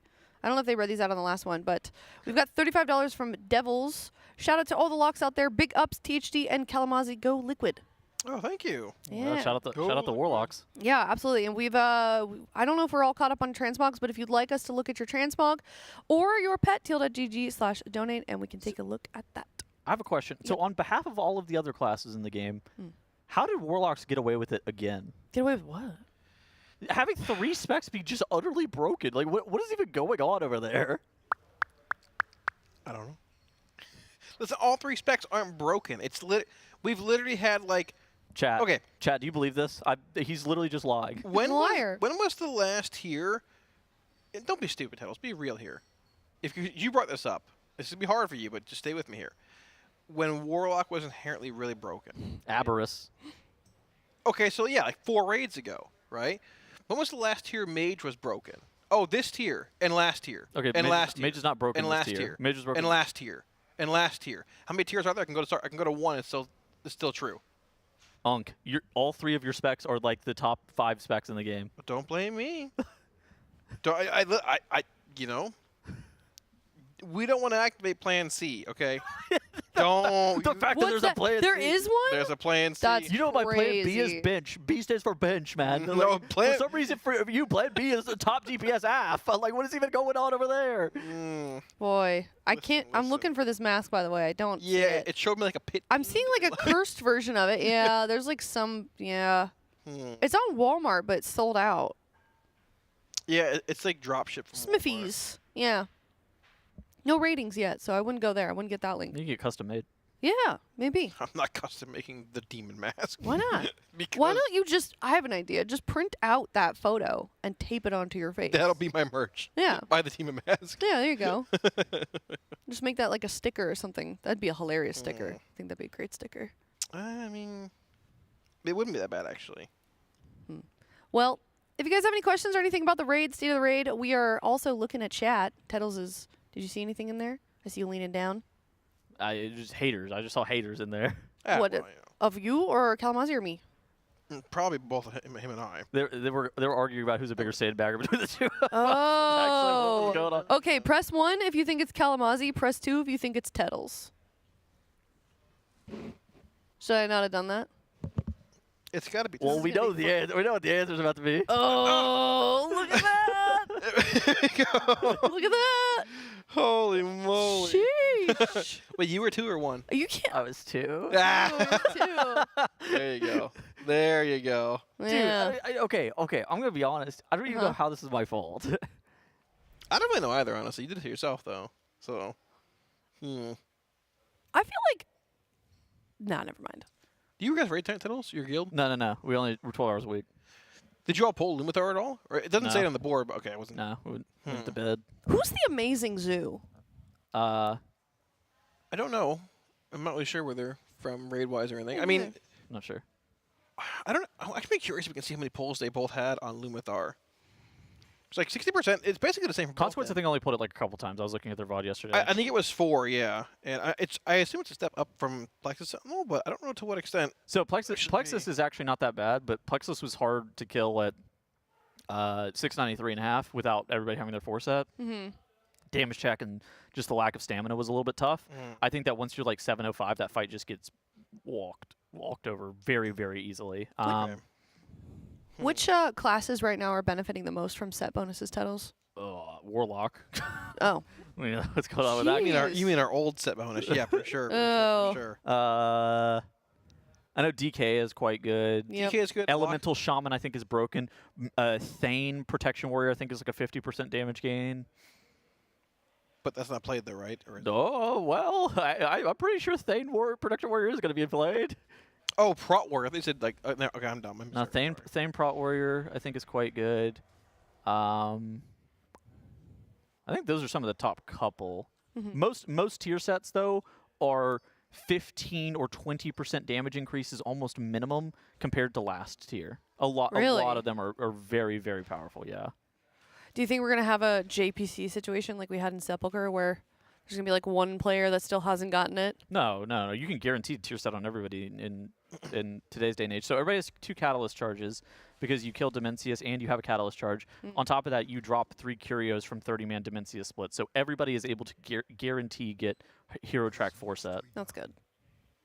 So I don't think a JPC situation would ever happen again unless Sepulchre came back. Mostly down to the fact that Catalyst didn't come out until week 8.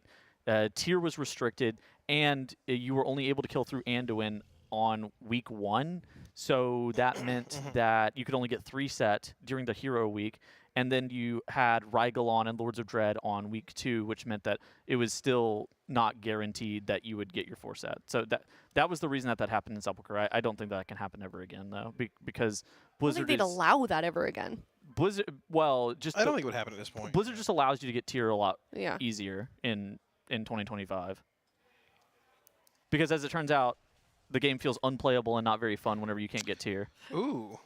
So, interesting. Lumithar looks to be pretty tough. Amazing Zoo has public logs. They had 7 pulls. They had a 60% wipe at the 5.5 minute mark. That would... I guess you hold less than phase 1, right? But the 5.5 minute mark with the boss being at 60% is quite interesting. I mean, that guild's probably just under-geared, too. Well, possibly, yeah. I want to see what their damage... So most guilds who don't do splits aren't going to have all the players with the 4 set, which, again, some of these are, again, 20% damage gains. And most of these guilds are going to be 74.1. Okay, they're less than 10 item levels up compared to where you were last season, right? At the end of the turbo boost, I mean, you were 685 or whatever, and now you say 695. So they've only gained 10. 4.1. Okay, 694.1. They've only gained 10 item levels, and then they don't have everybody with their tier sets. Yeah, of course, that's how that happens. I don't think the boss is like overtuned or anything. I think the boss is tuned for you to. For the expectation to be that you have gear from this season, but most people just don't have gear from the season yet. The boss has 27 billion. So part of it too is that okay. So in Legion and BFA, and even in Shadowlands, you would zone in week 1 and you would be in normal mode gear from that raid. And so normal mode wasn't even like really a thing that you did because the gear wasn't even an item level upgrade. It was the exact same item level. Now you zone in week 1 and you're in LFR level gear from that same raid, meaning that the normal mode gear and the heroic gear is a lot harder. But that also, as a consequence, means that Mythic is tuned with the fact that you're going to have like full hero track gear in mind, which most guilds that don't do 14 splits don't have, which is why you're seeing on screen here Liquid doing 14 splits because... And players doing splits, Mythic splits in their other guilds too, right, in a sense? Oh, sometimes, yeah. Product of that as well. Sometimes you'll do Mythic splits, but that's not. Well, this tier that might be the case for the handful of guilds. I mean, which is a bit of a hedge based on last year with like Styx, Sprocketmonger, or even like I guess those two. I don't know if Lumithar is killable in a split as part of it. Like that's a good question, right? A lot of guilds are looking at doing Mythic splits this tier. I've heard are waiting. They're going to be doing Mythic splits later on this weekend to see how they're tuned. Actually, what are they doing in the meantime? What doing M+. Prog on M+. They're doing M+ and getting hero track gear. The problem is like I think that killing Lumithar in a split is not really going to be a thing. Well, you're gonna kill Lumathar in a split where half your characters don't have tier sets. Where there's guilds that are full mains that can't kill the boss. Like that doesn't seem like a thing. I mean, if it's not killable in a split, then sure, you probably just come together as one. I don't know if Plexus is killable in a split by most of the guilds who would be like willing to split it most of the time. I just don't see a reason, like, if you are thinking this tier might be similar to last, where you had Styx being overtuned, Sparklemonger being overtuned, all those bosses being nerfed week 2, you might as well wait and see regardless. I don't know if things are overtuned. Well, last year they were. Okay, sure. Like, if you're hedging your bets on, like, maybe like Soulwinder and Araz all being, like, a decent step up, where you can get the first 2 dead, and you're going to prog boss 3 for a while, not killing it this week, you might as well split the first 2. So I mean, it kind of depends on where the difficulty is. Exactly, yeah. So if the difficulty comes from gear checks, there's always more Mythic Plus to be done for the average guild, right? Obviously, from a Race World First perspective, they got better gear than Mythic Plus is going to give them, so it doesn't really matter. But for the average guild, there's always more Mythic Plus that you can do to get slightly better gear. You can always get a couple more pieces that are going to end up being better, and like I think that there's always going to be something that you can gain in that regard. Where for Race World First guilds, whenever something is overtuned, more often than not for a Race World First guild, it's overtuned due to really problematic mechanics, not normally numerical issues, just because the Race World First guilds are just so damn good. So overtune means something completely different to World First guilds than everybody else. I mean, stuff can be completely unkillable. Like Rasketh was like, I'm pretty sure that was more often than not. I should say more often than not. That was like a 50% over. We left an extra 0 on that phase. Yeah, and then I remember people were mad that were like, oh my god, Blizzard should nerf the raid, and it's like, dude, you are so lost. Like it's not a question of should they or shouldn't they. Should they or shouldn't they? It's by how much is this about to get nerfed by, because I think the starting number is 50% and it was like quite literally like a 60% nerf on something. Yeah, I remember we said on cast, like this fight, it was like patch 10.0. Might be killable in 10.2 gear if it stays in this current form. It was so grotesquely overtuned in phase 2. Whenever I say Plexus Sentinel is difficult at 694 item level without everybody with their 4 set. Is it overtuned in theory? I mean, compared to that gear, maybe it's a little bit harder than it should be. But I actually don't think it's overtuned. I thought it was a fine fight. I actually enjoyed it. I thought it was an interesting boss. Right. But it's one of those things that I think it's hard to tell whenever things. It's hard to tell if things are overtuned whenever you don't have the best gear, or at least qualifying level gear to actually be progressing Mythic. Right. I like melee mechanics going in day 1 and having Plexus Sentinel be a 64% wipe. They maintained that first position for 2 days, right? Yeah. But I mean, that's like they went in day 1 on purpose at 684. They're trying to kill a boss. They're trying to kill a Mythic boss with LFR gear. Like, barring it being way undertuned, yeah. They assumed we weren't going to kill that boss, but they want to see where it was tuning-wise, everything else. There's also why, I mean, Liquid wouldn't go in day 1 regardless, but having that data from other guilds getting in there also helps them build strats and things along the way with doing splits. Over the course of 7 days, you can probably gain 30% DPS, 30 or 40% DPS compared to where you were last year. Like it. I think you gain more this tier. I'm saying like in a 7-day window. Like I think it's even more in than a full week. week. Sure. I know. I see what I'm saying. Yeah, right? Like crazy this. Yeah, you're getting 40% DPS, so it's difficult to qualify or quantify if things are overtuned or undertuned. Whenever we're just seeing guilds that are relatively undergeared as to what the content is supposed to be. Yeah. All right, well, if you are watching from home and you would like a free monitor, we are giving away 3 monitors to some lucky viewers courtesy of Alienware. Teal.gg/Alienware RWF, and you can win a 2725Q monitor, which is an Alienware 27 4K QD OLED gaming monitor. You do have to be in US and Canada and above the age of 13. So again, go over to teal.gg/Alienware RWF. We're giving away 3 monitors, and thank you so much once again to Alienware for helping us out with the race to World First here at Team Liquid. Any specs surprise you so far? Another monitor at home. Just throwing that out there before we get into the specs. What's that? I need another monitor at home. Oh, okay. Well, I'm going to enter. Clean puddles. Yeah. How many do I have? I have 3. You have 3? Are they? They're just not doing it for you? I need 4. You need 4 monitors. I have 4 monitors. For what? Oh, mostly casting. Soak the hunt. I like to have a spreadsheet open for each. Yeah. I don't know. It's just because then I don't have to like go flipping through stuff for information. It's just right there. Yeah, I guess. Soak I don't know what your What are you using system the 4th is. monitor for? Don't worry about it. Clean puddles with debuff. It's for what is Dryny what does Dazer call them? His stims? His stims. Yeah, I hate his stim monitor during stream. A stim monitor. Oh, okay. But those have to go on. You can just put those on your stream. You don't need a monitor for that. Well, Kalamazoo keeps his left hand on the keyboard and his right hand on the mouse. Stems. Yeah. I did go. But actually, I did. I think yes. The day before yesterday, I took 2 phones and I put anime on one and soap cutting on the other, and I put them in front of the camera for Dazer, so you can have some extra stims. I bet he appreciated it. Yeah, I hope so. Yeah, I hope his chat appreciated it. You know, just doing my part here to help his brand image. What's your question, Tettles? Yes. What specs surprised you? Surprised you so far? So Frost Decay has been pretty good. Does that surprise you though? Frost Mage. Surprises me. I'm looking at the meters Frost has here. been better than Unholy. I'm surprised. Long time. Dead Evoker. Arc is actually leading so close to the Havoc monitor. Demon Hunter. You know, yeah, those are the big ones. Yep. Meanwhile, TH's gapping the Raiders' destruction right now. It's insane that he's playing Destro, which is the second Clean best puddles spec with on the Soul Hunters. I think it depends. Destro can definitely high roll this fight. You think Destro can do more damage than Aff on this boss? I think it possibly can. Yeah. Oh my god. If you high roll things, yeah, possibly. Your class is egregious. I mean, it depends, though. It depends. Destro is going to be the easiest to play with mechanical overlaps. Circles. Like, you can just play a passive cleave talent, which all you do is hit one boss and it passively.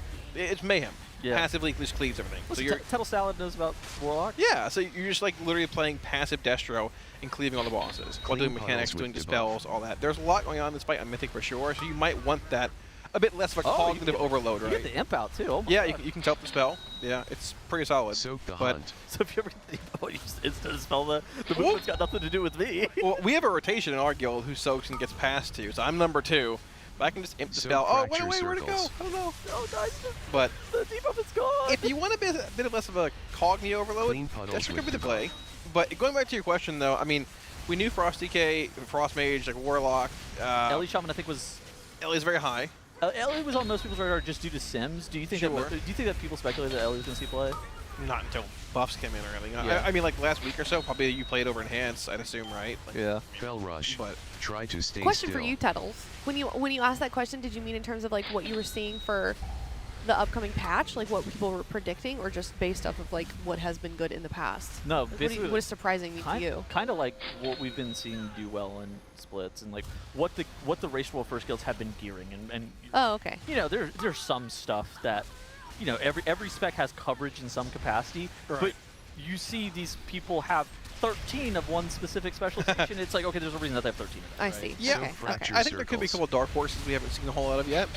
Maybe purposefully. I think Assassination Rogue has kind of been, at this point, at least in stats, it's been overperforming, I think, where people thought it was going to be in Raid. Maybe in Raid I haven't really noticed a whole. I mean, maybe I haven't really seen a whole lot. In raiding specifically, and plus it's been insane.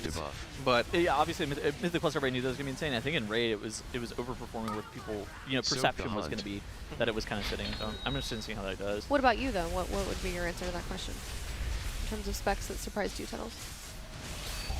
I think Aff. I mean, I think Aff is obviously kind of the obvious answer. I think that people knew that Warlock was going to be good. Like all 3 specs of Warlock looked like they were going to use. I don't think that anybody was like, oh yeah, Warlock's about to do 20% more damage than everybody else. I think that caught like pretty much everybody off guard. Yeah. Did you know that Aff was going to be this good? There's always a plan B. But okay, like the Seth Rollins music. like seriously, did you know that Aff was gonna be like this good? We knew that the Aff tier set from Liberation was really good on cleave fights. Yeah. But we assumed they'd nerf it. They did nerf it. They just nerfed the wrong part. So they really didn't do anything to it. Yeah. Or it's like tuning it down was gonna be. And we knew it'd be really good on cleave. Honestly, I didn't even run Sims for it in single target because I heard it's just better anyways, like early on, so I would just like, all right, cool, it's good everywhere. I think Resto Shaman, I think, has caught a lot of people off guard too. I was talking to Thune a little bit before the race started, and so I feel like I had Resto Shaman on my radar as like, oh, this spec is going to be really good.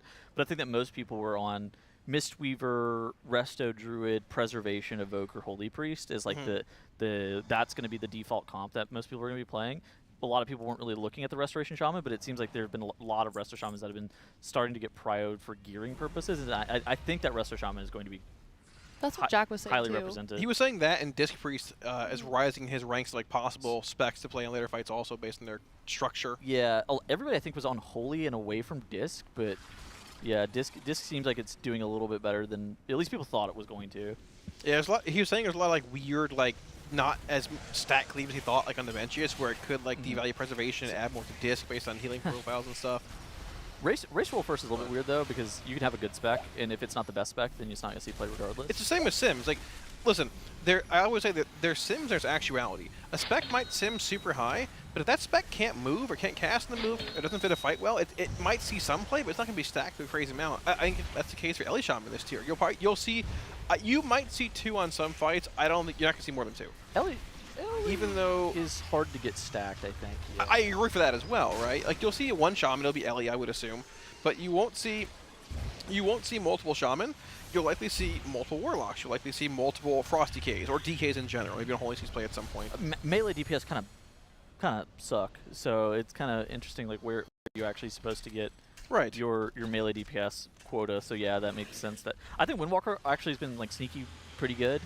It seems like there's Boomy and Trill have both been gearing Windwalker monks. I can see that them being pretty good. I wouldn't be shocked if that's where they end up playing, because they have been gearing it. I don't say a lot of them, but you know, not an insignificant amount of them. I think Windwalker, and then Lizard. Which one? Lizard. Both damage lizards. Well, which augmentation? What? Yeah. The one Devastation? that amps damage, the one that does damage. I think it could be.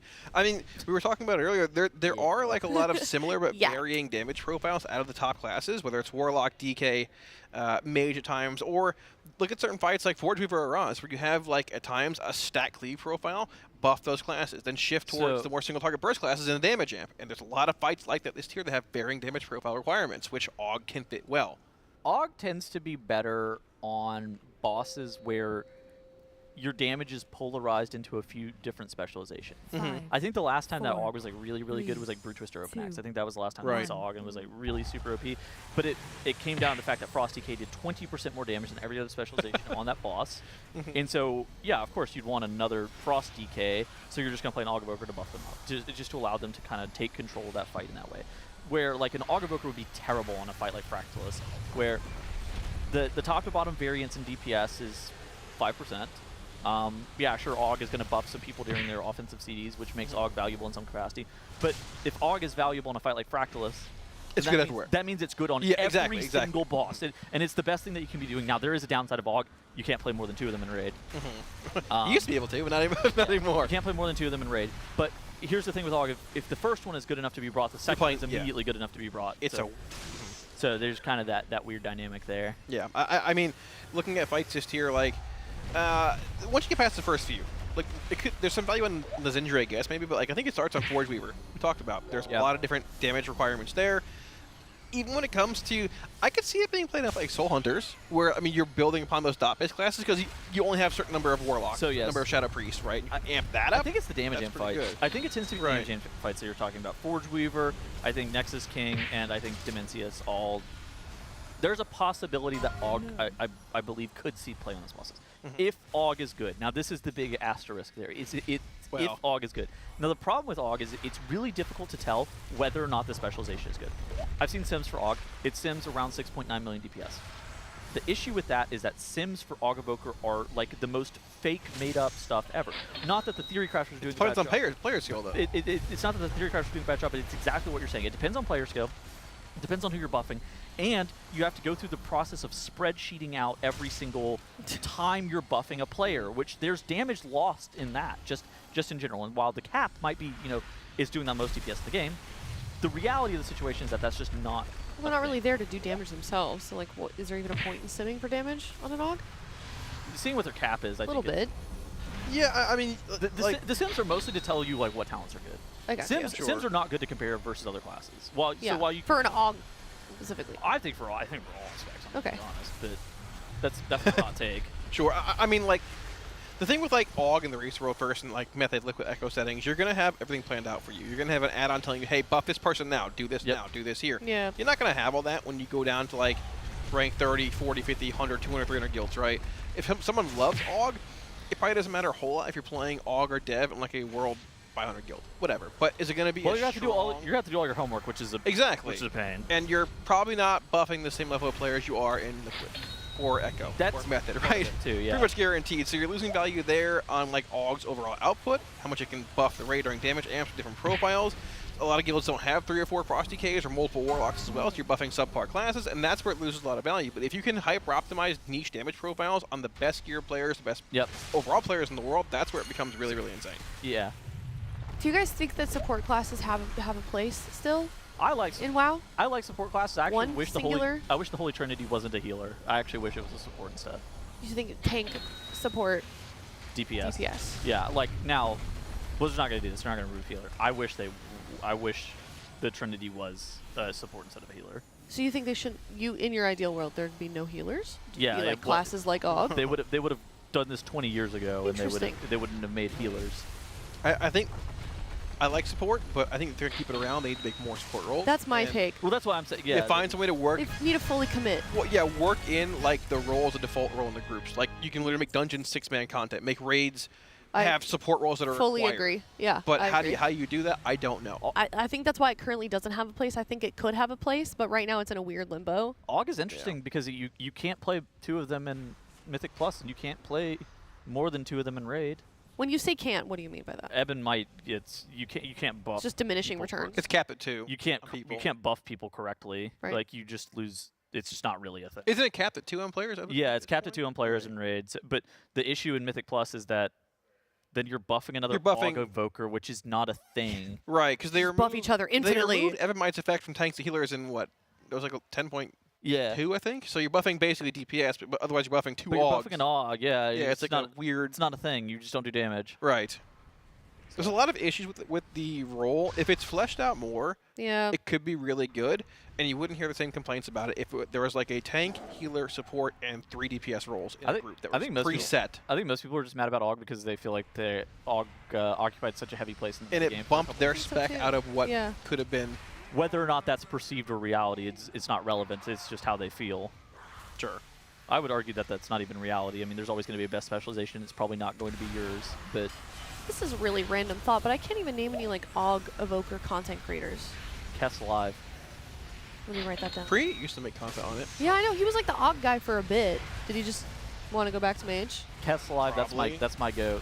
How do you spell that? Some content on it. KESS Live. Oh, SS Live. All right, I'll go support him. Anytime I got to play AUG, I always set that guy up. I think AUG's super fun to play for the first like week or so. Then it becomes incredibly boring because you're not doing it. I like AUG and Mythic Plus. I actually think AUG and Mythic Plus. I liked it in really Plus sweet. a lot too. Actually, in Raid, I would never play it. It is too much work. What's your guys' opinion on the new like lever mechanic? It's not even or in the game. tool. It's not even in the game. Not yet, isn't it? It was on PTR. I don't know if it made Yeah. it to PTR. It was the bad men mechanic, like Yeah. bad man. So for those that don't know, if Scarlet you letter. the way Scarlet it's mark. gonna work, right, is if you leave a key, so you can decide to leave a key, but everybody has to. It's like CS:GO. You surrender, right? Everybody has to agree to surrender, and then you can be done with the key. But if you leave without everybody surrendering, then you get a mark on you, and you have to do an undetermined amount of keys, complete them before that mark goes away when you're signing up an LFG. It's genuinely just not in the game right now. I don't know if they're No, whack or I don't not. think so either. I think it's sort of whatever. Yeah. You don't like it? I'm with you. I don't think there's not like any real punishment for it. Like if you're pushing 17 or 18 higher keys where like the vault doesn't matter, like I don't think a Scarlet mark or a bad man mark is gonna make a big deal if I invite somebody or not. The problem is that there's no real issue of inviting people or not. And something that I noticed on the PTR that I think is a little bit problematic of the system is that it's not opt-in. It's just it has to be used by each and every single person. Otherwise, you get marked. And so everybody on the PTR was marked as a lever. Because like it's kind of hard to use effectively. I think they realized that too. Because I remember we talked about this possibility of something like this happening last year, and you were really against the idea completely, right? Well, I think that it kind of comes down to implementation. I mean, right. I think that something like this is actually the correct way of implementing it. Yeah. You're designing a social system for a social problem. The problem is like it's just not really. It wasn't really used on the PTR. People just kind of kept playing. Now, would it have been used if there was more stakes to it and it actually hit live? I mean, maybe. It just felt really weird. It did to use, and it felt like because you've done dungeons in a certain way for such a long period of time. You know, the dungeon's over, so you leave the group.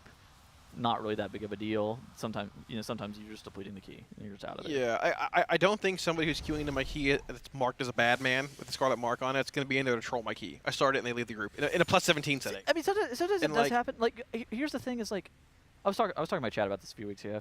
More often than not, people like that you've described, where they are there to intentionally grief. I feel like 1 in every 50, no, probably even more. 1 every like 75 keys, I'll get somebody who's like, griefing or is toxic, and it's like, it's just not that common. I agree. Nowhere near what we saw on PTR. So I'm confused then what you think is wrong. I'm not disagreeing with you. I'm just trying to understand your point of view. What specifically do you think is wrong with the system that they currently have in PTR?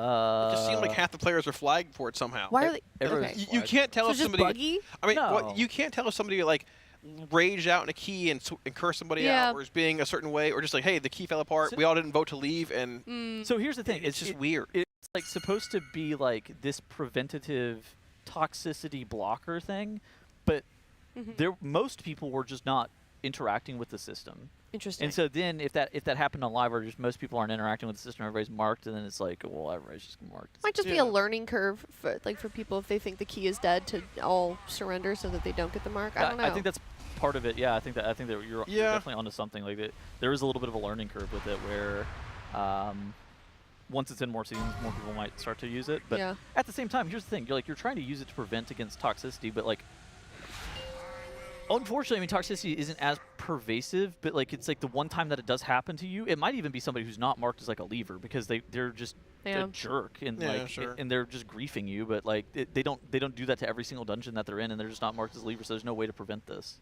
I think that's the problem. The problem I don't think there's a perfect solution. There's no it's not preventative. I think it might be a little bit, not entirely, but okay. I mean, I think if anything, it'll encourage people not to be the guy that leaves a key randomly. What if the dungeon? I mean, the dungeon's over. I mean, sometimes you just deplete the key. Yeah, then you all surrender, 10, and then you leave and you don't get the buff or the debuff, the mark. I'm not going to try and finish a plus 17 if it's not timeable. I don't care. I mean, like, I'm sorry. Yeah, and I don't think anybody I'm not else getting a cares. plus 17 in my vault. Yeah. 10 is fine. Like, everyone's leaving. If someone's not agreeing with, hey, it's over and 17, they want to finish it, great. They can have fun soloing it. But if it marks the whole group with red marks because one person wants to stay in a 17 for an hour and a half, that's awkward. So perhaps it should be the majority then. What so is the 3 out of 5. What's that? It is the majority. Oh, it is. Oh, okay. I 4 thought out it of was 5. every single person. No, it's 4 out of 5. There are certain spots where I'm sure things like that could happen. The healer is, I think the healer, or not the healer, the leader of the group, whoever's key it is, I believe is a double vote. Yeah. So Double. Interesting. Yeah. Interesting. Okay. I don't know. Also, would like to mention if you guys have seen the no signal thing that's going on the screen, don't worry. Production is working very hard. It is not your computer. Do they get? Are they getting? Yeah, they're getting too? a no signal on their stream. Like briefly every time it resets here because we're seeing it as well. But don't worry, they're working hard. Bro. It is not affecting the Raiders though, I would just like to say. I thought that was just our monitor. That's why I didn't even I didn't even acknowledge it because I literally just thought it was our monitor. Yeah, no, I didn't. I thought it was as well until I saw people talking in chat. But good news, production has fixed it. Yeah, Bub actually got into the cables. Amazing. Fixed that now. He's good. Straighten him out. Somebody in chat, casters are underestimating the number of stupid reasons people quit low keys. But okay, here's the thing. Most people, whenever they get mad at somebody leaving their dungeon, you're not mad at the fact that they're a chronic leaver. You're mad that they're just stupid, right? Like you're mad that they're stupid. They thought the key wasn't timeable, but the key was timeable, and they left. That doesn't make them a chronic leaver. That just makes them dumb with time management. It just makes them dumb with time management in that exact situation because they didn't recognize that the key was still timeable. Now the abandoned system doesn't solve that, right? They're still going to lead the group because they're not getting any smarter. Yeah. Well, you can only do so much, Tunnels, right? Of course. I was hoping we get a crash out there. You sat up in your chair like you were ready to go. He did. He fully leaned in. Hands were in the air. I've just thought about this a lot. Like it's one of those things that I do agree that levers are really annoying whenever the key is still timeable, and this DPS is dumb and doesn't realize that the key is still timeable, and he leaves, and then your key is actually dead. But this doesn't fix that, because that guy's probably not a lever. That guy just made a bad decision with his time management in that exact situation. Yeah, like how many times have you been in a key and the first pull doesn't go well, and then somebody just insta leaves? Like, oh. Well, I mean, the key can be depleted off the first pull like that. Yeah, it definitely can, but when it's savable, I guess that's what I meant. That was also a weird situation on the PTR with the lever system, so you couldn't leave until the dungeon was like 5 minutes in progress. And there are so many times where you just wipe the first pull and you're like, this key is over, I'm out of here. And like in theory, is the key still timeable? I mean, maybe, but there's nothing worse in this game than wiping to the first pull of a dungeon, and you're like, I've over. Everyone's standing there taking little steps forward. Okay, Like. so wait, I have an idea. This would be a complete change to the system, and I don't think they'll ever do this. But what if there was instead ways to gain time in a key, so that if you have, let's say, a pull that goes really poorly for the first run, and you would deplete it, instead maybe if you complete something else, you can gain time back, I don't think they so do that it. it's not doomed from the beginning. I don't think they do it. I don't think they do it, but like it's fun to personally. contemplate. Okay, just throwing the idea. No, out there. like I think to like to summarize it or whatever, it's a good like system in theory, in concept, but it's hard to implement in a form of like a competitive environment without it being just like awkward, skewed towards certain things that just happen naturally in keys. Without it seem, you know what I mean? It's just it's a good theory, but it doesn't really work that well.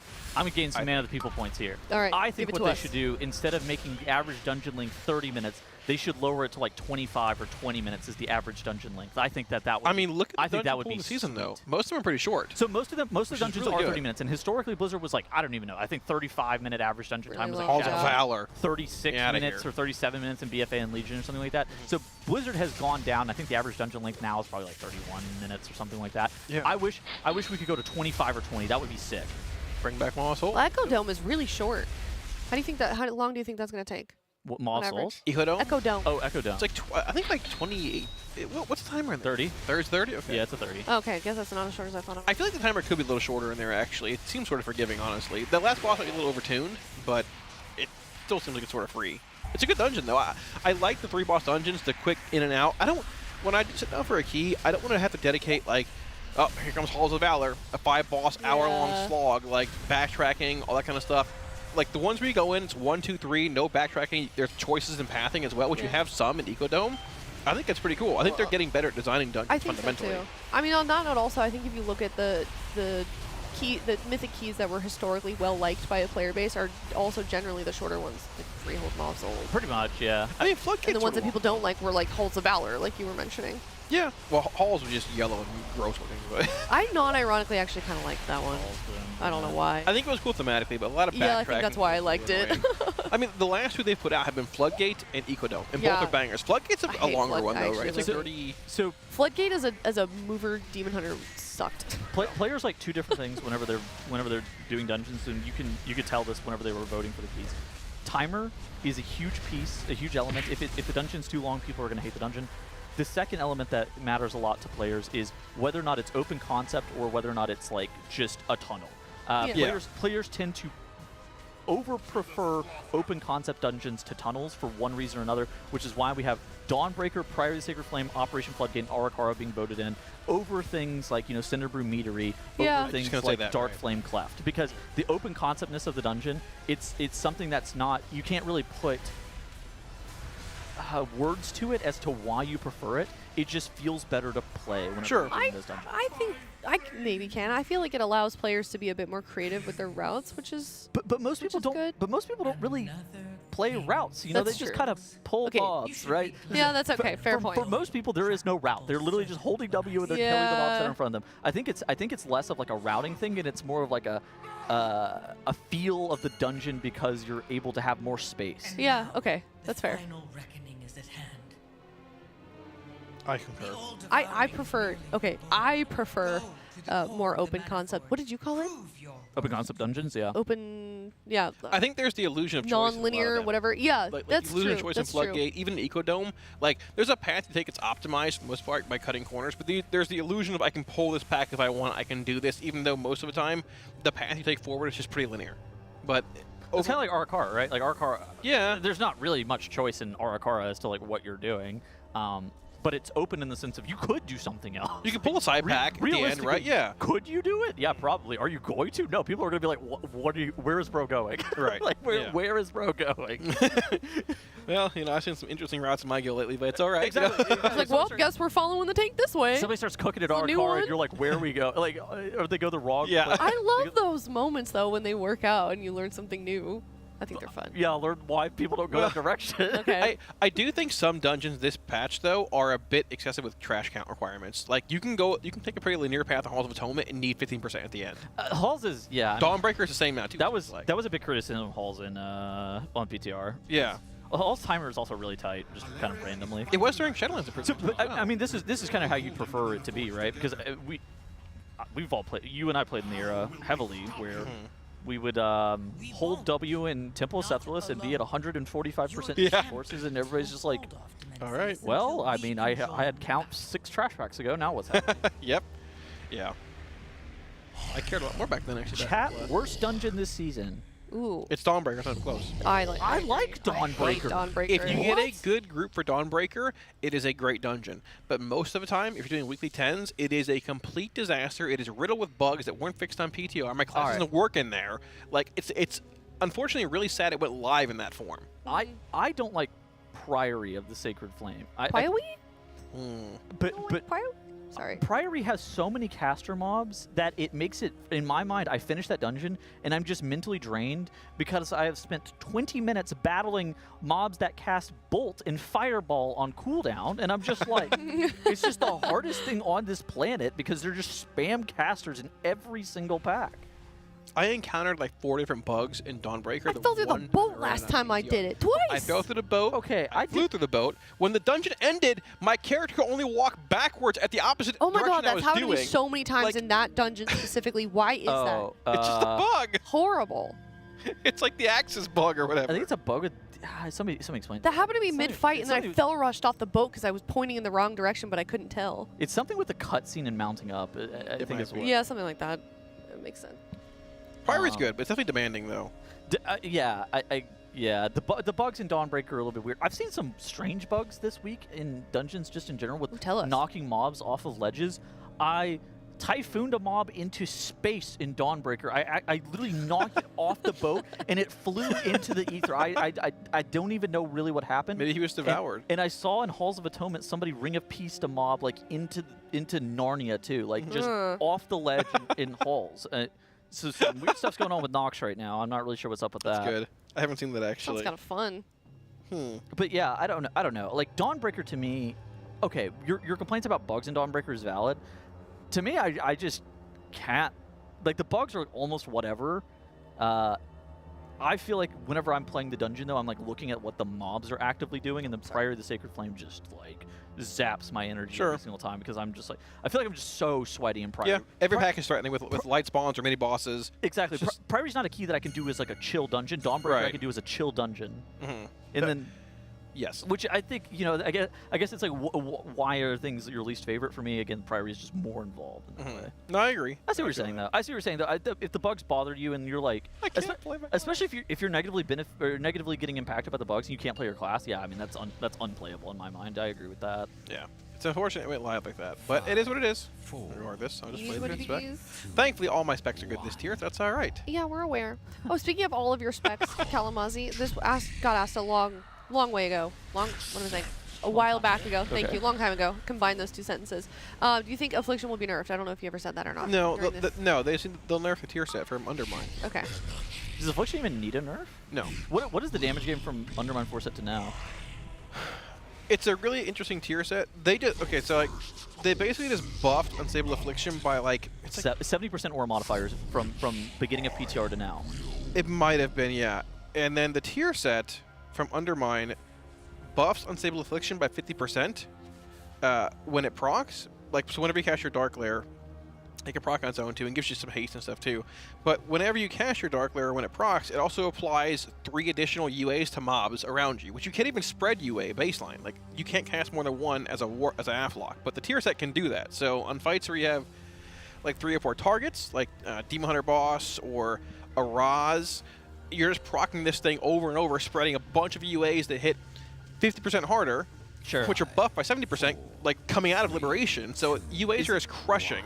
There's a bunch of them rolling out there. Is your 4 set from this tier even a damage increase? It is in single target. It technically sims higher in Council Cleave-based fights, but if mobs that die with UA on them that are spread from the tier set, if they die, they give you shards back. You can't sim that. Your Liberation tier set needs a 70% nerf is what I'm hearing. I mean, Well, they nerfed it already, but they just nerfed another 70%. It needs a 70% The nerf only now. thing they nerfed was the proc chance, but it didn't really matter because when you hit your Dark Lair, you spread them anyway. So what they need to nerf, they need to come in and they need to just nerf the UA damage bonus and make it not spread UAs anymore. This is insane that this is not a damage increase in all situations for you for this tier set, because this season has the most broken tier sets I have ever seen ever, and it's not particularly close. And then you're like, yeah, this isn't always a damage increase. So whenever I'm saying 70% damage increase, most specs are gaining 20% damage from their tier sets for this season. And the Affliction's like, no, we actually just don't get anything. Like, it's just like, what is that? I mean, you do gain some in single target and things. Like, our set is good.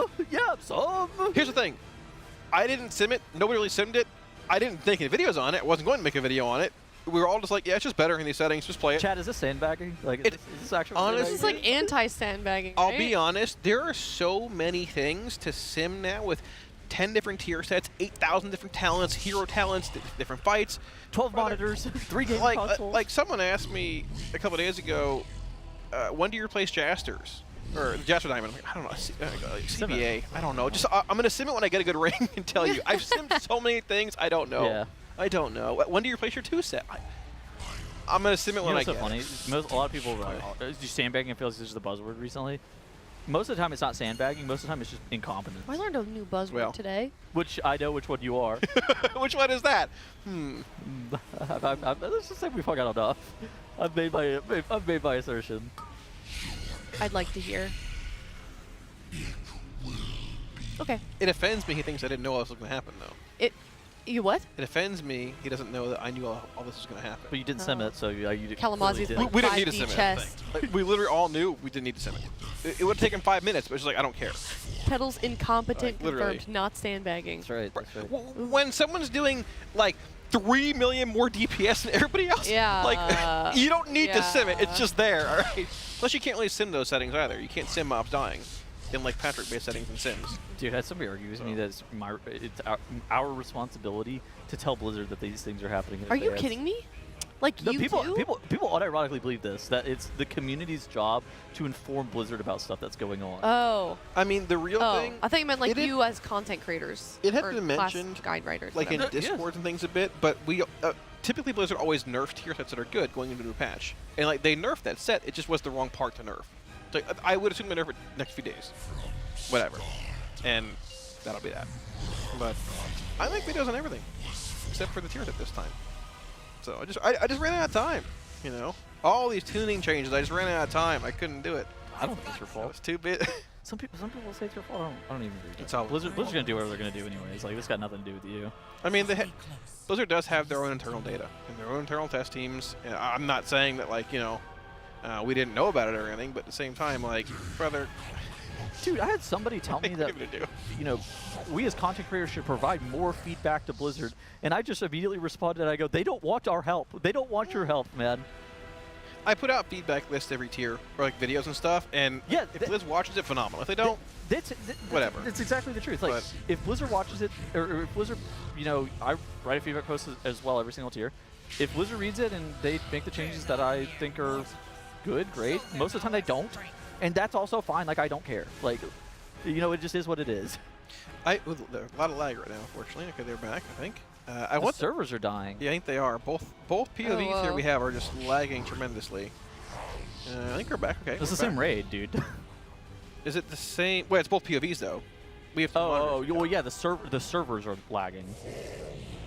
Yeah, I was just saying that to confirm that the servers were lagging. It's okay. We go again. And we're out of here. But yeah, I might joke about certain classes being disgusting or putrid. I want everyone's class and spec to feel good, though. Without that, I mean, if you are a fan of a certain spec, whether it's a disgusting Pharaoh Druid or an Aflock, like, if your spec doesn't feel good or it's undertuned, it's just not a fun game to play. Are people, not content creators, are chatters too armchair developer-y recently? I don't know. I don't listen to them. Recently, like, meaning this expansion, this last year? I feel like it's gotten bad recently. I feel like people are just passionate. What is your timeline of recently? And I don't know. What would recently mean to you? I don't know. That's why I'm asking. Over the last expansion? Over the last expansion. This patch? It's been kind of. Okay. People are just passionate and they want their class to be the best it can be, whether it's like DPS wise or fun. The best it can be. You mean the best? The best. And, I mean, there has been a good bit of disparity in tuning heading into like recent tiers. This tier, things look pretty good. And if you put aside a couple of things, yeah, things are pretty good, pretty similar, pretty close here. But I mean, we're coming off the most well-tuned season of all time, and people are still complaining. Once you accept people are going to complain all the time, titles like a lot better. I had this realization a while ago. Like last week you crashed out? No, well, okay. No, not that realization. I had this realization a while ago that whenever your spec sucks, you have a couple options. You could either suck it up and you're going to play it anyways. You could either re-roll, or you could quit the game. And I mean, you really have those options. There's not really much value in just stressing yourself out and complaining a bunch. And just spreading. Kind of popping out these days. No need to spread a bunch of negativity in your life, right? Exactly. That's the thing I wish WoW players would realize. If you're not having fun and you want to complain about, just quit. Just quit. Just play something else. What last season wasn't well tuned, huh? Okay, last season had a top to bottom delta in raid of 7% damage, which is historically low, and Mythic Plus is that was one of the most well-tuned seasons for Mythic Plus ever. I know that you're going to look at the front page of RaiderIO and be like, okay, well, a lot of people were playing Balanced Druid, Mage, DK, but we didn't play one specific comp. But this was the first time in a very long time that we had a second comp, a full second comp that was a viable composition that was doing world first level keys on the front page of RaiderIO. It's not a thing. Now, it wasn't popular, but that doesn't mean that it was not well-tuned. You know, especially if you're trying to do world first level keys, things that are 0.2% better are going to see more play from the sweatiest people that you know. I know that nobody really cares, but it was there was a lot of class and comp diversity in PvP as well. There you go. So the most I've seen in a while. There's always going to be a meta at some point. Like there's always going to end up being pretty much a defined meta. Maybe it's one group or two, but like there's a certain threshold where you need to decide as a player, as yourself, do I like this class or do I like pushing content? Or do I like getting invited to groups? Right. Honestly, that's true. If you want to go for title keys, like high-end world ranks and stuff, you have to either say, I like my class enough, I might not get that, I'll play it, or I'm going to re-roll and push for that. So the problem what matters more to me? The problem is WoW is really fun, but it is very difficult to play World of Warcraft a lot of times, especially if your spec sucks, which is why you're supposed to play it with friends and not try to be this solo player trying to wedge themselves into LFG. Because it's really hard to play the game as a solo player in this game. Dude, I'm experiencing that right now. It's horrible. It's hard. Nobody wants me in their groups, and I'm like one spec off from the meta. I'm playing Unholy DK. It's not that bad. No one wants me. Well, it's just not it's not bad. It's not great. It's just really hard. It's just a really hard game to play as a solo player. It is, yeah. But luckily, Cam's did some delves with me. Appreciate that, buddy. What a nice individual. Yeah, nice guy. Titles you don't understand. His lovely wife. It wasn't ballots because my spec wasn't in the MDI or AWC or Race to World First, so it wasn't. All right, you know what? There you go. Valid. Good comms. Okay, question for you both. So we know that people kind of tend to be meta players when looking at like the top 1%, and that's not always needed at the level that a lot of you play. The sweatiest people alive do yeah, right exactly. So realistically, what level of play in like an M+ environment, let's say, do you think people actually need to start thinking less about what's fun and more about what's meta? Higher. Where is that level actually? I think title. If you want to make title easier, I think title. Okay. Higher. Not easier, but like when do you think you have to? I mean, it probably is higher what Title's saying. Though. Higher. I mean, we're talking like top. You can get title playing a non-meta class. Is it much more difficult? Yes. Is it worth the headache? In my opinion, no. But you can get title on every single specialization on every single class, and you can play it playing like completely unique comps. Now, there's a couple issues doing it. First off, the strategies that are designed by the best players, their strategies are designed with certain specs in mind. With specific specs in mind. So you're gonna have to route your entire dungeons differently. You're gonna have to play your game plan differently. But you can get title on pretty much every single spec with a bunch of different compositions, assuming that you're not completely griefing. And when I say it's just more of a headache, and it's worth time. It's harder. It's harder for sure. I mean, well, you could definitely just get good and get title on any spec, playing almost pretty much any composition, assuming that you're not playing like triple Warlock. Well. So it's higher. It's higher than title this season. Who knows? Yeah, for sure. Right, and it's obviously the disparity of certain classes having a lot more utility than others as well in M+. Like, I mean, don't cringe at me, titles, or don't make a weird face. Some classes certainly have way more than others in M+, comparatively to other things. I just don't really agree that that's true though, because let me cook for a second. The thing that matters the most in Mythic Plus is throughput. Whether that be tank survivability, that's their quote-unquote throughput. Okay. It's the healer there's an HPS floor, and then after the HPS floor, then it's damage. But like that's their throughput, right? And then for DPS, it's obviously just damage throughput. if you have, okay, dude, the worst composition I've ever seen played was double Warlock Survival Hunter at the end of Shadowlands. I cannot think of a less useful composition. But that was like fundamentally broken though. That there have been levels where specs have been fundamentally broken. And you can ignore things. Most of the time though, there is just a best spec that that does, you know, it might not bring any utility, and you're just gonna play with it anyways because it's just broken. Maybe like 1 out of 3 in the group. I mean, the double dash rush survival thing was just insane. That was like you didn't even need half the utility. That thing just died. Wait, that was like a comp that people were playing, or that was just a group of Shadowlands. people? You just rolled perma-CDs the entire key. Everything was What did you say? Double lock.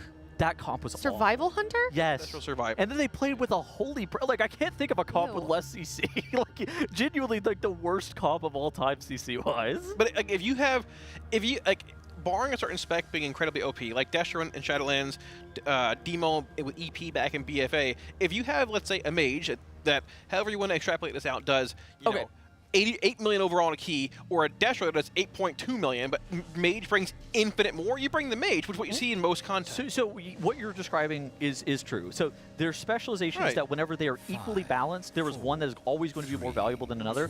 The good news is that's not the case. That's not a thing. World of Warcraft, this game not very balanced sometimes. And so there are some specializations that just do 1 trillion DPS more than the other specializations, and you're just like, well, I'm going to be playing that instead. And so that's why, like, I don't think that happens all the time, though. Marksmanship Hunter during this PTR was turbo broken. And that's a good example, and then people kept coming in my chat and be like, well, Marks doesn't have any utility. I'm like, dude, this guy could literally press 0 CC abilities for the entire key, and he is cranking it, and he's going to do the most damage, and it doesn't matter. And if it went live that way, it would have been the case, but it didn't go live that way. Okay, it didn't go live that way. But I agree, that would have been an example of a class, like Destro, similar comparison. That would have been incredibly broken, yes. And I do agree with that. Most people, okay, so how it works in like a high end is like, you make the best comp that does the most damage, and then you just have whatever utility you have, and then you're like, then you start designing the route around the utility. People talked about Silence and Solar Beam last season. It is possible to route all of the dungeons without the opportunity to have Silent Sigil and Solar Beam in those dungeons. Silent Sigil and Solar Beam made some of the pulls easier, but those you wouldn't have done those pulls if you just didn't have those specializations. That's basically the difference. Is that Moonkin and Venge Demon Hunter were just the best. It was the best tank and the best DPS, right? So you always had it, in theory, in the top end groups at least, and so you routed around it. But if you didn't have it, you just wouldn't pull like that. I agree. Well, if you want a chance to win a signed Race to World First jersey, we're giving 10 of them away from some of the guild members. Or if you want a chance at some TL merch coupons, you can go to tl.gg/bluerwf. All you have to do is create an account, join the event, and complete the first quest to enter. You can see some of the options of the My Blues that you can create. You can get your own little My Blue and decorate it however you want. There's all kinds of little quests and journeys that you can go through on that website to get some very special, unique items that are custom to World of Warcraft. I heard for the first time that they're doing Warglaives this time, so if you want to give your My Blues some Warglaives, you can do that as well. And definitely super awesome to check out. TL.gg/myblue. Again, you can win a signed Race to World First jersey signed by some of the guild members and more. Cool. Cool. Have you guys done it yet? Yes, I did it in Nerebar? Yeah. I didn't do it. I haven't done it for this race. There's some good stuff. They added some more items. They do it every tier. They add more WoW items. There's stuff from other games too if you want, like, I think there's like a Nessie in there. Like the dancing thing? The thing from Apex Legends, or there's like some League of Legends stuff in there from other games as well. I don't know. I'm clearly showing that I'm just a WoW player for the most part. But go check that out. And if you're just now tuning in, we are still doing splits. And just kind of trying to get some gear here still. And it looks like we're going to be doing, according to Tettles, for about another day and a smidge was the word that you used. I wouldn't be shocked if it ends up being another 24 hours worth of splits. I mean, we didn't get Vexing the Gear Grinders killed off until Friday at like 9 p.m. So it's one of those situations where splits are very long, but once they are done for the week, they are done. There's no more splits to be had. It's yeah, I mean it feels kind of bad the first, couple days of the Race World First are just like straight up splits. Yeah. But then you get only progression, and then if we ever make it to the reset, there's some splits, but there's far fewer. It's just a few hours worth of splits, like a couple hours worth of splits, not a couple days worth of splits. But it's par for the course. I think some people are kind of dooming a little bit about the speed in which these are going, but I feel like this is pretty normal compared to previous tiers. I think this is better than most tiers because Oh, wait, the instance is lagging again. Oh my god. Oh no. I don't know what you're supposed to do if your instance is lagging on Dimensius and you just can't kill him. That's not very good, I fear. Is this the second time in a row? Yeah, it's the same group too. I wonder what. I Yeah. wonder if the other groups are lagging in the. I don't know. I wonder if it's like region wide or something. I mean, it's not like I'm going to be able to tell if I flip to a POV now. But yeah, it's one of those things that without the very rare items, with the fewer amounts of chase items that you have to be able to obtain this season, it makes the splits go by a little bit faster. I wouldn't be shocked if we're in Mythic by like maybe noon tomorrow. Okay. That might be me coping a little bit. Yeah. But I think there's a chance that like noon tomorrow. There is some content that's still left to be done after splits this season. Tazavesh hard mode for the myth track level gear. That has been practiced heavily by all the Liquid Raiders. Well, they're ready to go. Trying to set the line at 0.5.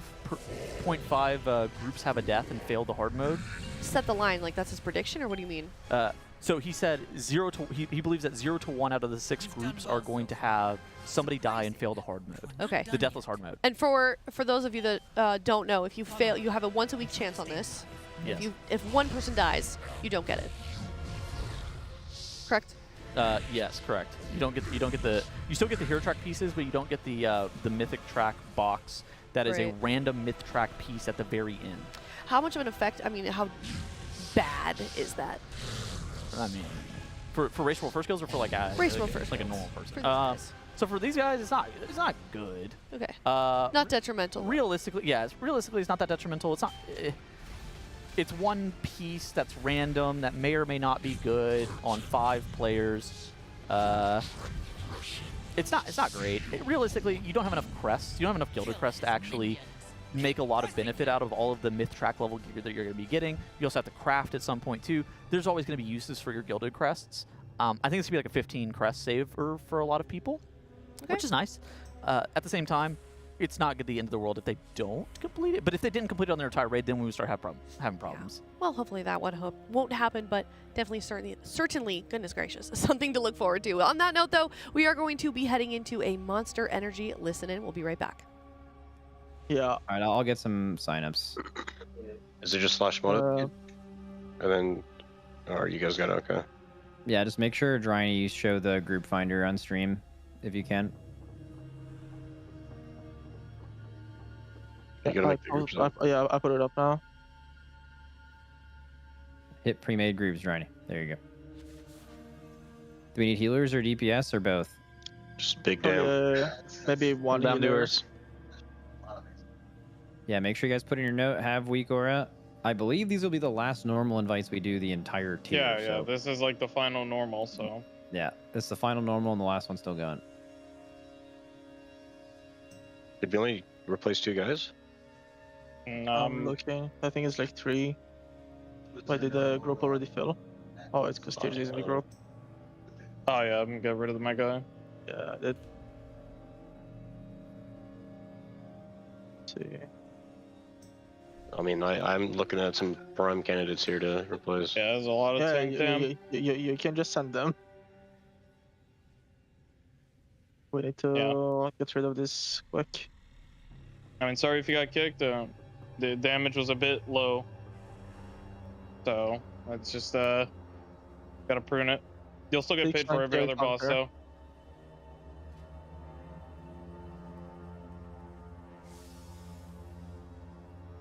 Is there more we need to get rid of? I think that's What did good. we see? That's probably good enough as long as we get the last final like strongmen.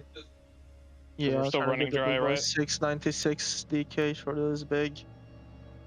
Yeah, just make sure they get the reborn check their thing. Yeah, I mean, I don't need to get it. Should be good on healers. Let's get big damn now. Another big DK. 687 Windwalker, right? I just got like 60 DKs. Yeah, we have a druid buff now too. Get a hunter, is that all we're missing? Hunter? But like the 691 shaman. Yeah, sure, that's fine. Hunter's Probably fake. Do the groups again, Journey. They got messed up. Yeah.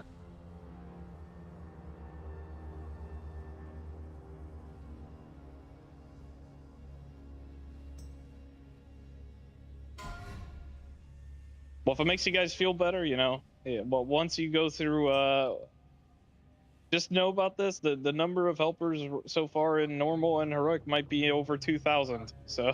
Oh, normal alone is over 2,000. Yeah. Oh, perfect. So it's like 3,000 if you count heroic. Yep. I'm just seeing the Daniel guy for the week. Or I don't know about you guys. I messaged both of them. They haven't replied yet.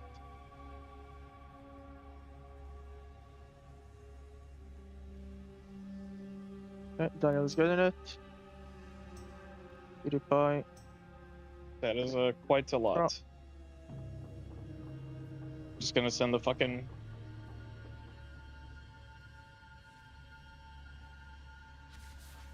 I'm gonna summon the shaman.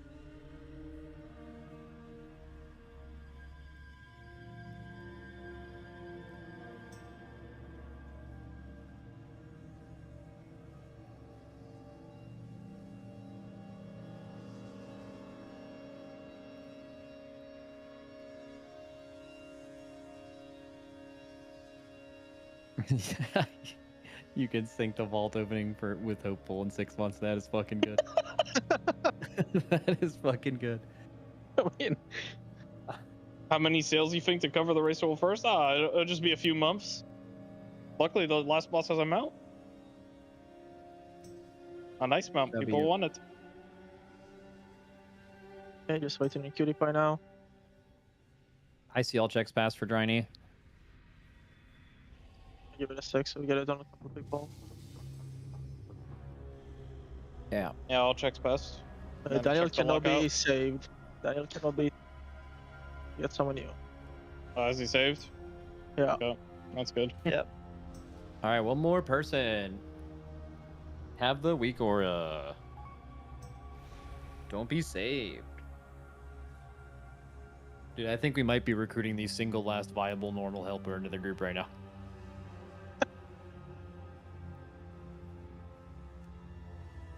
I'm gonna try to wait for someone to apply that already as the weak aura. Surely there is someone. Rat have weak aura unsaved.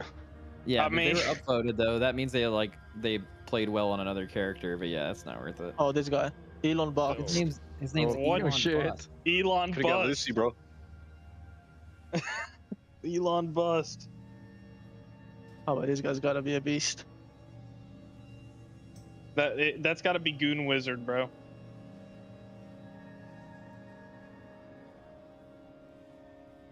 Nice. It says missing weak aura on him. He probably just needs to re-import. Let's get that going. You're probably on an older version.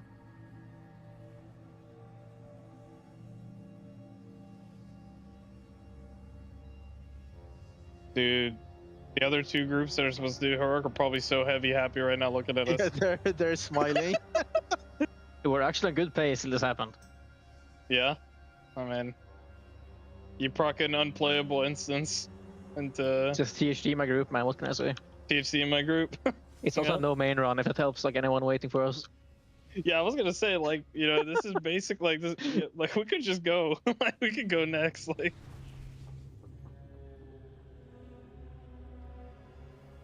Okay, all checks pass. Groups 1, 2, 3 stand by the left portal. 4, 5, 6 right portal.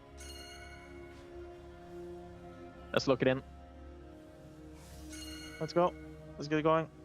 Full timer 10. Click the button in 10 seconds. 5, 4, 3, 2, Go. 1. Alright, slam the ads, and then we're gonna pixel stack in the middle after.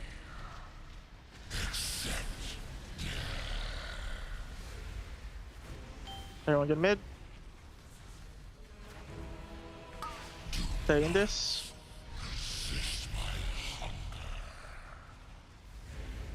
Split left and right now. Gonna be a knockback from the middle. Watch out. Kill the ads.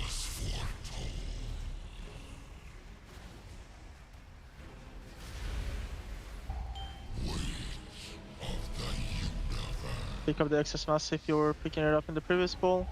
Ready to walk into the soak in 2, 1 now. Go into the soak.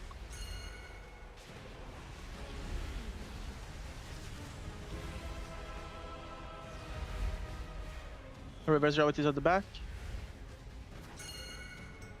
And then help them out. Celinda and ready. You have to get the right guys. Perfect.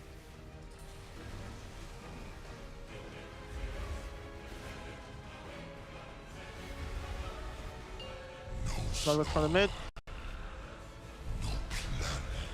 Kill the ads again in the spread.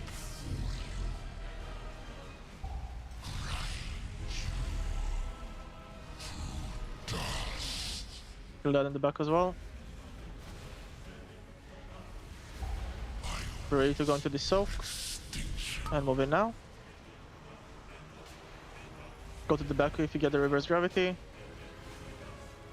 After we have the reverse gravities, we're going to stack, pixel stack on each of the markers on each side. And pixel stack now. Do not leave this purple thing. Okay, our DPS is all of a sudden a lot higher, we can just full buzz the boss. It is a bit lower, I don't have to pop twos. Oh my god. Holy shit. Oh my god, doing it live. Don't be happy was until we're on 30%. the Don't be happy until we're on P2 platform, man. The next platform is where we blow up usually, so. Fuck yeah. That's a THD in my group, bro. It'll still happen at any time. Oh yeah, I mean it'll still lag, but not as bad as the Everyone first mount time. up. Mount up now. I mean, it's like half as lag is playable, right? So. Watch out for the rocks coming. Go through the gap.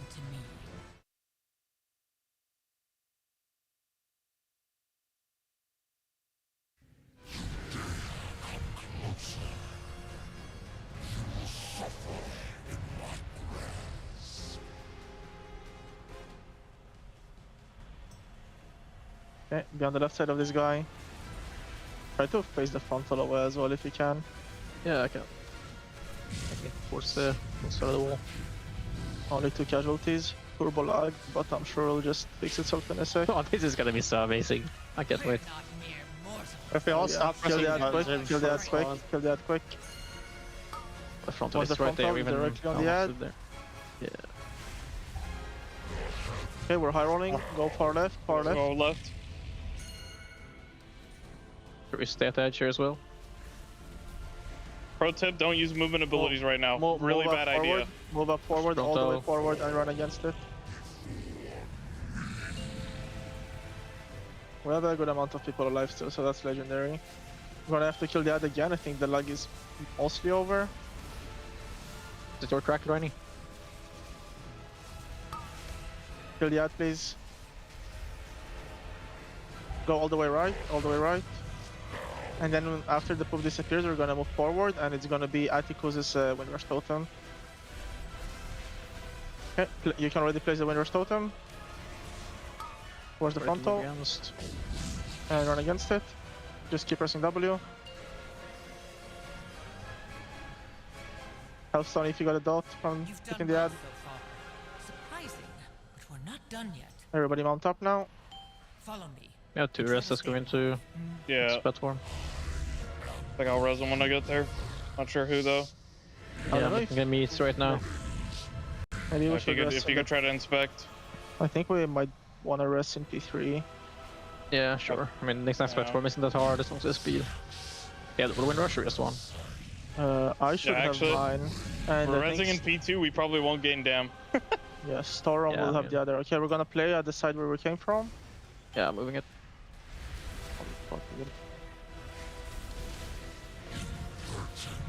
Yeah, I mean, this is no lag, surely. Or is it gonna lag again? Yeah, here we go. Here we go. Usually second net is better than first. Got in melee here. To my first ears. circle. Yeah, move out to melee.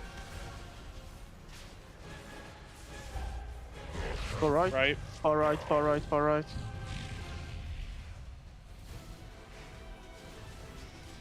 And then we go to the front. It's gonna be my Windrush. All the way to the front here. And keep holding W when you start get pushed. We probably have to do the left right still. Kill this head closest to the mid. Move out of this. And go far left. And you can send the reses already.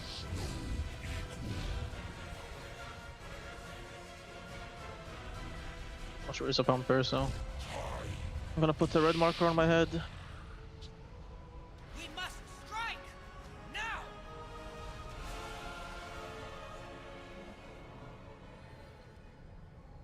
Pop every cooldown, Bloodlust, healers DPS as well. Thank the light you're alive. The Manaforge is stable. What of Dimensius?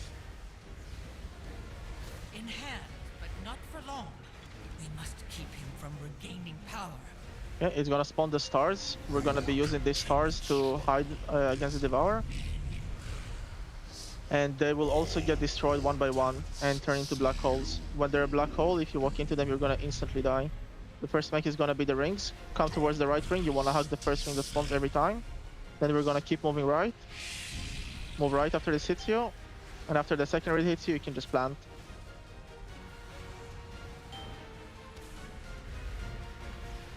Okay, we're gonna walk into this star to our left. And make sure you keep following it until the cast ends. Keep following it. And you can leave now. Perfect. Move a little bit to the left. This is fall of damage, and this is gonna destroy the stars and turn them into black holes.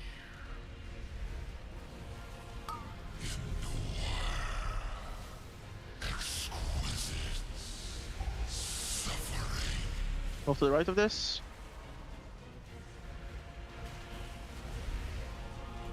And the next mech is gonna be the rings. Stand close to this ring, but watch out for the black hole, don't step into it. We're gonna keep moving right after it hits us. Go right. After this hits, you move a little bit more to the right, Oh, and then stand still. My bad. I should be able to live though. People are too I lost in a sec.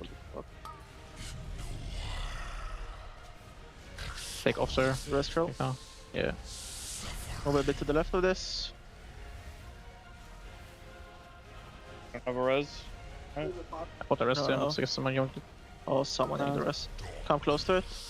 Are you? Is it okay to solo tank this? Yeah. Don't or I anything? think so. Yeah, perk later Come right, on, so come right, come I'll right, come right. And stand still now.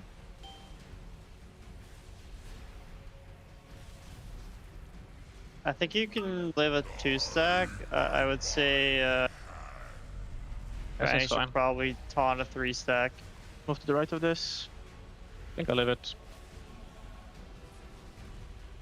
Well, I don't know if We're you're gonna use beat this the fourth star. Everyone come into this star and follow it. Keep following it. Okay, move out now. Move to the left. All of these stars are gonna be turning into black holes now, so you cannot be standing in any of them. Let me up actually, send everything on me if you. Oh, I still You still a perg. Yeah, I Move did. left. If you have second pots, you wanna use them now with your cooldowns whenever they come up. Don't be Now on me, by close to the way. this. I'll try and Close to move this away, ring. Close to this ring. You just always play opposite of us. Go right after. Keep moving a little bit more right. Up now. Oh, we're gone. Oh.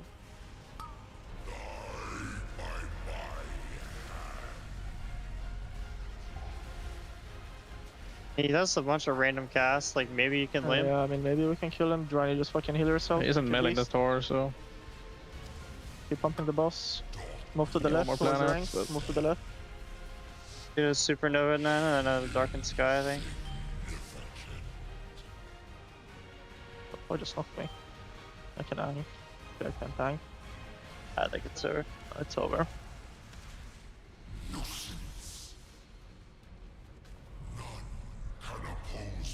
Okay, just release and move up to the portals. I don't know how we lost so many people at the start of P3. People just didn't stand with the suck. I just like I saw like 5 people get Yeah, I sucked mean, in. they didn't move with the planet when it's moving. Run it back, run it back. Can someone drop mage food?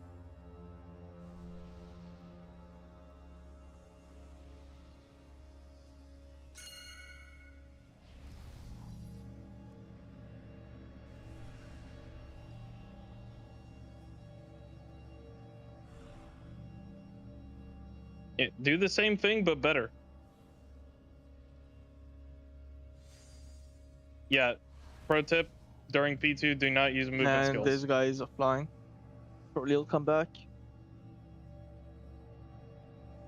Using movement skills during P2 is a big mistake. Big mistake. Hover, fell rush, that shit will send you flying. His article's on Discord. I'm assuming he's relogging.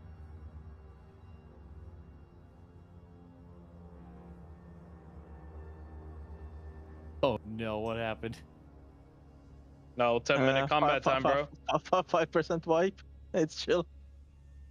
All good. For what it's worth, it doesn't really matter. The run you guys, the heroic runner, you guys only have one heroic left. The other group has two, so you're gonna be spending some time, like while they're finishing that after dinner.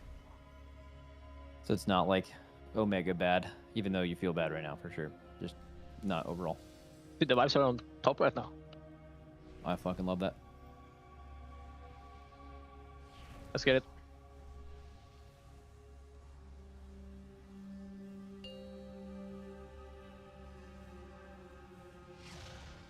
Five, 4, 3, 2, 1. Let's go. Kill the ads. I just... How the fuck? Hey, did you rip? Okay. Everyone get in the middle. Yeah, Everyone stack in the middle. Stack in the middle. Stack in the middle, everybody. Get in, pixel stack. Good. Oh, Ash just shouldn't stand there. That's fair. One of them left and died. right. That's fine. Go to your sides. Knockback soon from the middle. Knockback in 3, 2, 1 now.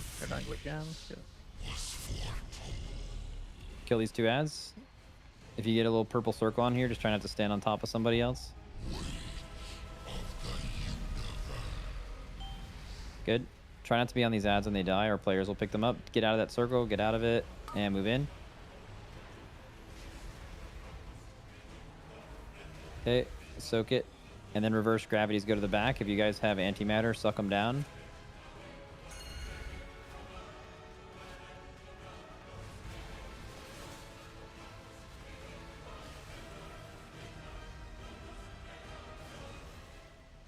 We can res that guy later. I saw them like backflip off the front of the platform. Is that what you get? Maybe it's a mistake. Knockback, and then one more spread during these ads.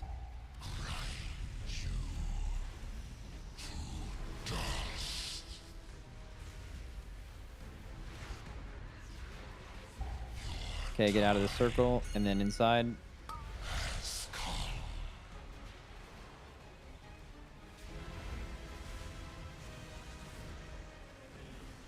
Okay, reverse gravity, suck them down. After this, pixel stack on blue or the other marker. Or diamond or blue. Everyone get in, get in. Everyone get in these circles. Get in the circles. You gotta be in it. Stay in it, stay in it, stay in it. Cool. One more knockback.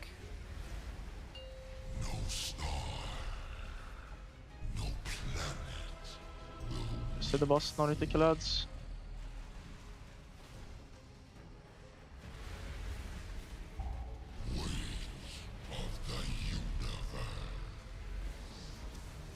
Okay, watch this circle. Just don't get hit by it.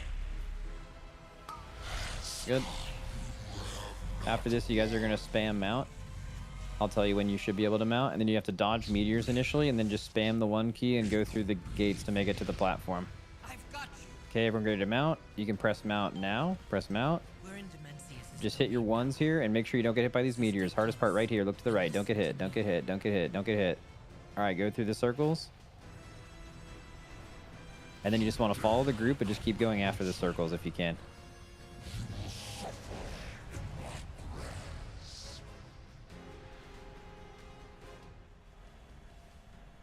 Okay, and then make it all the way to the platform. Land on the platform. Good, everyone, you're going to blast one of these ads that we spawn. We'll mark it with a skull. You want to kill it. It's always the one closest to the middle. Oh, the lag's crazy. Oh yeah, it's lagging. Try to kill skull here. Oh, it's not even there. There it is. There it is. Try to kill Skull. The boss is going to lift up its hand soon. Put this right on it for sure. We're staying. Everyone go to the left side of the platform, all the way left. Pink, pink, pink. Go to the orange marker. Everyone, orange marker now. I know you're lagging. Just try to sit there. Okay, enough people live. We'll find out right now. Move to the front. Okay, yeah, Hold watch. Everyone go to the front of the platform and run W. against the winds. Use AMZs, mass barriers, personals, and hellstones right here. Good. And then hopefully we're lagging less. Try to kill New Skull. Kill New Skull. Mark a skull. The old sets up. Guys, Yeah, kill, well, kill, let's kill the one kill close to skull, it. kill skull, kill skull, kill skull. Watch frontal, frontal on top of Watch it. the frontal, watch the frontal. Yeah, it's dead. Good, and then go to the other side, go to the other side. Everyone go to the star marker, go to the star marker. This guys is not moving. Dude, this is actually insane. Okay, Move that's to the fine. front of the room Good. now. Atticus Yeah, is going to be your wind rush. You can put it down already. And everyone going to run against the winds. It's coming from the boss in 3, 2, 1. Run against it now. Don't run into those purple things. It'll hurt. Healers try to keep up anyone that goofs it. Nice. Finish this guy. Alright, made it past the hard part. You guys are going to mount up again. Not done yet. Follow me and try to stay alive. Okay, and then do the dragon riding course second time. Same thing as the first time. Just make it all the way there if you can. Don't worry about stellar cores or anything.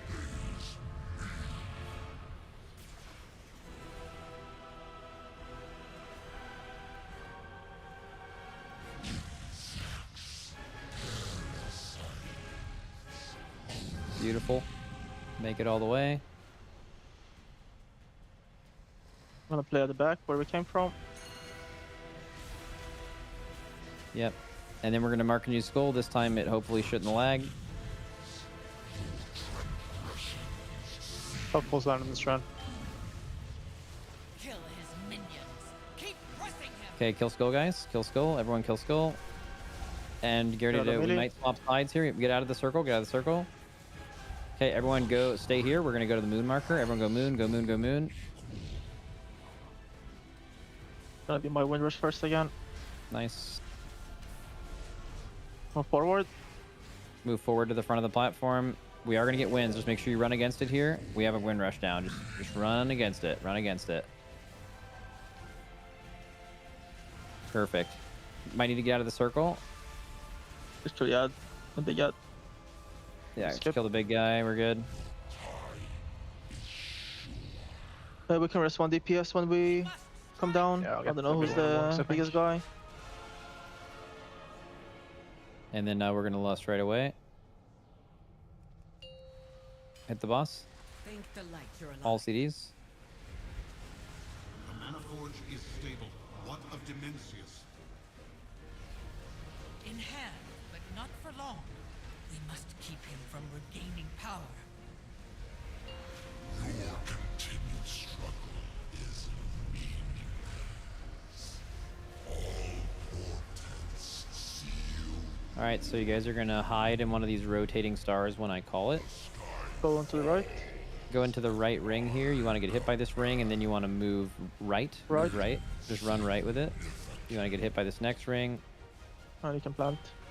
Good. Now get ready to do Devour. So you guys find one of these little purple planet To things. the left of us. Yep. Get Everyone in this just sit and in follow that, it. sit in that now. Keep following it. Yeah, keep following it. Stay in it. Stay in it. Stay in it. Stay in it. And we're like, Oh, it just stopped moving for me. It stopped moving. Are you live? Okay. Oh, it killed No. a bunch of them. That's, this is too that's fucking funny, man. crazy. Good. We can get through in 40. Get out of that circle. I can live That's for 40 seconds actually service. insane. We can res you in 30 seconds. Do we have a tank?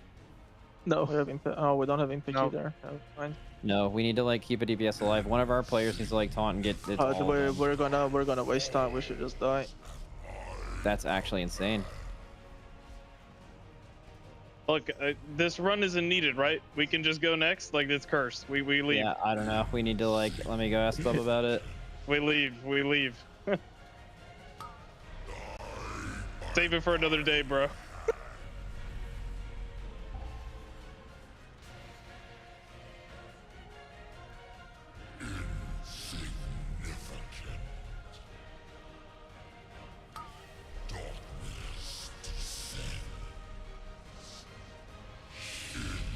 Before this banned in raid. Very tempting to press that button, right?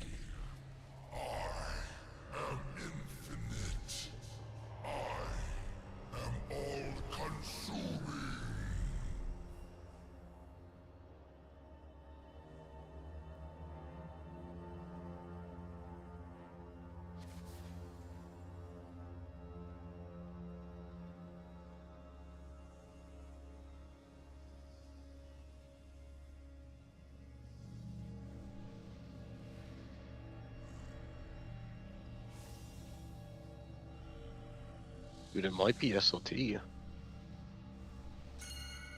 Might be a Zenni spell in the game. All right, good and Mondons, you're done. You guys can join your Oh my god! Oh my god! You never said I've never anything looked out better. faster. Oh my god! I'm nuking this party. RT Yeah. this. Thanks for coming, everyone. We did our best.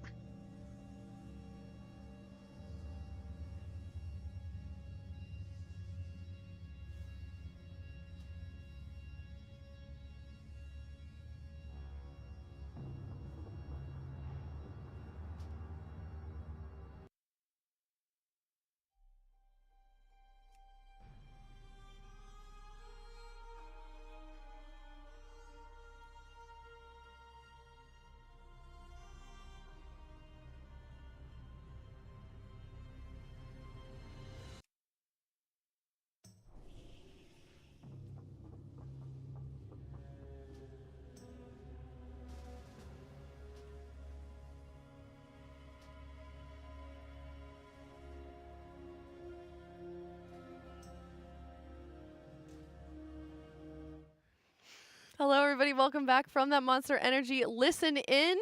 Hands to yourself, guys, over there. They're slapping each other on the couch. We're not slapping each other. I was just getting abused personally. Tettles has been a victim of violence. Kalamazoo just nailed me. Where did that come from? It's like one of those naked cats with the skin The cats. Siamese cat? Yeah. Skin Yeah, cats? it's like like when they slap each other. You know what? That's a weird cut, but I get what you mean. Because when they paw at people, it sounds just like that. Yeah. Yeah, you're right. You're right. Like Man. Chris. Yeah. All right. Well, you guys have been so generous with our charity so far. We are raising money for the Santa Monica Animal Shelter, and as you know, at $1,000 we start a giant Jenga, and every $250 we are removing a block from the Jenga, and any caster that ends up knocking it over is going to get a undetermined punishment, courtesy of production. And we have 2 moves to do, I believe. Tettles, would you like to spin the wheel to see who goes first? He's gonna stop it on me. I hope this wheel lands on Kalamazoo twice. Oh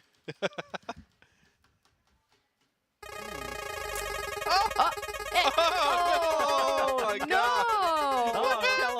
Kalamazoo! Oh, Get over there, buddy. Lucky. All right. Let's see here. That's the sound of an old man. You hear that? Getting up. We heard it. Mm-hmm. A lot of other people did too, bud. Over here. Here we go. Don't clap, you freak. All right, now we got to be very precise with this. This right here, there's only one block supporting Who the did entire that? I don't know. That's diabolical. That's the average. That's an average Jenga play. Once you start moving one, you can't back out. Those are the rules of Jenga. Oh, But we haven't been playing like that. Well, I'm enacting the rule. Okay. This one. Okay. You started moving it. You can't back out. It has to be that piece now. To clarify, there's none on the back of this row either. It's gonna be one piece. Yeah, that's only. fine. That's fine. You gotta lock in. Oh no. Do it quick. Let him focus. You can be like magician vibes. Let him focus. Let him focus. Let him focus. Shh, shh, shh. He's got this. He's gonna do it. He's got it. Oh. Okay. Excellent. Not bad. Nicely done. Great work, big dog. All right, we got one more. All right. Pettles? We're gonna spin the wheel again. Yeah, spin the wheel. Hold on. Let's give it a second. We're gonna let Kalamazoo. Make sure that this thing doesn't fall over. Oh, okay. There we go. We're good. We're All good. We're right, good. Okay. Okay. Whew. Hit it. All right. Goodness gracious.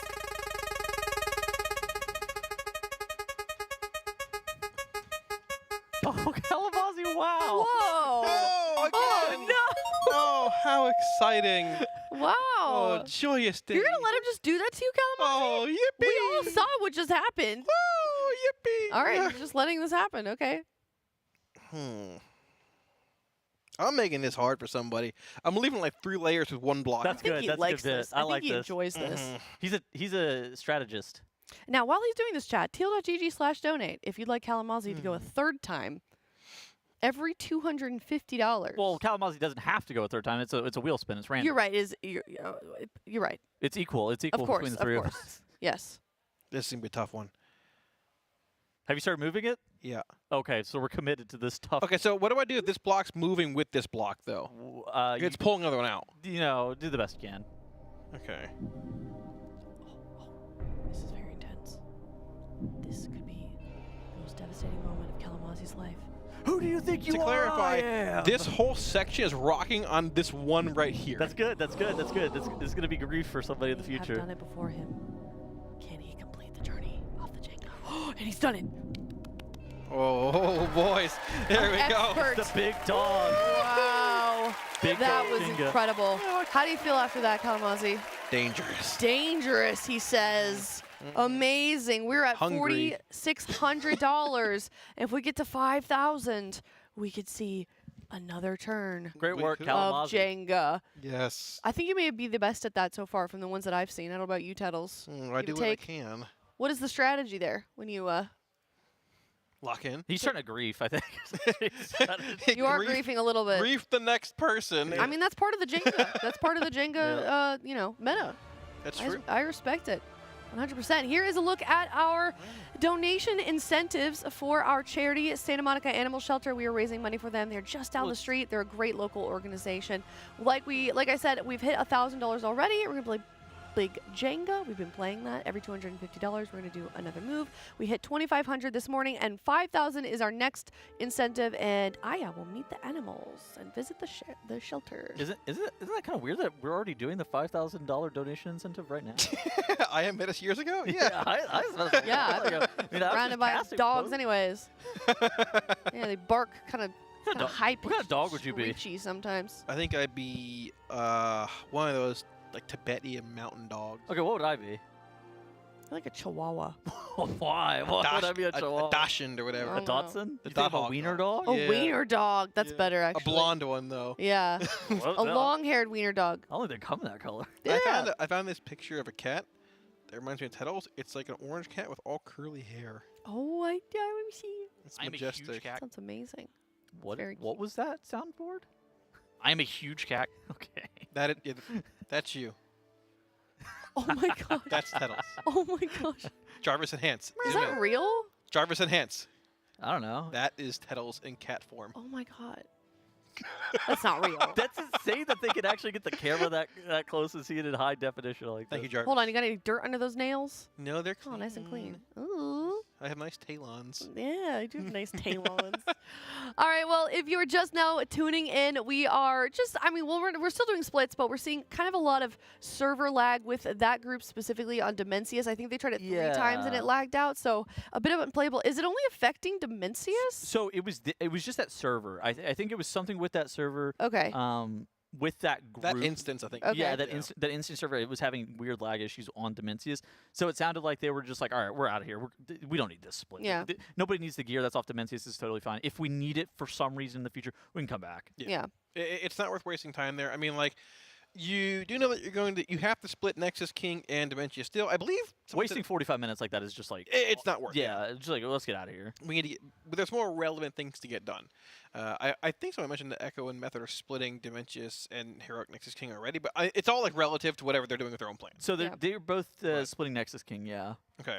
I mean... Which, Nexus King, in my opinion, is harder to split than Dementius. I think it is, too. It looks to be, at least. I haven't seen Heroic Dementius or Nexus King a lot. I've played both, and Nexus King is... it's a lot more pass-faily than Dementius is. Dementius, you can kind of skirt on by. Like it seems that way on normal, yeah, for sure. Yeah, but if somebody just shoots the Starseeker missile off into the orbit, which happens. I mean, whenever we started pulling that boss, it just happened. Like my guild was, sometimes we would just do it, and it's one of those things that like your helpers are gonna have that similar experience. Right. Mm-hmm. So we'll see. Oh. Yep. We've also got a couple of donations to our charity that I'm going to read out. $50 from Jawbear, no message, and $5 from Anonymous, which leaves us at a total of $4,600. So less than $400, and we could do another Jenga and do our next charity incentive of having me go visit the shelter. I really want to go. I'm excited. Oh, that'd be cool. Ooh, do you guys want to come? I feel like Tettles should solo go with you. trip. You think? Why Tettles? Meeting the animals would be an interesting experience too. Why? It's kind of like exotic animals, right? Some kinds. I was there a couple of tiers ago, and they had like a guinea pig and a snake. Ooh, very exotic. And yeah, I think the snake somebody found in their backyard, but it wasn't like a wild snake. It was Dash a pet. to meet the snakes. Oh, oh my gosh. Okay, so these guys are laughing really hard because Dash has been playing Rust. I hope he's not listening or he's gonna feel embarrassed maybe. But he was talking about how scared he was of snakes. Were either of you on the desk when somebody submitted a picture of their pet snake? Yes. That was you? He wasn't here for it, I don't think, though. I thought he said he was. Maybe it happened twice. I don't know. Yeah, there must have been multiple snakes, but I guess he's like, and it's not a joke, very, very afraid of snakes. So he's playing Rust, and the servers just reset or something like that, and they just added snakes to the game. So he's playing, and he's like walking around in the forest with his flashlight, and all of a sudden he just like the screech, this inhumane noise comes out of him. He's flailing his ligaments in the air and like all the way back like this. Is Dash on the next block? Perhaps. so. Why? So. Okay, we need people to actually submit snakes. No, I Yes. think it's like an actual thing. Well, that's well, yeah, that makes it even better. All right, It's an well- actual thing. It would be funny. It would be funny if it was just like made up. That was so- cruel. So horrible. Okay, so we need people to submit snakes to the, and then we need production to be on this. But hold on 1 second. Yo, can you bring up snakes for the next? Can you bring? Okay, we're good. All right. Talos is calling for actual snakes. Yeah, he's actually calling for snakes. A call to action to donate for snakes. My Yeah. hair is all poofy right now. cooking. Oh my gosh. All right. I'm working on. I'm working on. it. Yeah, So we're cooking. we need you guys in chat to come through. Something else that we Do it. need you guys in chat to do is head on over to teal.gg/Hue. Philips Hue is a new sponsor for the Team Liquid Race to World First, and they're being super generous this time around. 10 winners will receive a Philips Hue starter kit, which is 2 E26 smart bulbs, 60 watt plus a dimmer switch. If you're a streamer, if you're a gamer, this is something that you can sync up to your games or your stream or your Google Home. There's all kinds of ways you can connect it, even on your phone, and you can feel like you're in the game itself. 10 lucky winners, like I said, will receive a Philips Hue starter kit, teal.gg/Hue, or you can go to, there's also a discount code, I believe it's RWF15 for 15% off, or is it RWF10? Oh no. I believe 15. Try both. I believe it's 15. RWF15 for 15% off Philips Hue, and definitely go check that out, teal.gg/Hue. Thank you so much. I'm gonna buy some when I get home. I'm I gonna can't- steal some. Now, haters say this color's green, but some stupid individuals on this couch say this color's yellow. Okay, listen. You have to say I'm gonna go home and buy some, so when people are looking for who stole them from the race, they don't look towards you. You said on cash you're gonna buy some. I'm gonna buy some when I get home. Weren't we given some? I don't know if we can take. I mean, they were placed at our desk. They're not technically ours, unfortunately. Well, I think that's legally binding. I think all that stuff that was placed on our desk is ours. No? Yeah. Yeah, it's in our contract writer. Yeah, exactly. Yeah, you're right. You're right. Yeah. I'm taking okay, home cool. Yeah, the so Blacklyte it's not stealing. chair and the there we go. The PC, yeah, let's go. And the monitors, the 4K monitors, like yeah, That'd be sick. I definitely be buying some lights though. My lights, I have like these light strips in the walls that were really cool for a while, but the software was super buggy. It didn't work. Dude, and they finally broke. That's a great replacement. I'm getting some. I just bought a house. I need so many lamps. Lizard. And lamps are Lizard. dude, lamps are so Lizard. expensive. Lizard. Lizard. Lizard. They are. Lizard. I'm touching the button. Oh, they're missing my bit. That's okay. They saw it a little bit. All right, we're going back into some splits. I'm excited for this boss. I hope that when they kill this boss, the third Demon Hunter spec is released server-wide. I think On that would Mythic? be- Yeah, I don't think it's going to happen, but one can dream. I hate to burst your bubble. That would be really weird because of how hero talents currently work in the game. What would you do with that spec if you just dropped it in the middle of the patch? You give them hero talents. Just give them, you give them the two that are out there now. It's Maybe fine. they've got some ready to go. Eldrazi Reaver and Felskard, and you don't Yeah, rebalance sure. Venge and Havoc? Yeah, it's I mean, fine. why would it not be a possibility that they could have their own hero talents ready to go? I mean, they probably wouldn't, honestly. I don't know. Why? Oh, they get one of those two, probably, right? They would get, like, probably Felskard and Void Lord, whatever it would be, but I don't even know. It definitely is a little weird. I agree. I think it's a cool opportunity to do it, but I feel like something would have been found by now or seen somewhere if it's going to happen, and we've heard nothing. Our friends over at Wowhead would know. They're on the case. Oh, very true. All right. Squishy's always on the case. Well, all right. Well, Squish, figure it out. Let's go. Well, he said no, he said there's nothing yet. Well, all right. And then he said that there was a conspiracy theory that he believes that they're going to bring it soon. It's not soon, but like soon as in like this next expansion. Oh, the new spec. I think if they don't bring some kind of Void-esque Demon Hunter spec in general, looking at this fight, it's a big mistake or a big loss, I should say. Like you definitely should. It's already there. Just copy and paste. It's free content. Demon Hunters need nothing. They deserve nothing too. I agree. I agree with that. Why? Because you already stole enough from everybody else. That's right. We didn't steal anything balanced, Druid. What's your problem? You guys stole a metamorphosis from Warlock. Yeah, but Did. Yeah, but That is what's the your vendetta against Demon Hunters? Chaos Brand mostly. Okay. If you go back to Battle for Azeroth, Alpha, Curse of Elements was a thing for Warlocks, and there was no Chaos Brand. No. And They literally, the next week later, took Curse of Elements from us, and Chaos Brand popped up. You don't got to be sorry, because realistically, hard to be a it was a warlock global right now, I didn't want to cast, but it would have got me. I'm so sorry. They've already given up everything, and they're asking for more. They keep complaining. Yeah. I'm well, so you know. sorry to all the warlocks out there. It must be so difficult. I'll give you a little smooch on the forehead. Do you feel better now? Nope. Okay. That I Meanwhile- used. They want Metamorphosis back. No. For my cold, void, tendril fingers. That's why Mob Classic is better, isn't it? Yeah, phenomenal numbers from. Why? Raiden Because Mob no right now, demon unfortunately. hunters? No Demon Hunters. Oh, okay. That's true. Well, in the meantime, while these guys are doing splits, we do have some transmogs that we can take a look at. $35 with a link to your armory, and we can take a look at yours as well. Let's take a look at the first one, teal.gg/donate, with a link of your armory in the description, in the message, as you're sending that in, and we can look at yours too. Here's the first one. Is it Lip? What are we rating here? So where's the... It's Lip. I would give Lip like a... Yeah. He's locked in. It's hard to see with... Oh, there we go. Oh, here we go. Oh, ooh. Hold on, rate Lip. Oh, I was like... Oh, you're right, you're right. Well, I 10 was out of waiting 10. for... I can't see. There's too much yellow stuff, man. Lip Still with is- Paladins is always glowing. Oh, I was talking about Lip.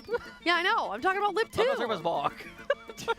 Oh, you mean Lip? Yeah, I had Lip himself. That's what I meant. 10 out of 10. Perfect. Himself. Yeah. He's a handsome guy. 10 out of 10.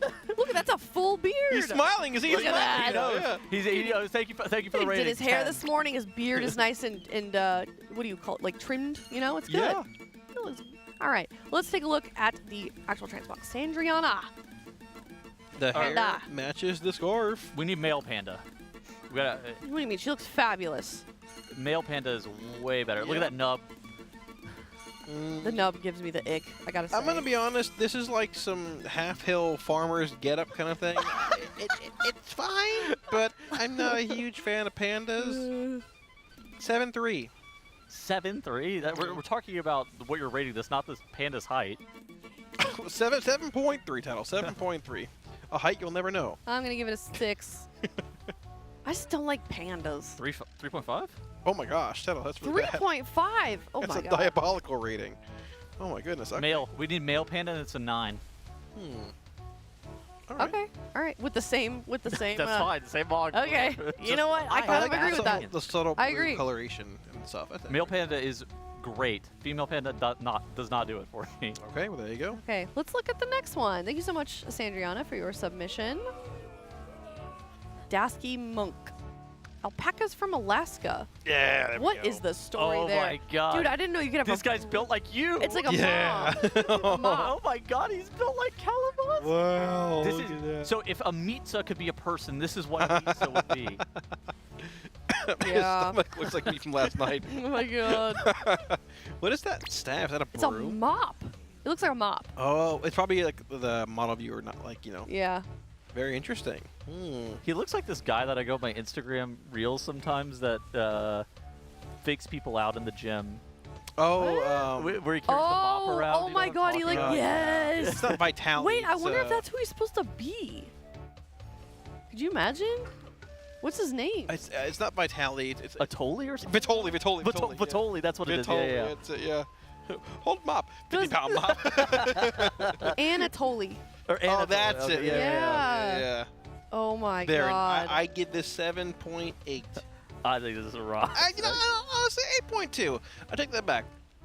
8.2. I didn't notice the beard. The beard's I solid. think it's great. I'll give it an Pirate. 8 as well. Here's a 9. All right. Like the that is a good homage. I agree. All right. Thank you so much for your submission. Let's take a look at the next one. It's Lip again. Oh.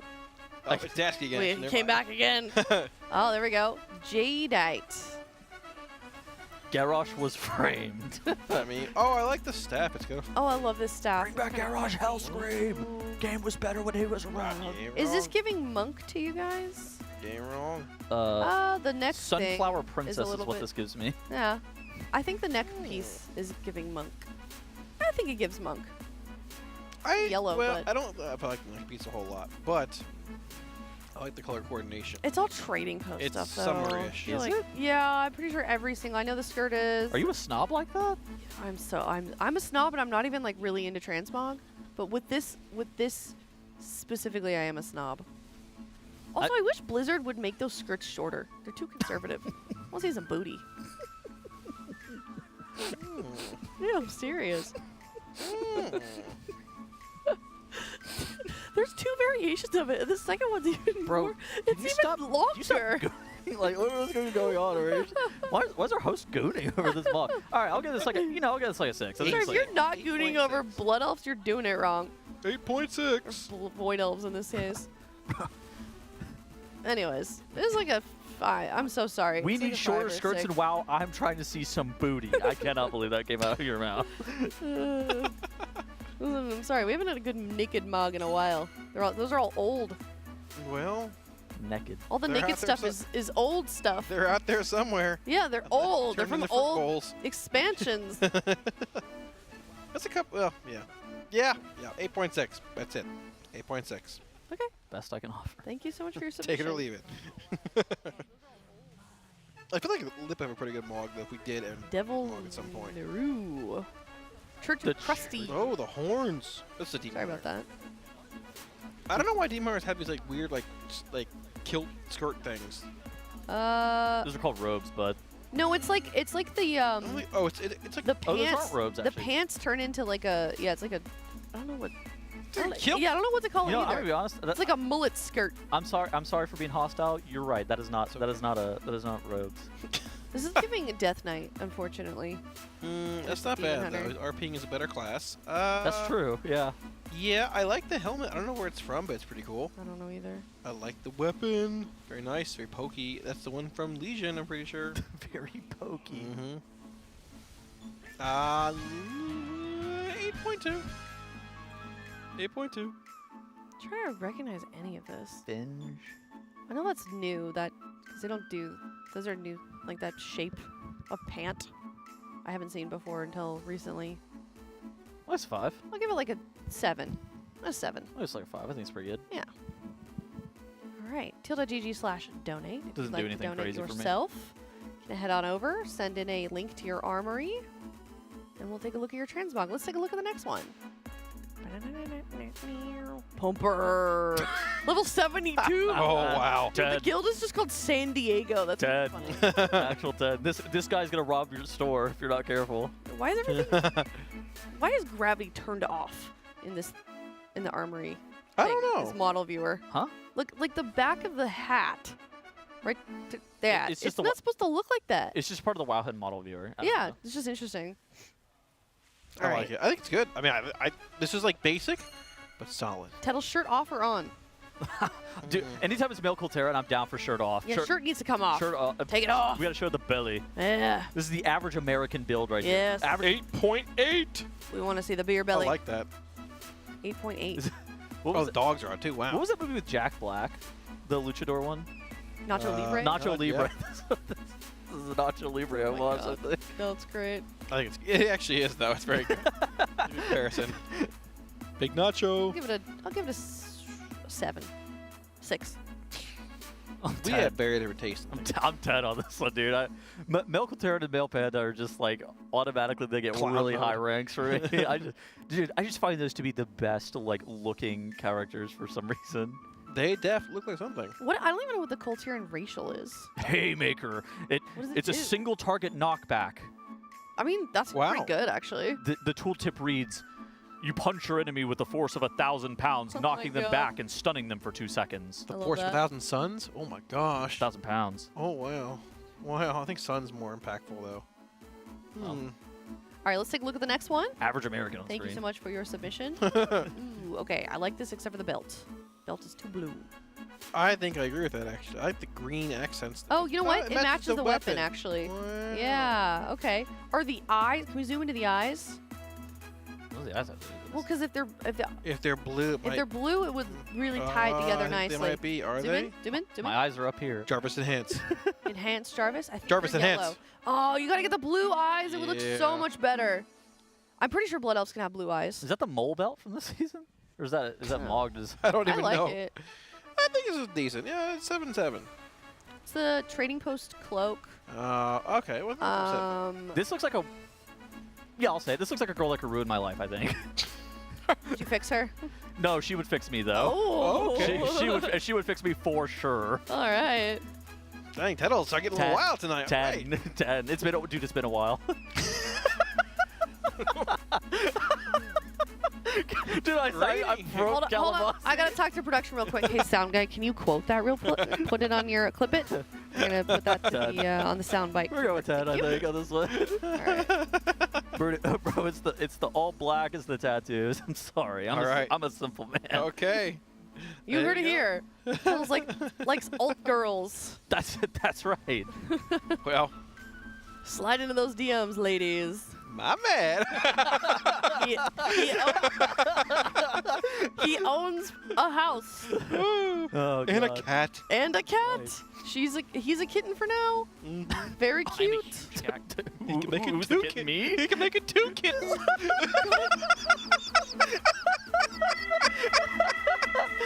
All right, moving on. We gotta get out of here. I can't. I gotta listen too long. Exploring my private life on broadcast is not what's happening here. Oh, God. Okay. All right. That was maybe your best hit ever, Kalamazoo. I questioned if I should say it. Like, Stratos would say it. Let's go. Oh, sure. Stratos would say it. That's God. good. No. Stratos would say it. No. Dude. Some people don't understand what you just said. My face hurts. Please, we gotta move forward. All right, let's look at the next transmog before this gets any more degenerate. Oh. All right. Can't breathe. Furious Ginger. Gingy. This is Gingy. Furious Gingy. Gingy. Okay. Team Blood Eagle. Well. It's a Fury Warrior. Yeah. Fitting. Yes. I think it's like a set. I hate that. I think it's probably a set, but 1, it's a cool set. 2. But sets cannot be above a 7.5, just because of how it's a set. According to who? What are we asking? Those are my rules. Are you like, what, are we asking gold here, man? Like, what? Oh, who cares? Well, I don't know. My rules only. I don't Okay. know. Like, it's my. If it's a set, then it's 7.5. Lacks It's a very cool one. creativity. If it's not a set, I'll give it an 8.3. So you actually get 2 ratings. So there you go. 7.5/8.3. Oh. That's a 6. That's pretty good. I think it's better than average of Mogs that I'll see in Dornegal. But I don't know if it's like by a ton. Me. I don't know how a 6 is pretty good.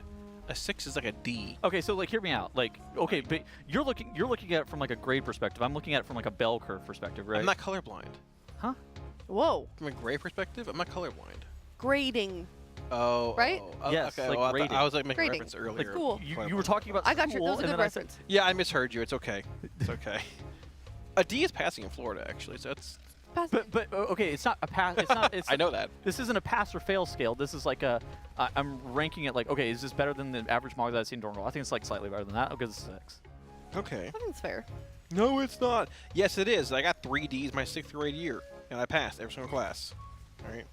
D's get degrees. Personally, I only have 1 D, but like I'm surprised you have 3. I had many Ds in my 6th grade year because of.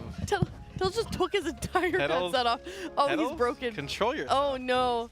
What? I received Was many. that funny? I received My many, guy. many grades of a D because I'm gonna word that appropriately because. Oh. I see why I I'm cannot laughing. believe you just said that. Oh no. I cannot believe you just said that. Oh no. That was the only year though that I received that letter grade. I turned it around and received only A's and B's the rest of my middle high school career. Okay, that's fair. Pedals. Anyways, Control yourself. You said it. You literally not my fault. I'm gonna give this one 6. Yeah, that's what I said too. 6. Yes. 7.5, 8.3. It's a 5. Let's take a look at the next transmog. 4 splits. Ooh, a flip to that. Oh. He's playing Demo. Brother, if you want to play a shaman, just play one. I don't. This does look like a shaman. It's a shaman. Like I don't know. This looks like an Ellie shaman. Is it? It totally looks like an Ellie shaman or an enhancement shaman. I think maybe it's because it's floating it's orc. sword thing. It's cool. I mean, this is a shaman. Like, I don't know. I give this maybe like a. If it was I mean. I think it's because it's blue. It looks like it's a shaman mog, right? Yeah.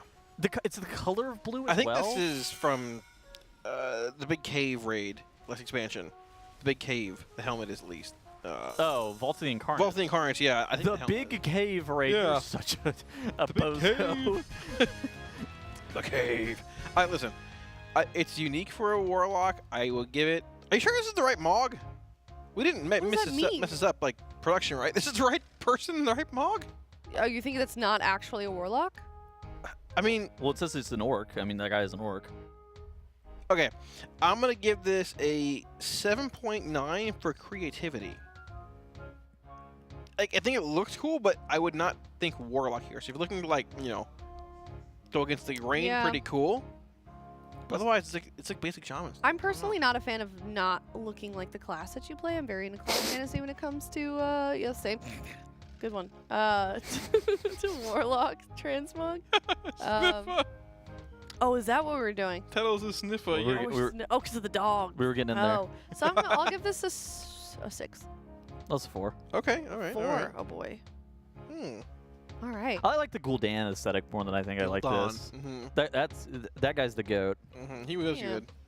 Then he got smashed. All right. Thank you so much for your transmog submissions. And now we can switch things up a little bit because we've got some pet submissions as well.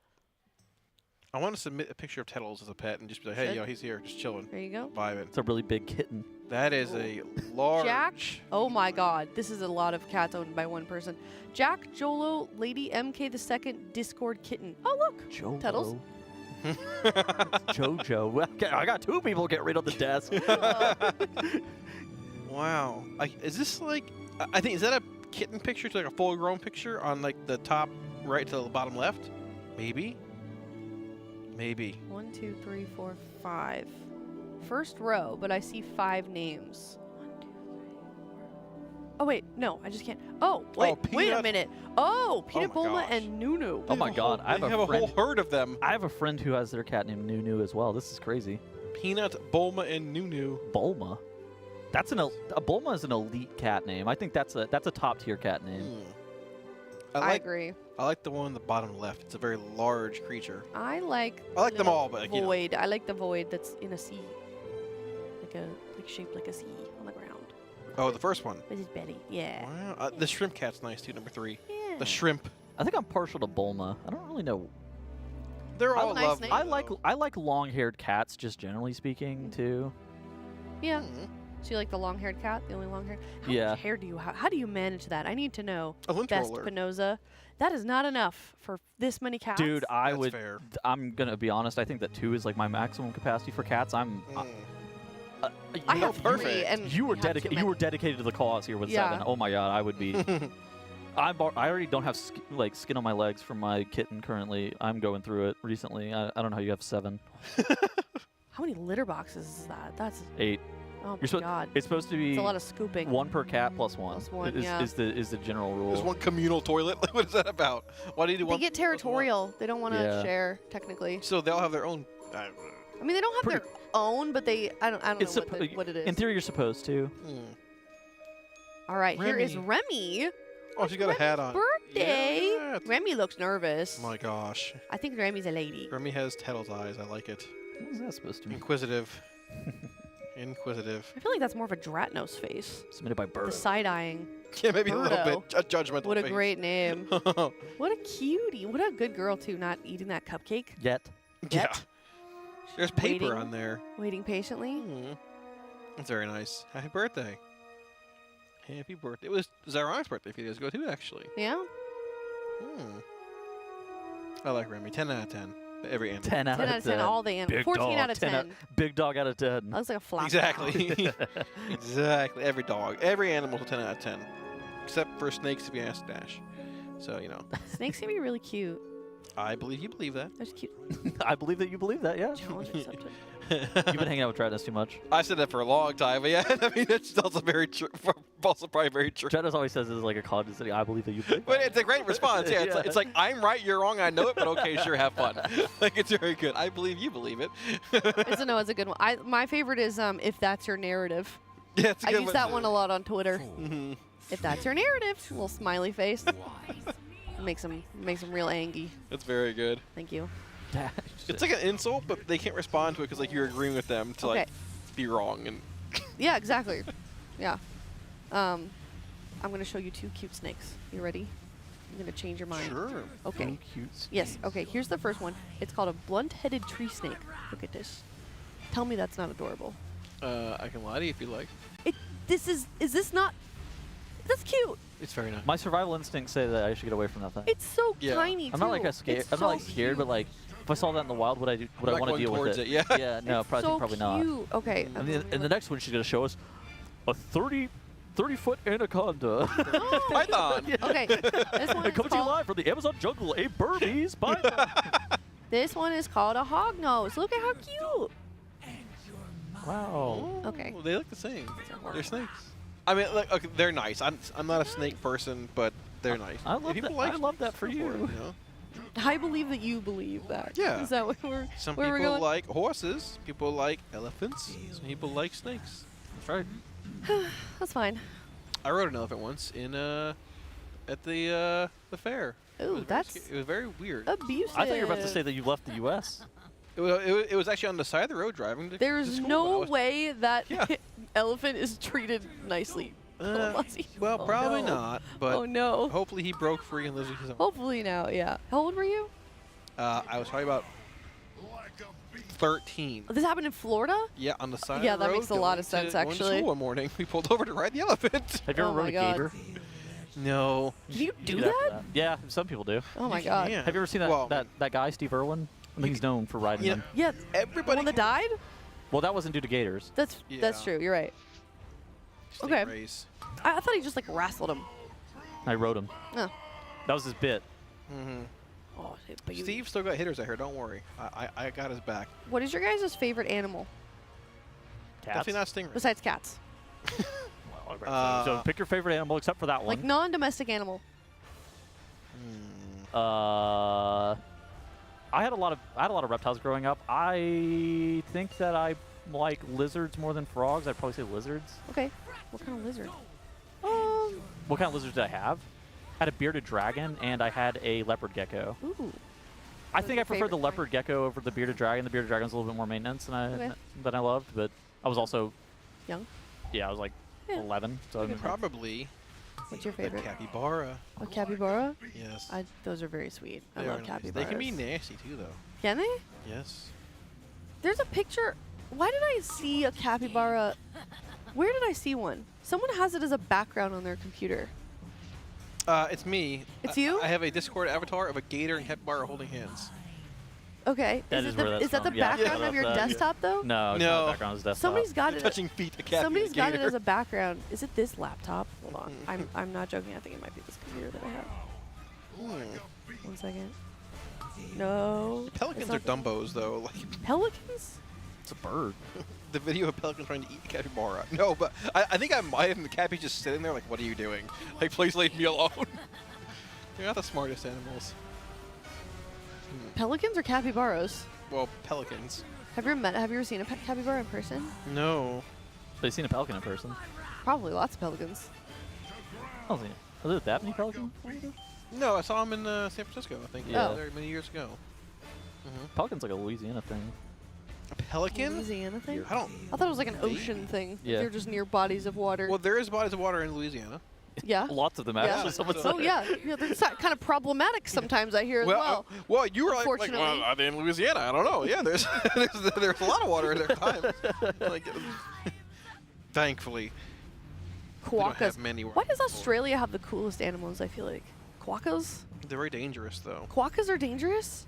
Well, Australia's dangerous. I don't even Oh. know. What is a quokka? It looks like a big guinea pig, kind of. It looks. I mean, it looks a little bit like a capybara. All right, I had a guinea pig Small. growing up. 0 out of 10 pet. I was not happy with. Really? Yeah, I was. Oh my god, they were nasty. What? Them and rabbits. I was actually not super happy They about. do kind of poop a lot. I had a bird, and I didn't think it was a great pet either. You know, it might have been a product of me being young again, but like, Yeah.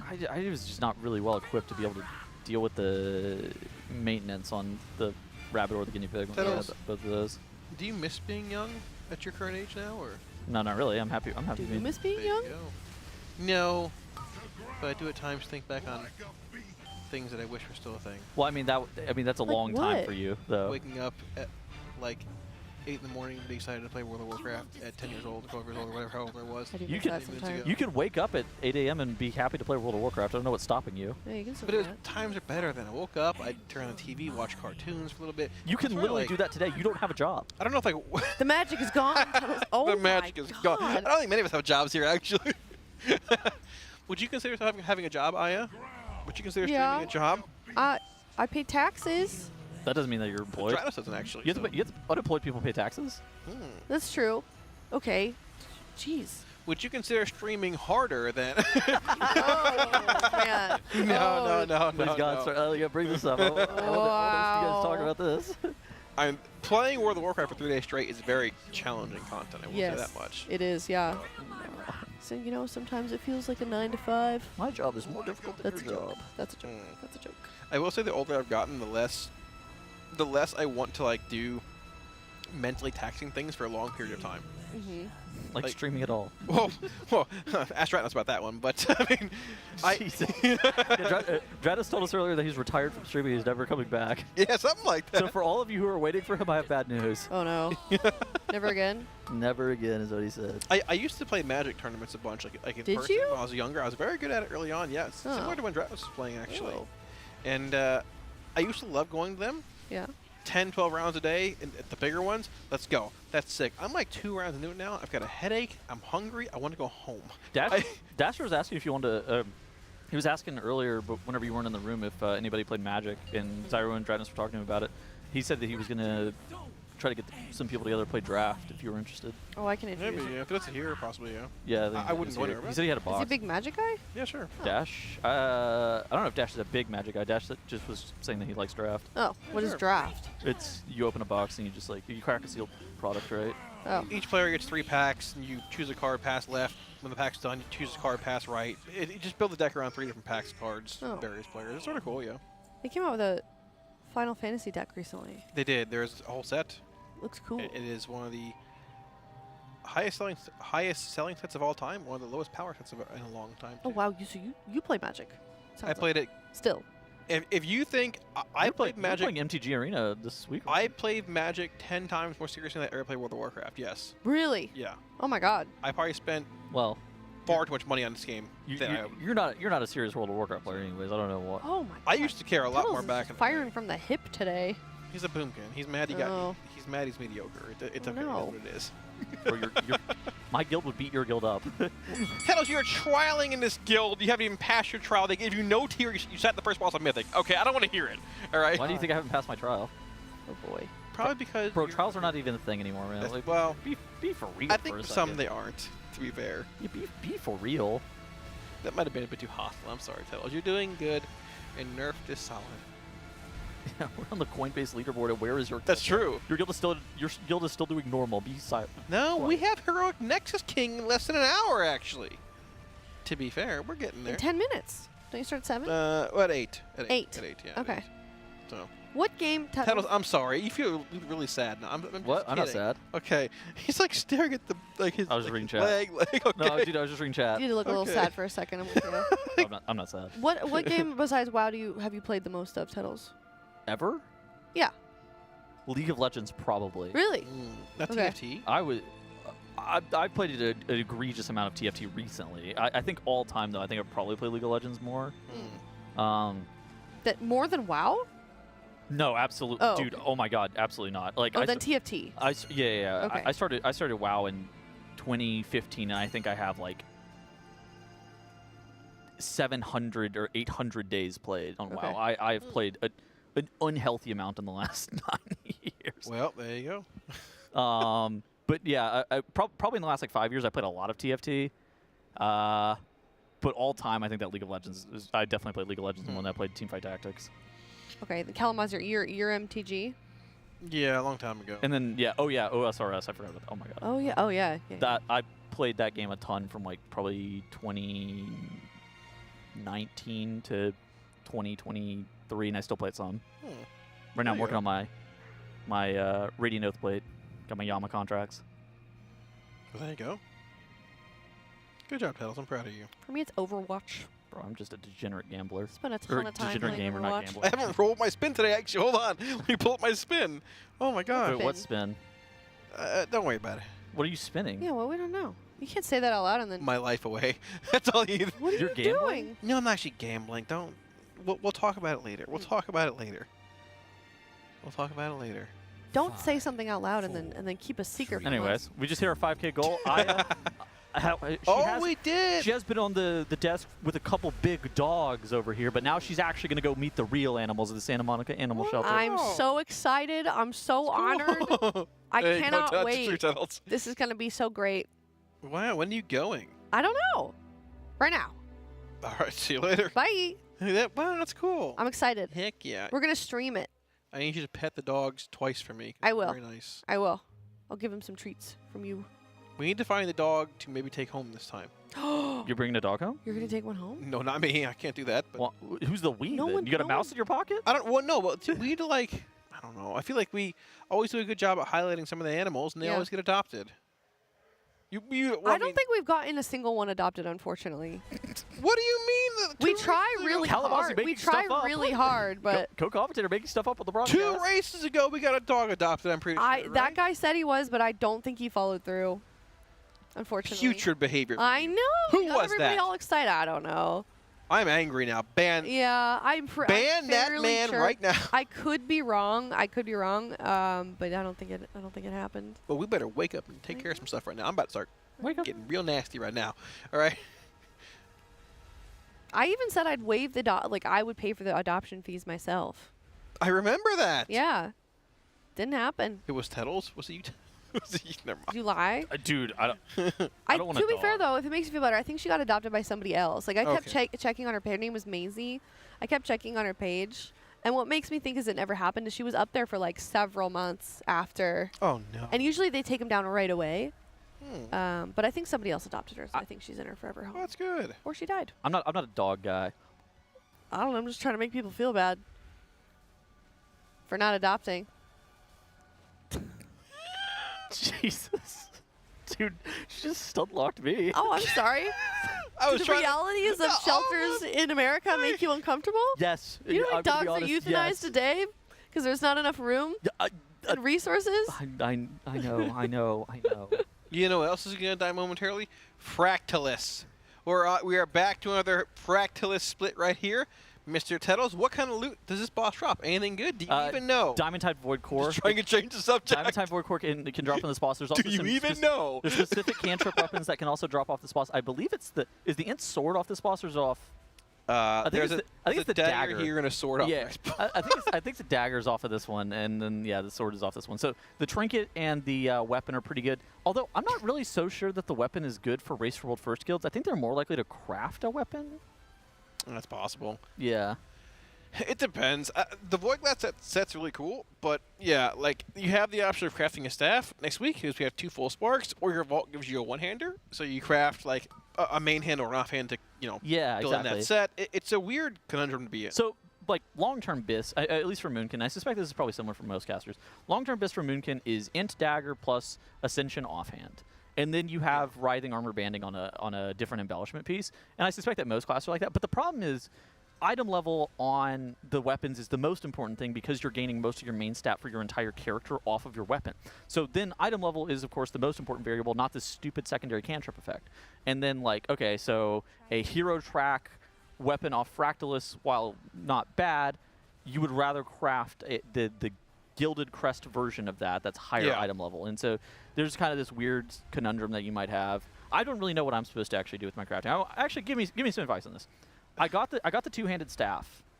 Oh, that's even worse. I got the two-handed staff. So like on heroic? Yes, on heroic. Like what? So the alternate craft, for me, I think is going to end up being 2 different pieces of gear with Dawn Thread or Dust Thread, one of the two. Then both are probably fine. I could craft it in my off-tier slot, whatever slot I don't have tier in, and then bracers probably. I mean, probably, yeah, because you're using belt and boots. Because like because crafting over top the cantrip weapon would be really weird. I just don't. Yeah. I mean, what would you advise? I mean, you should sim it because like obviously it's Myth track versus Hero. Myth's gonna beat out Hero with the embellishment, with the Void Glass thing on it. But I mean, okay, so it is a higher. I would suspect that it's gonna be a higher damage gain if I just craft Ascension weapon. It would be, yeah. Void Glass is good, but it won't be. It won't like a heroic Void Glass won't beat a Mythic weapon. Like base Mythic weapon beats heroic Void Glass weapon, but it's still like. If you did that, you could use your heroic crafting crest on a pair of bracers with an embellishment on it. That's what I'm saying. That puts that to use as well. Exactly. That's So- see, that's kind of the problem. That's why I just said pass that staff when I dropped last night. I don't want to deal with this. The thing is, like, long term, I don't really know what the best solution is for me, because while next week it might be better to just like full send both of my sparks into both of my sparks into a weapon, get the crusts out of it. But is that really, like, 3 or 4 weeks from now, what's going to be the best thing that I can do? I know. I'm not really sure. I mean, I think it depends on how many bosses you kill this week. You wait for your vault regardless and make a decision. Yeah, I don't really have much going on. It's not a... I don't really have much going on, so yeah, I think I'll wait for my vault. It's not a big loss by wearing, like, double Duskweave over Ascension Writhing Banding. Like, It's like close. 20K. It's close damage-wise, but the problem is, like, the myth track weapon versus the hero track weapon. Right, It's like yeah. Yeah, especially for progression, that's a weird situation. I feel like I'm likely going to end up crafting a staff if I don't loot. If I don't loot a myth weapon or get one this week from the raid, if I don't loot a myth weapon from the raid this week or loot one in the vault, I will likely wait until reclear to see if I get a myth one from, like, if we kill Soulbinder, Nosferatu, or whatever. If I don't get it, I will just craft the staff. Isn't that a movie? Nosferatu's what is Nosferatu, Aya? That's Nosferatu, the movie? It's like a vampire, right? Yeah. Oh, what That's is Dracula. That's Dracula. Yeah. No, it's not Dracula. Isn't it? No, it's just another vampire. I think it's a vampire. I don't Yeah. think it's I don't. That was a movie, though, right? They recently made a new one, but my yeah, God. I think Nosferatu is considered like the first horror movie, maybe ever. Wait, can we go back to that last POV? That was JPC explaining the rogue rotation to outlaw. Yeah, look at this. Look at this. This is JPC explains outlaw's rotation. Oh. Is that what that is? I've never seen this one. That's funny. He's passionate. Oh, it looks like we're going on a break. So first you press Blade Flurry, then. Oh, also, that means we have another Jenga move. Oh, we do. Maybe we should do that for next shift. Kalamaz, you want to go to the... Oh, okay. Yeah. Oh, I was gonna ask if you wanted to go like, through the 3-peat. No? I'd like to see somebody else suffer with that top valid. portion that I made. No, Oh, I think true. You got it primed. You got to go one more. I mean... I'll spin it this time. All right. Don't worry. You ready? Yeah, but whoever it lands on actually lands on this time. Okay. Yeah, no, I'll be honest. Dude, somebody in chat was I'll be really honest, bad. don't worry. I'm sure they were.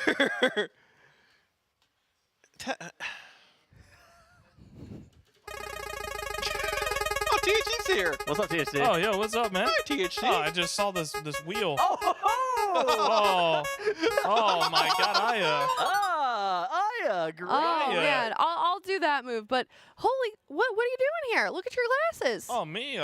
Wow, I can see that so cleanly. That's I kind of know. crazy. You can just read everything so clearly. Look at that, it landed right on Wait, Aya. what are those? Where are those from? Oh, these? Yeah, those. These are Zennies. Oh, Zennies. Where do you get Zennies? Oh, you can get them at tl.gg/Zenni. That's amazing. Wait, Yeah. what if I want like a discount? You got any like discounts or anything? Discount. A deal? Yeah, you got perhaps? a deal? Well, a of trade course deal? there's a deal. B? Oh, we always have plan B. But yeah, there is a discount. Okay, do tell. Team Liquid is the code that you use at checkout for Whoa. 10% off. Oh, 10% off Team Yeah. Liquid at teal.gg/Zenni? Yeah, I mean, it's really good. Watch. What are we watching? I don't know what this has to do with glasses. He'll tie it in.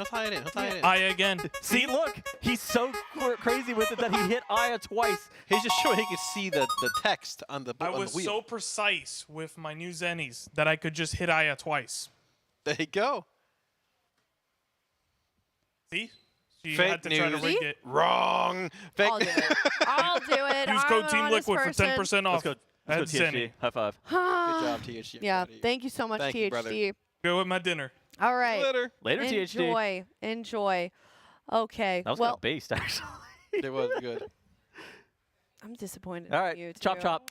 Chop. Oh, you want me to do this Jenga. now? Okay. Yep. All Do it right. fast. Let's go. Lock in. Okay, fine. Hold on. I have to You take gotta off be my efficient headset, here. though. Efficient. Okay. Yeah, I'm moving. You can't knock it down. All right. Jarvis, enhance. Here we go. The clapping. It worked too. And it changed. All right. I see the trap I made right there with both sections being like on one. You see? There's also a landmine that you can see to the left. There's a tennis ball that she might step on and accidentally knock her. That's true.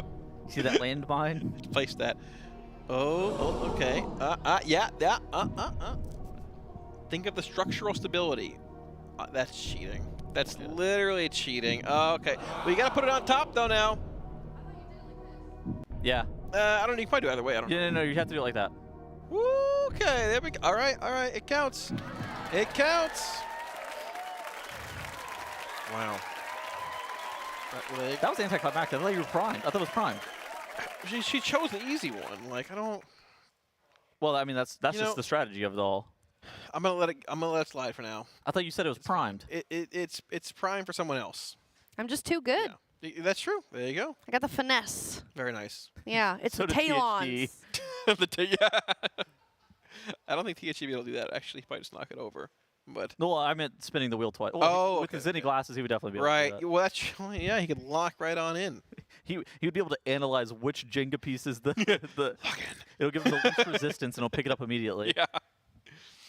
All right, well, maybe we can look at our charity once again because we just hit $5,000, which means that we're working on towards our next donation incentive. Of course, every $250, we are going to be doing another Jenga move, but at $7,500, we're going to do Bob Ross paintings, which I am told it means a caster is going to dictate what we're painting. I don't know. Bro, Kalamazzi is what? An You're saying he should do that? Yes, I've seen some of Kalamazi's paintings. He painted a picture of THD one time. Okay. I think that Kalamazi would be a great Bob Ross. I think so too. Give him Do we have the Bob Ross pay wig? correct homage to him. Okay. You gonna dress up like him? Probably not, but I mean, maybe. I don't know. So if like someone were to present you a wig that we I may mean, have not found. What's an IRL Mama Sume? It's like Okay. horse racing. Yeah, so this is a horse racing game, I guess, but basically what it means is we're gonna do like horse race, like IRL, like you know with the Like sport. we're gonna go find some horse? No, like the It's like with the sticks. The ponies. The the fake track, the pony horses. racing. Oh. Like the fake. We're going to the track. The horses. Yeah. Ooh. The ponies. Yeah. I You don't want to do that one? I heard you were excited about that one. I don't really understand what we're talking about. But yeah, sure. Okay, cool. All right, Tuttle's yeah. $10,000 a DDR challenge, 20,000. We're gonna do a stand-up night, and 25,000. We're gonna do a secret video. So if you would like to donate to the Santa Monica Animal Shelter, teal.gg/donate. Just hit $5,000 if you'd like your transmog or your pet featured on the broadcast. $35 along with a link to either of those, and we will get that up there. If you did not see yours, don't worry. We kind of do it in batches because it takes a little bit to queue up, but we will get to yours eventually. Not to worry. You have not missed yours. Or maybe you did, but we don't skip them. Don't worry. Our team is very professional. Very nice. Yes. Very nice indeed. Perfect. So it's time for dinner? It is time for dinner, yeah. So as you can see, there are about 23 minutes left in their break. They're going to get some dinner. They're going to go back, do some splits. We've gotten this question a lot, so I'm just going to make you repeat yourself, Tettles. When do you think we're going to be done with splits? It's and tomorrow. into Mythic? It's tomorrow. It's tomorrow. The question is like what time tomorrow? I was thinking ideally maybe like noon tomorrow. There's still a little bit more stuff to even be had even after the splits are done. So there's Mythic hard mode Tazvesh, which does drop one piece of Myth Track gear if all 5 players are able to go deathless through that, which can be pretty valuable. I mean, they were practicing it a lot on the PTR. It can be challenging with the amount of practice that the skills put in and the quality of player and the item level that they're going to have. I think it should be relatively free. It's one of those things that it is going to have to be done prior to going into Mythic, but Mythic is going to happen tomorrow 100%. I would assume somewhere around like tomorrow's mid-late lunch dinner time. I was thinking maybe noon, but like I think we're going to know more within the next couple of hours. Just right. So we need heroic Dimensiuses and kings. We don't know how many we're splitting. So Nexus King and heroic Dimensius, I think, are the things that are pretty much on the table. We're all the way through all of the normals. Thank God, normals take the longest by far. So we just have 2 bosses left to do.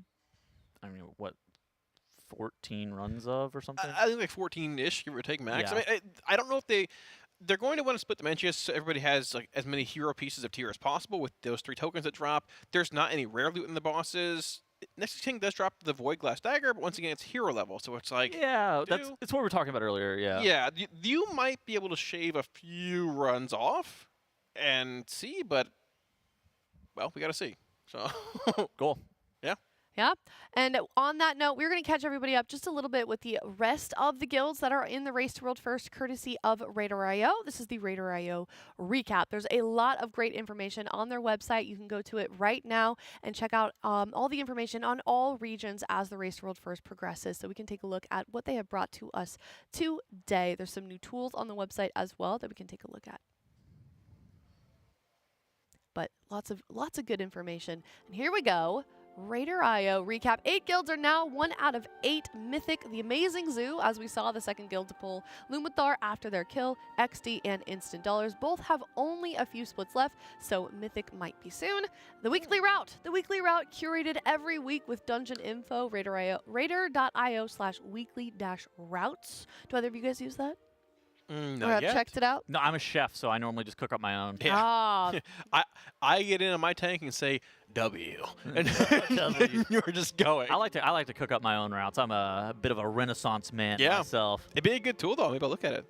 I think if you don't really know what you're doing in the dungeons, yeah, I think it's especially Right. Ecodome Aldani. I think Ecodome Aldani, people underpull trash pretty hard in that dungeon. That and like Arakara, I think that getting some weekly routes from some people. Yeah, Halls of Atonement as well, which is a weird. Okay, count. you're right. Halls of Atonement also can just like mess you up, and you're randomly 25% enemy Yeah. forces short. So those are the kind of dungeons you want to be at like 80 some odd % count before you go into the mini boss. It's 84. Before you go into Echelon, you want to be at like 80% count. Yeah, so pretty high on There you go. the count for the 8 guilds that are now 1 out of 8 Mythic. I actually think the first guild that really I'm going to be put on watch whenever they zone into the raid and see what item level they are is Instant Dollars. Yeah. Once they start like getting into the raid, once they start killing bosses, I'm going to try to see what they're doing. I wouldn't be shocked if they just like slam Plexus Sentinel and just like one-shot Lumathar. I wouldn't be surprised at all. The Lumathar pulls we saw earlier weren't at an eye level that ID's going to have. They're going to have probably 5 or 6 more eye levels than that guild pulled earlier. So does Lumathar die tonight somewhere in the world? I think chances are actually decent. Yeah, I think I think so. Yeah. It depends on if Instant Dollars is zoning into Mythic tonight. I think that they will likely do that, given the fact that they only do 4 splits or whatever. Now, with that being the case, we'll see. Yeah, we'll see. Yeah, here's a look at the weekly route if you want to check it out. Gives a little kind of a breakdown of what you're looking at, along with a lot of interesting stats and data, so you can break it down. Like what's the easiest dungeon, what's the hardest dungeon too? That's actually pretty nice. The weekly route, Season 3. Welcome to the War Within, Season 3, Week 1. And you can head on over to this weekly route, courtesy of RaiderIO. Another cool feature that we're going to talk about is the heat maps. I'm excited for this one. If you go to Stats and then Mythic Plus heat maps, this isn't beta. I didn't know about this. Oh, is this from Keystone Guru? Yeah, it is. Look at this. It'll tell you Oh. where the most people are dying. Oh. It's like that hardcore add-on. If anybody played that, it shows you where the scary parts are. This is so funny. So basically, the hardest parts of Ecodome Aldani are the bozos who pull the double pack speaker packs at the very end of the dungeon that you're not supposed to pull together, but for some reason people believe that that's a doable pull. It's so tough. And then the random like I've accidentally pulled the Dune Crawler area. Yeah. those are by far He found me. Yeah, you see it. Oh no.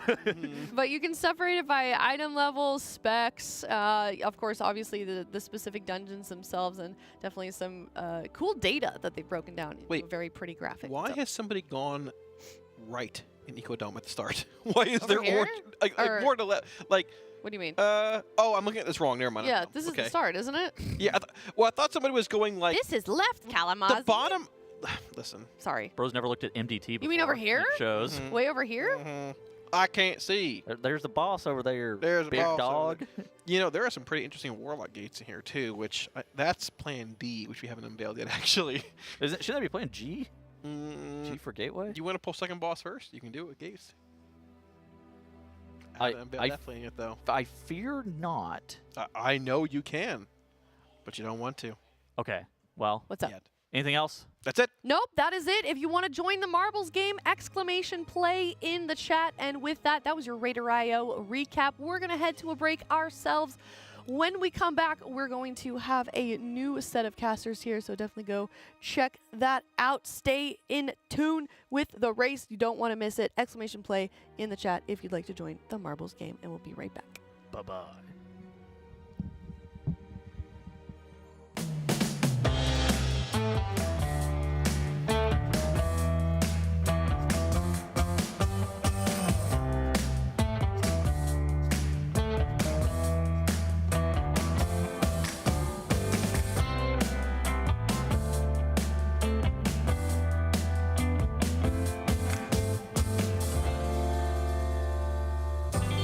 There's someone I'd like for you to meet. Don't be a third wheel. Enter the sweepstakes and meet your perfect match. Ever since humans first walked the Earth, they've searched for one thing.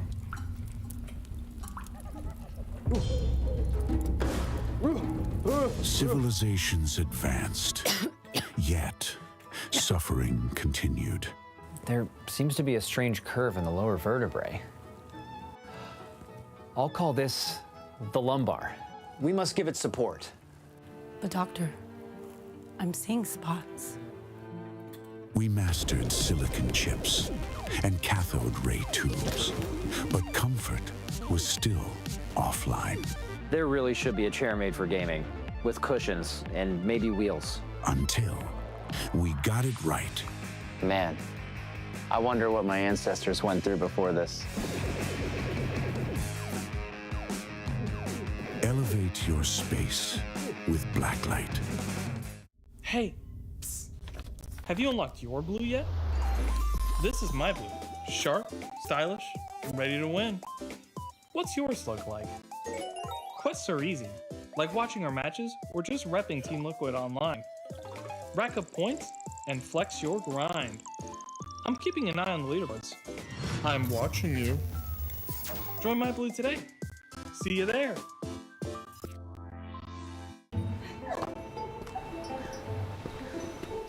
Hey, what's up?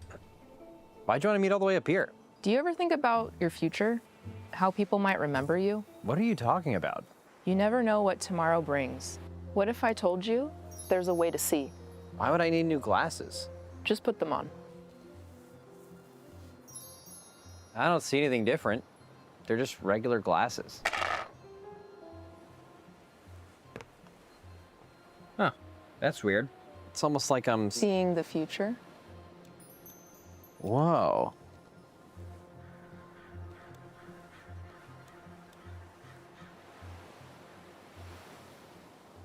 Yo, brah, can you toss my frisbee back?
Hey, Hopeful. Want to look at an idea I have for Nexus King? Awesome. I'm almost done here. Just give me a couple more minutes.